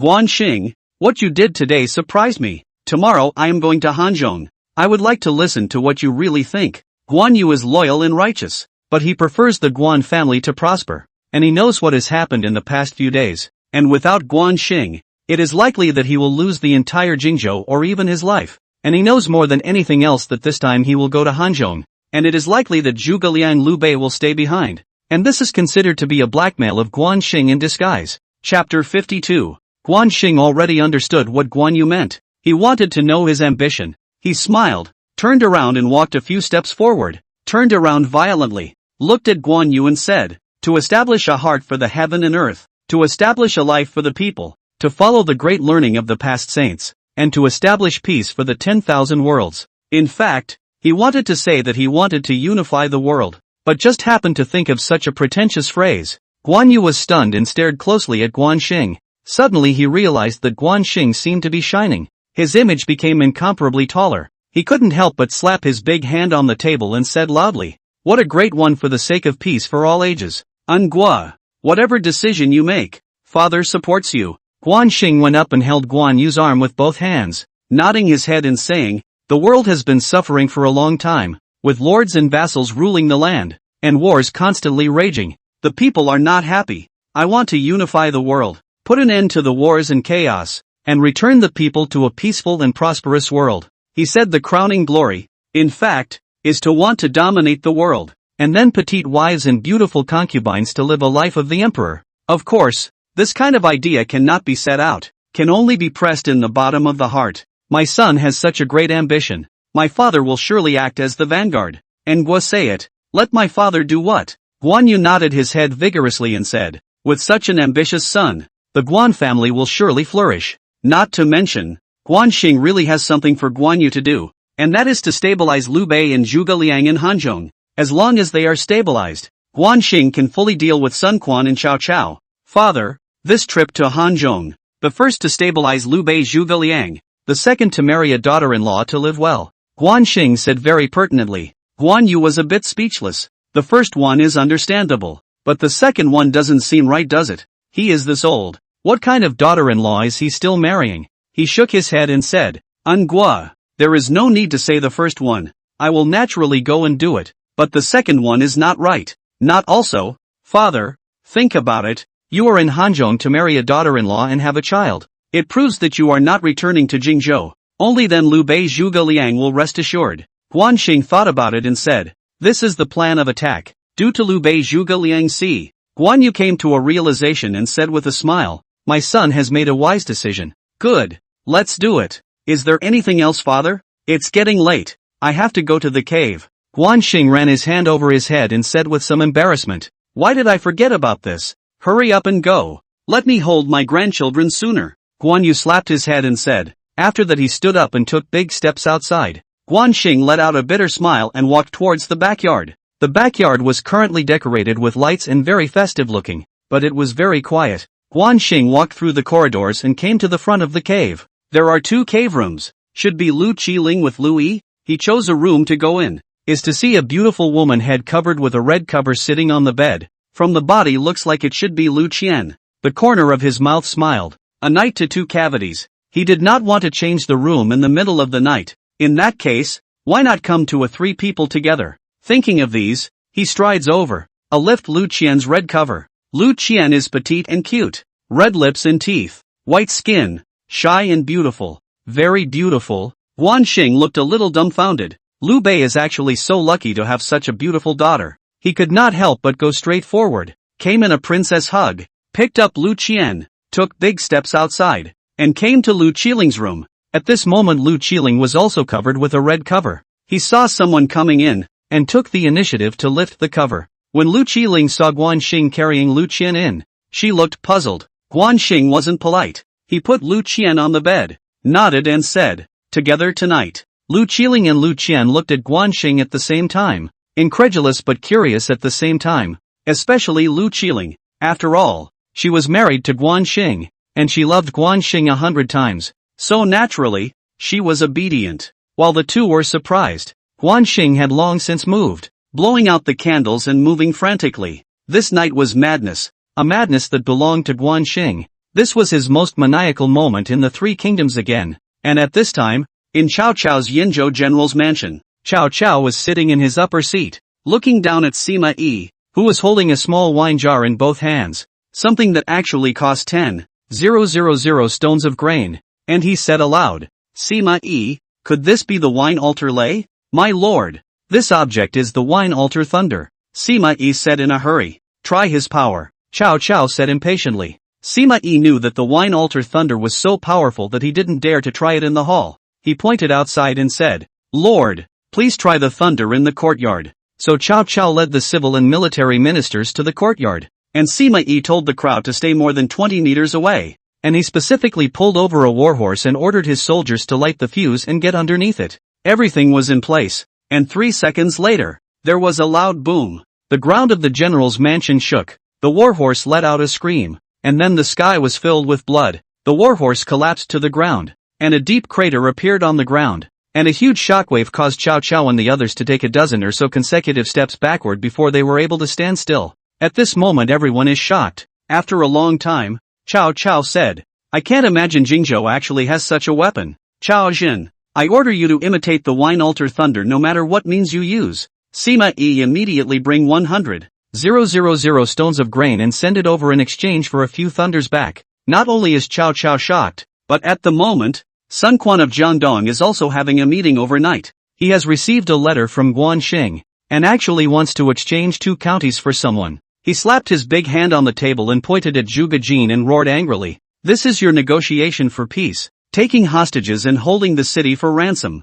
Zhuge Jin quickly knelt down and said loudly, "I am unjustly accused. Lu Sun and Gan Ning assassinated Guan Xing. Guan Xing then took hostages. It is really the crime of Lu Sun and his duo. My lord, the plan for today is to discuss how to replace him. In my opinion exchanging Changsha County for Lu Sun will be fine." Minister Zhang Zhao said, "What about Gan Ning? Don't you want it?" Sun Quan exclaimed, "Lord can't change it. The 3 counties of Jingzhou is the gateway to Jiangdong. Once lost, Jiangdong will not be protected." Zhuge Jin quickly said. Sun Quan rubbed up, angrily roared, "Jiangdong talent is already withered. Lu Sun is Jiangdong great governor. Who can replace? Now I order." Zhuge Jin with Changsha County map seal letter rushed to Jingzhou overnight to change back Lu Sun. Lu Sun must be exchanged back. As for Gan Ning he can only bear the pain. It was a night when Cao Cao and Sun Quan couldn't sleep soundly, but Guan Xing slept well. The night passed quickly, a new day came. Guan Xing came to the Three Kingdoms for the first time, did not wake up early. Last night was too tired, asleep until the middle of the day. Naturally, Lu Qiling arranges all the matters of the harem, busy preparing the breakfast, and at the same time pulling Lu Qian to work. Guan Xing opened his eyes. The room was sunny. It was already winter and the room was warm with a fire pit. At this moment, the sound of footsteps came from outside the door, followed by Deng Ai's voice. "My lord, Cao Cao's emissary Sima Yi and Sun Quan's emissary Zhuge Jin seek an audience with my lord." Chapter 53, Recruiting Gan Ning. Guan Xing could not imagine that the messenger came so quickly. "It seems that they attach quite a lot of importance to this event," he said to the door. "Wait for me to bathe and change my clothes and eat my meal before I go." In addition to letting Lu Sun, Gan Ning, Maicheng, Qin Long together with the messenger wait in the hall of the king's residence. "Yes lord," Deng Ai agreed. Guan Xing listened to the sound of footsteps in the distance. He smiled. Without having to think about it, he knew that Sima Yi was delivering food, and Zhuge Jin was here to replace him. There's a good show coming up. Gan Ning will belong to Jingzhou after all. At this time, Lu Qian pushed the door in and saw Guan Xing getting up. She hurriedly came forward and said softly, "Husband, my concubine will change your clothes for you." Guan Xing slapped at Lu Qian and said with a smile, "Continue tonight." Lu Qian ought, her pretty face slightly red, her body a little nervous. and said softly, "Yes." Guan Xing couldn't imagine Lu Qian being so obedient, but he knew that there must be Liu Bei's authorization behind the obedience, and that she was in fact the scout that Liu Bei had planted by his side, who would report the situation to Liu Bei at any time. But Guan Xing has his own way. "Women? Come a few more times. Have a child. Have a hold on her. Can she still go?" He put on his clothes unhurriedly, ate the breakfast brought by Lu Qiling, and looked at the two of them. He nodded and said, "Keep up the good work, ladies, and I'll work hard too, trying to put together a table of mahjong for you soon." "Husband, what is mahjong and can it kill Cao Cao?" Lu Qiling said with a puzzled look on her face. Guan Xing was speechless and said with a smile, "You'll know later." He couldn't explain. He could only muddle through. He ate and drank his fill and went directly to the hall of the king's mansion. At the moment there were about 10 people standing in the hall. Guan Xing was sitting at the top and looking down. Sima Yi Zhuge hurriedly stepped forward, clasped his fists and saluted. "Greetings to the king of Jingzhou." Guan Xing looked at the two men, then looked at Lu Sun and Gan Ning, who at this point still had ropes tied around their bodies. He smiled and looked at Zhuge and said, "Zhuge, what is the reason for coming here?" Zhuge in front of Lu Sun and Gan Ning, really a bit unable to speak. This old face is red, but he cannot not say. He gritted his teeth and said, "King of Jingzhou, my lord promised to exchange Changsha County for Lu Sun. This is the map and seal." He finished handing over a scroll along with a box. Qin Long took the scroll with the box and placed it in front of Guan Xing. Guan Xing pretended to be very surprised as he said loudly, "Only for Lu Sun, not for Gan Ning?" After he finished speaking, he looked at Gan Ning, whose old face was red at the moment, and was obviously somewhat insulted. Zhuge really didn't want to stay any longer, but King Guan Xing of Jingzhou repeatedly pressed him, and he couldn't speak, so he nodded his head and said, "That's right, no replacement for Gan Ning. Why don't you change it? Isn't Gan Ning important? He is your general in charge of the army. Giving up just like that, Sun Quan is too heartless. If it were me, I would definitely change it." Guan Xing shook his head and said, he was intentionally humiliating Zhuge and at the same time arousing Gan Ning's bloodlust. "People don't want you anymore, and you still don't surrender." Zhuge was speechless. Last time he was rejected by Guan Xing. This time he was humiliated by Guan Xing. He felt that Guan Xing was too scary a person. If he had known it was so humiliating, he wouldn't have come even if he had died. "Since you have nothing to say, then you have admitted that Gan Ning was abandoned by Jiangdong Sun Quan," Guan Xing said unforgivingly. Zhuge shook his sleeve and nodded. "That's right, but in his heart, he had already cursed. It's not even you, Guan Xing, who caused this." Gan Ning couldn't take it anymore, and he shouted, "I've been born and died for Jiangdong, and I've fought hundreds of battles of all sizes, and Sun Quan is actually so heartless, so what am I still living for?" After he finished speaking, he violently lowered his head and rammed it against the bronze tripod next to him. Guan Xing was shocked. Gan Ning wanted to commit suicide. This is not good. It took a lot of effort to get it done. We can't let him die like this. He surged forward and blocked the bronze tripod as Gan Ning crashed into Guan Xing. Guan Xing couldn't help but let out an ah, but he didn't blame Gan Ning. He helped him up, shook his head and said, "Gan Ning Gan Xing ba, at the loss of you are still a man. Just this little bit of interest. Where is the bravado you had back then when you were a Jin fan thief?" Gan Ning couldn't imagine that Guan Xing would save him, and when he heard what he said, he was so ashamed that he couldn't say a word. Guan Xing paused for a moment and continued, "A great man should go to the battlefield to build his career and wrap his body in horse leather. How can he look for death like a woman? Since Jiangdong Sun Quan doesn't want you, I want you, and from today onwards, I'm making you the governor of Jiangling and general of Jinshi." Guan Xing said loudly, his voice like a bell, resounding throughout the hall. Gan Ning was stunned. Lu Sun, Zhuge was also stunned. Even Sima Yi was stunned. A Sun Quan's abandoned son. Guan Xing actually pays so much attention. It can be said that Guan Xing's decision once again shocked Sima Yi Lu Sun. Guan Xing looked at the dazed Gan Ning and personally untied him as he said with a serious face, "Gan Xingba, are you unwilling?" Gan Ning was first abandoned by Sun Quan and was worse than death, but now he was reused by Guan Xing, as if he had been on a roller coaster ride, from hell to heaven. How could he not be willing? He flung himself to his knees and said with tears in his voice, "Gan Xingba pays his respects to the Lord, and from today onwards a certain person is the Lord's man." Guan Xing stretched out his hands to help Gan Ning up, patted him on the shoulder and said,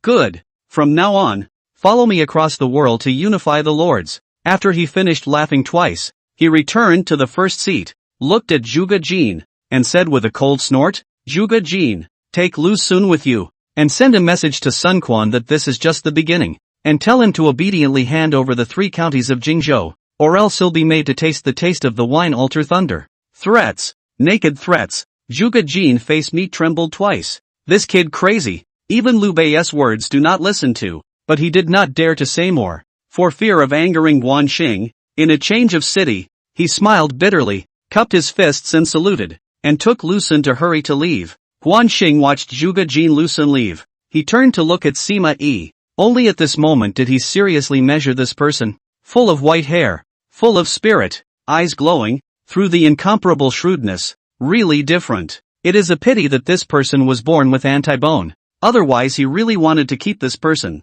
which is the top strategist of the 3 kingdoms. He smiled and said, "Sima Yi, what is the matter here?" Sima Yi smiled and said, "King of Jingzhou, my lord has sent 100,000 stones of grain, and at the same time, he wants to buy a few more wine altar thunders to return. Giving away grain, a good thing, but the wine altar lay is extremely tedious to make, laborious and time-consuming, not easy to make, and the price has already risen." Guan Xing said with a serious face, "The price is good, please make it clear to the great king." Sima Yi still said with a smile, 100,000 stones of grain apiece. Guan Xing hurriedly was saying. Sima Yi was shocked, completely speechless, and cursed, "This is robbing food." Seeing his hesitation, Guan Xing shook his head and said, "Take it or leave it. Changshi Deng, arrange a banquet. I want to receive Ganxingba." Chapter 54, Drawing Big Cakes to Buy People's Heart. Deng Ai hurriedly promised, turning around to make arrangements.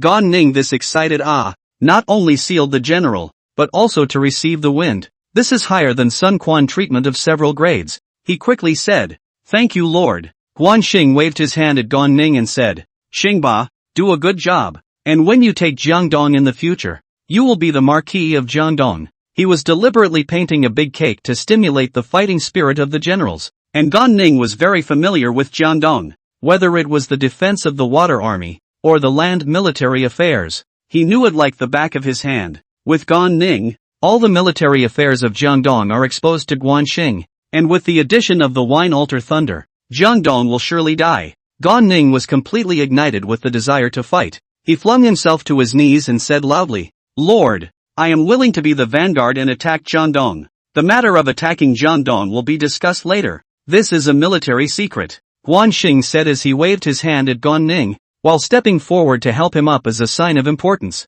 Gan Ning naturally understood that Chao Camp Sima Yi was still there, and such a military secret must not be known to outsiders, so he quickly nodded and stood up. Sima Yi is extremely smart, naturally heard, but his mental secretly alarmed. Guan Xing wolf ambition. This is to annex Jiangdong once annexed Jiangdong, coupled with the military strength of Shu Han, to a two-sided attack. Chao Camp dangerous He didn't dare stay any longer and had to leave as soon as possible to tell Cao Cao the news. He hastily clasped his fists and said, "King of Jingzhou, I have thought about it. In buying a wine altar thunder, the grain and grass ode will be sent later." "Fine. Deliver it within 3 days or I'll personally go and demand the debt," Guan Xing said loudly. He finished waving his hand at Qin Long. Qin Long handed a box containing a wine altar thunder to Sima Yi. Sima Yi took the box and didn't dare to stay. He quickly excused himself to, "King of Jingzhou, farewell." After he finished speaking, he turned around and walked out with big strides.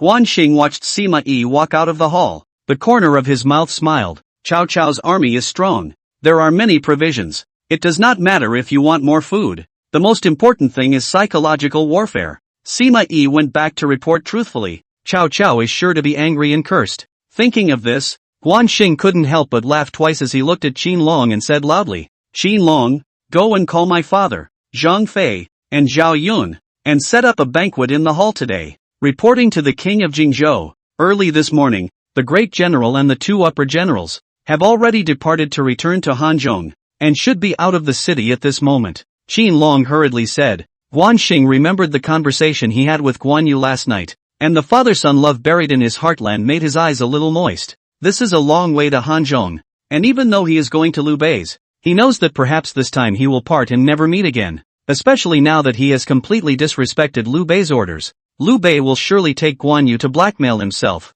And Guan Yu's character is bound to not give in. Even if they are the three brothers of the peach orchard, they cannot help but kill each other. No, we must give him a ride. Thinking of this, he said aloud, Qiling, call the third sister and follow me to give father a ride. Qiling promised and turned around to make arrangements. Gan Ning stepped forward, clasped his fists, and said, My lord, the last general requests to follow. Guan Xing shook his head and said, No need. You and the others stay here. I'll go and come back. I won't get drunk today. He finished his sentence and took a big step outside. He didn't wear armor, only a long shirt. With a sword on his waist, he leaped onto his horse, and at this moment, Qiling Guan had also arrived, followed by dozens of black-armored soldiers. Guan Xing looked at the crowd and said loudly, Depart. After he finished speaking, he exerted his legs and the warhorse let out a neigh and rushed out. In the time it took to burn incense, Guan Xing and the others rushed to the city gates and were seeing Guan Yu,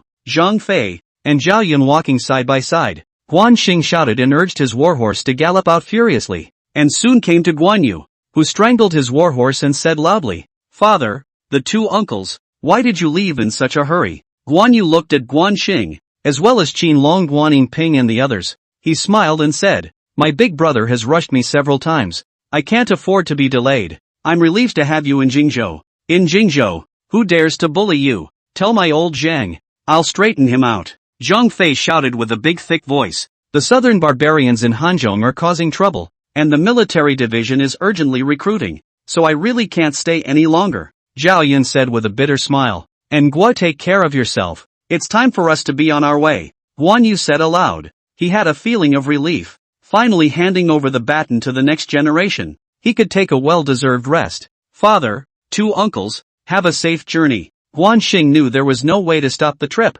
He just wanted to see his father for a moment. It was a father-son feeling that originated from deep within his heart. Guan Yu, who was cold and arrogant, not a good talker, and not a fan of mother-in-laws, shouted and rushed out on his red rabbit horse. Then Zhang Fei Zhao Yun followed in turn. Guan Xing watched the three people fade away until they disappeared at the end of the main road. Guan Xing's mood was extremely unsettled. They are all old. The future of the world is the world of the young people. It is his Guan Xing's world. A cold wind came. Guan Xing was energized. He couldn't help but shout. His voice shook the heavens and resounded through the clouds. Even his warhorse seemed to be inspired and followed with an A. He turned his horse's head and looked toward Qiling Guan as he said loudly, Let's go. Come also hurried to go also hurried. Before and after but half a column incense work. Guan Xing came to Jingzhou King Wang Fu Hall. At the moment the hall set up two large round table, surrounded by full of chairs. On the upper side of the full of food waiting for Guan Xing's arrival.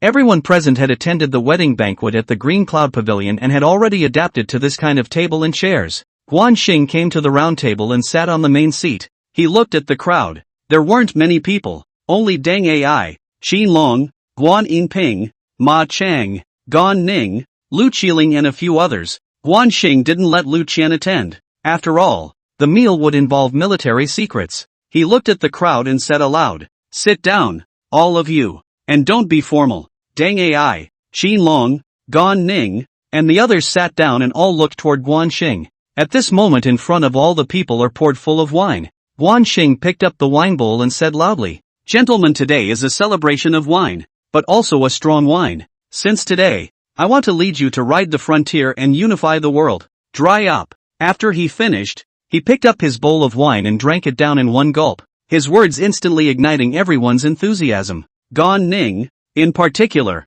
said loudly, ********.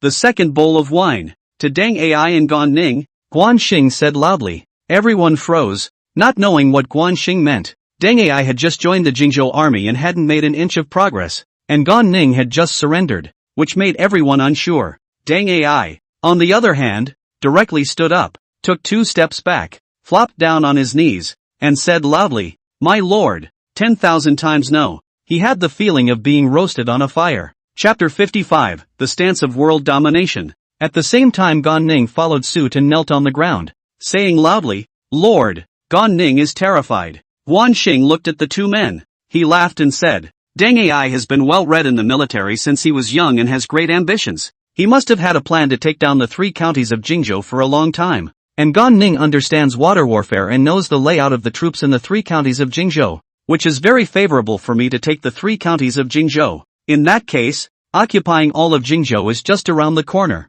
So you guys say that this cup of wine should be toasted to the 2 of you. Guan Xing said with a smile, raising his cup as he spoke. Deng Ai was stunned. Guan Xing was right. He had been watching the world situation. And since he came to Jingzhou, he had been studying how to take the 3 counties of Jingzhou, and even how to march into the Central Plains and unify the world after occupying Jingzhou. And when he saw Guan Xing's secret weapon, this idea became stronger and stronger. Taking down the 3 counties of Jingzhou was like picking up a bag. Gan Ning is great at water warfare and knows the layout of the troops in the 3 counties of Jingzhou. This goes without saying. Xin Long was the first to say, this cup of wine should be toasted to the 2 generals. Maicheng, Guan Yinping, and Lu Qiling naturally agreed with Guan Xing's words. Guan Xing smiled and said, the 2 of you don't need to be formal, but this cup of wine can't be drunk in vain. You 2 have to show your sincerity. He finished by downing the wine in one gulp.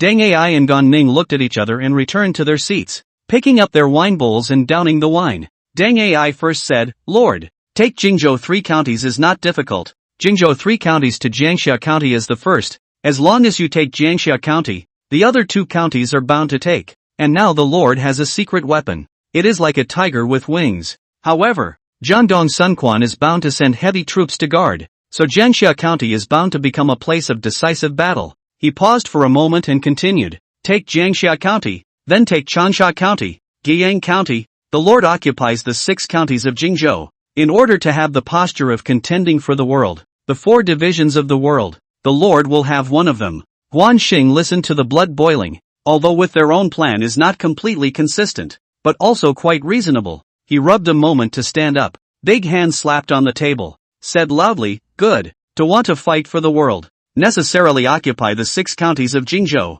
Xingba, at present Jiangxia County who is the governor. Gan Ning cupped his fists and said, my lord, the governor of Jiangxia County is Zhu Ran. Guan Xing frowned slightly. Zhu Ran, there really is such a person in history, but this person is good and great, and his martial arts skills are not good, so it seems that there is no one available in Jiangdong. It was right around noon, and despite the weather being winter, the sun was shining, so he decided to use the winter time to take Jiangxia County, and even all of Jingzhou. Thinking of all this, he picked up his wine bowl and said loudly, today's banquet is a celebration and a feat of strength. Come and drink up. He finished his speech and drank it all in one go. After finishing his drink, Guan Xing placed the wine bowl on the table. He looked at the crowd and immediately announced, now I announce that Xin Long is in charge of the Qingyin Pavilion, the Jingzhou Academy. The Qingyin Pavilion will continue to expand and spy on Liu Bei, Cao Cao, and Jiangdong Quan's military intelligence, and report back to me at all times.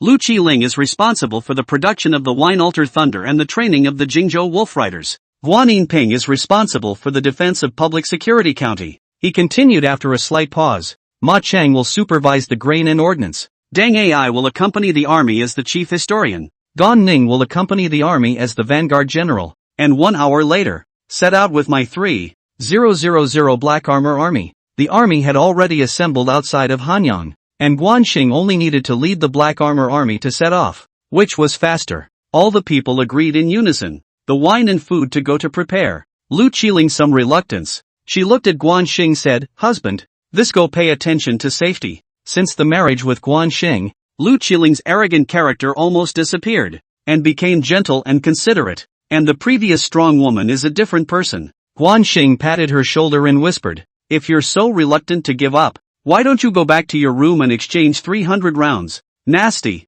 Ignoring you, Lu Qiling said as she glared at Guan Xing, but was mentally happy. Guan Xing was just joking. He held Lu Qiling's shoulders with both hands and said softly, ma'am, protect yourself and pay attention to Lu Qian. That woman, her attitude was a bit perverse. There was probably something wrong. At this time, Deng Ai walked in with great strides and coughed twice forcefully, saying, Lord, the Black Armor Army is ready. Is it ready to depart? Guan Xing patted Lu Qiling's shoulder, then turned to look at Deng Ai and said loudly, depart. After he finished speaking, he turned around violently and took large strides outside. At the moment, he was wearing golden armor and carrying the green dragon sword. He was domineering and majestic. He came to the compound, vertical on the horse. At this moment he actually some reluctance. Children and women, wine and food, but he knows, the three kingdoms chaotic world. You don't beat others, others will beat you. Only become stronger is the king way. He gritted his teeth and shouted. The warhorse let out a neigh and rushed out towards the front. The cold wind whistled past. The golden cloak rose with the wind. The warhorse whistled. The flags spread out. And the 3,000 black armored army followed closely behind. 1 hour later Guan Xing led the army to the city of Hanyang. Liao Hua led the generals to meet. But soon Guan Xing frowned slightly. Guan Suo, Zhang Bao, Zhao Tong, 3 people are not in the inside. He said with a puzzled face. General Liao Hua, where are Guan Suo, Zhang Pod, and Zhao Tong? These 3 people are highly skilled in martial arts. And they are also the generals in charge of the army. Why don't they show up? Could it be that there is something else going on? Liao Hua hurriedly cupped his fists and said, My lord, the 3 generals were not convinced by each other and fought a big battle. And they should be in the peach forest south of the city right now. Guan Xing could not help but heart secretly, actually have this thing, but soon he secretly abad. Guan Suo despite the age of small, but the strength is boundless, and short-tempered. Zhang Bao with Zhang Fei's character, is also short-tempered. If they touched each other, can be good. Fight is a small matter. In case to the death of the greeting, then it would be a big problem. He quickly shouted, Generals, Black Armor Army, follow me to the peach forest. He finished urging the warhorse, ran out forward. The distance of the peach forest south of the city is not far. That is, more than 2,000 meters. In the twinkling of an eye will be the road. Really a peach forest ahead. At this moment, the leaves of the peach forest were withering, and there were 3 war horses tethered outside the peach forest, but there was no sign of Guan Suo's trio. Guan Xing was a bit worried. He leapt off his horse and rushed to Liao Hua, Gan Ning and the others and said loudly, Follow me in to find the people. He finished the handheld green dragon sword. Into the peach forest. Peach forest area is very large. Walk forward a few dozen meters. See the front, there are 3 figures. At the moment the 3 actually kneeling on the ground.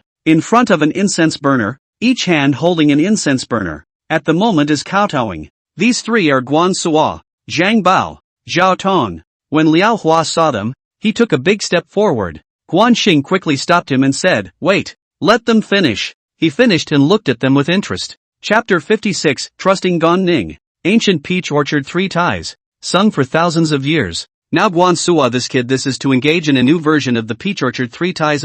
This is good. Can unite a number of loyal soldiers? After all, in the 3 Kingdoms War era, the martial arts is the king. At this time, Guan Suo, Zhang Bao, and Zhao Tong stood up and laughed loudly at each other. Seeing such a situation, Guan Xing took a big stride over to them and at the same time said loudly, Congratulations to the 3 of you on your righteousness. It was only then that Guan Suo's trio realized that Guan Xing and the others had come, and Guan Suo's trio hurriedly said respectfully, Second brother. At this moment, Guan Suo seemed to have suddenly grown up. Guan Xing patted Guan Suo's shoulder and said loudly, Let's go. The city will congratulate the 3 of you. After he finished speaking, he turned around and headed out. Guan Suo 3 people looked at each other with smiles on their faces. Zhao Tong was the oldest of the 3 and was the eldest. Zhang Bao was the second and Guan Suo was the third. Guan Suo said loudly, 2 brothers, let's go. He made an invitation gesture as he finished speaking. Guan Xing had already walked to the outside of the peach forest. He leapt onto his horse and looked back at Guan Suo's 3 men. Seeing that they had followed him, he said loudly, Gentlemen, go to the center army tent to discuss great matters. My lord, the conditions inside the city of Hanyang are better. Why don't we enter the city? Liao Hua cupped his fists and said, No, I'm going to eat and live with the generals. Go to the center army camp. Guan Xing said loudly, as he finished urging his warhorse to run out. Liao Hua, Gan Ning and the others were quite touched. Such an easygoing lord was really rare and strengthened their resolve to follow. The warhorses ran through the wilderness, and in a short time, Guan Xing and all the generals came to the middle tent of the army outside of Hanyang city. Guan Xing sat on the first seat. He looked at the crowd. On his left sat Deng Ai, Liao Hua and Gan Ning. On his right sat Guan Suo, Zhang Zhaozhao and Zhao Tong. These people were his current squad. He looked at the crowd and said loudly, Generals, how to take Jiangxia County. He had studied the map a long time ago. Half of Jiangxia County was north of the Great River and half was south of the Great River. In order to take the entire Jiangxia County, he would have to cross the river to fight. When Cao Cao attacked Sun Quan and staged the Battle of Red Cliff, he was unsuccessful. Can he succeed at this moment? He believes that Sun Quan must have already set up a heavy army over the Great River. In a land battle, maybe Sun Quan can't beat the Jingzhou army, but in a water battle, it's unknown who will die. Deng Ai shook his head and said, "My lord, water combat is not our forte, but there is one thing, know your enemy and know yourself and win 100 battles." Guan Xing knew that of the people present. The only one who knew about water warfare was Gan Ning, which was why he desperately wanted to recruit Gan Ning. He looked toward Gan Ning and said sincerely, "Xingba has any brilliant ideas?" Gan Xingba thought for a moment and said, "In order to take Jiangxia County, the army must cross the river. But Sun Quan will surely set up heavy warships on top of the river. So just give me 1,000 water ghost soldiers to ensure that the army crosses the river safely." Although Guan Xing did not know what Gan Ning was going to do, he could see that it should be aimed at Sun Quan's warships, and as long as his ships were taken care of, it would be easy for Jingzhou's army to cross the river. But with 1,000 water ghost soldiers, Jingzhou hardly had any. He looked to Deng Ai, Liao Hua, and the others, and they all shook their heads, stating that there were no such sailors. Guan Xing shook his head helplessly and said, "Xingba, it looks like there is no way to find the water ghost soldiers. Is there any other way?" Originally, he wanted to use wine altar mines, but wine altar mines could not be ignited in the water and were not suitable, unless one used a war mine to turn the ship. But in that case, the warship would be bulky and unfavorable for the battle. Gan Ning stood up, walked to the center, knelt on one knee, and said loudly, "Does the Lord believe me?" Guan Xing frowned slightly as he said without thinking, "I trust you very much." "Fine. I'll go to Jiangdong and we'll meet in 3 days." Gan Ning exclaimed. Deng Ai, Liao Hua and others are looking at Gan Ning. After all, this Gan Ning surrendered only a day ago. This put back, can still come back? Deng Ai was young and exuberant. He quickly stood up and shook his head. "My lord, you must not. Once General Gan returns to Jiangdong, Sun Quan is bound to know about it, and will surely do everything possible to keep General Gan, and will even poison him. Please think twice, Lord." Liao Hua, Guan Suo and the others also said. Guan Xing laughed twice and said, "All of you need not worry. Since Xingba has brought this up, there is bound to be a way. I will wait for Xingba's return." After he finished, he looked at Gan Xingba and said with a serious face, "Xingba, be sure to come back safely, and if you need anything, just mention it to me." He is not worried that Gan Ning will not come back, but the hearts of the people are no longer. What is the use of staying? Trust him, is his only choice now? Gan Ning's eyes were a bit moist. He was touched by Guan Xing's trust in him. He clasped his fists and said, "Lord, it will only take 3 days. I will return. Please be ready to cross the river." "Lord." Guan Xing stood up and personally helped Gan Ning to his feet, patting him on the shoulder and saying, "Xingba, please." Gan Ning nodded and turned violently, striding outward without looking back, followed by the sound of warhorses galloping toward the east. "Lord, please send an army to stop Gan Ning. This man will surely never return." Liao Hua said loudly, "My lord, if we are late, it will be too late." Deng Ai and the others said at the same time. Guan Xing yao him, why he does not know, but to stay people cannot stay heart, and choose to believe in Gan Ning. Perhaps there will be unexpected gains. He looked at the crowd and smiled. "Gentlemen, there is no need to worry. Without Gan Ning, I will still take Jiangxia, not to mention that Gan Ning may not return." Guan Suo said loudly, "If this old kid doesn't come back, watch me smash him into a meat pie." Guan Xing waved his hand and said, "Well, there's no need to say more." He continued after a slight pause. "Zhao Tong, lead 5,000 soldiers and horses and collect ships along the river. Guan Suo, Zhang Zhao, Liao Hua, each lead 10,000 soldiers and horses and 3,000 thunderbolts and take all the counties north of the Great River. Deng Ai, follow me to the river to take a look." The generals gave a loud promise and turned to leave, and Guan Xing waved at Deng Ai, striding outside. It was already 3 o'clock in the afternoon. The sun was in the west, and the northwest wind was whistling with a hint of coldness. Draped in a cotton cloak, Guan Xing leapt onto his horse, followed by 3,000 black-armored troops, and headed straight for the river. Hanyang City is some distance away from the big river. Guan Xing rode his warhorse furiously for an hour, and finally saw a water line appear in the sky, and as the distance drew closer, the big river that could not be seen to the end appeared, and the sound of the water flowed loudly. He stood on the edge of the river, looking at the great river that couldn't be seen to the end, which reminded him of the theme song of the Romance of the Three Kingdoms, and he couldn't help but recite. The rolling Yangtze River passes to the east, the waves have eliminated the heroes, and a pot of turbid wine delights in the reunion. Good poem. A woman's voice came from not far away. Xing frowned slightly, following the voice to look over, only to see a wooded area, a few people riding horses, the leader of a person wearing a red coat, the age of 2 or 8, talking is this person. Chapter 57, The Date of 9 Rivers. These men were armed with weapons and martial arts, with the woman in red as their honor. Deng Ai whispered, "My lord, this person's appearance is too strange. I suspect it's an assassin." As he spoke, he waved his hand behind him, and a dozen or so black-armored soldiers gathered around and stood at Xing's side. Xing shook his head and said, "There's no need to be nervous, just a few transients." As he spoke, he drove his warhorse a few steps forward. Seeing that the woman in red is already less than 10 meters away,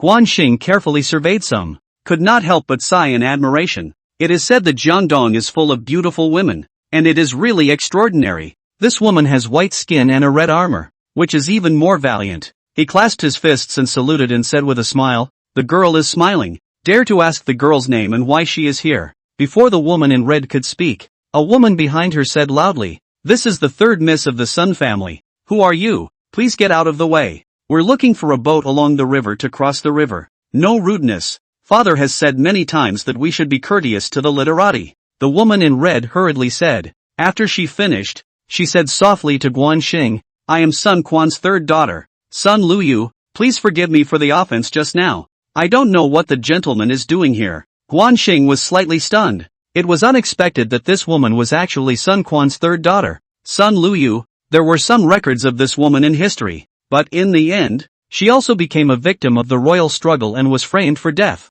He couldn't help but let out a sigh and said, "So it's the third maiden. I'm Dang Lin, the son of a worldly family." When he finished he looked back. The black armored army was in the jungle behind him, and with only a dozen or so people around him, he couldn't seem to tell. Sun Luyu looked deeply at Xing, laughed softly twice and said, "Your Excellency, Zhejiang County in Jiangdong is holding a poetry fair to recruit a bride. Why not go and join in the fun?" Xing hastily shook his head and said, "The girl is too kind. How can I write poetry? Dancing with swords and playing with guns is still okay." He naturally didn't want to go. Zhejiang County is the restored land of Jiangdong. Can he come back after this? The verses that Your Excellency has just written are wonderful and magnificent. They are truly a wondrous work of the world, and I sincerely invite Your Excellency to go there." Sun Luyu said very solemnly. Xing frowned slightly, could not help but once again measure this woman. At this time her pretty face slightly red, silk black hair in the cold wind shaking, gorgeous and beautiful, choo-choo moving. It is difficult to not be the recruitment of marriage as this woman. It will not be Sun Quan Yu's Sun Luyu to recruit the virtuous man. Xing shook his head. Forget about it. In the face of such a beautiful woman, Xing was indeed moved, but he could not reveal his identity or he would die a horrible death. He could only act as he saw fit. He nodded and said, "If the girl is sincere in her invitation, Mr. Deng will definitely go there. After he finishes taking care of some things." "What a gracious invitation. It's a deal. I'll wait for you in Zhejiang." Sun Luyu looked at Xing and said with a deep emotion. After she finished, she looked deeply at Xing, waved her hand behind her and said, "Let's go." Sun Luyu finished, urged the war horse forward. In passing Xing, a pair of big eyes never left Xing, pulsating with love. Let a person see never want to leave. Xing looked dumbfounded and couldn't help but reach out his big hand, pulling Sun Luyu's hand with one hand and saying softly, "Stay and go to Zhejiang together in 10 days. Unbridled," shouted Sun Luyu's maid, already drawing her sword. Sun Luyu hurriedly said, "You shall not be rude." After she finished, she looked at Xing and shook her head. "Father is urgently recruiting me to return, so we will surely meet if we have the fate to do so." After she finished speaking, she gently withdrew her small hand and rode her warhorse forward. Xing watched them until they disappeared at the end of the main road. He sighed, and only then did he turn around, just to see Deng Ai looking at him. He quickly said, "Why are you looking at me like that?" "My lord, to take Jiangdong, perhaps the key lies in Sun Luyu." Deng Ai, with a mysterious face, said. Xing's mind was spinning fast. He seemed to understand Deng Ai's idea, but he didn't want to do that. He had the Wine Alter Thunder, and even various other super weapons in the future. There was no need to utilize other people, not to mention that he knows that once the balance of power of the three kingdoms is broken, he will meet his doom. and he really only wants to deter Sun Quan, not to destroy him. Back then, Zhuge Liang was bent on destroying Wei, but it was always so close that he just couldn't accomplish it. Here does not have Jiangdong Sun Quan things, the so-called tripod. Any party does not want the other side to be bigger and stronger. He, Guan Xing, preferred not to become an enemy of the three kingdoms. He waved his hand and said, "Using women is not desirable. Well, follow me and look around." He finished riding his warhorse and walked forward along the great river, looking at the river rolling eastward as he went. At this time it was already winter. The river was bubbling white, not frozen. Not even close to the river felt a cold air, fell into the river water, inevitably icy cold to the bone. Deng Ai said as he walked, "My lord, is it true that you clock Sun Luyu and want to go to the poetry meeting?" "That's right," Guan Xing said without thinking. He did have an interest in Sun Luyu, and the moment the four eyes met, he felt a pleasure deep inside that he had never felt before. "My lord, what is so difficult about this matter? When we take the three counties of Jingzhou, Sun Quan will surely beg for peace, and then my lord will be able to mention the conditions." Deng Ai said softly. Sun Quan thought about it. "Not to mention," Deng Ai said, "reasonable, when Sun Luyu is one of the conditions, but the poem will do. In case Sun Quan fancy someone, to Sun Luyu designated candidates, that is not a basket of water is empty? In order to get a beautiful woman, you still have to go deep into the tiger's den." He decided to take Jiangxia County, and then he went to Zhejiang to attend the poetry festival, which seemed to become his motivation, and he was eager to take Jiangxia County. He pointed a finger at Deng Ai and said, "You kid, you just have a lot of ghost ideas. Now think about it. If Gan Ning doesn't come back in 3 days, how to take Jiangxia County?" Deng Ai thought for a moment and said, "My lord, if this is the case, Jiangdong's main force will surely die defending Jiangxia County. We will avoid the heavy burden and go down the Shangjiang River, sneak into Changsha, and go straight to Jiangxia County by land. And with our secret weapon, we will surely be able to take down Jiangxia County within 10 days. Guan Xing turned back to Deng Ai and clapped his hands. "A good avoidance of the important, but I'm more confident that Gan Ning will be able to come back. I've decided to prepare with 2 hands. The main force will besiege Jiangxia County, and the other will send 10,000 elite soldiers down the river to sneak into Changsha and close in on Jiangxia. My lord is wise. This is a wonderful plan," Deng Ai hurriedly praised. Guan Xing smiled, but in his heart there is some emotion. Deng Ai wisdom or general if there is a demon Zhuge Liang like the top strategist, must be able to unify the world. At this time the soldiers came to report. "My lord, look, there is a large ship traveling over on the river with a large number of soldiers on board." Guan Xing frowned slightly and looked towards the river, and sure enough, a large ship was rapidly traveling over in the distance, with countless soldiers and horses on board. Seeing the bad situation, Deng Ai quickly said, "Lord, please return to the camp quickly. There is a possibility that it is Jiangdong's navy." Chapter 58, The 800 Jinfan Thieves. Guan Xing frowned slightly at the large ship that was rapidly traveling over, with some brocade tied to the mast of the large ship, and he was slightly startled, remembering how Gan Ning was introduced in history. When Gan Ning was a ranger, he often led 800 people to walk on the river, and often maintained some brocade on the boat, which was called the brocade sail thief. These people were extremely loyal to Gan Ning, and can be called a dead soldier. Could it be that Gan Ning brought back the 800 brocade sail thieves? If that was the case, Jiangdong's navy could be broken in an instant. And thinking of this, Guan Xing couldn't help but laugh twice. Deng Ai and the Black Armor Army were not so relaxed. Deng Ai said anxiously, "Lord, please retreat quickly. If you are late, it will be too late." At this time, the warship was getting closer and closer, and it looked like it was about to dock. So Deng Ai hurriedly waved his hand behind him, signaling the Black Armor Army to take Guan Xing away. Guan Xing quickly waved his hand and said, "Don't worry, it's Gan Xingba coming. General Gan, how could it be? This has only been gone for a few hours. It won't come back so soon," Deng Ai said with a puzzled face. There are some things that simply cannot be explained. Deng Ai probably does not know about Gan Ning's past. Guan Xing smiled, and instead of retreating, rode his warhorse towards the river, and soon arrived at the river's edge. Guan Xing dismounted with a long stride and stood on a rocky outcrop, looking toward the large ship traveling over. Sure enough, Gan Ning stood on the boat, and behind him were warriors in brocade garments, each one heavily armed and imposing. These people are very strong in combat, especially in water warfare. If 800 people go into the water, it is enough to chisel and sink hundreds of Jiangdong's warships. Guan Xing smiled at the corner of his mouth. Sun Quan is really ignorant. Actually giving up on Gan Ning,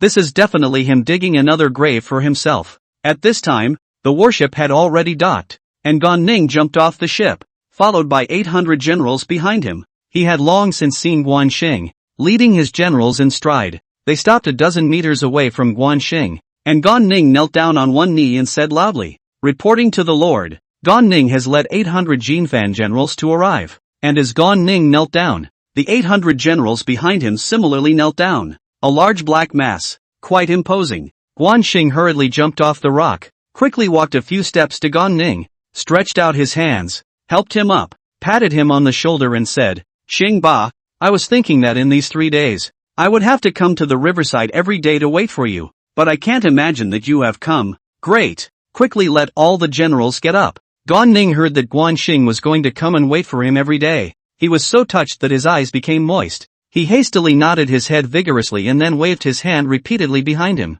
The 800 generals stood up in unison and formed a neat line, each one in high spirits. Guan Xing turned to look at the river, looking in the direction of Jiangdong, and could vaguely see Sun Quan's naval warships, hidden in the watery air of the river. These warships floating above the river, flags spreading out. The number of them was very large. He knows that in order to win the water war, the first thing to do is to solve Jiangdong's naval forces, and to solve these warships is the most important thing. Think about it, Jiangdong has no warships, there are more naval forces and what is the use? Thinking of these, Guan Xing pointed at those warships and said softly, "Xing Ba, is there any confidence that within 3 days, the Jiangdong Navy warships will be rendered incapable of action?" Gan Ning laughed twice and said confidently, "My lord, there is no need for 3 days. 1 night will do." After he finished, he looked back at the 800 Jinfan thieves, with these loyal and brave men, these super water thieves, on top of the great river. He was the overlord in the world. Guan Xing quickly clapped his hands and said, "Good. Before dawn tomorrow, I will lead the army across the river, and after the success, you will be the first one to take the credit." "Thank you, Lord. My subordinate will go and do it now." To ensure that before dawn tomorrow, Jiangdong's several hundred warships, all of them will lose their combat power. Gan Ning clasped his hands together and said with confidence. Guan Xing turned back and clasped his hands around Gan Ning's shoulders and said, "Xing Ba, I'll wait for your return." Gan Xingba nodded his head vigorously and turned around violently, striding towards the 800 Jinfan thieves. He stood in front of these men and said loudly, "Generals, if we chisel Sun Quan's warship and sink it, we will be the first to take the credit. Set off." After he finished speaking, he led the 800 Jinfan thieves back onto the ship.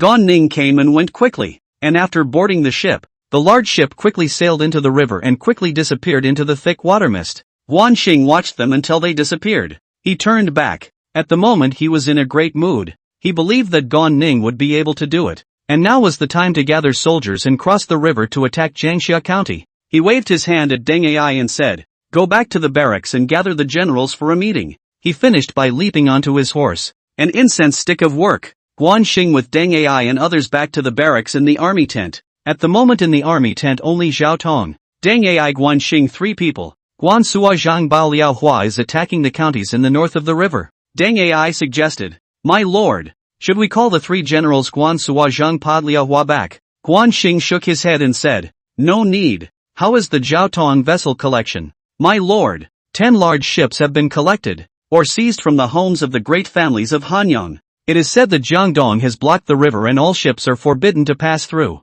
Zhao Tong said with a sigh. Guan Xing has long expected. Jiangdong will certainly have some action. Control of the ship is an important point. No ship cannot cross the river, even if Guan Xing's secret weapon is powerful. Pulling the past, and what is the use? 10 big ships are not enough at all. 1 ship 500 people, 10 ships only 5,000 people. How to take Jiangxia County with just this number of people? It is estimated that they will be wiped out before they even get off the ship. A hint of ruthlessness flashed in Guan Xing's eyes, and he slapped his hand on the table as he said fiercely, "Deng Ai stays in the military camp.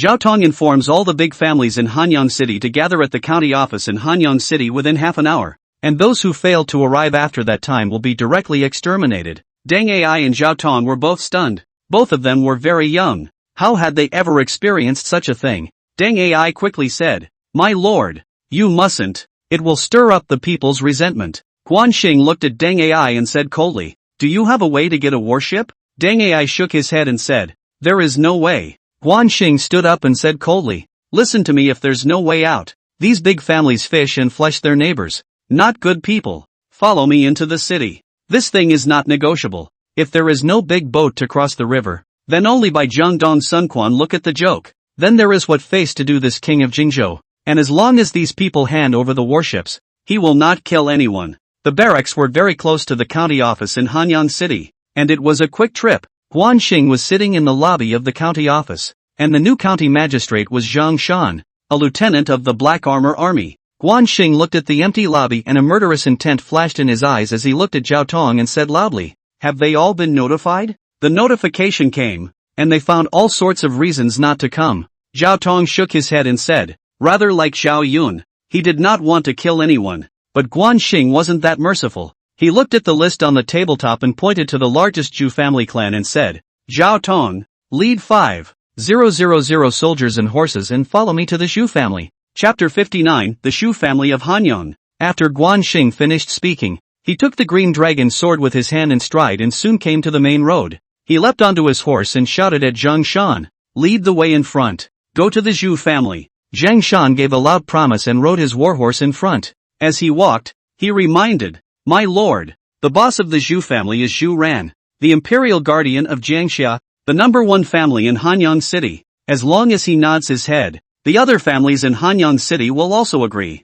Guan Xing smiled at the corner of his mouth. Since it was the family of a Jiangdong general, it was all the more reason to take good care of it. Thinking of this, he urged his warhorse to run out. After burning incense, he came to a mansion. Guan Xing raised his head to look at the gate. The gate was tall and majestic, very imposing. Above the tall door wall were written two big words Zhu House. The doors were closed at the moment, as if Guan Xing and the others were not welcome at all. Guan Xing snorted coldly and waved his hand at Zhao Tong. Blow up the gate. Zhao Tong promised and waved his hand behind him. Two thunder soldiers immediately stepped forward and lit the wine altar thunder and threw it directly at the gate. With two explosions, the wooden gate was blown to smithereens, and there were two screams coming from inside. Guan Xing knew that the Zhu family was pretending to be deaf and dumb. Since I'm not welcome, let's do it the hard way. He waved his hand at Zhao Tong and said loudly, since the Zhu family won't let us in, let's kick them out. Zhao Tong promised, carrying a long spear,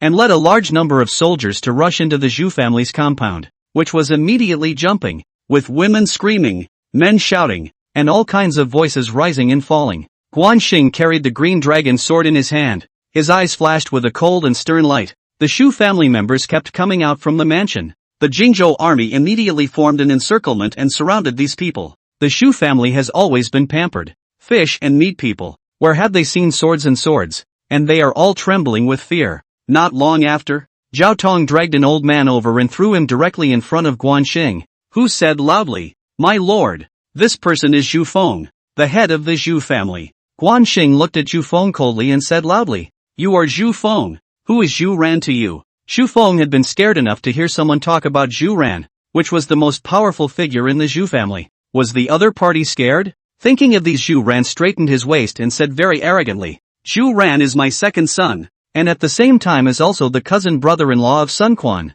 the lord of Jiangdong. The sensible, let us leave, or else when Zhu Ran returns, he will definitely kill you and others. Guan Xing couldn't help but laugh twice. He didn't care about the royal relatives. As long as he handed over the ships, he would live. He said coldly, hand over 10 large ships and order the top 10 ranked families to hand over 10 ships each. At this moment, Guan Xing did not have any mercy. He knew that a general success would result in tens of thousands of killings, not to mention that the rise of a nation would inevitably result in tens of thousands of killings. Don't think about it, dream on. Zhu Feng said nonchalantly. Guan Xing didn't nag. He waved his hand at Zhao Tong and said, kill. Zhao Tong rushed behind him and waved his hand. Two soldiers stepped forward and waved their large swords. With a scream, Zhu Feng was killed. Guan Xing looked at the rest of the Zhu family and said loudly, do as I say and you will live. Otherwise today is the day the Zhu family is destroyed. When I count to 3 and no one speaks, the army will slaughter the Zhu family. Guan Xing said coldly, as he finished scanning over the men and started counting. 1, 2, 3. Guan Xing had just counted to 3 when a middle-aged man stepped forward. He took a few steps forward and said loudly, I am Zhu Ran's elder brother, Zhu Hu, Xu Feng's eldest son. I agree to your conditions and ask the general to spare the Xu family. Guan Xing carefully surveyed this person. A long shirt, nearly 40 years of age, literati temperament, but the eyes flashed with hatred. Obviously has taken Guan Xing as an enemy. Guan Xing didn't care about that. This was war. Come and take revenge if you can. He nodded his head and said, immediately send someone to summon all the family patriarchs and come over to deliberate.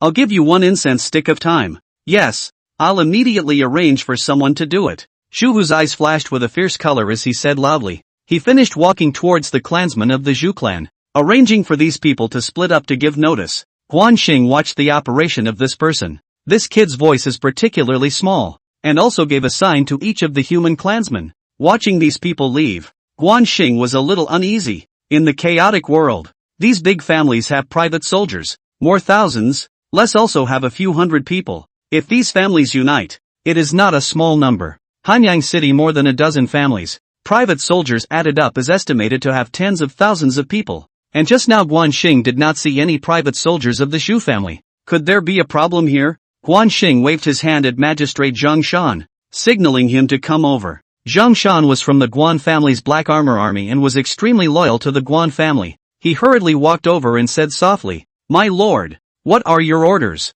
Guan Xing lowered his voice and said, send someone to keep an eye on these people, and report any movement in these clans immediately, as well as strengthening Hanyang City's city defense alert. Zhang Shan quickly agreed and went down to make arrangements. At this time Zhu Hu came over, cupped his fists and saluted and said, General, has arranged for people under the notification. It is estimated that we have to wait for some time. Why don't the general go into the mansion to drink a cup of tea and rest for a moment? Guan Xing looked at Zhu Hu. This kid's eyes were flickering. There must be a ghost here, he said with a cold snort. No need. Zhao Tong, tie them all up and drive them to the corner to watch over them. Meanwhile arrange for the soldiers to block the 2 ends of the main road and be ready to fight at any time. Zhao Tong gave a loud promise and waved his hand behind him, and immediately a group of soldiers rushed up and tied up all the several hundred members of the Zhu family. Zhu Hu's face turned pale with fear as he exclaimed, General, I have promised to you. Why is this? Just then, Zhang Shan ran over with a few soldiers. He knelt down on one knee and said loudly, My lord, there is a situation. All the great clans leading their private soldiers are gathering here from all directions. Guan Xing had already expected this, but he was still furious. Zhu Hu, this old thing, was too treacherous. He carried the green dragon sword in his hand and fiercely looked at Zhu Hu. Zhu Hu was so scared that he trembled a little, but thinking of the upcoming private soldiers of the great clans, these people were tens of thousands of people, and Guan Xing just brought a few thousand people. Thinking of this, he said with a cocky face, Guan Xing, be afraid. Let us go. Kneel down and beg for forgiveness, and maybe we can still live. Guan Xing said with a cold snort, looking for death. He finished urging his warhorse to carry the green dragon blade and charged directly over. The green dragon blade swept across. A miserable scream. Zhu Hu was killed by a slash, and at this moment, the 2 ends of the main road resounded with shouting and killing sounds, and countless weapon-wielding private soldiers of the family came to kill. At the same time, the Xu family compound shouted and killed the sky. A large number of private soldiers with weapons rushed out. Zhang Shan, Zhao Tong rushed to Guan Xing almost simultaneously, and Zhao Tong said loudly, My lord, this place is dangerous. I will escort you out. Chapter 60 Bloodstained Hanyang City. Guan Xing did not put these family private soldiers in his eyes at all. These private soldiers, despite their numbers, were too weak compared to the well-trained Jingzhou soldiers. He said with a cold snort, Zhao Tong, Zhang Shan, there is no need to panic. Zhao Tong lead 2,000 soldiers to kill the enemy on the left side. Zhang Shan lead 3,000 soldiers to kill the enemy on the right side. Remember to use Wine Altar Thunder for long-distance attacks. Black Armor Army generals will follow me to kill the Zhu family private soldiers. After he finished waving his hand behind him, the 3,000 Black Armor Army generals mounted their horses and rushed over towards the Zhu family's private soldiers. And Guan Xing rushed over with his handheld green dragon sword. The private soldiers were backward in terms of weapons and equipment. Their fighting strength was too weak, and they did not have any team experience, while Guan Xing's black armored army were all cavalry. A charge, Zhu family private soldiers were killed or wounded more than half of them, and after a burst of charging, Zhu family private soldiers were scattered and fled, and they were completely dispersed. In the blink of an eye, a large number of corpses were left at the entrance of the Zhu family compound. and the smell of blood filled the air as Guan Xing picked up the green dragon sword and wiped the blood on it with his long shirt. At this moment, the two sides of the main road were shouting and killing, screaming, and the entire sky over Hanyang City was shrouded in the midst of killing. This was not what Guan Xing wanted to see, but the Zhu family was too ungrateful to encourage the great clans to rebel. It was simply damned. He turned back violently to look at the Zhu family members. He carried the green dragon sword in his hand and rode over on his warhorse. The members of the Zhu family witnessed Guan Xing kill Zhu Hu, the Zhu family's boss, and each of them trembled in fear. Guan Xing's eyes flashed with a murderous intent. Now that a family riot had formed, the only way to suppress the family's riot and achieve the goal of collecting the ships was with the blood of the Zhu family. With a cold snort, he rushed behind him and waved his hand. Kill! With his shout, the black armored army rushed up. A massacre began, and in the blink of an eye, the several hundred mouths of the Zhu family were all killed. Guan Xing said loudly, "Throw these people in front of the family private soldiers." After he finished carrying his green dragon sword, he rode his warhorse and rushed to the left as the black armor army dragged the bodies of the Zhu family members over, including the bodies of Zhu family patriarch Zhu Feng and Zhu family boss Zhu Hu. Guan Xing looked ahead. At this moment, Zhao Tong was leading his army to fight with the clan's private soldiers, and it had already formed a one-sided trend. As long as he put in some effort, the clan's private soldiers would be wiped out. Guan Xing didn't want to create too much killing. Exterminating the Zhu family only served to make an example of them. He shouted, "The Zhu family has been slaughtered. You will not be killed if you surrender." The 3,000 black armored troops behind them followed suit and shouted, "The Zhu family is being slaughtered. Surrender and don't kill." The sound shook the sky and resounded over Hanyang City, and even the guards on the walls couldn't help but look over. The patriarchs of the great clans hesitated. The clansmen hesitated. And these private soldiers also hesitated. The Zhu family was exterminated. And there was still a fart. For a while the private soldiers of all the big families threw down their weapons and crouched on the ground with their heads in their hands, and in the twinkling of an eye, the fighting stopped, and the whole world was quiet, except for the smell of blood in the air, which told people that there had once been a bloody battle here, and that the Zhu family's entire family had been slaughtered for it. Guan Xing's eyes flashed with a fierce color as he said loudly, "All the great clans, the patriarchs come over for a meeting." The people of the big families immediately went back to report, and soon a dozen or so family heads, trembling, rushed over. They are really afraid of death, but do not dare not come. Zhu families, so big families are destroyed, let alone these small families. Guan Xing rode his warhorse and looked at these families, who were all kneeling on the ground at the moment, not daring to raise their heads, waiting for Guan Xing's sentencing. Guan Xing said coldly, "Do you know the offense? We are aware of our sins. It was all because Zhu who compelled us. Please be clear." "General," an older man among these people said. Guan Xing looked at this person. This person should be Zhang Xin, the head of the second largest family in Hanyang City. It is said that Zhang Xin is the cousin of Zhang Zhao, a minister under Sun Quan. Although it is not as good as the Zhu family, but with Zhang Zhao, it is also a family that speaks very well in Hanyang City. "You are Zhang Xin, and your cousin is Zhang Zhao," Guan Xing said with a cold snort. "That's right, please be clear." "General," Zhang Xin said loudly. Guan Xing sneered and said, "Since you know the crime, then you will be punished. All the patriarchs will be sent to death row for the crime of treason. Within 1 hour, all the big clans will prepare 10 big boats, or else they will kill the patriarchs and slaughter their clansmen." Zhang Xin and the others were startled. Each one of them was pale and paralyzed on the ground, dumbfounded. It could be said that their little lives were clutched in Guan Xing's hands and could take their lives at any time. Guan Xing looked at the crowd and said loudly, "Men, take them down and put them in death row." He finished rushing behind him and waved his hand. Guan Xing's military order was like a mountain, and a large number of soldiers rushed up, and in groups of 2, they grabbed Zhang Xin and the others and were about to leave. Zhang Xin hurriedly broke away from the soldier, flung himself on his knees, continuously kowtowed a few times, and said loudly, "General, spare my life. I am willing to offer 20 large ships. Please, General, spare the little man." He didn't want to become the second Zhu family. Only living, only the family in, is the most important. The other family patriarchs, following suit, kowtowed and cried out almost simultaneously, "Please spare the general's life. We are willing to offer 20 large ships." What Guan Xing wants is this effect. As long as he gets the ships, as long as these families obey, Guan Xing is not overly entangled.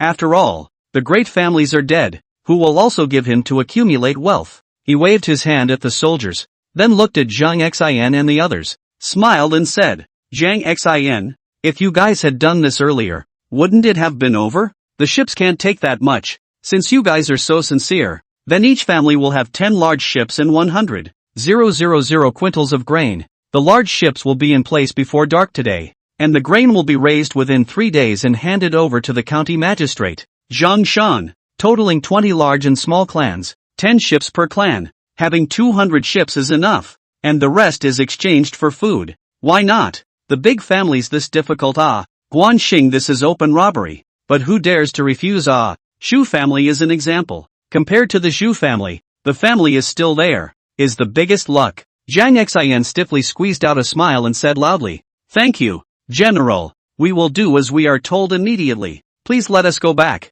Guan Xing waved his hand at Jiangshan and said, Arrange 100 soldiers from each clan to hand over the ships and provisions. Jiangshan gave a loud promise and went down to arrange for the soldiers to meet with the chiefs of the great clans. Guan Xing finished settling these families, before looking at the Zhu family mansion. Now that the Zhu family was extinguished, but the family's property and foodstuffs were still there, he rushed to Zhao Tong and said loudly, Confiscate all of the Zhu family's property, and arrange for soldiers to plagiarize the family at once. The news of Guan Xing's massacre of the Zhu family soon reached the ears of Zhu Ran, the governor of Jiangxia County, who was so angry that he almost fainted, slapping his big hand on the table and shouting, Come on, point out all the troops I want to avenge my father's brother's death. Time is not long. Zhu Ran Point Chi Jiangxia County 30,000 soldiers and horses. Get on a warship and come straight to the river. At this moment, Guan Xing had just finished dealing with his family's rebellion and returned to the county office in Hanyang City, wanting to take a rest, when Zhao Tong rushed over in a great hurry, and he said loudly, My lord, something bad has happened. Zhu Ran is coming on a boat with 30,000 soldiers and horses, and will dock in half an hour. Chapter 61, Ambush in the Valley. Guan Xing stood up directly with a surprised look on his face, but quickly calmed down. Fighting a war. He wasn't afraid, even if he was facing an army of 100,000. So what? Moreover, Zhu Ran came with a negative attitude. The fighting strength is bound to be greatly reduced. As long as they dare to go ashore, Guan Xing can destroy Zhu Ran's army in its entirety. And there is also an advantage. 30,000 troops need hundreds of big ships at least. So many ships. If they become their own, then it will solve the problem of crossing the river. Thinking of this, Guan Xing laughed out loud instead. Zhao Tong looked confused and couldn't figure out why Guan Xing was laughing. And at that moment, Deng Ai also rushed over. And seeing Guan Xing's big smile, he shook his head and said, My lord, Zhu Ran is leading a big army to land soon. Guan Xing walked over, looked at the duo, and said with a smile, Good timing. This time let Zhu Ran have no return. My lord, I would like to be the vanguard and kill Zhu Ran, Zhao Tong said in a hurry. Guan Xing shook his head and said, Zhu Ran is a great general of the Eastern Wu. His martial arts are not weak. He cannot fight the general. As he spoke, he returned to his desktop and looked carefully at the topographical map, quickly realizing that there was a narrow strip of land between the riverbank and Hanyang City, with earth slopes on both sides, which was very suitable for an ambush. He quickly had a plan. Rushed Zhao Tong. Deng Ai waved his hand, signaling the two to come over. He pointed to the map and said, Zhao Tong led 10,000 troops. 3,000 lay soldiers ambushed on the earth slope. I led 10,000 troops to meet Zhu Ran and introduce them into this place. Deng Ai led 10,000 troops on the two sides of the valley entrance. When Zhu Ran's army entered, blocked the entrance of the valley, the Thunder soldiers bombed and burned Zhu Ran by fire. After Guan Xing finished speaking, he slapped his big hand on the table and made a fist-shaking motion. This was his boldness. He would not leave any survivors for them. This was war, a war of death. Zhao Tong looked at the map and said with a worried expression, My lord, it's too dangerous to meet Zhu Ran. It's better for me to go. Yes, my lord, it's better to let General Zhao go. Deng Ai also said worriedly. Guan Xing shook his head and said, The person Zhu Ran is looking for is me. Only I can lead them into the ambush circle. No matter who the two of you are, Zhu Ran will not fall for it. Well, don't talk about it, act immediately. He finished changing into his armor. Handheld Qinglong sword stride out. The reason why he fought the ambush. Mainly Guan Suo, Zheng Pod Liao Hua and others have not returned. The remaining troops are only 30,000, but also our new soldiers. Did not go through a big battle? The combat power is limited. If there is a large number of soldiers and horses, a direct meal of wine altar lay greetings. In order to wait for labor, Zhu Ran army will be wiped out. Soon Guan Xing, Zhao Tong, Deng Ai and the others returned to the barracks, and each of them set off with their own troops. Guan Xing took 3,000 black armor army and led 10,000 infantry troops, and headed straight to the river. After advancing for more than half an hour, endless smoke and dust appeared ahead. Accompanied by the sound of people neighing and horses neighing, the army covered the sky and could not see the end. Guan Xing knew that Zhu Ran had come. They were much faster than scheduled. It seemed that the boy was angry. So very good. This kind of battle was relatively easy to fight. Guan Xing rushed behind him and waved his hand, signaling for the army to stop and take up a position as he held his greatsword in his hand and looked coldly ahead. Black Armor Army Captain Song Kuan said with a firm face, "My lord, Song Kuan is willing to go to war to behead Zhu Ran."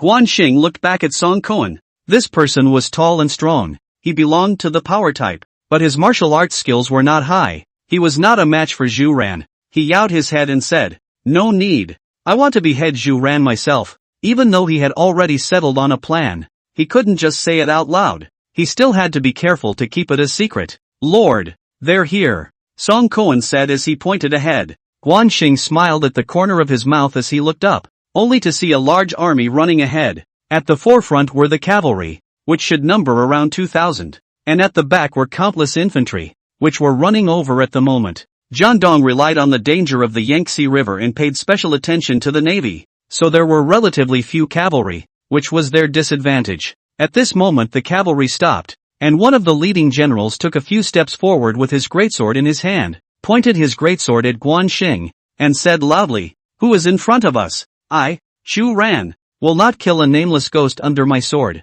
Guan Xing looked the man up and down. Zhu Ran was tall and strong, with a black armor, 2 mustaches, and a large sword in his hand. He sneered twice and said loudly, "You are Zhu Ran. The Zhu family doesn't know what's good for them. They actually united with all the major clans in Hanyang City to rebel. They deserve to die. You should want to avenge them, right?" He was deliberately stimulating Zhu Ran to make him angry. When people are angry, the decisions they make are often wrong. Zhu Ran's eyes were red when he saw his enemy, especially when he heard Guan Xing's words. He was furious and wowed. He held his greatsword and shouted, "Guan Xing, seek death. Take your life." He finished swinging his greatsword and rushed over on his warhorse. Guan Xing sneered. He also wanted to see how this person's force value. Surely Zhu Ran is also considered a famous general in Jiangdong. Guan Xing shouted. The warhorse let out an A and rushed out, looking to get close. At this moment Zhu Ran's greatsword swept across. Guan Xing waved his green dragon blade to meet him.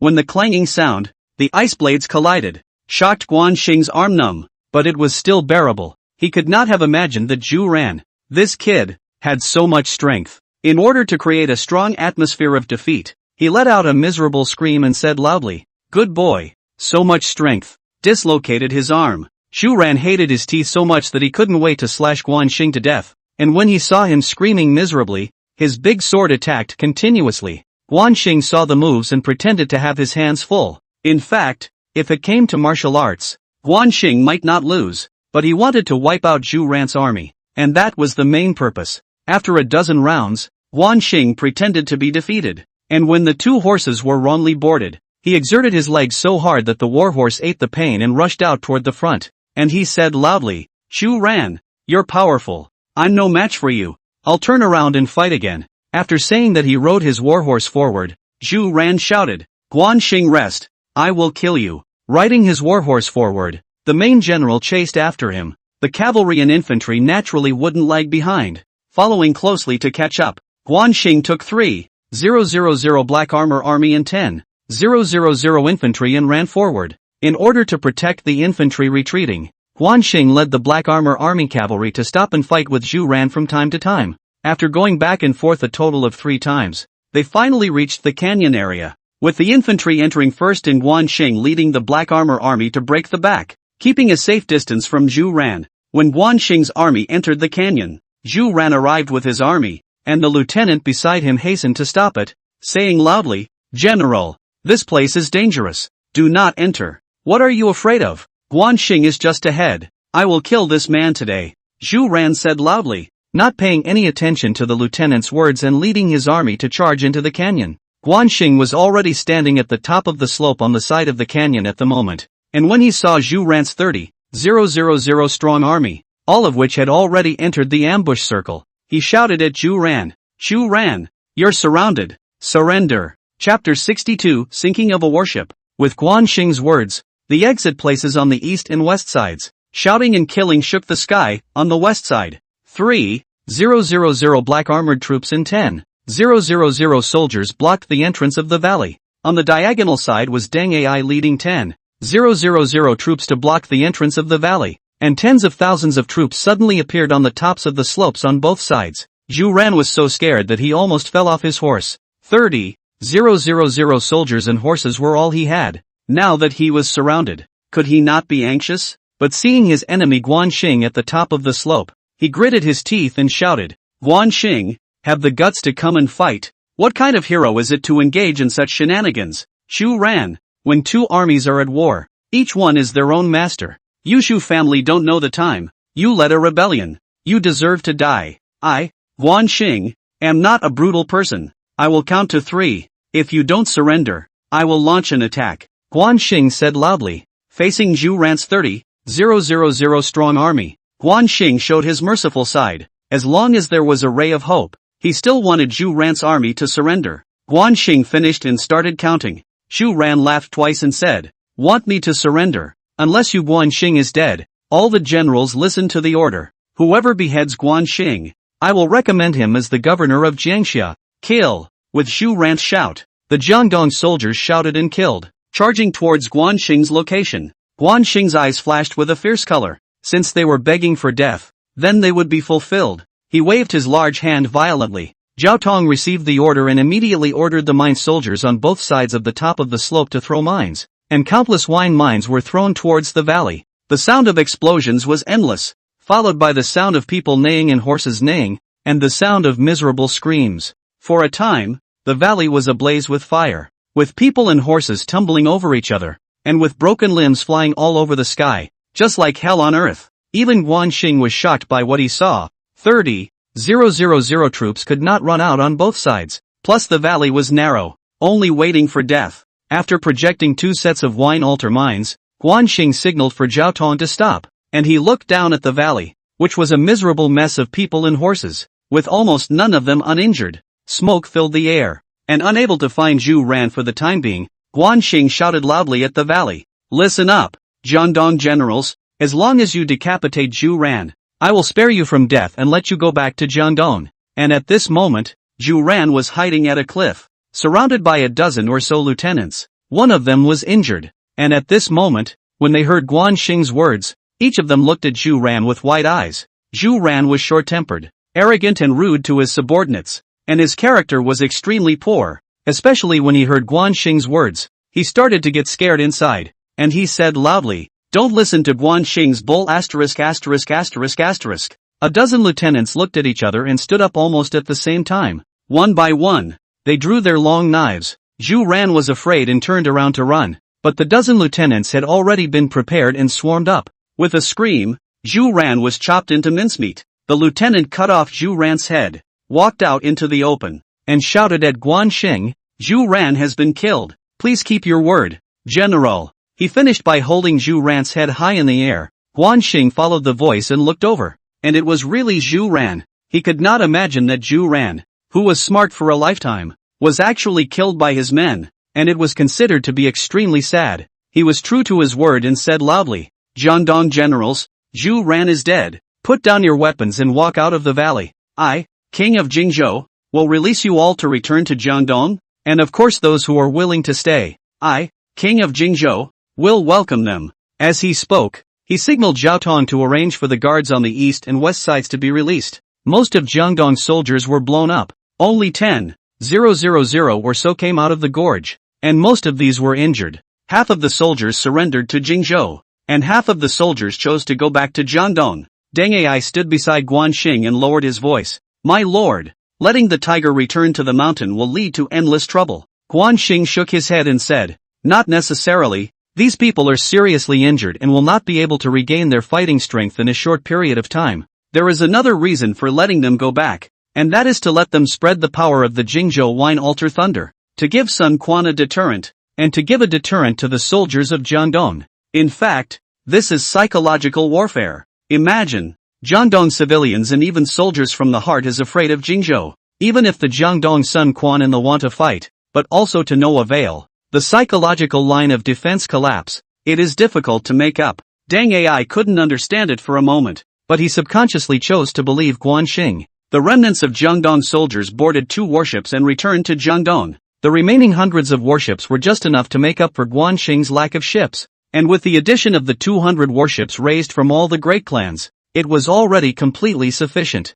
At this time, it will be dark. He took Deng Ai, Zhao Tong back to the military camp. At this moment also do not know how Gan Ning's situation, but he still choose to believe Gan Ning. He thought for a moment and said, Deng Ai, Zhao Tong, get on a boat and cross the river tomorrow morning before dawn. With Zhu Ran's entire army destroyed, Jiangxia County was bound to be empty. Now was the best time to attack. He absolutely could not waste this opportunity. Deng Ai, Zhao Tong hurriedly agreed and went down to make arrangements. Guan Xing paced back and forth in the center army tent after dinner. It had been a full day since Guan Suo, Zhang Bao, and Liao Hua had marched out, and he didn't know how things were going. Half of the counties in Jiangxia County are in Jiangxi, half of the counties are in Jiangdong, and the counties they are responsible for are just 7 or 8 counties, which should be taken very quickly according to the troops equipped. But there is no news until now, which makes him a little worried. Just then Deng Ai walked in with great strides. He smiled and said, My lord, good news. The scouts report that Guan Suo, Zhang Bao, and Liao Hua's army on 3 sides have already conquered all the counties in Jiangxi and are on their way back. Guan Xing was bursting with joy, slapping his big hand on the table and saying loudly, Good, great, when they come back come see me immediately. Now that all the counties in Jiangxi had been taken, he could free up his hands to go all out to take the entire Jiangxia County. Due to the destruction of Zhu Ran's army, Jiangxia County is bound to be empty. In addition to Gan Ning's 800 Jinfan thieves, Guan Xing intends to change the plan. Hanyang City to stay 10,000 soldiers and horses. All other generals will cross the river will be in one fell swoop to take Jiangxia County. Guan Xing's words had just been finished when Guan Suo, Zhang Bao, and Liao Hua walked in one after another, and the 3 of them simultaneously clasped their fists and said, My lord, the last generals have returned victorious. Guan Xing looked at the 3 men, who were bloodied but uninjured and in high spirits, especially Guan Suo, who seemed to have not fought enough battles. He walked towards the 3 and patted their shoulders one by one as he said loudly, I will lead 20,000 troops across the river to fight before dawn tomorrow. You 3 will rest for a day and then follow suit. I want to take the entire Jiangxia County. Second brother, I'm not tired. I'm going to cross the river with you. Guan Suo said loudly, Lord, we are not tired either. Let's cross the river together. Zhang Bao and Liao Hua said at the same time. Guan Xing said seriously, You are not tired. The generals are tired. This is an order. Go down and rest immediately. Guan Suo and the 3 of them only agreed and went down to rest. This night Guan Xing slept well, and before dawn on the second day, Guan Xing got up, practiced a few Guan family sword techniques as was his custom, and ate 2 wheat cakes, when Deng Ai came running and panting, and said loudly, My lord, there is a situation on the river. Chapter 63, No ship in Jiangdong. Guan Xing frowned slightly and said loudly, What is going on? He put on his armor as he spoke. My lord, overnight, all the ships on the river disappeared.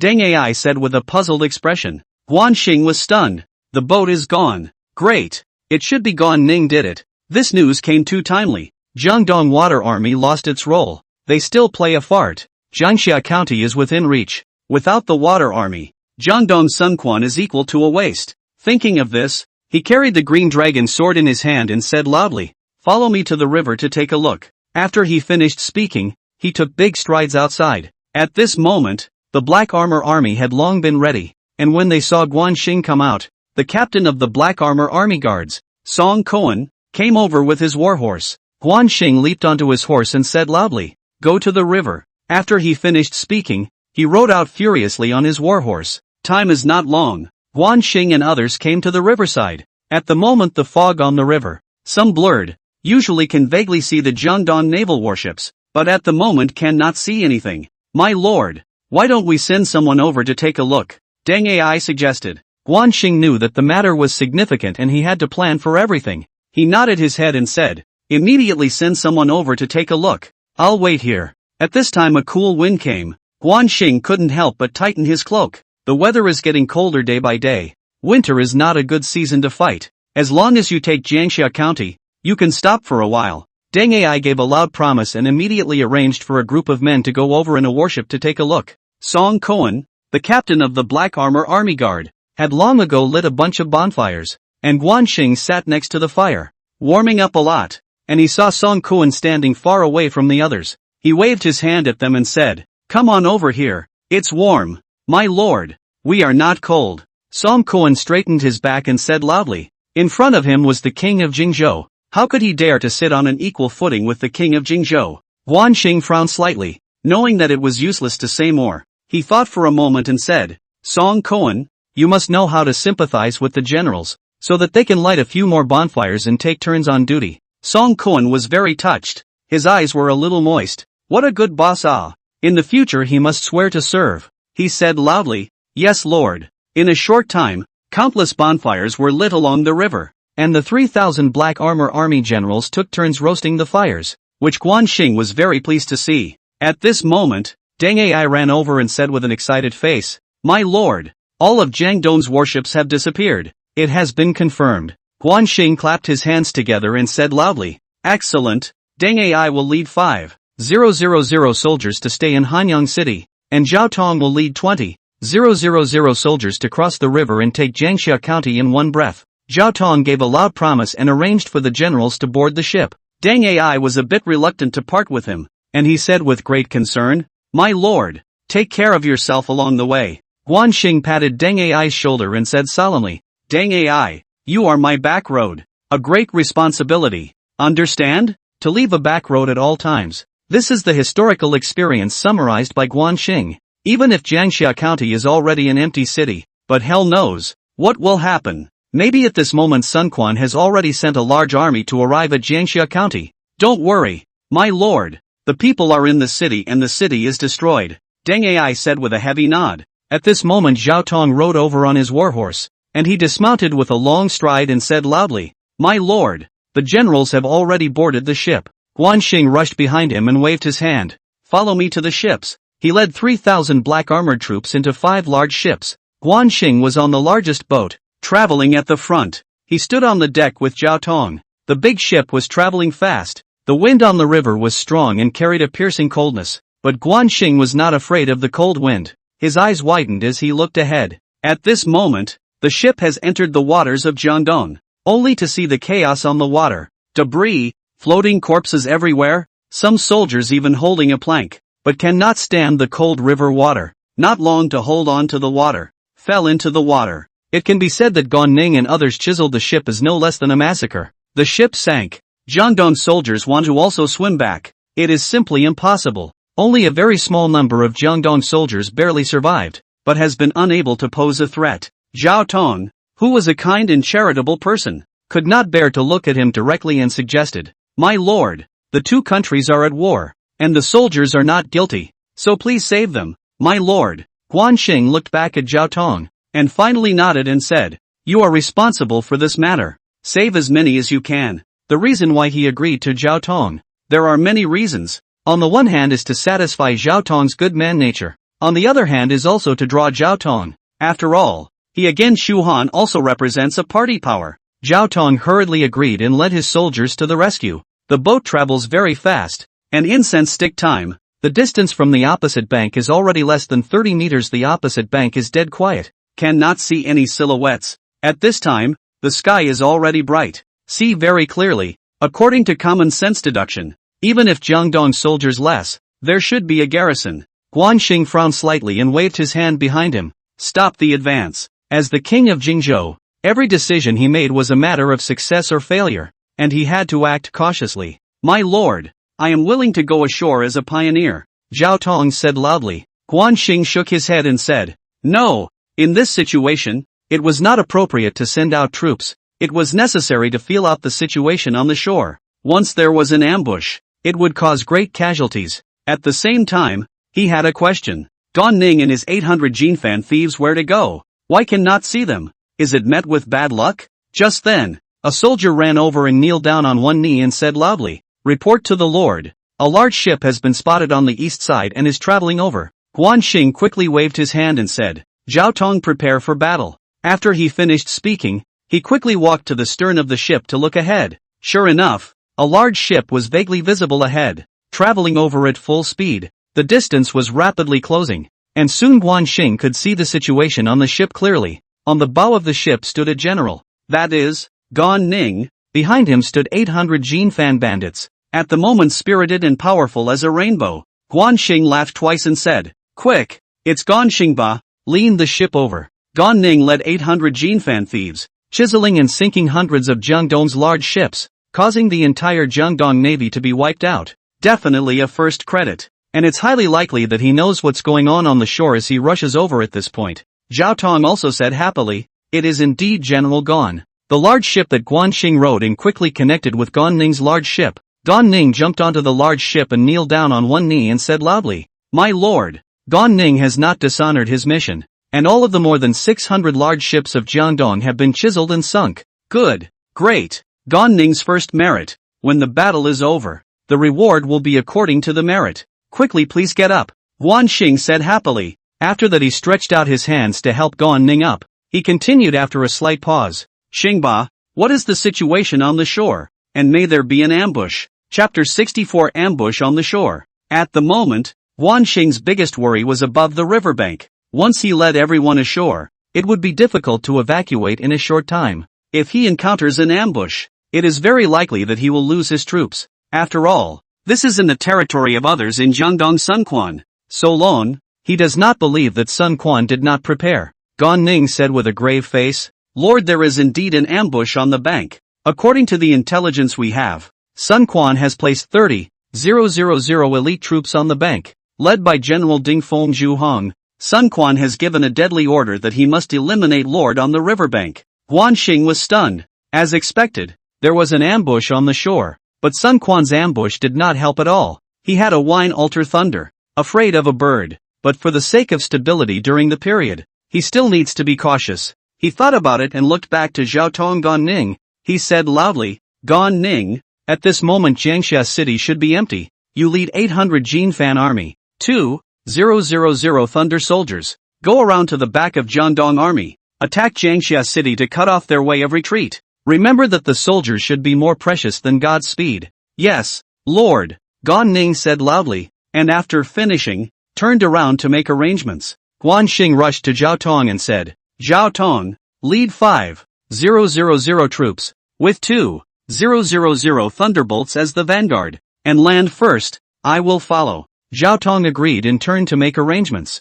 Next all the warships began to dock. Zhao Tong led 5,000 troops and 2,000 lay soldiers to disembark first. At first Zhao Tong's vanguard did not encounter any ambush. It was not until Guan Xing led all the troops to land that the sound of shouting and killing came from the front. Guan Xing looked over from afar, only to see smoke and dust rising from the front. Countless soldiers and horses surrounded from all directions, quickly forming a fan-shaped encirclement. It could be said that at this moment, the 30,000 troops led by Guan Xing had their backs to the sea, while in front of them was the 30,000 troops of Jiangdong, surrounded on the river. Guan Xing led the 3,000 black armor army on a wild goose chase and rushed to the vanguard led by Zhao Tong. He stood shoulder to shoulder with Zhao Tong, looking coldly ahead. The Jiangdong army in front of him was in formation. The two generals at the head were Dingfeng and Zhu Hang. To these two people, Guan Xing knows something. They are Sun Quan's old ministers, second-rate martial arts, even weaker than himself. They can't fight alone at all, but they are leading elite troops, while Guan Xing is leading basically new recruits. Once routed, it will be unmanageable. Even if Guan Suo, Zhang Bao and the others would rush over later, by then it would be too late and it would not help. So it's important to defeat them from the start. And as he thought of this, he lowered his voice and said, "Zhao Tong, have the 3,000 Thunder soldiers line up and be ready to throw mines at any time." Zhao Tong agreed and waved his hand behind him, and 3,000 Thunder soldiers quickly ran out and took up positions. Guan Xing rode his warhorse forward a few steps, coldly looking at the Jiangdong army. Jiangdong army cavalry is not much, only a few thousand people. the rest are all infantry. This is their shortcomings. While Guan Xing's black armor army was clear of heavy cavalry, Zhao Tong had 5,000 cavalry under his command. In addition to the 3,000 thunder soldiers, he instantly had a battle plan. He shouted, "Ding Feng, is the younger brother of Ding Feng? Your brother Ding Feng was blown up by me. Zhu Hang is the younger brother of Zhu Feng. Your entire Zhu family was destroyed by me. Aren't you very angry?" At the moment, he wasn't in a hurry, and the longer time dragged on, the better it would be for him. Ding Feng and Zhu Hang are both short-tempered people, and after hearing this, they were furious and screamed. And Ding Feng was about to rush over with his big sword. Zhu Hang still had some sense, and pulled Ding Feng with one hand, saying loudly, "The great capital governor said that you must not fight the generals, or else you have no chance of winning at all. I will kill Guan Xing if a soldier can kill him." Ding Feng shouted, waving his greatsword and charging over on his warhorse. At the moment, Guan Xing only had Zhao Tong by his side, and he barked, "Zhao Tong, behead this person." He was still confident in Zhao Tong's martial arts. Even if the two of them, Ding Feng and Zhu Hang, were together, they would not be able to defeat Zhao Tong. Zhao Tong gave a loud promise and rushed forward with his handheld tiger head spear. Guan Xing shouted, "Beat the drums in support." A burst of drums rang out, leaving two trails of smoke on the battlefield as Zhao Tong and Ding Feng quickly killed each other. The two people were not at the same level. Zhao Tong's marksmanship was pure and skillful, completely inheriting the essence of Zhao Yun's marksmanship. A few rounds down, Ding Feng was hit by several shots, and seeing that he couldn't be defeated, he turned his horse's head to run. Zhao Tong shouted, "Ding Feng, stop, look at the gun." When the voice arrived, a spear stabbed his throat, and Ding Feng fell off his horse. Guan Xing immediately shouted for Zhao Tong, and the Jingzhou generals shouted in unison, their voices shaking the sky and resounding. Zhao Tong rode his warhorse and ran 2 laps in front of the formation, pointing his tiger head spear at Zhu Hang and shouting, "Old thief Zhu Hang, have the guts to come and fight." Zhu Hang painfully, where he is Zhao Tong's opponent, has long been scared out of his wits, not to mention that before the departure, the great governor loosened thousands of instructions, must not fight the generals, but to take the cavalry rushing formation, infantry siege strategy, in order to be able to win. Thinking of this, he rushed behind him and waved his hand, saying loudly, "Cavalry, charge, and those who kill Guan Xing will be crowned Marquis of 10,000. In the face of heavy reward, there will be brave men. Jiangdong cavalrymen are few, but they are elite." 3,000 cavalrymen shouted in unison and rushed towards Guan Xing's army. Guan Xing smiled at the corner of his mouth. It seems that Zhu Hang, the old boy, is not stupid enough to fight the generals. In that case, let them taste the power of the wine altar's thunder. He rushed to Zhao Tong and shouted loudly, "Zhao Tong, withdraw immediately, the thunder soldiers will strike." Zhao Tong turned his horse and ran over quickly. At this moment, Zhu Han led the cavalry to charge over. There was smoke and dust, and the sound shook the sky. The distance was pulling in quickly. It was already less than 50 meters. Zhao commanded the miners, waved the red flag continuously, and ordered the mines to be thrown. 3,000 thunder soldiers lined up in a row, quickly ignited the wine mines, and threw them out towards the cavalry almost at the same time. 3,000 wine altar mines exploded at the same time. Suddenly the sky was dark. The sun and moon had no light. Screams after screams, blood light rushed to the sky. Limbs and broken arms flew all over the sky. For a moment, it was as if Zhu Hang's 3,000 cavalrymen were enchanted. Spinning in place, the warhorses were blown up, the soldiers were blown up, and wailed all over the place. A horrible sight to behold. Just a wave of bombing. Zhu Hang's 3,000 cavalry completely lost combat power. Zhu Hong looked dumbfounded. This, what the hell? Too horrible. Zhu Hang's infantrymen were stunned, and each of them looked at this cruel scene with wide eyes, their whole body trembling. Guan Xing mouth hanging cold smile. He believes that only this wave of wine altar thunder has completely Zhu Hong extremely his 30,000 troops scared out of their guts.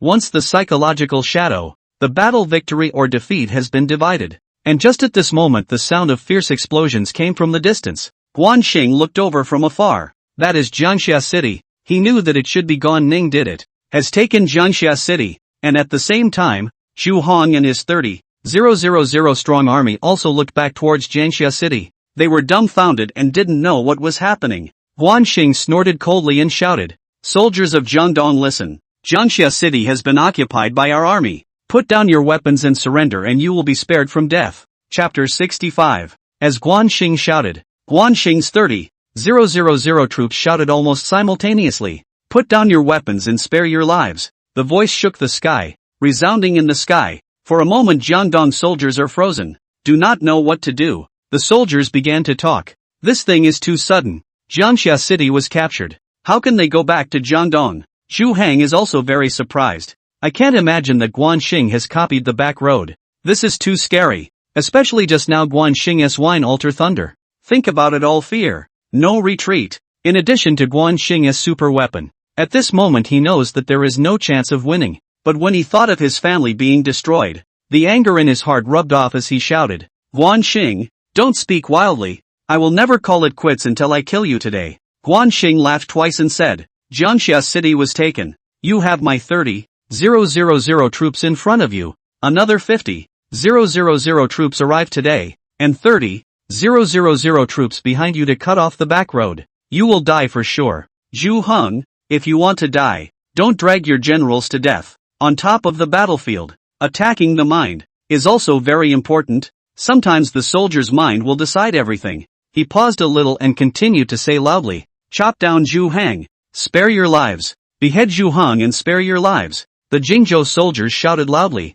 This was one of the requirements Guan Xing gave to his army. The slogan was shouted loud enough to affect the battle. The Jiangdong soldiers began to talk as countless pairs of eyes looked in Zhu Heng's direction. Zhu Heng started to get scared. He looked to his left and right and shouted, don't listen to Guan Xing. He's framing you. All of you kill me. After he finished lifting his greatsword and pointing it at Guan Xing's army. But the Jiangdong generals did not move. Zhu Heng was so frightened that he turned back violently, looked at a few of the lieutenants, and shouted, what do you want to do, rebel? Now I will kill you. After he finished speaking, he swung his greatsword to slash at the nearest lieutenant, who had long had a problem with Zhu Heng and dodged his slash as he shouted, Zhu Heng is unkind. Kill him. With his shout, a dozen lieutenants brandished their weapons and rushed towards Zhu Heng. Zhu Heng shouted, you seek death. Come on people, kill them. His words had just finished. A dozen weapons came together to kill. Zhu Heng screamed miserably, and was hacked to death by the random knives falling off his horse.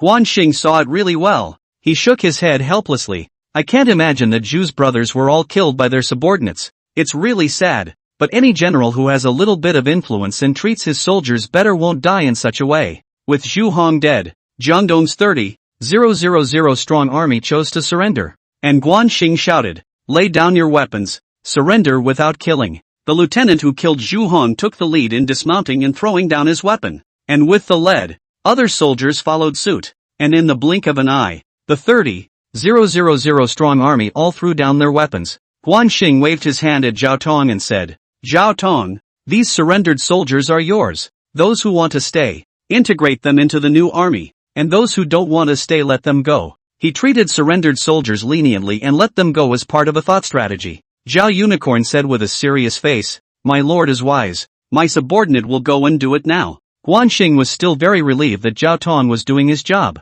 And he nodded at him before leading his army towards Jiangxia city. Soon arriving outside of Jiangxia city. At this moment Gan Ning led 800 Jinfan thieves and 2,000 lay soldiers waiting outside of the city. Guan Xing rode over on his warhorse and shouted, good job Xing Ba. Follow me to the government office. Half an hour later, Guan Xing led his army into Jiangxia city, while the army set up camp outside the city. And at this moment at the Jiangdong Sun Quan, he grabbed the table on the case and threw it out. Rushed down the civil and military ministers shouted, Zhu Hengzhu ran two people as a rice bucket. Even one day cannot hold out. Lu Xing you say how to do. My lord Zhu Ran's defeat was a result of light enemy. Zhu Heng's defeat was a result of Guan Xing taking a backward step and using a secret weapon, the wine alter thunder. Lu Xing hurriedly said, I asked you what to do, not for you to analyze the reasons. Sun Quan roared angrily, abandon Jiangxia County, gather heavy troops, and use the Yangtze River as a heavenly danger to defend Jiangdong.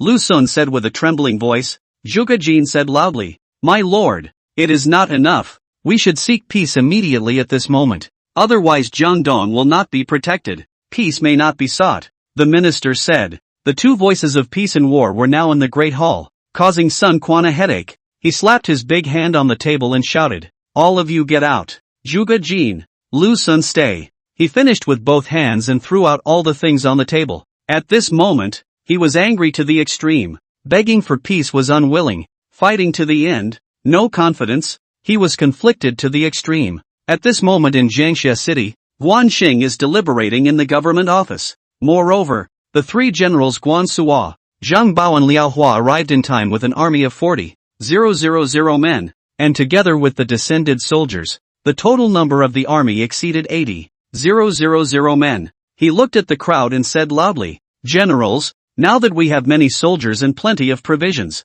I've decided to split my army and attack to completely take the three counties of Jingzhou. What do you generals think?" This was also his last military plan for this year. As long as he took all of Jingzhou, he, Guan Xing, would have a seat at the table. The 6 counties of Jingzhou, more than 100 counties, was enough to gain a foothold in the three kingdoms. No, it should be turned into a 4-legged dyad.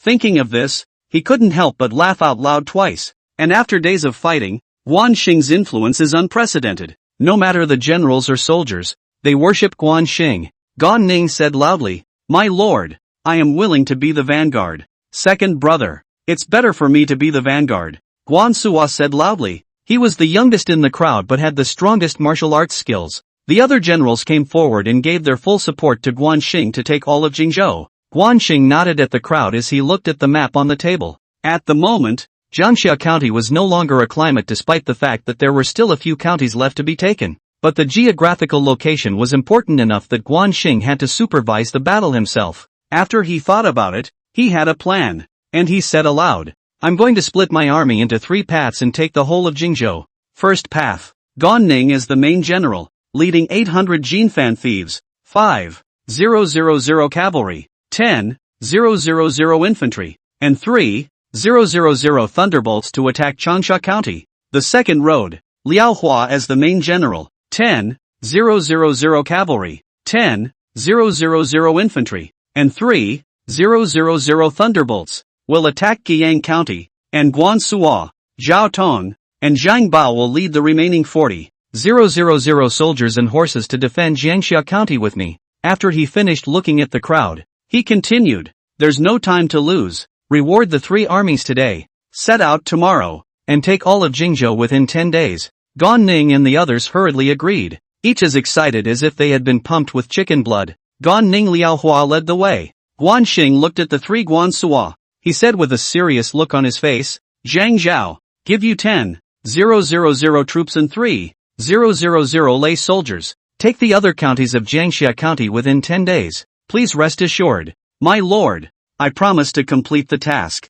Zhang Ba clasped his fists and said, now that Gan Ning and the others had their assignments, Guan Suo was anxious, and he exclaimed, "Second brother, everyone else has a battle to fight. Why not me?" Chapter 66 An Appointment at 9 Rivers. Guan Xing smiled and said, "Fourth brother, now keep it a secret. Immediately send someone to call Deng Ai to lead his troops. There are important military matters to discuss." He had already made up his mind and decided to go to Zhejiang in Jiangdong to attend the appointment of a beautiful woman. And Zhejiang is thousands of miles away from Jianye, the capital of Jiangdong, where the mountains are high and the emperor is far away, whereas a few hundred miles away from Jiangxia County is not too far away. Not to mention that he also has a new identity, Deng Lin. Guan Suo was puzzled, but his second brother ordered him to do so, and he immediately arranged for someone to call Deng Ai. Deng Ai was in Hanyang City, and it would take a few hours to get to Jiangxia County. Guan Xing was going to wave his hand at Guan Suo and Zhao Tong and said,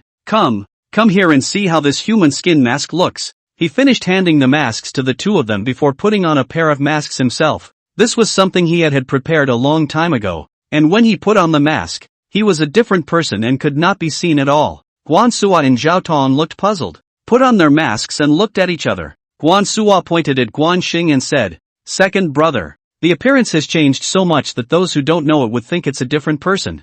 Zhao Tong also nodded. He was not brainless like Guan Suo. He had a fine mind and said with a puzzled face, "My lord, why do we need to wear masks?" Guan Xing shook his head, not revealing the news for the time being. He smiled and said, "In order to verify the human skin mask, let's see how Deng Ai reacts." The 3 of them next chatted and waited until it was about to get dark. When Deng Ai arrived in a hurry, he walked into the government office and was surprised to see Guan Xing's 3 men, who Deng Ai did not recognize due to their masks. He looked at the 3, clasped his fists, and said, "Who are you all? And where is my lord, King Jingzhou? Guan Xing said with a serious face. If there is anything, just tell me. Deng Ai was stunned. The voice sounded somewhat familiar, but looking at the face he didn't recognize it. He looked at Guan Xing from top to bottom, shook his head and said, "Farewell. I'll go find my lord." After he finished speaking, he turned around and headed out. The three of them, Guan Xing, couldn't help but laugh, and Guan Xing said loudly, "Deng Ai, take a break and see who I am." He finished taking off his mask. Deng Ai looked back over and was surprised to see the three Guan Xing taking off their masks. The three were none other than Guan Xing, Guan Suo, and Zhao Tong. He stepped forward and carefully looked at the three to make sure there was no mistake, and hurriedly said, "My lord, why is this?" With his understanding of Guan Xing, it was definitely not as simple as a joke. Guan Xing smiled and said, "Even you, Deng Ai, can't recognize this mask, and I'm sure no one else will either." With this mask available, after a slight pause, he continued, "Do you remember the beautiful woman I met by the river a few days ago? I decided to go to Jiuzhong for my appointment. Lord, never, never, now that the two armies are fighting, how can you be caught if you are caught?" Deng Ai quickly said, "As the Lord Commander, how can he go to the enemy's territory? Isn't this going to seek death?" Guan Xing actually just had a strong idea that he wanted to go to Jiangdong to have a look,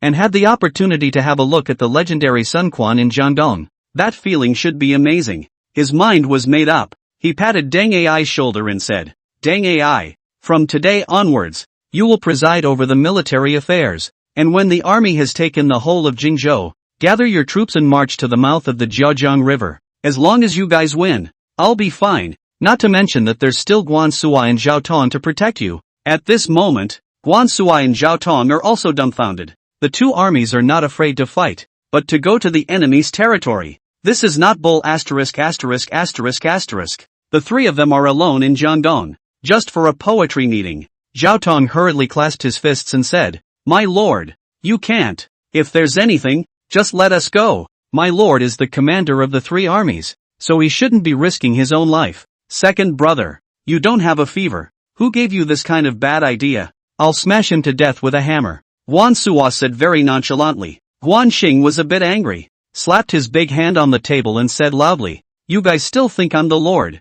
I want to go to Jiangdong to take a break. Is there anything wrong with that? Not to mention that this trip has very important military affairs, which are being kept secret for the time being. Tomorrow morning, the two of you disguised as my houseboy, with me to go to Jiuzhong." Deng Ai's three men, seeing that Guan Xing's mind was made up, did not try to dissuade him, but safety and security should still be prepared. He nodded his head and said, "Lord, in that case, we will not try to dissuade him." According to the report from the scouting horses, the Qingyun Pavilion has already been set up in the counties of Jiangdong, and there should be one in Jiaozhang as well. Guan Xing almost forgot about Qingyun Pavilion. It seems that Qiling is still very fast. He smiled and said, "Have Song Kuan lead 3,000 Black Armor Army to cross the river in disguise. The landing point will be at Qingyun Pavilion." After agreeing on this matter, Guan Xing was in a good mood and left Deng Ai and the three of them to eat together. On the second day, before dawn, people outside Jiangxia city shouted and hissed.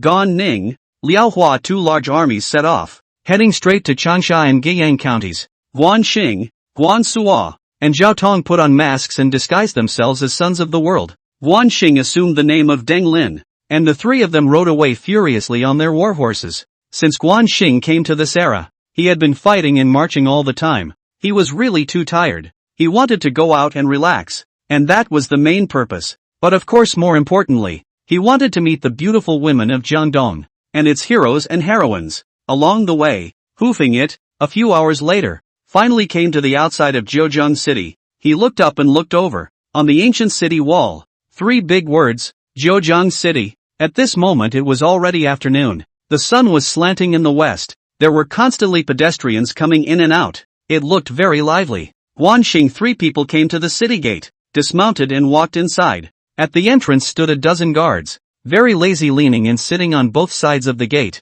To the pedestrians coming and going, did not check at all, and it was normal to carry weapons on one's person in times of war. The three men's weapons were wrapped in white cloth, so they couldn't be seen from the outside. Entering Jiuzhang city, the streets are very lively, which is very rare in the war-torn era. Guan Xing looked at some of the admiration. After many inquiries, finally came to Zhejiang City's largest restaurant, Xinglong Big Restaurant. Guan Xing looked up at the restaurant and shook his head helplessly. Fortunately it wasn't for chanting. He nodded his head at Guan Xing and the two of them and said, "Let's go in." And just then, a shouting voice came from behind them, "Lu Xiao is here. All get out of the way." Then a carriage roared over, looking to crash into the three Guan Xing men. Guan Suo was about to strike, but Guan Xing hurriedly stopped him, shook his head at him, and quickly backed away, dodging the carriage. The carriage came to a sharp brake and stopped right beside Guan Xing. Then a short fat man stepped down from the carriage, but he didn't go in. Instead he stood at the side of the restaurant.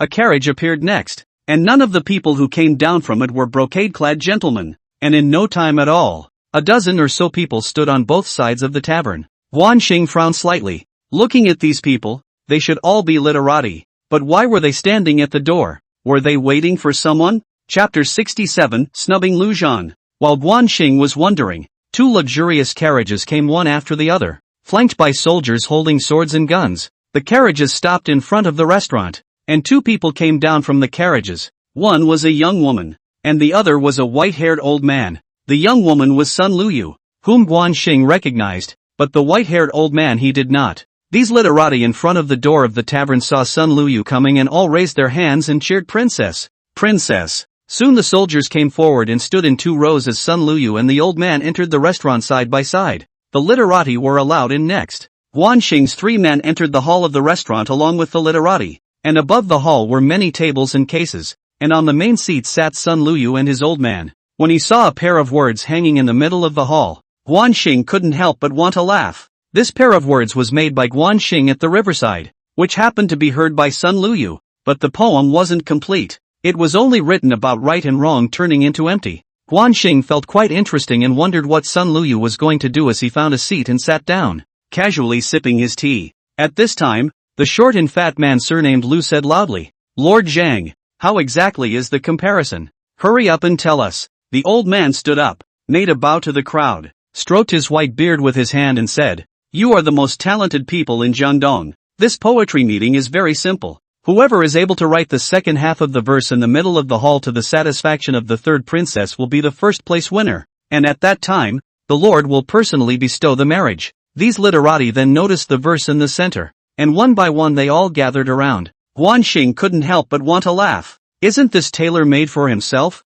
He looked at the big beautiful Sun Luyu on the stage. It seems that this little lady misses herself a lot. At the moment Sun Luyu was looking around with a sad face. Guan Xing could see it and knew that he was looking for someone, and the person he was looking for was himself. At the moment he was wearing a mask. Sun Luyu didn't recognize him at all. At this time, short fat Lu Qian shook his head and wrote a word to take up, and the identity of this kid is very honorable. Actually is the family brother of the great governor Lu Sun. No wonder so arrogant. Guan Xing is not interested in this Lu Qian, but would like to recognize Lu Sun's son Lu Resistance. That kid is a great person in the latter days of Jiangdong. And I do not know whether this person has come. If calculated according to time, at this moment Lu Resistance should be a teenager. When everyone had sent in their verses, Sun Luyu looked at them and shook his head, expressing his dissatisfaction, when someone shouted out, "The talented scholar of Jiangdong, Lu Sang, has arrived." Hearing this, everyone looked toward the door,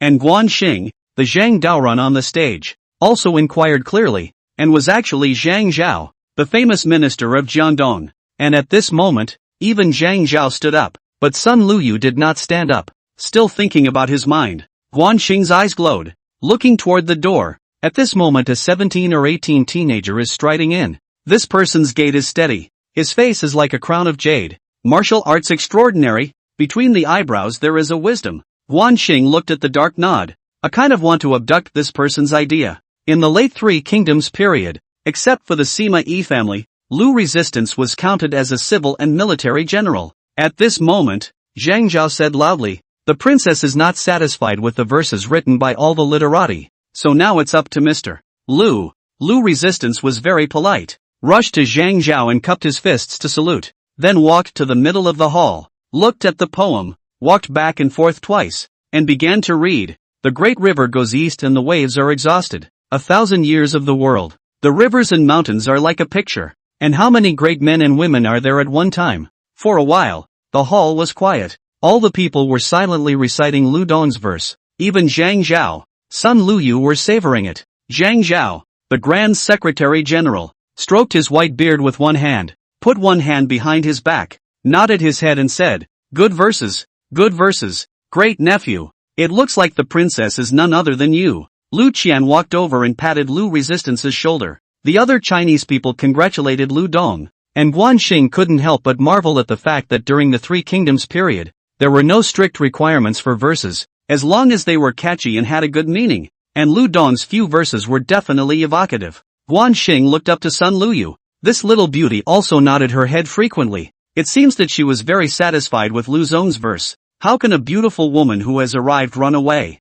Guan Xing coughed loudly twice, striding over and saying loudly to the people on the stage, Dang Lin of the Dang family of Jingzhou, meet Lord Zhang, the third princess. Zhang Zhao said with a puzzled expression, you are from the Deng family in Jingzhou. The Deng family could only be considered a small, declining family in Jingzhou. Guan Xing nodded his head and said, that's right, I am Dang Lin. He deliberately said the latter name louder, hoping that Sun Luyu would recognize him. When Sun Luyu heard Dang Lin, her eyes lit up and she almost stood up, but looking at Guan Xing's face, it was not the same Dang Lin that she had seen at the beginning, which made her wonder a little. Could it be someone with the same name and surname? There is no need for words, please compose a poem, Sun Luyu said as she looked at Guan Xing. At this moment she was filled with anticipation, hoping that he was the one he was waiting for. After all, everyone composes poems differently. Sun Luyu purposely hid the second half of the poem just to wait for Deng Lin to pair it up. Guan Xing smiled and walked to the center of the hall. He looked at the verse and then looked at Lu Resistance, measuring the man up close. He was really a talented man, a man of letters with the temperament of a martial artist. He should be both a man of letters and a man of arms. He rushed at Lu Dong and saluted with his fists and said, Senior brother, I'm Dang Lin. I've heard of you for a long time. Have you heard of Jingzhou Academy? With a puzzled look on his face, Lu Dong resurveyed Guan Xing from top to bottom. He was sure that he didn't recognize this person, but it seemed as if this person was very familiar with him. He nodded his head and said, I heard my father say that Sun Tzu's Art of War, the 100 schools of thought, and all kinds of martial arts are taught, and that it is a place to which we aspire. Do you want to go? Guan Xing whispered. He decided to give it a try. As long as Lu Resistance wanted to, he had a way to abduct him. As for the future, let's leave it to time to solve it. In the face of such a bullish character, it would be a lie if he didn't have a craving for it. Think also useless. Now the two sides are at war.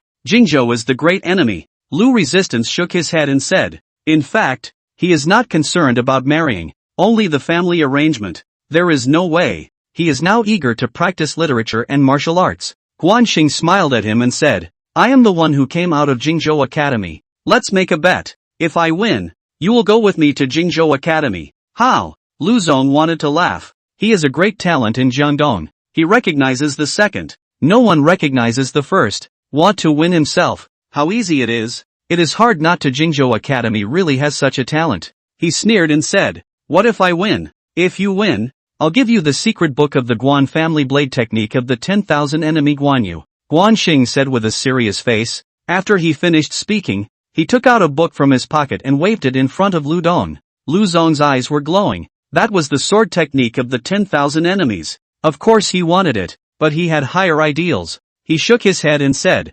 10,000 enemies only. Chapter 68, Winning Lu Zhan. Guan Xing frowned slightly. This kid is quite a personality. Even the 10,000 enemies do not want. It seems to put a big move. He knows that people like Lu Resistance Lu Sun, both civil and military, more focused on strategy. He thought about it, came over and whispered, Sun Tzu's Art of War, Zhuge Liang's strategy, only this version. This is a realistic version of the top strategist, and Jiangdong to Zhuge Liang, that is no one knows. The tongue fights the group of scholars. It happened in Jiangdong. He finished taking out a book from his bosom, and as to whether it was Zhuge Liang's strategy, only he knew. Lu Resistance at the moment not only eyes bright, he is a little excited. Become like his father, like the civil and military governor, is his lifelong dream, and Zhuge Liang's strategy is the military he most aspires to. He quickly stepped forward and held Guan Xing's shoulders with both hands and said, Brother run. This is true. He was about to reach out for it when he finished speaking.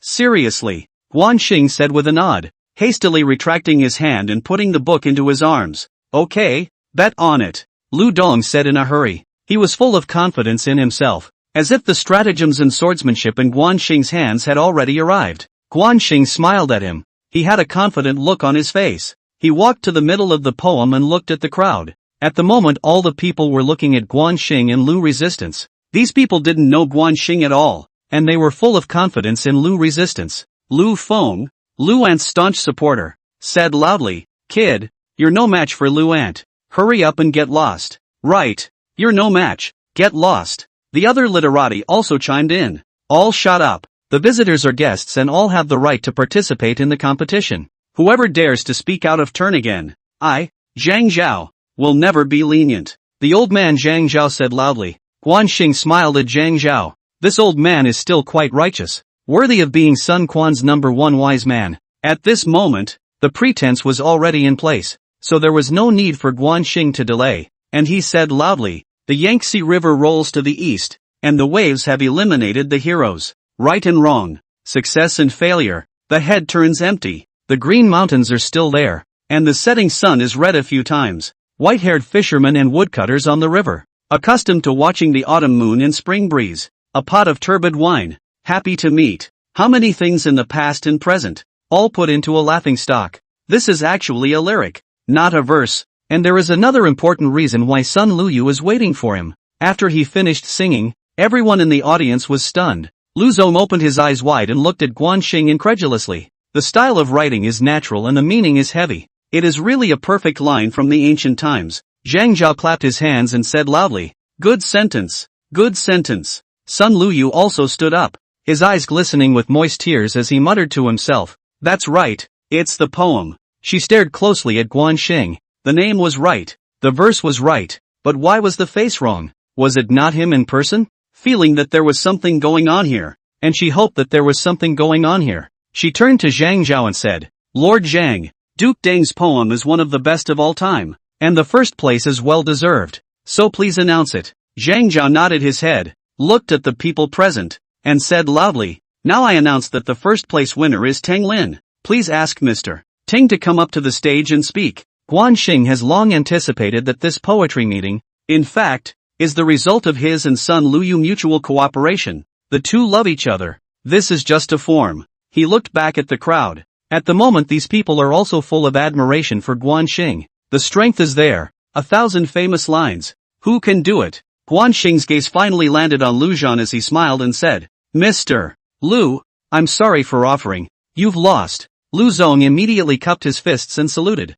"Lu Zong admits defeat, and will follow you to Jingzhou Academy today. There's no rush. Mr. Lu, please go home and clean up first. I will go to the Lu family to look for you." Guan Xing hurriedly cupped his fists and said, he knew that now that he had won the first place, he could not leave for the time being, and now that the two countries were fighting, the river was definitely starting to be blocked, and there had to be a result for Sun Luyu's matter before he could do anything about it. Lu Resistance thought about it. He couldn't leave without saying goodbye. He always had to say something to his family. Thinking about this, he smiled and said, "What Brother Ren said is true. I will be waiting at home." After he finished speaking, he turned around and headed out. Guan Xing looked at his distant back, a burst of joy in his heart. It was really not worth the trip. Not only got the third princess, but also abducted a general. Thinking of these, he could not help but laugh twice. "Mr. Tung, please come up to the stage and speak." Zhang Zhao said loudly once again.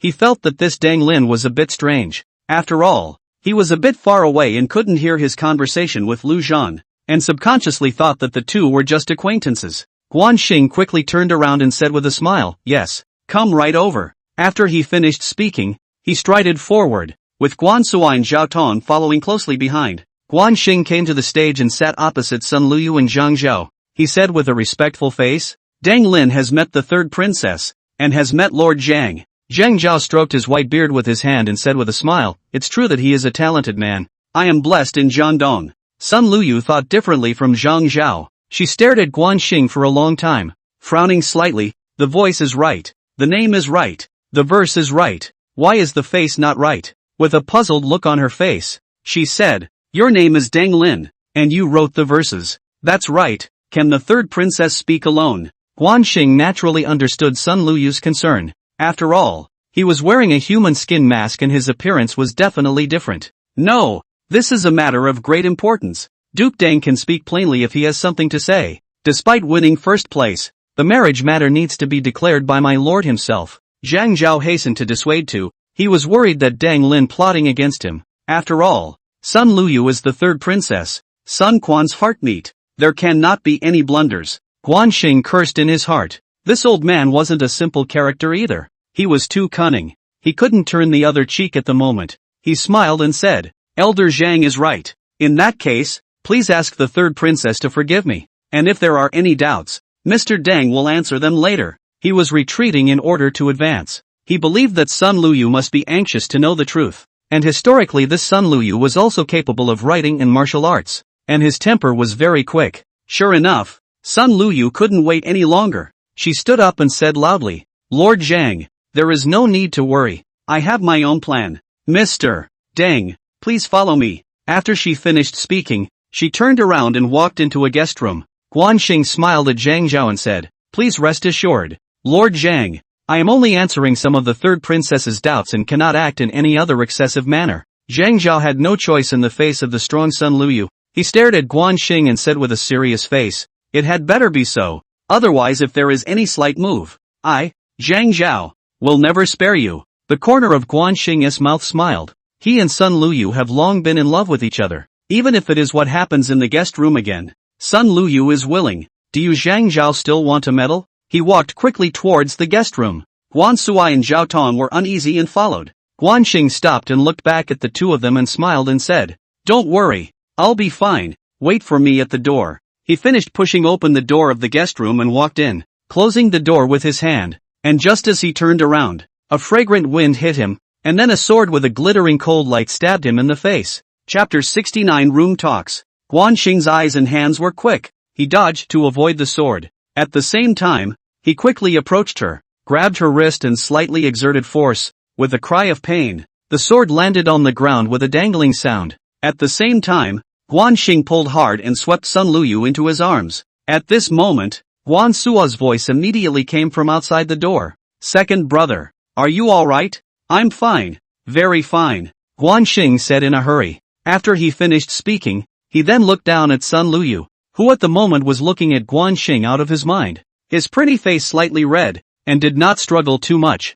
Guan Xing, he said with a flurry of doubt. What is this about the third princess? Who exactly are you and why are you pretending to be Deng Lin? Sun Luyu said as he glared at Guan Xing. Guan Xing suddenly realized that the original Sun Luyu was because of this awe. He directly took off the mask, revealing his original appearance, looked at her, smiled and said, This is okay. Sun Luyu saw Guan Xing's true face. A burst of joy. It is really him. See, such a gentleman. The body is soft. The whole person fell into his arms. A heart of darkness, she said softly. Gongzi, this is why. Guan Xing shook his head and said, I didn't want this, but Jingzhou and Jiangdong were at war and I was afraid that something would happen. So I wore a mask and avoided the blockade lines of the two sides. And it took a lot of hard work to get here. And I never imagined that the princess would be served by a sword. It's my fault. I shouldn't have done that. Please forgive me. Your Excellency. Sun Luyu was after all a woman. Hearing Guan Xing's words, her heart softened.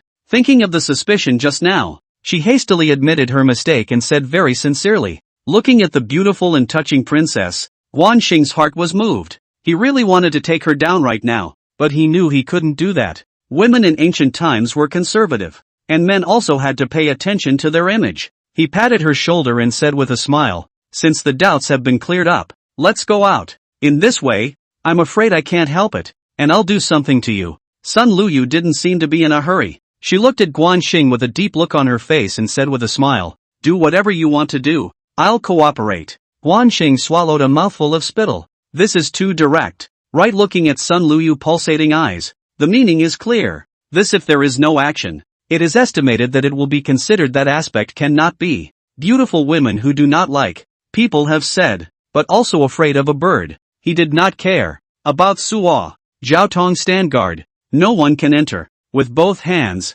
he lifted her straight up towards the bed. The next is the darkness of the sky, the sun and the moon. Inside the guest room love, but outside the guest room is anxious Zhang Zhao. An hour, 2 hours passed without any movement in the guest room, and he tried to break in several times with his guards. Guan Suo and Zhao Tong, both tall and big, stood at the door. It was so imposing that no one dared to enter. Guan Suo is a simpleton. Zhao Tong speaks in all directions. He smiled and said, Lord Zhang, my son is having a good talk with the princess. Please don't worry. Zhang Zhao couldn't do anything about it. Grabbing a white beard and walking back and forth in the doorway, barking twice at the guest room every now and then. It went on until 2 or 3 hours had passed, the modern equivalent of 5 or 6 hours, which was more than enough time. Guan Xing and Sun Luyu in the guest room that is called a comfortable Guan Xing looked at the time. At the moment the outside has been dark. The stomach came from a burst of grumbling. He smiled and said, Princess, time is not early.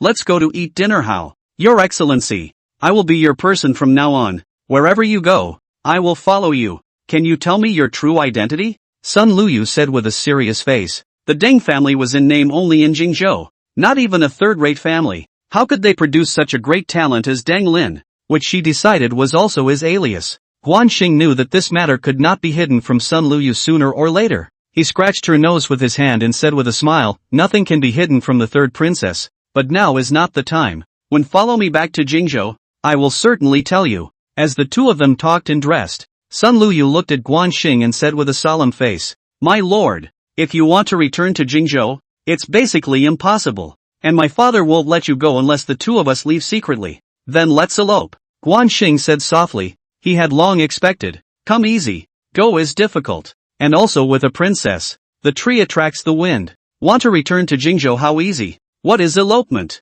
Can it get us back to Jingzhou? Sun Luyu said with a puzzled expression. Guan Xing wasn't in a hurry. He smiled and said, Elope means to steal away. Tonight I will take you to sneak away. Guan Xing's 3 men were highly skilled in martial arts. And Sun Luyu and Lu Zon's martial arts were not weak. So it should not be difficult to leave Jiangdong. At this moment, Zhang Zhao's voice came from outside the door. Princess, if you don't come out, we will break in. Guan Xing and Sun Luyu looked at each other and couldn't help but laugh. Sun Luyu said loudly, Lord Zhang, don't be in a hurry. We'll come out right away. Please prepare dinner. I want to have dinner with your son. Hearing Sun Luyu's voice, Zhang Zhao finally let go of his heart, and he hurriedly agreed and turned around to make arrangements. Guan Xing put his mask back on as he and Sun Luyu walked out of the guest room. Guan Suo said heartlessly, Second brother, you finally came out. I thought you were asleep. Well, go eat. Guan Xing laughed and said, This naive kid is really right.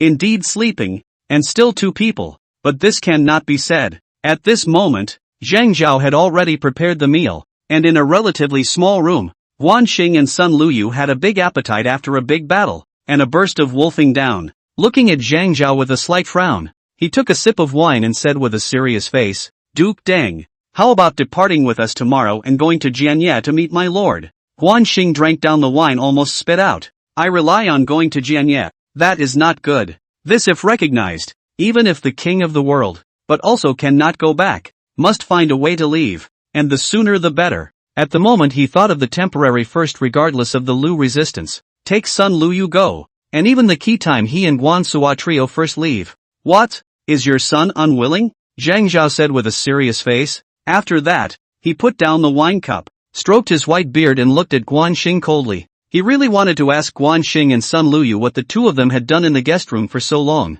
3 or 4 hours, from noon to dark, alone. This is not good. But this is something that can only be asked of him alone in private. After all, the face of the third princess has to be given. Guan Xing did not answer immediately, but instead looked at Sun Luyu as he smiled and said, Lord Zhang, we should listen to the opinion of the third princess on this matter. And Jianye is thousands of miles away from here, so why be in such a hurry? He finished by winking continuously at Sun Luyu. Chapter 70, Leaving the City in the Night. As long as Sun Luyu said it, Zhang Zhao would definitely not dare to oppose it, hoping that he would understand what he meant. Sun Luyu smiled and said, Yes, it's so far. There's no need to be in a hurry. Just walk slowly. Mr. Deng, you say so. Guan Xing was completely speechless. He almost didn't spit out his food. This comprehension is too poor. But he couldn't object. He coughed forcefully twice and said, The third princess is right. It's not too late to prepare for 2 days before leaving.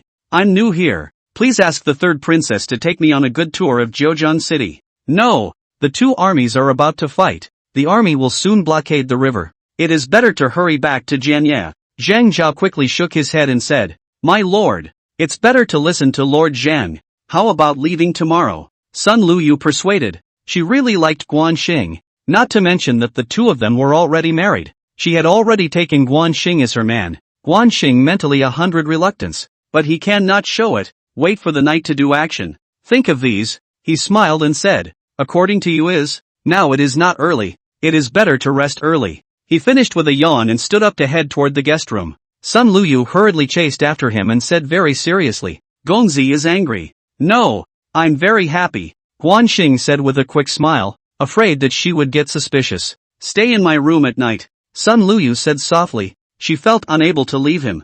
Guan Xing couldn't help but this little lady is so sticky. It seems that there is a door to take her away. Thinking of this, he put his arm around Sun Luyu's shoulder and said with a smile. Yes, I'll stay in your room at night. Guan Xing entered a room with Sun Luyu, which Shang Zhao saw clearly, but he couldn't stop it and could only sigh. Guan Suo and Zhao Tong looked dumbfounded. The two looked at each other and could only enter the room next to them. Guan Xing, on the other hand, was doing in-depth exchanges with Sun Luyu, and time passed very quickly. Unknowingly late at night, Guan Xing gently pushed open the door of the room, looked at the aisle. There was no one, and waved his hand at Sun Luyu. The two of them walked out gently and closed the door to their room. Guan Xing learned a few catcalls and Guan Suo Zhao Tong came out of the room. Guan Xing waved at the two men and was about to move forward. Sun Luyu pulled Guan Xing back, shaking his head and pointing to the backyard. Guan Xing realized that there should be a back door, and quickly nodded, and soon the four of them walked out of the restaurant and onto the street.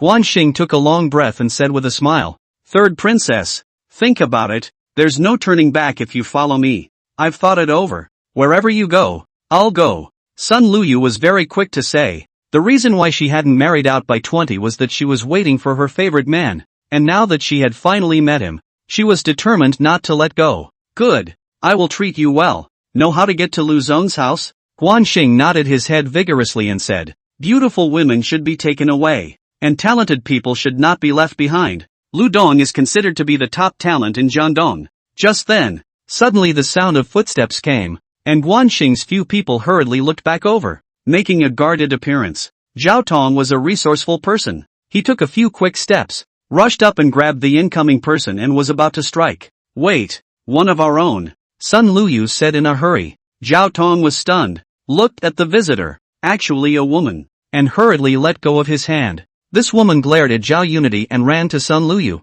saying worriedly, Princess, if you're leaving, you can't leave me behind, and I've brought the horses as well. After she finished speaking, she rushed behind her and pointed. Sun Luyu, Guanqing and the others looked over, and sure enough, there were 5 horses behind her, and Sun Luyu smiled and said, Xiao Yun, really, let's go together. Guanqing looked at the woman, and despite some suspicions, he thought about it, as long as he reached Jiangxia County, even if there were problems. So what? Thinking of this, he quickly said, It's not too late. Hurry to Lu Resistance's house. Sun Luyu Xiaoyun led the way in the front, and a group of 5 people rode their horses furiously in the dark as ink on the streets of Jiuzhang City, and the sound was very loud. Time is not long. The front appeared a courtyard. The courtyard is not large. Looks a little dilapidated. Sun Luyu pointed to the courtyard door and said, that is, Jiuzhang Xiaozhu. Guan Xing frowned slightly. The name was good, but the courtyard was too dilapidated to be flattering.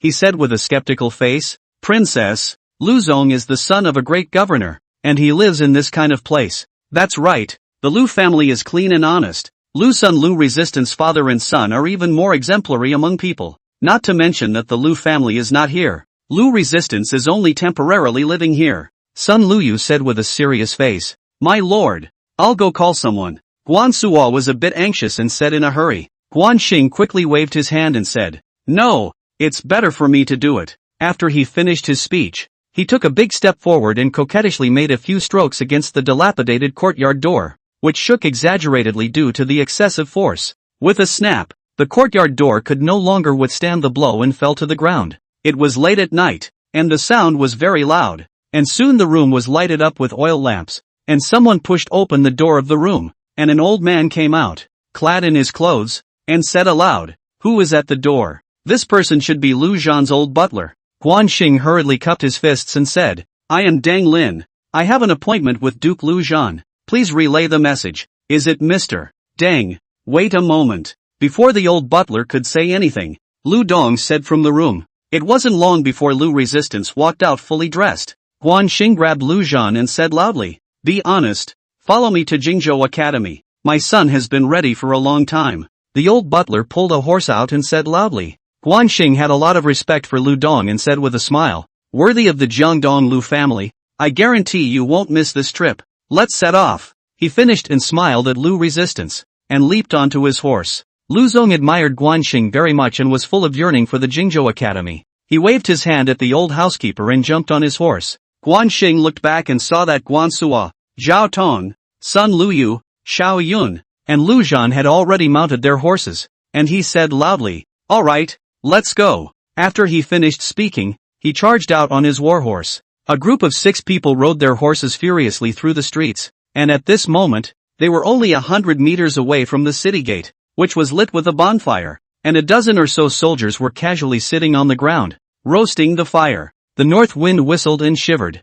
Guan Xing said with a happy face, "We're about to leave the city gates. Let's speed up." "Great. Once you get out of the city and keep heading west, you'll enter Jiangxia County," Guan Suo said with a smile. Suddenly the ground began to vibrate. The sound of heavy hooves rang out. Guan Xing was astonished for a moment, and quickly said aloud, "No good. Zhang Zhao has brought people." He didn't realize that it was Zhang Zhao. It should be Jiangdong's soldiers and horses. He said this also to make Sun Luyu speed up. "Duke, let's go," Sun Luyu said in a hurry. "My lord, it's bad. A large number of soldiers and horses have appeared outside the city," Zhao Tong said as he pointed outside the city. Guan Xing frowned slightly and looked over in the direction that Zhao Tong was pointing to, and through the city gates, he saw a large number of torches and countless soldiers and horses. At the moment, there were pursuers at the back and a blockade in front. The situation was very critical. Chapter 71, Sealing the City. Seeing such a situation, Guan Xing frowned slightly.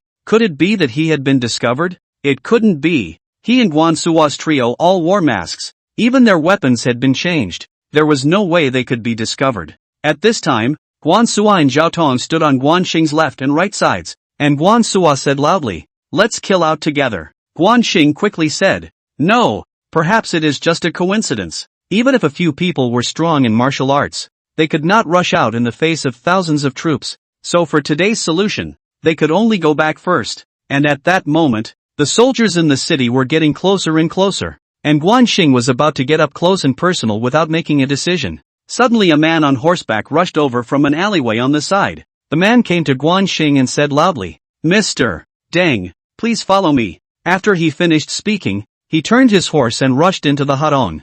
Guan Xing was puzzled. Who is this person? Listening to the accent should be Jingzhou people. Could it be the people of Qingyun Pavilion? Before he came, he heard Deng Ai say that the Qingyun Pavilion branch has been opened to this place. Just that the time is too hasty did not contact General Lu's order. Close the city gates immediately. No one is allowed to enter or leave. Those who disobey the order will be beheaded. A voice came from the distance, followed by the sound of winter's hooves, and it looked like it had arrived close by. Once recognized, it would be too late in trying to leave. The situation was very critical. Guan Xing had no choice and rushed Guan Suo and the others. "Follow me." He finished turning his horse around and rushed into the dark alley. Soon Guan Suo, Sun Luyu and others followed and rushed in. A few people had just rushed into the hutong when the soldiers and horses inside and outside the city gathered together and the city gates closed. The hutong was dimly lit, and it took Guan Xing a few seconds to adjust before he could see clearly that a man ahead of him was riding a horse to lead the way. Guan Xing didn't say anything. After all, in front of Sun Luyu, Lu Zhan, Qingyun Pavilion can't be exposed. Sun Luyu came up to Guan Xing and whispered, "Who is he and where is he taking us?" Guan Xing smiled and said, "Don't be afraid. Now that the city gates are closed and we can't get out of the city, let's go have some evening tea." Drinking night tea, Sun Luyu couldn't help but say with a puzzled look on her face. She looked at Guan Xing very carefully, always feeling that something was wrong. Not long after, several people came to the back door of a mansion. At this moment there were several people at the back door to greet them, and when they saw Guan Xing and the others, they hurriedly walked up. One of the people in the lead hurriedly smiled and said, "I am the boss of the Green Cloud Pavilion here. All of you please come inside." He saw Guan Xing and the others, a large number of people, and spoke very cautiously. Guan Xing nodded at this person. This person should be a member of the Guan family's Black Armor Army. His stature was upright and heroic, and he was cautious and careful in his work, which made Guan Xing very satisfied. It seemed that Qin Long was quite reliable in his work. Guan Xing and the others entered through the back door and quickly arrived at the front courtyard hall, which was indeed exactly the same as the Qingyun Pavilion in Public Security City, only much smaller. Sun Luyu, Lu Resistance and others are the first time to come to Qingyun Pavilion. Very curious. Sun Luyu sat on the chair, a face of surprise. What is this thing? Sitting very comfortable. This is the chair. This is the table. Guan Xing introduced them one by one. After these introductions, Guan Xing waved his hand at the boss and said, "Take my friend to a private room for tea." "Yes, Your Excellency. Your Excellency, this way. Someone wants to see you." Boss Happy Five said with a respectful face. Guan Xing nodded his head. He knew it should be the Green Cloud Pavilion hall master of this place seeking an audience. It seemed like there was something important going on. He smiled at Sun Luyu and the others and said, "You guys go ahead and have some tea. I'll go over and take a look." After he finished following Glad Five forward, he turned several corners and entered a room with a secret door. Glad Five was on guard outside and Guan Xing walked in. Inside the dark door was also a house. At this moment, a young man came over in large strides, knelt down on one knee, and said loudly, "Zhejiang City Qingyun Pavilion Hall Master Zhao Shan. See you, Lord." Only now did Guan Xing take off his mask, showing his true colors. He looked at Zhao Shan and said with a serious face, "Get up. What's the news? Report to the Lord." Lu Sun led 50,000 troops to gather on the river. Zhejiang City is closed. This place is dangerous. Please make a quick decision, Lord, Zhao Shan said with a respectful face. Guan Xing was secretly surprised. I cannot imagine that Lu Sun moves so fast. It seems that I still underestimated this person. Sealing the city and sealing the river. Unless they grow wings and fly over. What is your high opinion? Guan Xing looked at Zhao Shan and said with a serious face, Lord can take a water route around Yuzhan County, enter Guiyang County, and then return to Jiangxia County. Zhao Shan said after thinking about it. Guan Xing looked at Zhao Shan. This kid still has some brains. This is also a method. It is just a little too far. But Zhejiang City has already closed the city. It is impossible to get out. And at this moment, Guan Xing knew that Gan Ning, Liao Hua, and Zhang Bao, who were attacking the three counties of Jingzhou, should soon have results. Gan Ning three people's martial arts in addition to the secret weapon Wine Alter Thunder. No suspense. And once you take the three counties of Jingzhou, 100,000 soldiers Chen River bank above. Sun Quan is bound to beg for peace. Then he even if exposed so what? Thinking of these, he shook his head and said, I have my own decision. No need to worry. Now fly pigeon to Jiangxia County Dang AI. Within 5 days, take the three counties of Jingzhou counties. 100,000 soldiers Chen Jiangbank. It's the Lord, Zhao Shan said loudly. Guan Xing nodded at him and turned to walk out. Just as he saw Glad Five talking outside the door, and the person he was talking to was supposed to be Sun Luyu, he hurriedly pushed the door and walked out, saying with a smile, Third Princess, there's no need to worry. I just ran into an acquaintance. He finished by stepping forward and patting Sun Luyu's shoulder. Striding forward, Sun Luyu looked around while walking and whispered, Duke Deng, this place is too strange. We'd better hurry to Jingzhou. Guan Xing shook his head and said, Jingzhou can't go back for the time being. Lu Sun led an army of 50,000 men and gathered at the river. Zhejiang City is sealed off. No one can get out. Could it be that even I, the princess, can't get out? I still don't believe it. Sun Luyu said with a defiant face. Cannot be forced. The big deal is that I will go with you to Jianya. Guan Xing hastened to stop. Lu Sun, this person is very alert, and he has seen Guan Xing, once exposed, but also not a mess of knives to kill themselves, can only slowly think of a way. Really? That's great. That makes me less worried. Sun Luyu said happily, opening his arms and involuntarily hugging Guan Xing. Feeling the beauty in his arms, Guan Xing gently pinched her nose and said with a smile, hugging a man like this in public, really not shy. Hearing this, Sun Luyu hurriedly let go of Guan Xing and glared at him fiercely. And just then, a heavy knock sounded, followed by someone outside shouting, Open the door! Open the door quickly! The gate shook violently. Guan Xing frowned slightly as he looked at the door that kept shaking. What kind of person could it be in the middle of the night? Could it be coming for them? Chapter 72 Night Tea. It should be Zhang Zhao. It looks like he found out about the situation. At this moment, he could only improvise. He turned back to Guan Suo and the others. At this moment, They had already picked up their weapons and were ready to fight. Even Happy Five was greeting his men. Guan Xing shook his head at them and said, "Put away all the weapons.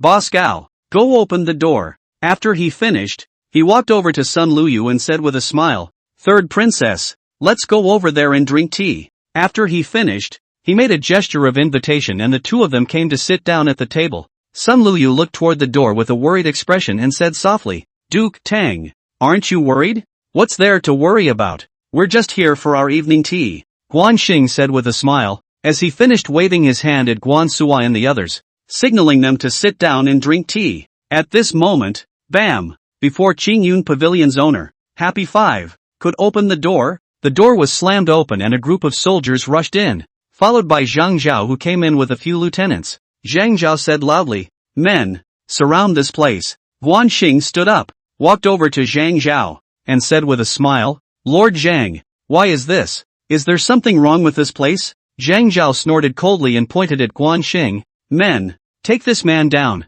After he finished rushing behind him and waving his hand, a few soldiers rushed up and were about to do it. Guan Suo and Zhao Tong stepped forward and blocked in front of these people. Guan Xing had a calm face. He didn't care about these people at all. He didn't have to worry with Sun Luyu. The big deal was that he really went on a trip to Jianye to meet Sun Quan, his old husband. "Stop, Lord Zhang, what offense did they commit?" Sun Luyu exclaimed, walking over to Zhang Zhao as he finished speaking. Zhang Zhao hurriedly cupped his fists and saluted. "Third princess, this person is plotting against her, hijacking the princess here in the middle of the night. He deserves to die." "Nonsense, we just came here to drink tea. What's wrong with that?" Sun Luyu glared at Zhang Zhao and said loudly, "Lord Zhang, this should be a misunderstanding. I am in love with the third princess. I can't sleep at night. I come out to take a walk and drink night tea. Is this also a crime?" Guan Xing said with a cold face. With the third princess backing him up, he was emboldened.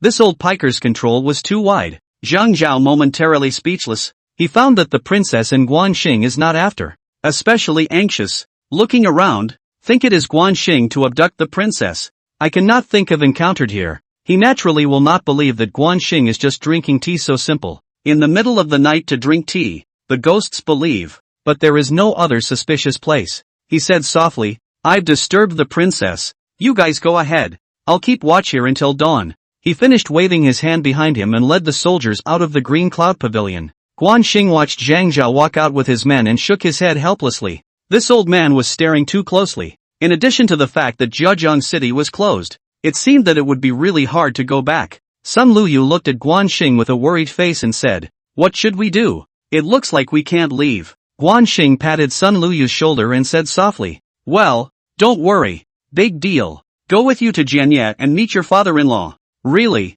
That's great. We will depart tomorrow. Rest early," Sun Luyu said, clapping his hands. After that he waved his hand at Guan Xing and took his maid Xiao Yun to the guest room to rest. Guan Xing is speechless. It will not be Sun Luyu set up a set, but carefully think about it. It should not be this three princess looks very simple. Does not look like the kind of treacherous people. It should be their own think too much. Brother Deng. It looks like I won't be able to go to Jingzhou Academy. I'd better go home. Lu Dong shook his head and said, feeling very disappointed. "Brother, there is no hurry. As long as you follow me, you are guaranteed to go to Jingzhou Academy. At this time it is already late. Why don't you rest at the inn and make plans for tomorrow?" Guan Xing said in a hurry. It was not easy to fold into hand. Resolutely cannot and let go. "That's fine. We'll talk about it tomorrow." Lu Dong smiled and said. At this moment there had long been a junior over to lead the way, so he followed the junior to leave. At this time, only a few Guan Xing people were left in the hall.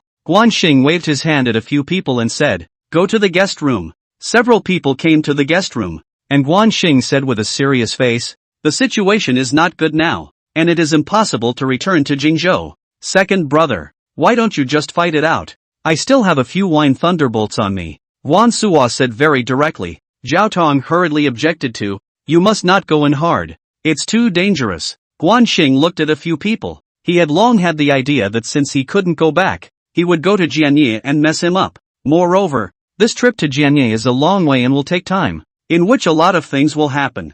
He thought about it and said, "I've decided to go to Jianye to have a look." "My lord, you must not," Zhao Tong and the three of them said in a hurry. Guan Xing waved his hand at the three of them and said, "Before we go, We need to make preparations. I have already informed Deng Ai to occupy the 3 counties of Jingzhou as soon as possible, and 100,000 troops are assembled in Jiangxia County to make preparations to attack Jiangdong, and in addition to Hing 5th, notify Qiling that the Qingyun Pavilion in Jianya will be prepared immediately to ensure our safety. Gao Xingwu hurriedly agreed and turned around to make arrangements. Guan Xing opened his arms around Guan Suo and Zhao Tong's shoulders and said, "Two brothers, wouldn't it be cool to accompany me to Jianya for a stroll and meet Sun Quan, the Lord of Jiangdong?" At the moment, all 3 of them were wearing human skin masks, so no one could recognize them. Second brother, not to mention, I really want to go and see. I heard that Jianya is full of beautiful women, Guan Suo said with a big smile. Zhao Tong shook his head and said,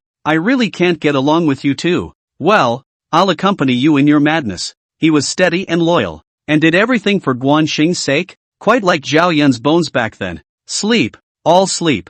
Guan Xing patted the shoulders of the 2 and said with a smile, even though he couldn't go back as soon as possible, he felt inexplicably excited at the thought of going to Jianya to meet Sun Quan. Since coming to the 3 kingdoms, I really haven't seen these big brother level characters. Sun Quan should be the first one, and in the future, when he leads his troops to attack his old husband's territory, it is estimated that Sun Quan will be angry and spit out blood, and when he thinks of this, he can't help but laugh. The rooms have enough beds for 3 people to rest in one room. The next day had just dawned, and since they had slept too late yesterday, Guan Xing and the others had not yet gotten up when the front door was knocked on with a loud sound that could be heard throughout the Green Cloud Pavilion. Guan Xing was a bit angry. Who was so annoying to disturb his good dreams? Guan Suo, on the other hand, cursed and shouted, looking for death. Let's see if I don't screw him over. As he spoke, he put on his clothes while walking outside. Seeing this, Guan Xing hurriedly stepped forward and pulled him back, shaking his head.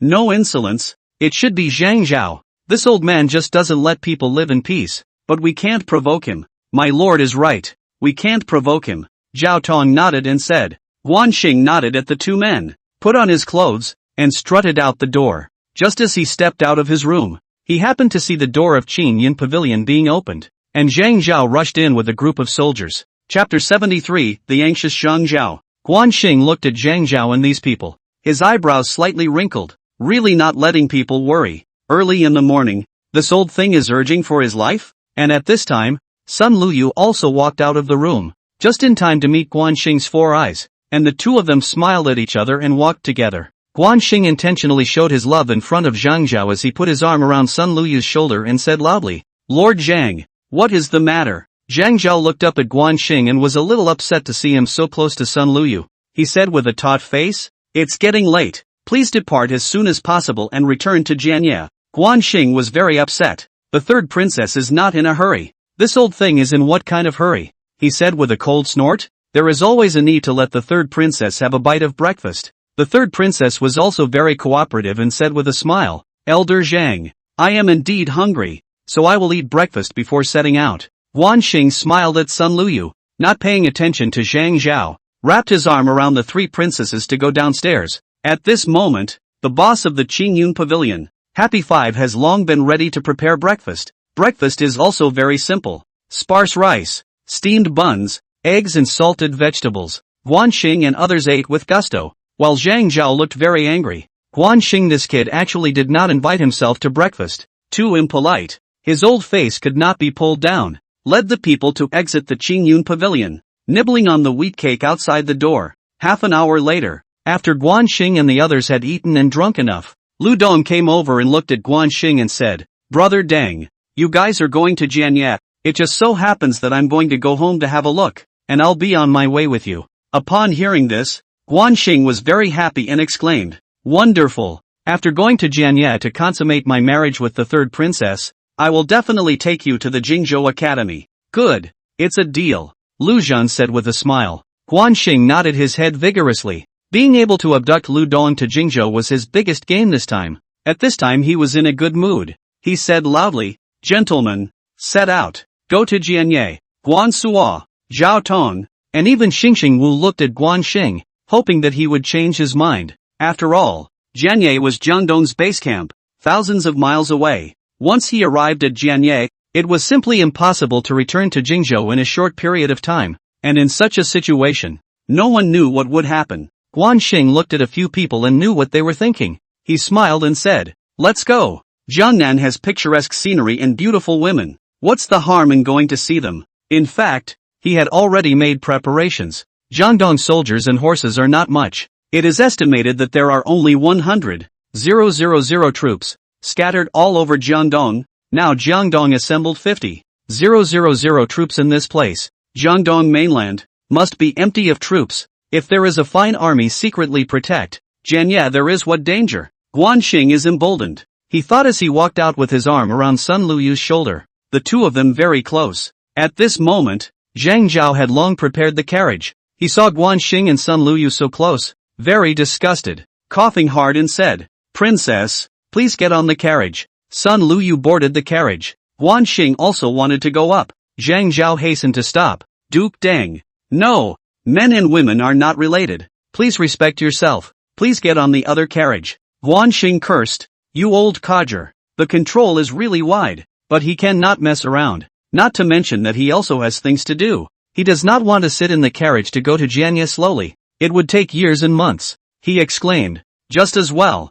I'm not accustomed to riding in carriages. In that case, third princess, I'll ride on horseback first to make my way. Farewell." As he finished his speech and leaped onto his horse, he turned back to Guan Xing and the others, who were also mounted on their horses, as were Guan Xing, Zhao Tong, and Lu Dong. He looked at a few people and shouted, "Let's go to Jianye." After he finished speaking, he shouted and rushed out on his horse. With Zhang Zhao and the third princess around, Guan Xing and the others could easily get out of the city, but it was basically impossible to get to the river and face an army of 50,000, so they had to go all the way east. Several people are young people, energetic, spirited, all the way to fast horses. Time is not long. Behind the sound of hooves, Guan Xing turned around to look over. Actually Sun Luyu and Xiao Yun, the two rode to catch up. Guan Xing was astonished, strangled his warhorse, waited for Sun Luyu to catch up, and said with a puzzled face, "Third princess, why is this? The carriage is too slow. I can't wait." Sun Luyu said very straightforwardly, finished looking at Guan Xing with affection. It was obvious that his mouth was not his heart. He did not want to separate from Guan Xing. Guan Xing smiled and said softly, "In that case, let's hurry up and go to Jianye as soon as possible to meet my future father-in-law so that we can marry the third princess home as soon as possible." "Hate. Ignore you." Sun Luyu's pretty face slightly reddened and said in a delicate voice. Guan Xing really wanted to jump up and roll on the ground, but this is definitely not the place. The Three Kingdoms Chaos. Bandits. This place in the middle of nowhere. Cannot stay long. He laughed loudly and said, "Good. Hurry together and set out." Guan Xing and his group continued to rush, resting for an hour at noon, and next continued to rush, arriving at Jing County before nightfall. Guan Xing looked towards the county town of Jing County and rushed to Guan Xing and the others and said, "Today we will rest in Jing County. Tomorrow we will be on the road." After a day's gallop, people are fine, but the horses are tired. Not to mention that this place is only 300 miles away from Jianye, and they will arrive tomorrow afternoon. Jing County is not big. There is only one main street in the city. The street is full of stores. Guan Xing saw the three words Qingyun Pavilion at a glance. He was a little surprised. I cannot imagine that the small county has a branch. It seems that Qin Long is doing a good job. He led the crowd directly into the Green Cloud Pavilion, and sure enough, the layout and equipment inside were basically all the same. The boss of the Green Cloud Pavilion hurriedly stepped forward and said with a smile, "Please come inside. The meal has been prepared and will be sent up later." Guan Xing wasn't surprised. Since the Green Cloud Pavilion was here, it must have set up scouts long ago, and it was normal to get the news. He smiled and said, "Hurry up with the food. Hungry and tired. And clean your room." The owner of Qingyun Pavilion agreed dryly, winked at Guan Xing, and then looked at the walkway. Guan Xing naturally understood. He nodded and rushed to Sun Luyu and the others. "You guys eat first. I'll be right there." "Duke Tang, I'll go with you." Sun Luyu hurriedly stepped forward and said. Guan Xing frowned slightly. "I went to let the water out. You also want to watch. Should not be thinking." He finished by pointing a finger at Sun Luyu. Sun Luyu's face brushed red. She glared at Guan Xing and said, "I don't want to. Come back quickly. I have something to say to you." Guan Xing smiled and walked towards the backyard, quickly arriving at a guest room where there were two people, a black armor army commander, Song Cohen, and a Jing County Green Cloud Pavilion hall master. When the two men saw Guan Xing, They knelt down on one knee and said softly, "Greetings, Lord." Guan Xing waved his hand at the two and said, "Get up and talk about the situation in Jingzhou. In 2 days' time, a lot of things should happen, and there should be news coming from the 3 counties of Jingzhou." Chapter 74, Future Father-in-Law. After Guan Xing finished speaking, he looked at the 2 men, both of whom were Guan family Black Armor Army, loyal and absolutely deadly. The 2 stood on both sides of Guan Xing, and Sun Jun, the hallmaster of Jing County Qing Yunge, said earnestly, "Reporting to the Lord, Jiangxia City's flying pigeon transmission came to report that Jiangxia County, Changsha County, and Guiyang County have all been occupied by my Jingzhou soldiers, and at this time, Gan Ning and Liao Hua are leading their armies to Jiangxia City to gather." Guan Xing dabbed his head and stood up, slapped his big hand on the table, and said loudly, "Good, well done, pass on my military orders. Fly pigeons to send letters to Deng Ai, and make enough noise to attack Jiangdong and cross the river. It's the Lord." Sun Jun said loudly. Song Kuan said with a serious face, "My lord, the Black Armor Army's 3,000 generals have already assembled at Jianya Qingyun Pavilion and are ready to stand by. Stay hidden. Do not expose yourself and wait for orders." Guan Xing said with a nod, as he finished waving at the duo before heading out. Soon he came to the guest room. At this time Sun Luyu and the others were already sitting around eating. Guan Xing walked over, looked at the meal and said with a smile, "Third princess, how was the meal?" "Duke Tang, this Green Cloud Pavilion's food is so delicious. It's simply the world's best. I don't know who opened it. I found several along the way." Sun Luyu marveled as he ate. Guan Xing hemmed and hawed. The Green Cloud Pavilion was a top secret that no one could tell except for a limited number of people. He feigned disbelief and said, "It's really tasty. I'll taste it." He took a bite and couldn't help but say with a sigh of admiration, "It's really delicious." Guan Suo and Zhao Tong knew the origin of Qingyun Pavilion, but the 2 of them definitely couldn't say anything. They could only stuff their heads and eat, but in their hearts, they had long been laughing. At this moment there was a cacophony of voices coming from the hall, followed by Zhang Zhao's voice, "See a few young men on horses?" Guan Xing frowned slightly. This Xiao is really a ghost that can't be shaken off. He looked at Sun Luyu and sighed. "Third princess, Elder Zhang is here. It's better to go and meet him, otherwise he'll tear the place apart." Sun Luyu nodded and stood up, directly pulling Guan Xing's arm and said with a smile, "Going together will also reassure this old man." Guan Xing was speechless and had to walk out with Sun Luyu. Just as he saw Zhang Zhao leading soldiers to search, Guan Xing coughed hard and said, "Lord Zhang, we meet again." Zhang Zhao has already seen Guan Xing duo. He glared at Guan Xing. "This kid has charmed the princess. Even the carriage does not sit, directly riding wildly. The whole he also rode a horse to catch up. A big age, tired half dead," he said with a cold snort. "Third princess, are you alright?" He didn't answer Guan Xing's words and spoke directly to Sun Luyu. Sun Luyu smiled and said, "Lord Zhang, with Duke Deng's protection, I'll be fine, but it's you. Your face looks miserable. Take care of your health. Yes, look at your body. If you don't take a good rest, I guess you won't be able to go back to Jianye. Xiao Air, prepare a good guest room for Mr. Zhang, and serve him with good wine and food," Guan Xing said loudly. After he finished, he didn't care if Zhang Zhao was willing or not, and took Sun Luyu back to eat. The meal went quickly, and Guan Xing and the others were all tired after running around all day, so they each went back to the house to sleep. The night was silent, and the next day, Guan Xing woke up early, and had wanted to practice a trip to the sword, and as soon as he pushed open the door, he was seeing Zhang Zhao sitting in the hall, obviously staring at Guan Xing and the others. Guan Xing was helpless, but this old man was really responsible as well. He quickly smiled and said, "Good morning, Lord Zhang." Zhang Zhao snorted coldly and looked to the side like an old villain. Under the supervision of Zhang Zhao, Guan Xing, Sun Luyu and others had a very short breakfast, and after eating, they went on the road. No one did not take a carriage. All of them rode a horse all the way furiously, and they arrived at Jianye before dark in the afternoon. Guan Xing looked at the sun that was going to set, turned back to Sun Luyu, and said with a smile, "Third princess, it's getting late. Why don't we meet our old father-in-law Sun Quan in the morning?" Sun Luyu has not yet spoken. Zhang Zhao directly walked up and said loudly, "No, my lord is thirsty for wisdom. At this moment Jiangdong is facing a difficult situation. It is just the right time to advise my lord. Is Duke Deng afraid?" After he finished, he looked at Guan Xing and sneered twice. Guan Xing resisted the impulse to want to laugh. This Zhang Zhao, simply pit master big brother. Let him advise. That shall not sell Jiangdong. At this moment Sun Quan must want to negotiate peace, but before Xing refused, which led to the latter battle. Now 100,000 troops hit Jiangdong doorstep. Sun Quan cannot be afraid of it. It seems that this old father-in-law really needs help. Since this is the case, he will instruct him, and in the meantime, send Jiangdong's elite talents to Jingzhou. He laughed twice and said, Jiangdong has the Lu family father and son. Why do I need to make plans?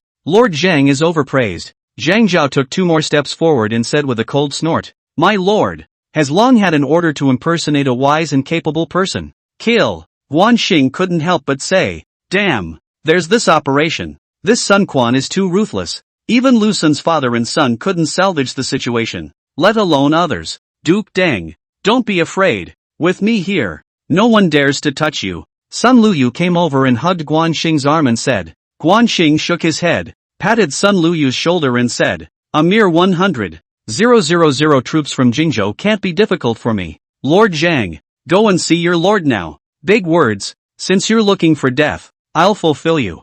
Zhang Zhao said loudly, finishing his sentence and striding forward. Lu Resistance came over and said softly, Mr.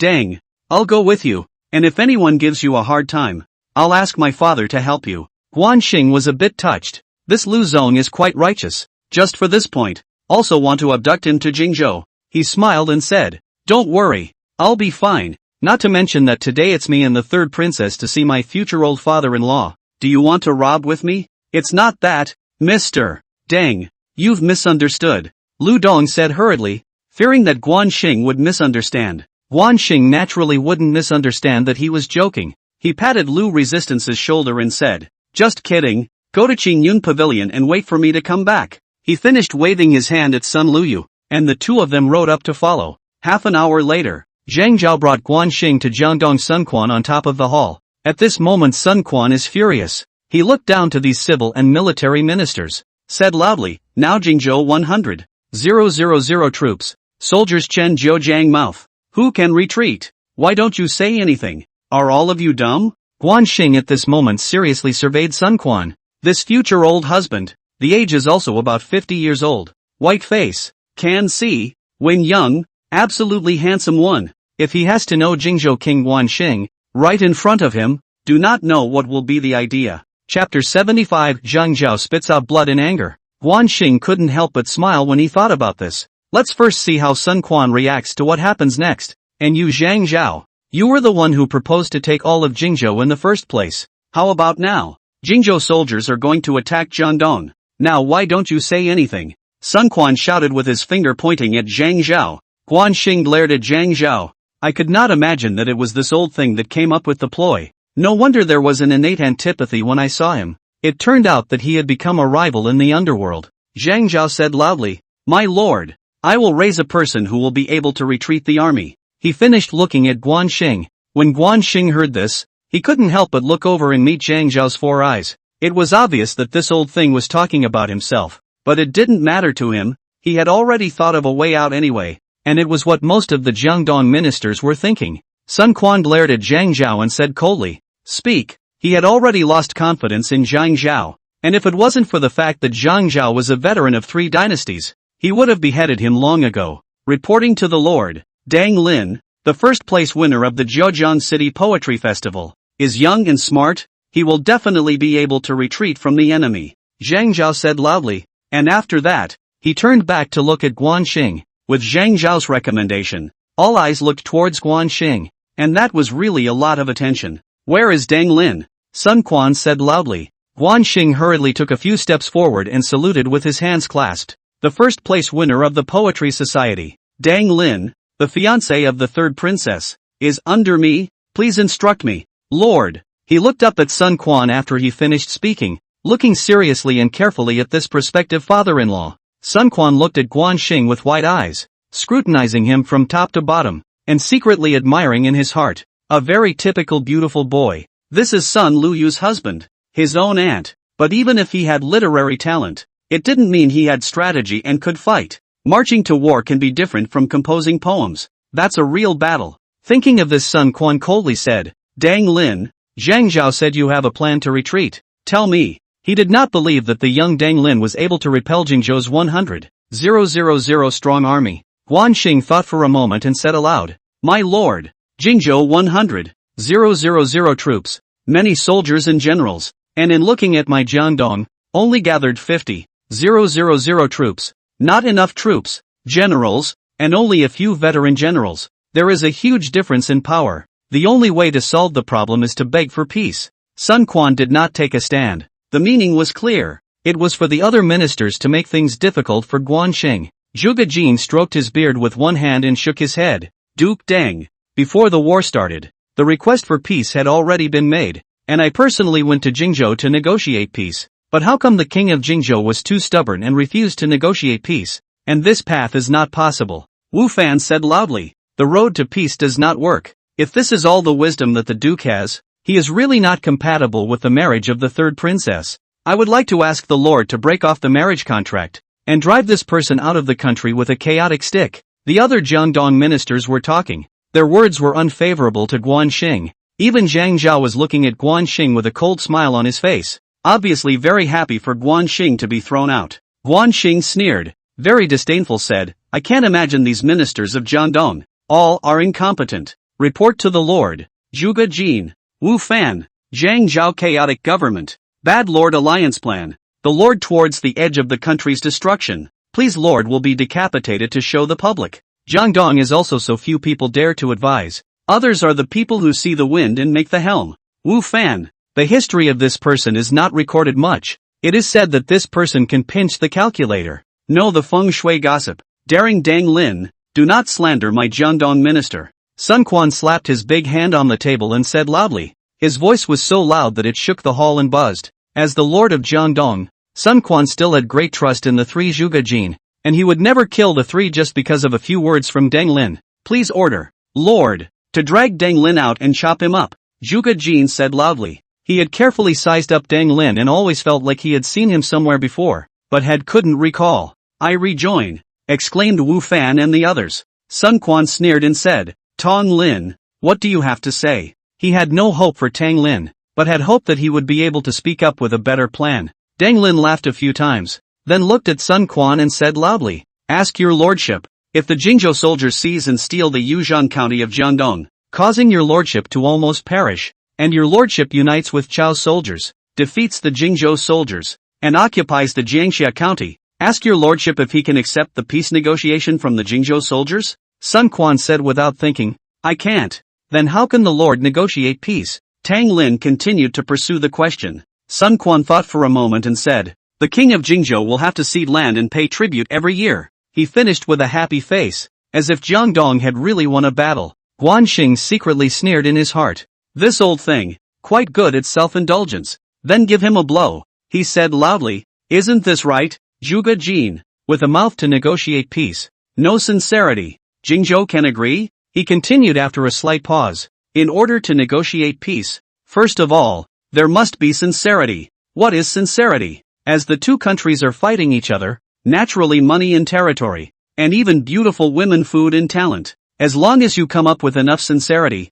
I believe that the king of Jingzhou will definitely agree to negotiate peace. And now that the time of year is already winter, it is not appropriate to raise an army. The king of Jingzhou will surely accept the negotiation of peace. Jiangdong can completely take advantage of this period of time, to recruit and buy horses, stock up on grain and grass, and wait until the next year to engage in war. Guan Xing continued, "My lord, Dang Lin is humiliating and selling out his country. It's not desirable." Zhang Zhao said loudly. Guan Xing looked at Zhang Zhao and said very nonchalantly, "The war was started by you on your own initiative. Now that you are unable to clean up the mess, do you want to watch Jiangdong perish? Report to the Lord." Zhang Zhao is plotting against his master. My subordinate suspects that he is collaborating with Jingzhou and intends to overthrow Jiangdong. I ask the Lord to escort this person into the prison and torture him severely. Zhang Zhao was instantly anxious, directly kneeled down, and said loudly, "My lord, I'm innocent. Dang Lin is talking nonsense again. Lord Zhang, Zhejiang City is sealed and a great battle is imminent. You actually let us leave on the second day. You are succeeding in your ploy and want to go back to Jianye. Continue to probe for information, and then collaborate with Jingzhou inside and outside to overthrow Jiangdong." Guan Xing pointed at Zhang Zhao and said loudly, Zhang Zhao pointed his finger at Guan Xing. He was already over 60 years old. How had he ever suffered such a false accusation? He was momentarily furious and spat out a mouthful of blood with a puff and fainted directly on top of the hall. Guan Xing sneered and said, "My lord, Zhang Zhao knows that he is not justified, and his sinful deeds have been uncovered, causing him to be furious, so please take this person down. My lord." Even if he were to pass out from anger, Guan Xing would not let this person go. Even though Sun Quan didn't believe Guan Xing's words, Zhang Zhao didn't give a reasonable explanation, and he became skeptical, and he said loudly, "Come on, beat Zhang Zhao into the prison." Four generals rushed in and dragged Zhang Zhao out. Zhuge Jin, Wu Fan and the other ministers froze. How could they not have imagined this outcome? Especially Zhuge Jin, deeply swallowed a mouthful of spittle. After all, he and Shu Han Zhuge Liang is a blood brother. This is the greatest suspicion of collaborating with the enemy. He hastened to say aloud, "Lord, Duke Deng's words are reasonable. The negotiation in peace is expected." Chapter 76, Guan Xing offers a plan. Guan Xing smiled at the corner of his mouth. Zhuge Jin was quite sensible. One of the three old dogs had gone. The next one was Zhuge Jin and Wu Fan. But now it seemed that Zhuge Jin had already succumbed. Then Wu Fan was left alone. He turned to look at Wu Fan and coughed twice with force. The meaning was obvious. Who if he has a problem with himself? Zhang Zhao is the next step. Wu Fan could not have imagined that things would develop like this. He is not the kind of old codger. First save his life before saying. He hastened to say aloud, "My lord, Duke Deng has a point. It is Jiangdong does not speak of faith in the first place. In order to reach a negotiation in peace, it is bound to take out the sincerity. Other ministers have expressed their support for Deng Lin. For a time, Deng Lin just became the savior of Jiangdong. Even he himself could not have imagined that Zhang Zhao's spitting blood created Guan Xing. At this moment Guan Xing has already stood his ground in Jiangdong. Even if Sun Quan wants to kill him, he can't find a reason." Guan Xing struck the iron while it was hot. He said loudly, "My lord, the person who collaborated with the enemy has been caught, but that doesn't rule out that there are others. The immediate plan is to discuss how to negotiate peace and how to show sincerity. Sun Quan is not a dim person, but this thing happened too suddenly. He did not think about how to deal with it, and now the priority is to negotiate peace, since he is the one who proposed it. Let's listen to his insights." Thinking of all this, Sun Quan said loudly, "Wu Fan, continue to look for people who are collaborating with the enemy. And Deng Lin, in your opinion, how should we express our sincerity so that Jingzhou can negotiate peace?" Wu Fan hurriedly agreed and looked deeply at the others, who, especially Zhuge Jin, were too frightened to utter a single breath. Guan Xing can really see. It seems that the internal contradictions of Jiangdong have been formed. As long as a little use can disintegrate the Jiangdong senior management, so that Jiangdong lost more ministers. Fortunately Lu Sun is not in. If he is in, it is really not good to create contradictions. At this time, when he heard Sun Quan's words, he pondered a little and said with a serious face, "My lord, since Jingzhou has already taken the 3 counties of Jiangxia, Changsha, and Guiyang, it would be better to give it to Jingzhou permanently, and the 4th princess will make peace with the king of Jingzhou and send 1 million quintals of grain to Jingzhou." At this moment the hall is very quiet. A needle can be heard. No one dares to say other opinions, for fear of stepping on the dust of Zhang Zhao. Sun Quan looked at the crowd and said loudly, "Do you all have any other opinions?" When he saw that the crowd did not speak, he looked at Guan Xing and continued, "Deng Gongzi has merited in his suggestion, so I will appoint Deng Gongzi as the general of western conquest of Jiangdong, and he will go to Jingzhou 3 days later to negotiate peace, so feel free to put forward any requests General Deng may have." Guan Xing couldn't imagine that Sun Quan was quite generous, directly sealing a general and letting himself make demands. He certainly wouldn't let go of this opportunity. He thought a little bit and said aloud, "My lord, the negotiation of peace needs Lord Zhuge Jin to travel with the 3rd princess, to show his sincerity. And, after the peace negotiation is successful, please, Lord, hold a wedding ceremony for me and the 3rd princess." His voice is loud, resounding throughout the hall. He is to let everyone hear. He is the future lord of Jiangdong. Sun Quan's aunt. On this identity, everyone present, not to rush to flatter. Sun Quan slapped his hand on the table and said loudly, "Good. If the negotiation is successful, I will hold a grand wedding for you." "Thank you, Lord," Guan Xing said in a hurry. "Self-family, no need to say thank you," Sun Quan said with a smile. It is really an old husband looking at his aunt. The more he looks at it, the more he likes it. After the meeting was adjourned, Guan Xing walked out of the council chamber, and Zhuge Jin hurriedly followed him, saying with a smile, "Congratulations, General Deng. Go to my residence and have a drink." After he finished speaking, he looked at Guan Xing with wide eyes. He just couldn't recall where he had seen this person before. Guan Xing has already found Zhuge Jin's suspicious eyes. He naturally will not go to close contact with him. He shook his head and said, "Zhuge adults, you do not know it, Wu Fan adults, has taken you as the #1 suspect. After all, you and Zhuge Liang is a brother. The two hold 2 countries of the dynasty, but also the alliance. This suspicion can be big." He finished, smiled, and moved forward. Zhuge Jin was so scared that he broke out in a cold sweat and hurriedly caught up with him, bent down and bowed, and said softly, "Please save me, General Deng. I'm already rescuing you. Following me to Jingzhou is rescuing you. Get ready." Guan Xing patted his shoulder and said, "Many thanks, General Deng." Zhuge Jin said with a 90-degree bend very gratefully. Guan Xing smiled, mounted his horse, and galloped away. This is the struggle in the courtroom. You die and I live. There is no mercy to say, not to mention the survival of the country involved. Guan Xing naturally will not be soft. The powder keg has been lit. Now it's just a matter of adding fire from time to time. Guan Xing wants to laugh just thinking about it. Half an hour later, Guan Xing rode back to Qingyun Pavilion. Jianya's Qingyun Pavilion was relatively large, with 3 floors and a large courtyard at the back, which had 2 rows of houses housing people that Guan Xing knew were Black Armor Army generals. Guan Xing took a rough look at the layout of the Green Cloud Pavilion, then called Guan Suo, Zhao Tong and the others to the secret room. The head of Jianya Qingyun Pavilion is Song Quan, the commander of the Black Armor Army, and Jianya Qingyun Pavilion is in charge of all the Qingyun pavilions in the counties of Jiangdong. Guan Xing waved his hand at a few people and said, "All sit down and I'll talk about the current situation." Guan Suo, Zhao Tong, and Song Quan sat on either side of Guan Xing, and the 3 of them sat upright. Guan Xing looked at the 3 of them and said with a serious face,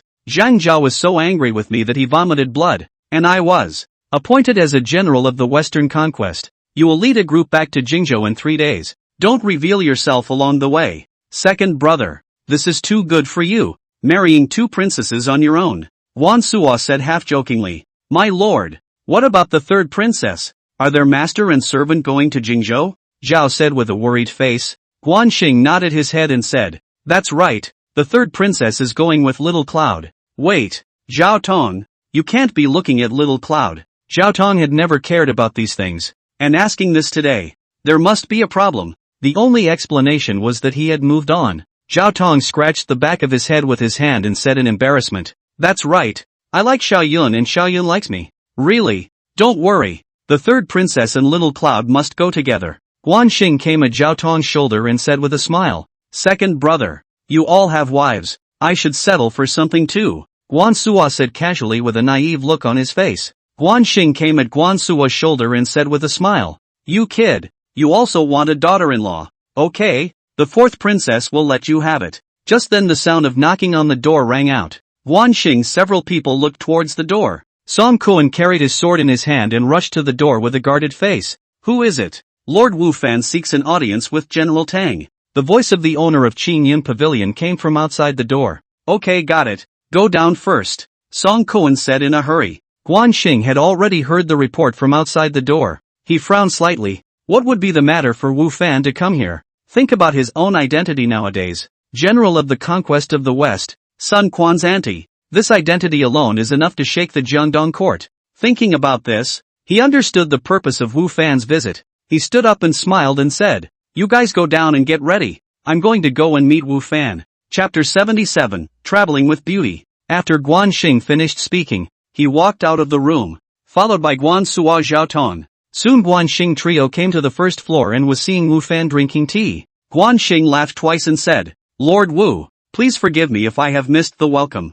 Wu Fan hurriedly stood up, bowed and saluted and said, "General Tang, you are welcome, have a seat." Guan Xing sat across from Wu Fan, who poured him a cup of tea, and Guan Xing raised the tea bowl, made a gesture of invitation, and drank the bowl of tea in one go. Before he could speak, Wu Fan smiled and said, "General, this time in the Great Hall, really heroic and extraordinary. For Jiangdong to catch the mole, really is the blessing of Jiangdong." Wu Fan from the heart touched awe. Guan Xing poured himself a bowl of tea, took a sip, smiled at the corner of his mouth and said, Lord Wu, in fact, above the court, there are still insiders. This credit you must get. Wu Fan was stunned and hurriedly came over, whispering, General Deng, please clarify. Zhuge family is Shuzhong. A Jiangdong, can't you see that? The words are over. Lord Wu should know what to do. Guan Xing said in a mysterious manner. I will go and denounce this person now. Farewell. Wu Fan stood up and said decisively,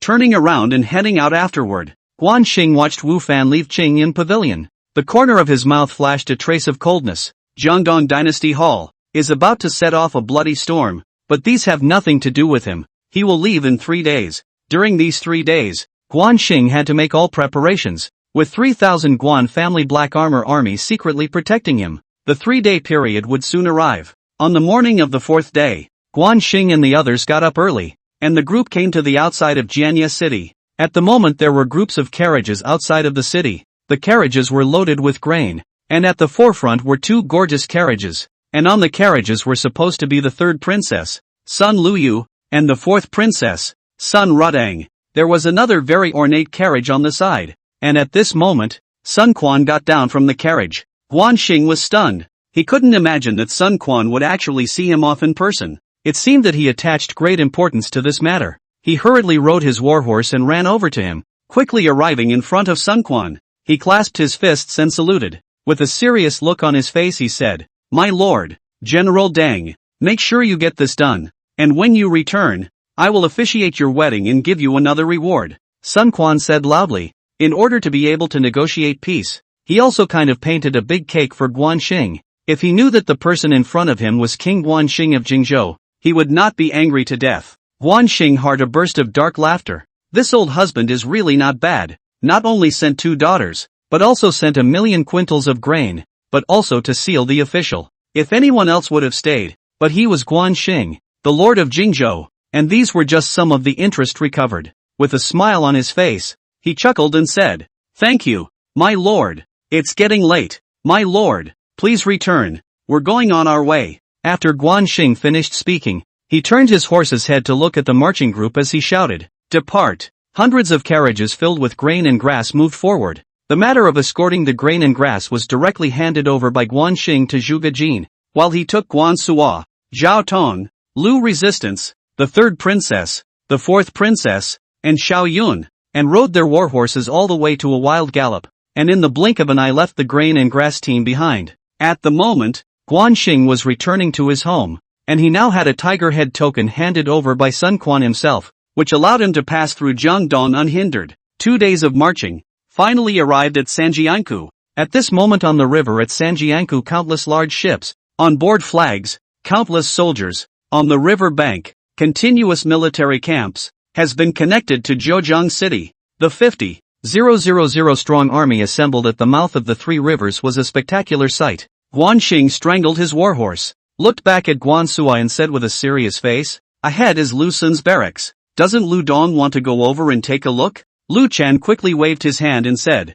My father will definitely not let me go to Jingzhou, so it's better not to meet. What Guan Xing wanted was this sentence. As long as Lu Rou does not get suspicious, everything is fine. He took out a human skin mask and handed it to Lu Rou, smiled and said, Wear a human skin mask, change your clothes, and make sure you won't recognize it. Lu Resistance promised, put on a mask and changed into a soldier's armor. And indeed, his appearance changed so much that he could not be seen at all. Guan Xing smiled at Lu Dong. He looked behind him, because Guan Xing and the others were marching too fast. It only took 10 hours to arrive at Sanjiankou, while the grain caravan, marching slowly, was estimated to arrive only after 3 days. Guan Xing couldn't wait any longer. At this moment, his purpose had been achieved. The beautiful woman, the talented man, had arrived, and he wanted to return impatiently. He waved his hand behind him and said, Depart. Wait, Duke Tang. The grain wagons and horses have not arrived yet. We should wait a bit. 3rd Princess Sun Luyu said with some concern. Guan Xing smiled and said, 3rd Princess, the provisions will arrive sooner or later, but we must get to Jingzhou as soon as possible to meet the king of Jingzhou and explain the matter of negotiating peace. In case there is a delay and Jingzhou sends out troops in force, we will become the sinners of Jiangdong. How can we face the elders and fathers of Jiangdong in the future? How can we face your father? He knew he couldn't reveal his identity yet, couldn't expose it yet, and stabilized everyone as much as he could. Mr. Deng has a point. Let's hurry and cross the river. Sun Luyu quickly understood and said in a hurry, while his reverence for Guan Xing increased. Guan Xing nodded and waved his hand behind him, and the group galloped forward on their war horses. Soon arriving in front of the Jiangdong camp, a dozen soldiers stood guard at the entrance of the camp, and a lieutenant at the head shouted, "The important place of the military camp is strictly forbidden to enter. I am the third princess. Can't I also go in?" Third Princess Sun Luyu rode her warhorse 2 steps forward and said loudly. The lieutenant looked at Sun Luyu and shook his head as he said loudly, "The military camp is an important place. Only the token is recognized. So all of you please return." The third Princess Sun Luyu was trembling with anger. She drew out her leather whip and was about to fling it over. Guan Xing rushed up, pulled her back, and said with a yawning head, "Princess must not. I have a token." After he finished speaking, he took out the tiger head token from his bosom and threw it directly over, saying loudly, "I am General Deng Lin of the Western Conquest. By order of the Lord, I have come to Jingzhou to negotiate peace. Please release me quickly." The lieutenant took the token, looked at Guan Xing and frowned. He didn't dare to be negligent. He quickly said, "Gentlemen, wait a moment. Wait for me to report to the great capital governor." He finished taking the token and entered the barracks. Guan Xing secretly said a bad thing. Lu Sun is not an ordinary person, and this guy had once interacted with himself for several days. It was inevitable that he would be found out. He thought about it and said, "Third princess, if Lu Sun comes out, it is better for you to do the talking. After all, you are the princess, and you are of honorable status." Without much thought, Sun Luyu nodded her head and said, "Duke Deng, your words are true." Now she was obedient to Guan Xing. At this moment, the barracks rushed out more than a dozen cavalry. The leader of a person, armor bright, extraordinary martial arts. This person is the famous Jiangdong governor Lu Sun. Lu Sun rode his warhorse and stopped 10 meters away from Guan Xing and the others. He scanned through the crowd and said loudly, "Which one of you is the Western Conquest General Deng Lin?" Chapter 78, Lu Sun becomes suspicious. The third Princess Sun Luyu pointed her finger at Guan Xing and said, "This man is the General of Conquest of the West, the emissary of Jiangdong's peace negotiation. Deng Lin, please release him." Grand Duke Lu. Lu Sun didn't even look at the third princess as he continued to say loudly, "Which one of you is the Western Conquest General Deng Lin?" It was clear that he wasn't buying Sun Luyu's face. Third Princess Sun Luyu was furious. She clenched her back teeth and shouted, "Did you not hear what I said?" Even though she was angry, she didn't dare to hit anyone. Lu Sun was now the number 2 person besides Sun Quan, the Jiangdong establishment. Who dared to mess with it? Guan Xing did not want to talk, but I could not imagine that Lu Sun would be so stubborn. It seems that it is not possible not to appear. I hope that this kid will not recognize. He rode his warhorse a few steps forward, clasped his fists and saluted and said loudly, "I am Deng Lin. What is the instruction of the great capital governor?" He finished his speech and opened his eyes wide, carefully sizing up Lu Sun. The boy was dressed in silver armor. He was handsome and martial. At this moment, Lu Sun also sized up Guan Xing. He frowned slightly. He always felt that he had seen this person somewhere, but there was little impression in his mind, and he already knew what happened above the court. Zhang Zhao was sent to the heavenly prison because of this kid. Zhang Zhao is who? Lu Sun is very clear. He is definitely not a mole. It should be this kid's problem. Thinking of these, he said aloud, "It's late. Please enter the barracks to rest. Tomorrow in the crossing of the river." Guan Xing was stunned and looked at the sun. At the moment the sun was just in the west. It was completely possible to cross the river before dark. But Lu Sun, this kid, actually wanted to leave them behind. It was obvious that there was a problem. Entering the barracks. That is Lu Sun's world. In wanting to come out, it will be as difficult as heaven. He laughed twice and said, "Lu Sun, at this moment is it noon. 3 hours will be able to Jiangxia County. The day is late. You will not be to see the 2 princesses. Beautiful and beautiful. See the color. Lu Sun, you want to plot against my sisters. How dare you?" The third princess shouted angrily, and with a snap, she took out her leather whip and threw it twice with force. What a sharp mouth. No wonder Lord Zhang Zhao vomited blood and was sent to the prison. "Come on, take this person down. I will explain to the Lord," Lu Sun said loudly, finished rushing behind him and waving his hand. With Lu Sun's words, several hundred soldiers behind him surrounded up, each one drawing their long swords and standing by. Guan Xing could not have imagined that Lu Sun would really do it. This kid has too much guts, not even listening to Sun Quan's orders. Guan Suo and Zhao Tong stood on the left and right sides of Guan Xing. At this moment, the two of them were bent on protecting Guan Xing. As long as Guan Xing was there would be hope for Jingzhou. Guan Xing looked at the crowd, laughed twice and said, as expected, Lu Xun actually colluded with Zhang Zhao with each other, plotting to subvert Jiangdong, and now that Zhang Zhao has been captured, Lu Xun is desperate to rebel. He finished with a slight pause, and continued loudly, Generals, Lu Xun openly rebel, is a traitor, do you want to follow him to rebel together? Jiangdong Sun family is not thin on you and so on, not to mention that your family members are still in Jianye, do you even do not want to have your family members? To tell you the truth, I came here to test you on behalf of the Lord. Once you block to go to Jiangdong to negotiate peace, it will be punished for the crime of treason. At this moment 100,000 troops have been assembled, is on the way, you have to give up the darkness and take Lu Xun quickly. Guan Xing continued. There was nothing else Guan Xing could do but to utilize his skill of fooling around, hoping to make Lu Xun change his mind. Guan Xing's words really worked, as these soldiers looked at each other and became skeptical of Lu Xun.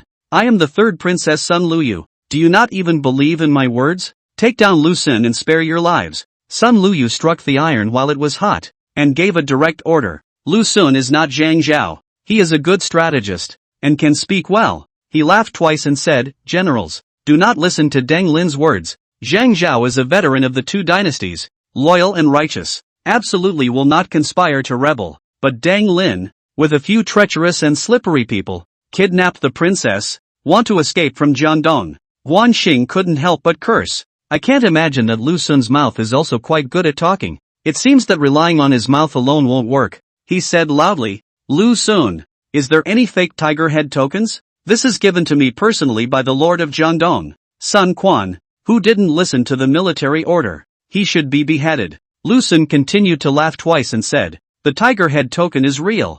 It is likely that you stole it. Why don't you go into the military camp and wait for me to find out the truth before crossing the river? Duke Deng. What Lu Xun said is also reasonable. The third Princess Sun Luyu didn't want to fall out with Lu Xun either. He said after thinking about it. Even if Guan Xing was stupid, he wouldn't enter Lu Xun's barracks. He sneered and said, Great Governor Lu, what do you want to do to find out the truth? This kid is too hateful. He was thinking about whether to give him a wine altar thunder to blow him up directly. But think about the fact that there is still a Lu Zhan behind him, and immediately give up that idea. Once Lu Xun was blown up by himself, then Lu Zhan don't want it. Imagine who will give his enemy to sell his life. Lu Xun rode his horse back and forth twice, thought for a moment, and said, unless a minister of the dynasty comes over to prove your identity, you will not be able to cross the river. Guan Xing really wanted to swear. This kid does not even believe in the words of the princess, but also believe in the ministers of the dynasty. It is nonsense.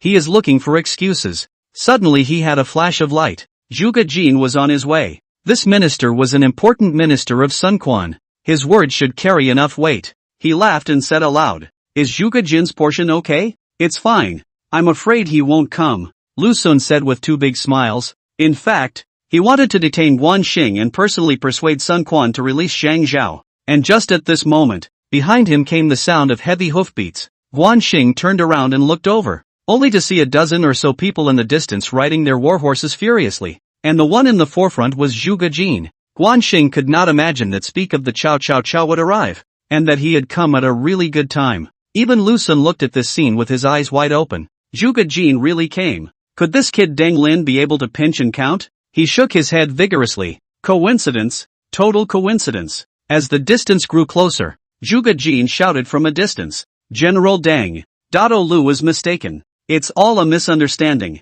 Soon Zhuge Jin arrived close by, and he panted heavily, took a few deep breaths, and rested for a few seconds before he rushed at Deng Lin and cupped his fists. General Deng, it was my negligence to forget the Lord's instructions. Guan Xing frowned slightly and said with a surprised expression, Lord Zhuge Jin, what's going on? Zhuge Jin shook his head and said, I'll talk to you later.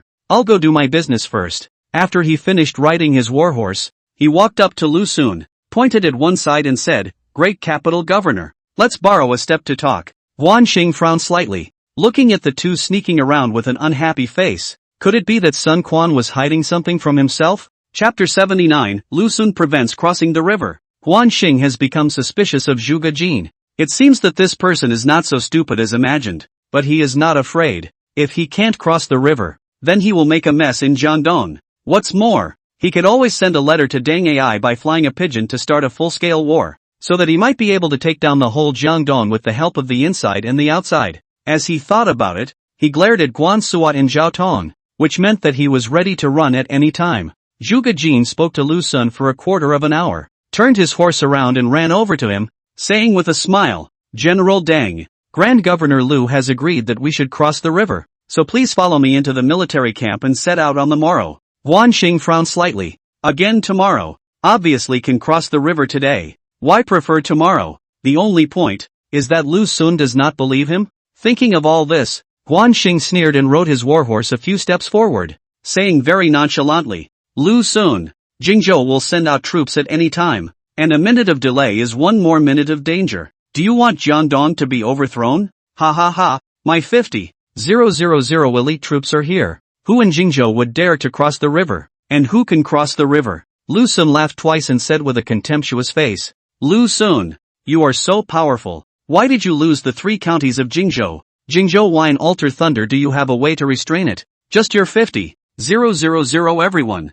Blow up in minutes." Guan Xing said very nonchalantly. After he finished, he continued, "Since Grand Governor Lu is so confident, the matter of negotiating peace is off, and we will return to Zhejiang City to rest." After he finished speaking, he turned his horse's head, shouted, and galloped furiously towards Zhejiang City. Guan Suo, Zhao Tong, and the 3 princesses followed close behind. Zhuge Jin and Lu Sun both looked embarrassed. Zhuge Jin shook his head and said, "Great Governor Lu, things have gone a bit too far. If Deng Lin does not go to negotiate peace, then no one will be able to negotiate peace." AI. He finished with a flutter of his sleeve and rode his warhorse towards Guan Xing to chase after him, and as he did so, he shouted, "General Deng, do not get carried away by your emotions, but take the big picture into account." Guan Xing didn't listen to Zhuge Jin at all, and ran furiously all the way to the entrance of Zhejiang City, which was closed at the moment, with soldiers guarding the entrance.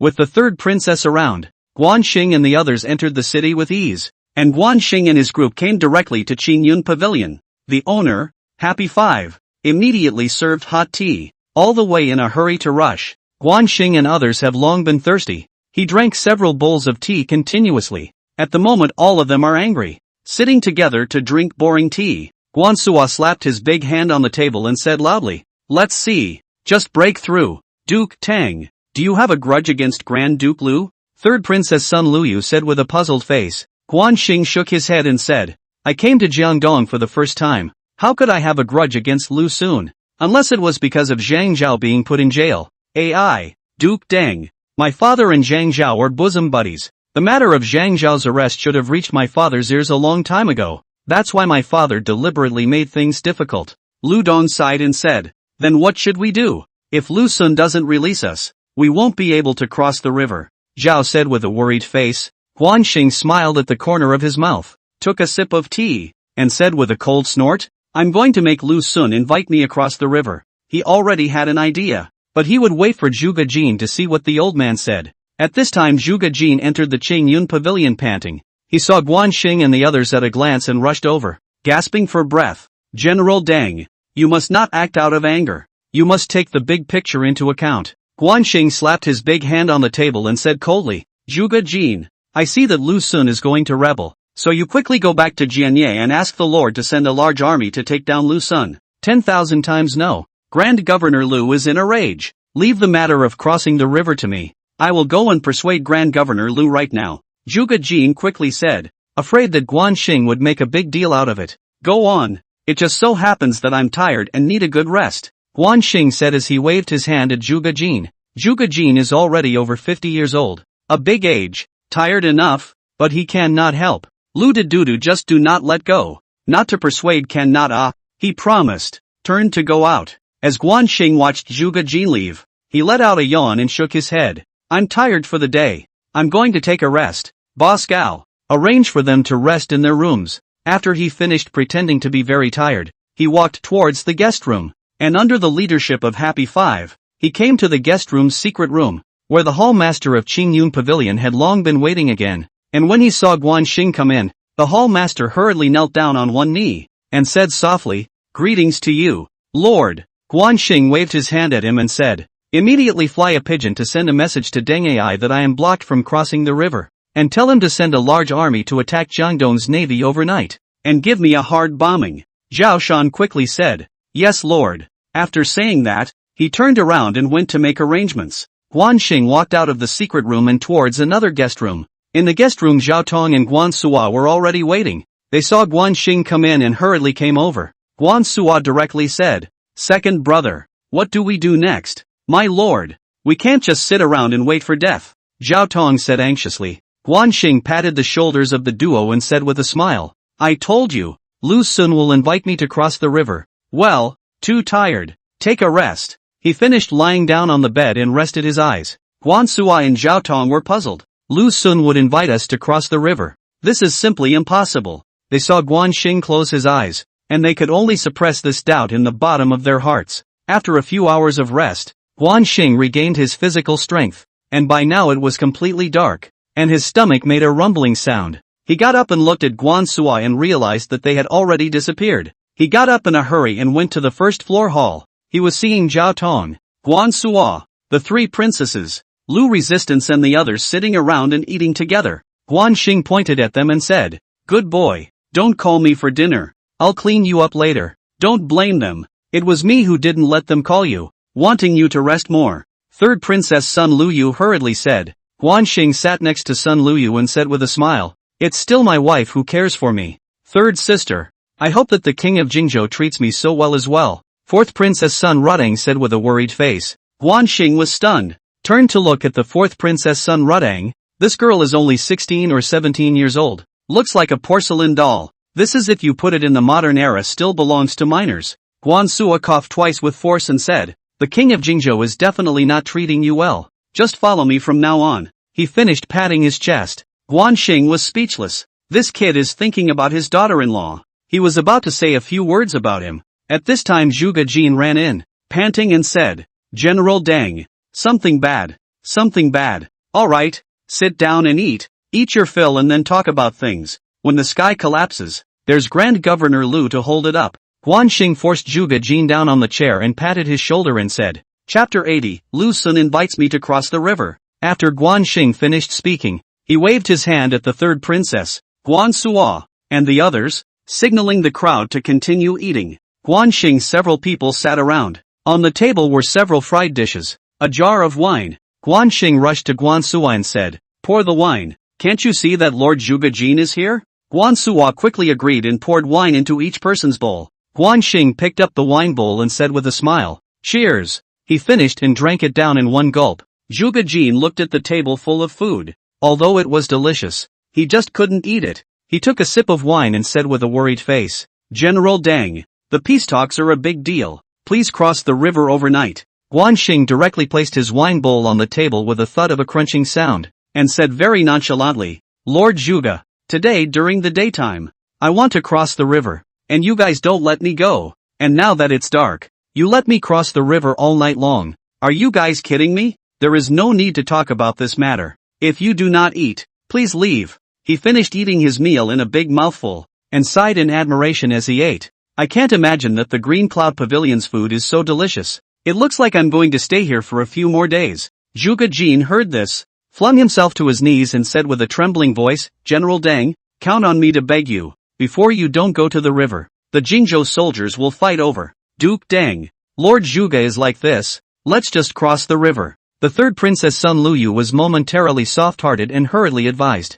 Sage brother, it's not bad to cross the river overnight. I just happened to enjoy the winter night view on the river. Lu Dong said with a smile. Guan Xing directly sneered. If there was no Sun Luyu and Lu Zhan in the room, he estimated that he would have said until Zhuge Jin vomited blood. But now that his wife and talented son both begged for mercy, he had to consider it. He turned to Zhuge Jin and said with a sneer, I want to see Lu Sun's attitude. Zhuge Jin, an old man, understood as soon as he heard it, and quickly said, Alright, I'll go and invite Grand Governor Lu. After he finished speaking, he stood up and headed out, and soon he heard the sound of horses leaving. Guan Xing knew that Zhuge Jin should have gone to invite Lu Sun. He couldn't help but frown slightly. What should he do if Lu Sun really came? And also in front of Lu Resistance. He couldn't do too much. No, he had to sidetrack Lu Resistance. When Guan Xing thought of this, He looked at Lu Resistance, the third princess, and the fourth princess. With a serious face,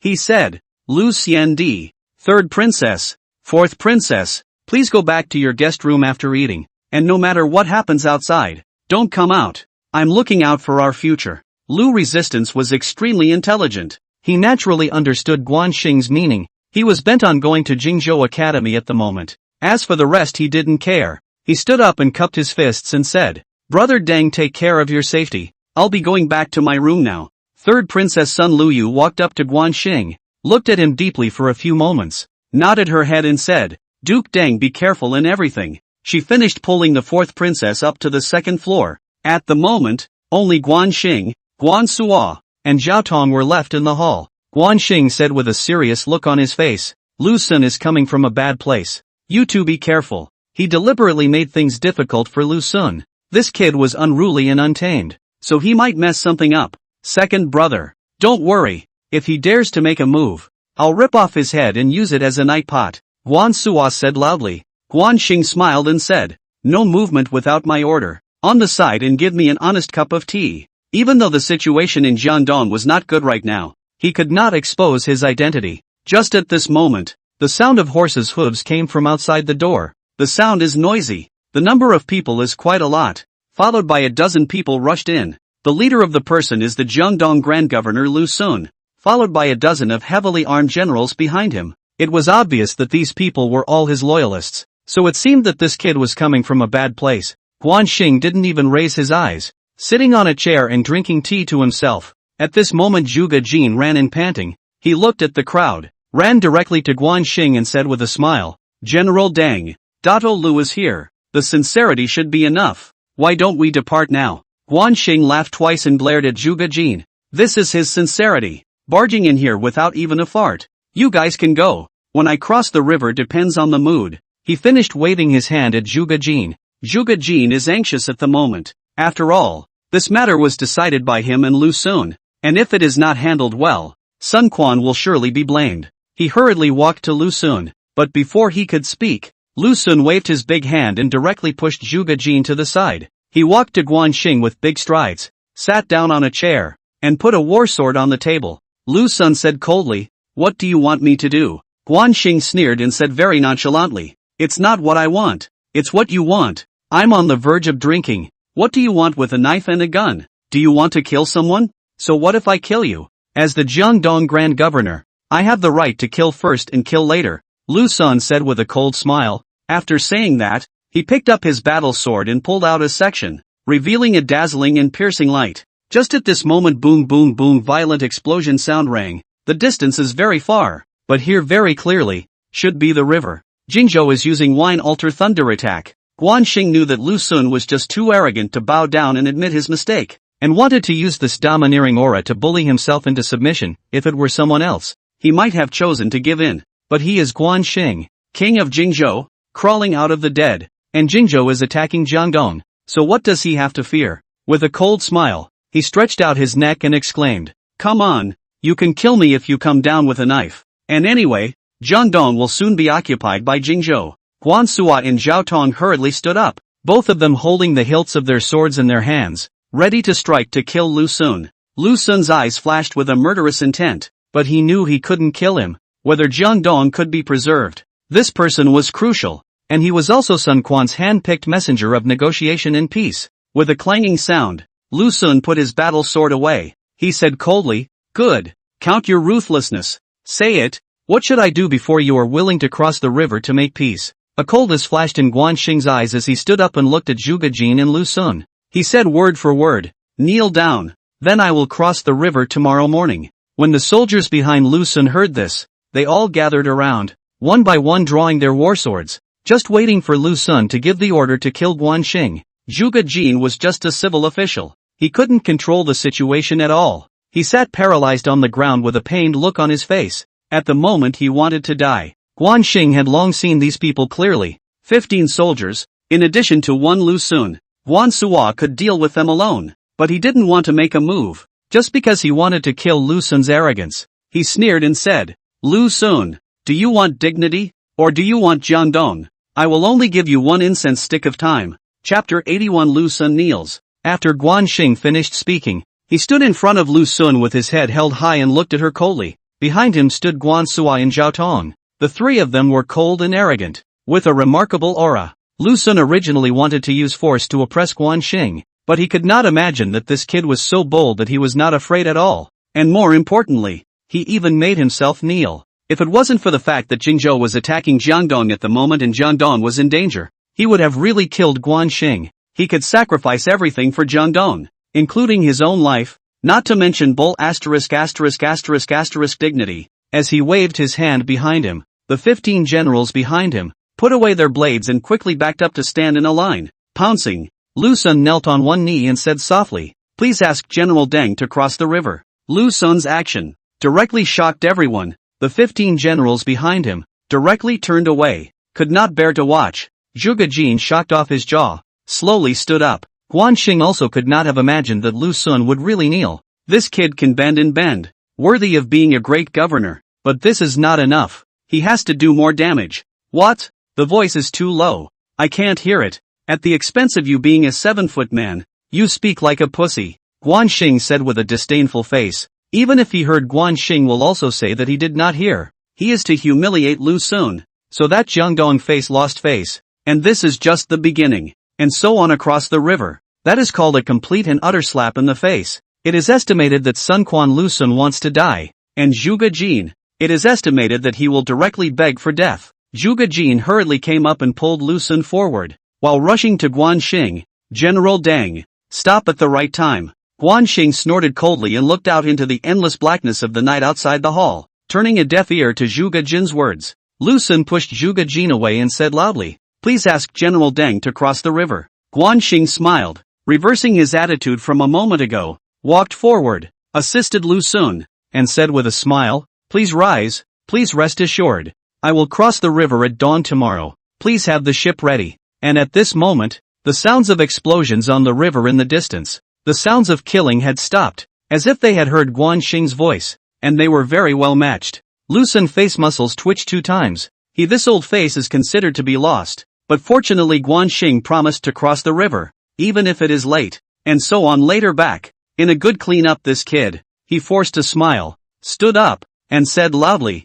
"Please don't worry, General. I will be waiting for you in front of the barracks gate before dawn. Farewell." After he finished speaking, he turned around fiercely and took 15 soldiers with him to stride outside. Guan Xing watched Lu Sun and his men disappear into the darkness of the night. He let out a cold laugh. He knew that Lu Sun was very unconvinced. As soon as the threat of Jiangdong was removed, he would surely kill himself. Luckily for him, he would never come back since then. AI. Simply nonsense. General Deng, take care, Zhuge Jin said with a sigh, as he finished walking out of the Qing Yun Pavilion and headed straight to the riverside military camp.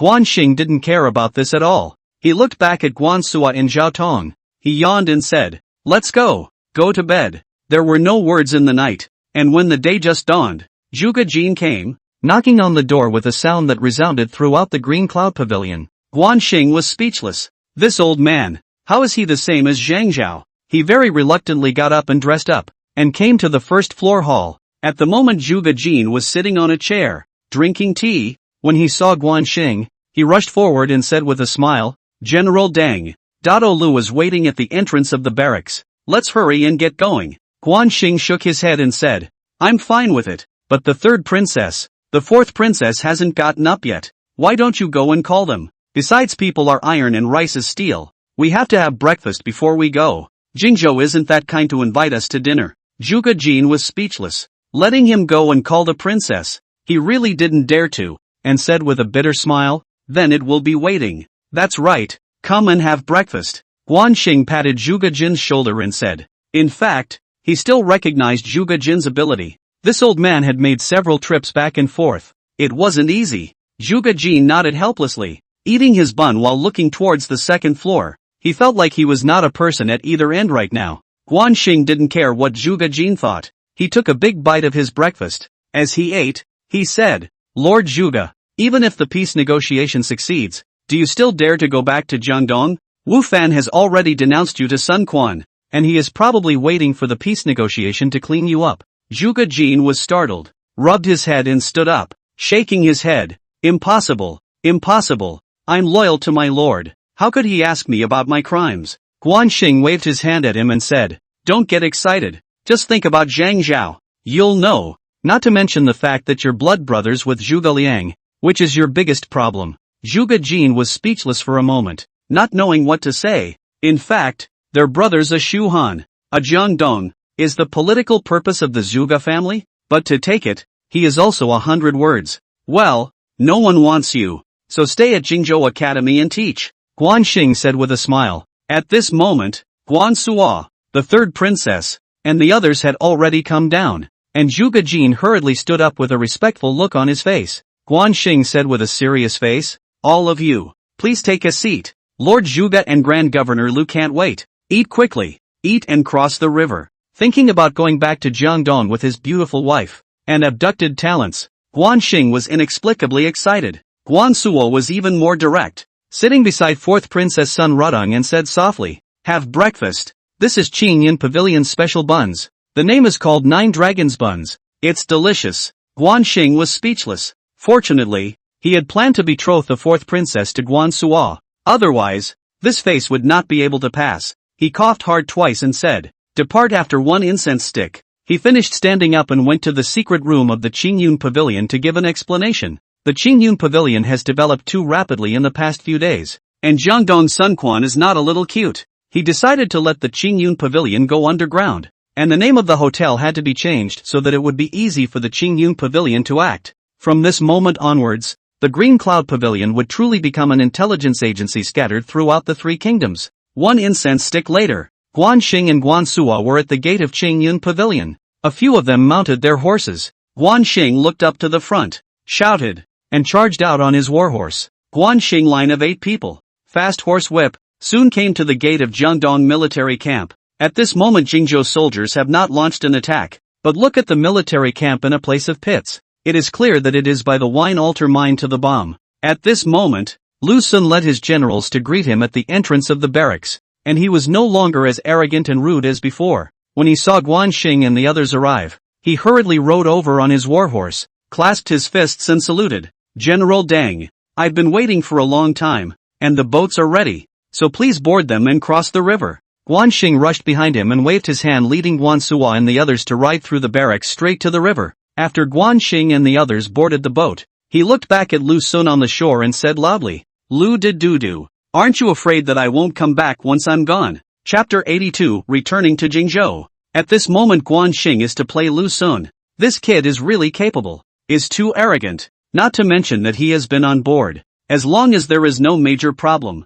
Lu Sun will not stop him. Lu Sun stared at Guan Xing for a long time, laughed twice and said, Duke Deng, as long as the peace negotiation is successful, go wherever you want. I can provide you with road expenses. You don't want to kill me after I humiliated you so much, Guan Xing said with a cold smile. Zhuge Jin was worried for a while and lowered his voice. Duke Deng, it's windy outside. It's better to enter the cabin and rest. He really didn't want Guan Xing to get into an argument with Lu Sun, and hurrying to leave Jiangdong was the right thing to do. Guan Xing waved his hand at Zhao Tong and said, take the 2 of them inside to rest while I have a few words with Grand Commander Lu. He finished pointing at Zhuge Jin and Lu resistance. Zhao Tong agreed and opened his arms, wrapping his arms around Zhuge Jin and Lu Dong's shoulders as he entered the cabin. Only then did Guan Xing look at Lu Sun. At this moment the ship had already set sail and the distance was slowly drawing away. He saw that Lu Sun did not speak and said loudly, Lu Sun, do you not want to answer? Or do you not dare to answer?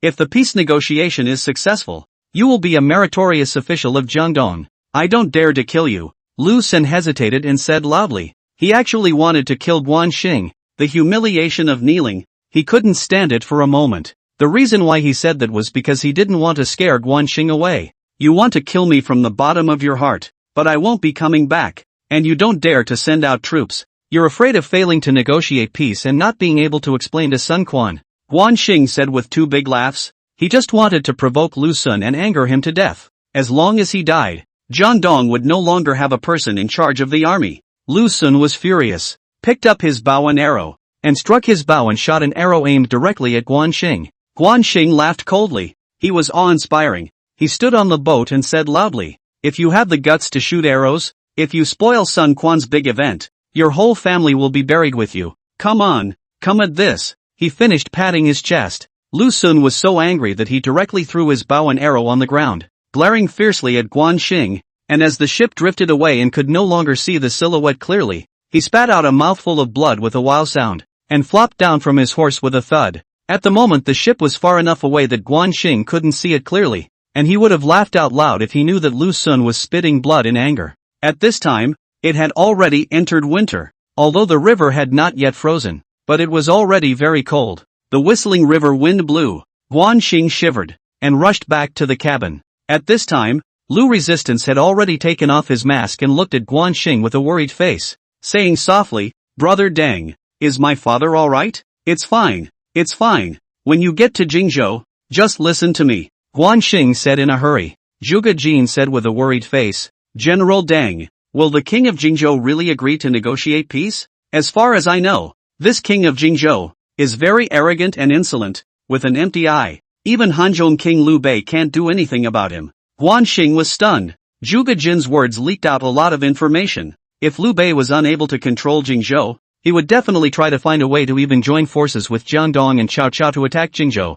Thinking of this, a cold sweat broke out on his back. It seems like it is not easy to survive in the chaotic world of the Three Kingdoms indeed. Zhuge Jin's words reminded him that after all, it hadn't become a reality yet, and it was necessary for him to repair his relationship with Liu Bei. Thinking of this, he did not show any emotion, patted his shoulder and said, "The king of Jingzhou and son Quan have become relatives. What else can be done? Peace must be negotiated. Well, there are 2 more hours until we reach Jiangxia County. I heard that the king of Jingzhou is in Jiangxia County. You should be in good spirits by then." Zhuge Jin actually didn't want to be any kind of peacemaking emissary. He just had no choice. As for Lu Zhan, the Sun Luyu sisters, they were all excited. Guan Suo pulled Guan Xing's arm to the side and whispered, "Second brother, what I was promised cannot change. I want the 4th princess. Don't worry, when we get to Jiangxia County, we'll have a mass wedding." Guan Xing patted Guan Suo's shoulder and said, "The 4th princess is only 16 years old. Guan Xing really can't lay his hands on her. Not to mention that Guan Suo is his own brother. It is appropriate to give it to him. And you and Xiao Yun." Guan Xing pointed at Zhao Tong and whispered. Guan Suo and Zhao Tong were overjoyed. The group talked and laughed in the cabin. Time passed quickly. 2 hours later, the ship finally docked. Guan Xing led the group out of the cabin. He looked towards the river bank. At this moment, the river bank was filled with Jingzhou soldiers. Their banners were spreading out, spreading all over the sky, and they could not see the end of the line. At the front of the procession was a group of civil and military generals, headed by the chief historian Deng Ai, and standing on both sides of him were Gan Ning, Liao Hua, Zhang Zhao, and others. Seeing these people, Guan Xing was very happy and he shouted, "Finally home." Even though it had only been a few days since he went to Jiangdong, it felt as if the days had passed like years, and it was better to return to Jingzhou and be free. He took a deep breath to stride forward, and on both sides of the road stood the Guan family's black-armored soldiers, each in high spirits. Deng Ai and the other generals hurriedly came over in large strides. They kneeled down on one knee and said loudly, "My subordinates see my lord." Only now did Guan Xing take off his mask. He looked at the crowd and nodded his head. "Good. Well done. Back to the house." Deng Ai and the others hurriedly stood up and got out of the way. At this time, Sun Luyu sisters, Zhuge Jin, Lu Resistance had already come over, and since Guan Xing's back was turned to them, they didn't see his real face, but they were surprised to see that these generals and officers of Jingzhou were so respectful to him. Guan Xing didn't want Sun Luyu and the others to know his true colors at the moment. He wanted to give them a surprise. He sprang to his horse, shouted, and rode forward on his warhorse. Soon the group arrived at the Jiangxia County government office, and Guan Xing directly asked Deng Ai to arrange for Sun Luyu and the others to stay in the guest room.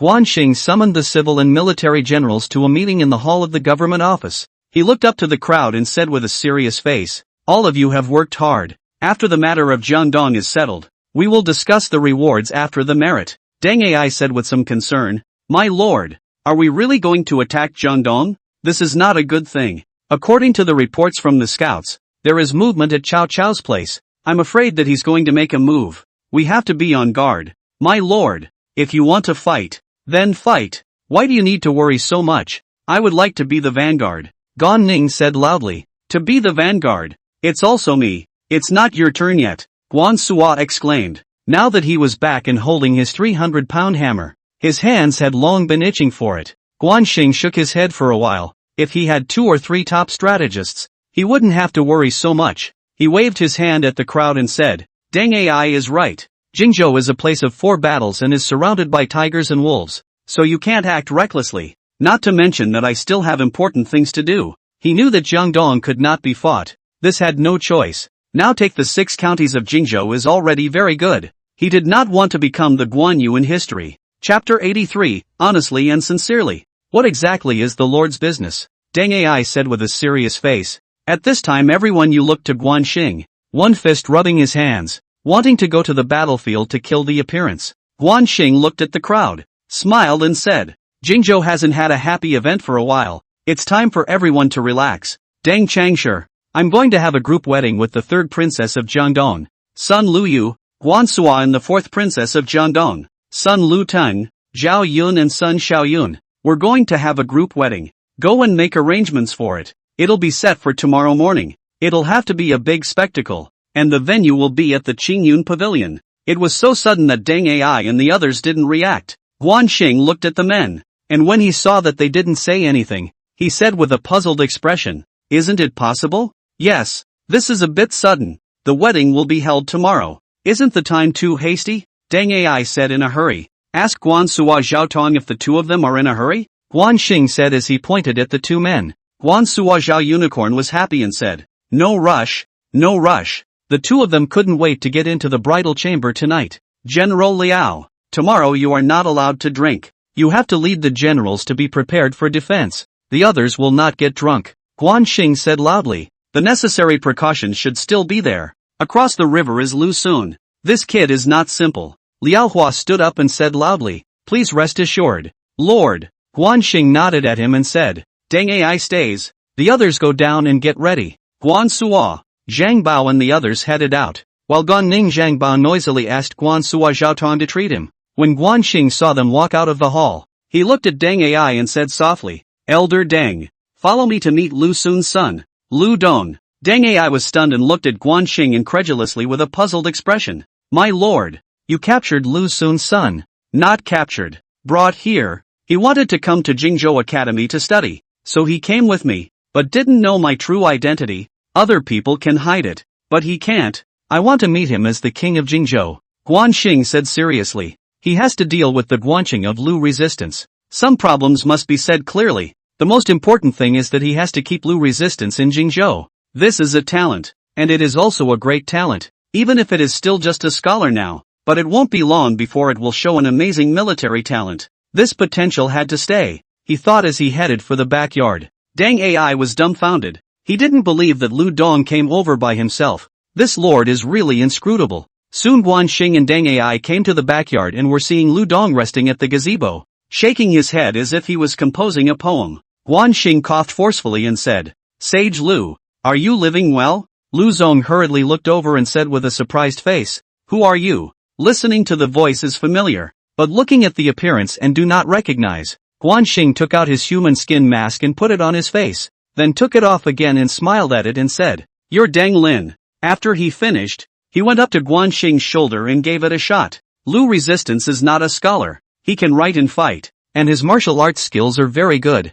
Guan Xing smiled and said, "Deng Lin is an alias. My real identity is King Guan Xing of Jingzhou." He finished looking at Lu Dong very seriously. Lu Zong couldn't help but take 2 steps back, with a surprised look on his face. How could he not imagine that the brother he called brother along the way was actually King Guan Xing of Jingzhou? This is too outrageous. What's even more outrageous is that the king of Jingzhou actually penetrated deep into the hinterland of Jiangdong and retreated in one piece. If this is rumored out, it can definitely stir up the whole 3 kingdoms. His voice trembled as he said, "You really are the king of Jingzhou." "That's right, I am the king of Jingzhou," Guan Xing said hurriedly. He was not in a hurry. If he wanted to get this great talent of Lu Dong, he had to be patient. After he finished, he pressed Lu Dong on the seat, and the 2 of them sat opposite each other. Lu Resistance where to sit down. Jingzhou king, that is the same as the Jiangdong Sun Quan figure. How would the general public see? Think about all the way to do. Feel a little offended by the king of Jingzhou. He dabbed a moment to stand up, and hastily cupped fists to salute softly said, "Please Jingzhou king, forgive me." As soon as Guan Xing took his hand, he shook his head and said, What is the offense of Lu Xiandi? Rather it is me who has concealed this to this point. Please forgive me. Lu Xiandi. Lu Zong hurriedly waved his hand and said, Your Majesty is serious. Your Majesty is bold, and will surely be able to cross the world and establish an unparalleled success. Just for Guan Xing's feat of penetrating deep into Jiangdong's hinterland and retreating in one piece. Lu Zong had already admired it. Guan Xing waved his hand at him and said, Lu Xiandi, you and I are brothers. Just call me Brother Guan. Lu Zong was not polite and said softly, Brother Guan, please take care of me in the future. He was extremely smart. His mind was spinning fast, especially when combined with the current situation. The two armies were at war, and he was in enemy territory. Could it be that Guan Xing was going to use him as a hostage?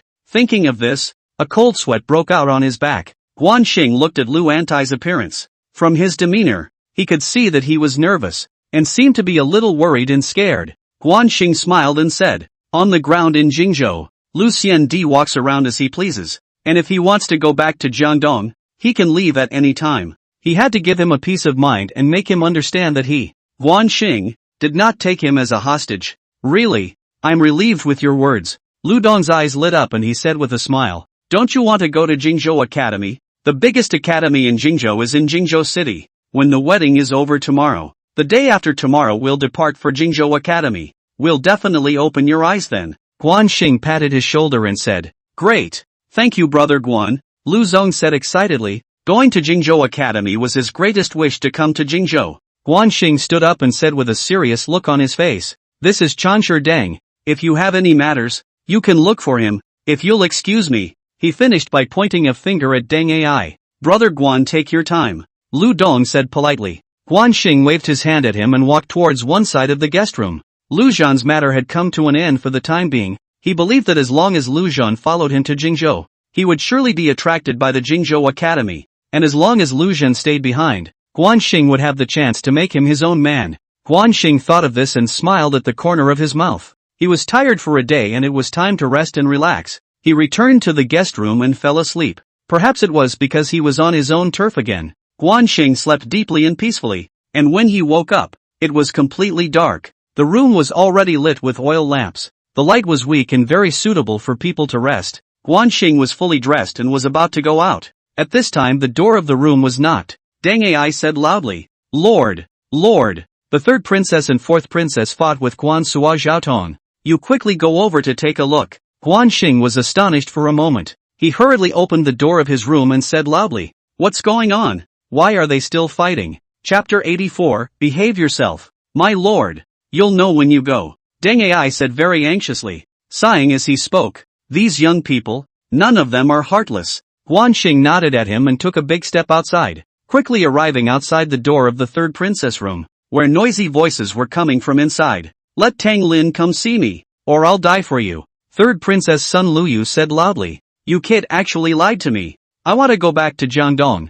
No man is good. A tender voice said. It should be the fourth princess Sun Rudang. Hearing this, Guan Xing seemed to understand that these two princesses, who should have been unhappy about the concealment of their identities, had quarreled with the Guan Suo Zhaotong duo. Guan Suo reckless man not good at talking, the whole anxious, will directly start the fight. Zhaotong, despite the people fine and steady, but in the woman problem also do not know how to be good. When Guan Xing thought of this, he directly pushed open the door of the room and said loudly, Stop arguing, come at me if there's anything. He finished his sentence and walked in with big strides. When Guan Suo and his duo saw Guan Xing, they rushed over and stood behind him. At the moment the two of them had some scratches on their faces, obviously scratched by them. This made Guan Xing very upset. Is not it just hiding his identity, as long as he wants to die? He sat down on his chair with a cold snort and looked up at the three Sun Luyu. With a serious face, he said, I am King Guan Xing of Jingzhou, and Deng Lin is my alias. The third princess Sun Luyu, despite knowing that Guan Xing hid his identity, could not imagine that his identity would be the king of Jingzhou. She did not know whether to be happy or in pain. She said with a serious look on her face, Why did you hide your identity from us, and them? Guan Xing looked at the three, smiled at the corner of his mouth, and said very nonchalantly, If I don't hide my identity, will I be able to go to Jiuzhong City to meet you? And even if I do meet you, will Sun Quan, Lu Sun, and that Zhang Zhao let me leave alive? If I couldn't go, would you and I be able to double up and live so happily? there's also the fact that they wouldn't have met even more. You should thank me. It's me who gave you the chance to find the man of your heart's desire. Guan Xing continued. Even so, you can't hide your identity. We're angry. You tell us what to do. Third Princess Sun Luyu pouted and said. While looking at Guan Xing, she had actually forgiven him in her heart. Guan Xing was right. If he didn't hide his identity, he wouldn't be able to cross the river at all. Then the two wouldn't meet, and that would be a lifelong regret. Yes, we can't forgive them. Let's just see how they behave. Fourth Princess Sun Rutting said softly, but the eyes looking at Guan Suo were filled with endless love. Guan Xing looked at the three daughters of Sun Luyu. He observed the words and colors, and already saw that. The mouth said not to forgive, but inwardly forgave a long time ago, but only a dead duck's mouth is hard. He rushed at Guan Suo and Zhao Tong. Hear that? Let's see how you do. Hurry up and take your men to the guest room. He finished waving his hand at the two. Guan Suo and Zhao Tong looked at each other. Both of them understood. Guan Suo walked towards the fourth Princess Sun Rutang, put his arm around her shoulder and said with a smile, I will definitely behave myself. He finished by stiffly wrapping his arm around her and walking out. Sun Xiaoyun, not to mention, to be able to marry a handsome man like Zhao Tong, has long been in a blissful state of mind. Not waiting for Zhao Tong to speak, directly followed him outside. At this moment, only Guan Xing and Sun Luyu were left in the room. Guan Xing, without saying anything, directly pounced on Sun Luyu. Just now, after sleeping, it was the time of high energy, since she took the initiative to ask for a performance. Then naturally, it was a good performance. It was a night destined to be extraordinary, with stories unfolding in every corner of the imperial household. The night passed quickly and a new day came. Guan Xing had gotten Sun Luyu into submission. He woke up early and carried his green dragon sword to the compound to practice with his sword. In the past few days in Jiangdong, he didn't dare to use the green dragon sword. He had long been holding his hand back, and at the moment he couldn't wait to practice the Guan family's sword technique. Just after practicing once, the sound of clapping rang out, followed by Lu Dong's voice. The Guan family's sword technique is indeed worthy of its name. Brother Guan has been taught. Only then did Guan Xing realize that a dozen meters away, Lu Dong was standing there, clapping his hands, and he hurriedly waved his hand at Lu Dong, signaling him to come over. At this moment, Lu Resistance was carrying a tiger head gun in his hand. He should also be practicing in the morning. He saw Guan Xing beckoning him to stride over. Guan Xing smiled and said, Sage Lu, since you like it, I will teach you. Thank you, Brother Guan. Lu Resistance said with a nod of his head without being polite. Guan Xing was open and honest, and taught the Guan family's sword techniques without reservation. Lu Resistance, being smart, learned quickly, and in the morning's time, he had learned 10 moves. Guan Xing wiped his sweat, looked at the time, shook his head and said, Lu Xian Di, the Guan family's sword technique needs to be practiced slowly. As long as you're in Jingzhou I'll teach you, but you can't keep it back. Teach me the Lu family's gun technique. The Jiangdong Lu family's marksmanship was also famous. Only it was much worse compared to Zhao Yun's, and the reason why Guan Xing did this was also to enhance his feelings. Good. In the future, the Guan family and the Lu family will be family, Lu Dong said with great joy. Guan Xing patted Lu Zhan's shoulder and said with a smile, there will be a long time to come. Go and have breakfast first. Today is the day of my big day with the third princess. Get drunk tonight. Get drunk, Lu Zhan said happily as well. Guan Xing went back to the guest room. The bathwater is good. This is the advantage of the rich. Even if it is winter months, the room is still warm as spring. After washing up, a maidservant served to dress. This was the second time to wear the groom's clothes, and there was no longer that feeling of excitement. Jiangxia County Qingyun Pavilion is newly opened, not far from the Taisho Mansion. Guan Xing, Guan Suo, Zhaotong, 3 pairs of newlyweds rode on the carriage to Qingyun Pavilion. There were a lot of people attending the wedding banquet. Apart from the generals and officers of the Jingzhou soldiers, there were also the worldly famous merchants of Jiangxia County. This was what Guan Xing asked Deng Ai to do. After all, in addition to fighting wars, there was also the need to develop the economy. And now that Jiangxia County had come under the ownership of Jingzhou, the people here were the people of his king of Jingzhou. Guan Xing's few people came to the grandstand in the center of the Green Cloud Pavilion, surrounded by all the people attending the wedding. Guan Xing said loudly, thank you all for coming. I, king of Jingzhou, am honored. The wedding will begin. Please watch the songs and dances. With his words, a dozen beautiful women at the bottom of the stands came out in turn and danced, while at the same time, the meal began to be served. The beautiful dances and exquisite and delicious meals of Qingyun Pavilion. That is famous all over the country. Guanxing completely abandoned the red tape of ancient weddings, and the three couples sat around and toasted in clinked glasses with each other. At this moment, 5 or 6 people came striding over from the stage, and just as they reached the stage, the Qingyun Pavilion guards blocked the way. Guanxing frowned slightly. Who are you people and what do you intend to do? He finished by coldly looking at these people, feeling that there was something wrong with these people. The leader of the group said loudly, I am Huang Fei, the head of the Huang family in Jiangxia County, and I have come here to make a toast. Is the king of Jingzhou not allowed to make a toast? Chapter 85, Assassin at the Wedding Banquet. Guanxing frowned slightly. Jiangxia Huang family, that is not simple. Shuhan Five Tigers General Huang Zhong is the Huang family, when the Jiangxia governor Huang Suo is also Jiangxia people. To stabilize Jiangxia, the Huang family must be pulled together. Thinking of this, Guanxing waved his hand at the Green Cloud Pavilion guards and said, let them in. When the Qingyun Pavilion guards heard Guanxing's order, they immediately dodged to the side. Huang Fei led 5 people, striding over with bowls of wine in their hands. Guanxing watched as a few people walked over. These people were steady on their feet. All of them knew martial arts, especially Huang Fei. One of his hands was always behind his back, which made him a bit puzzled. Just as Huang Fei walked to the center of the stands, a ray of sunlight from the skylight happened to shine on him, and Guanxing saw a bright light flash behind Huang Fei. Guanxing was stunned. Not good. This guy was carrying a blade in his hand, and it was very obvious that he had the intention of carrying a military ref on such an occasion. He said loudly, Guan Suo, Zhao Tong take down Huang Fei. Just as his words finished, Huang Fei threw away his wine bowl and took out his short sword and lunged towards Guanxing.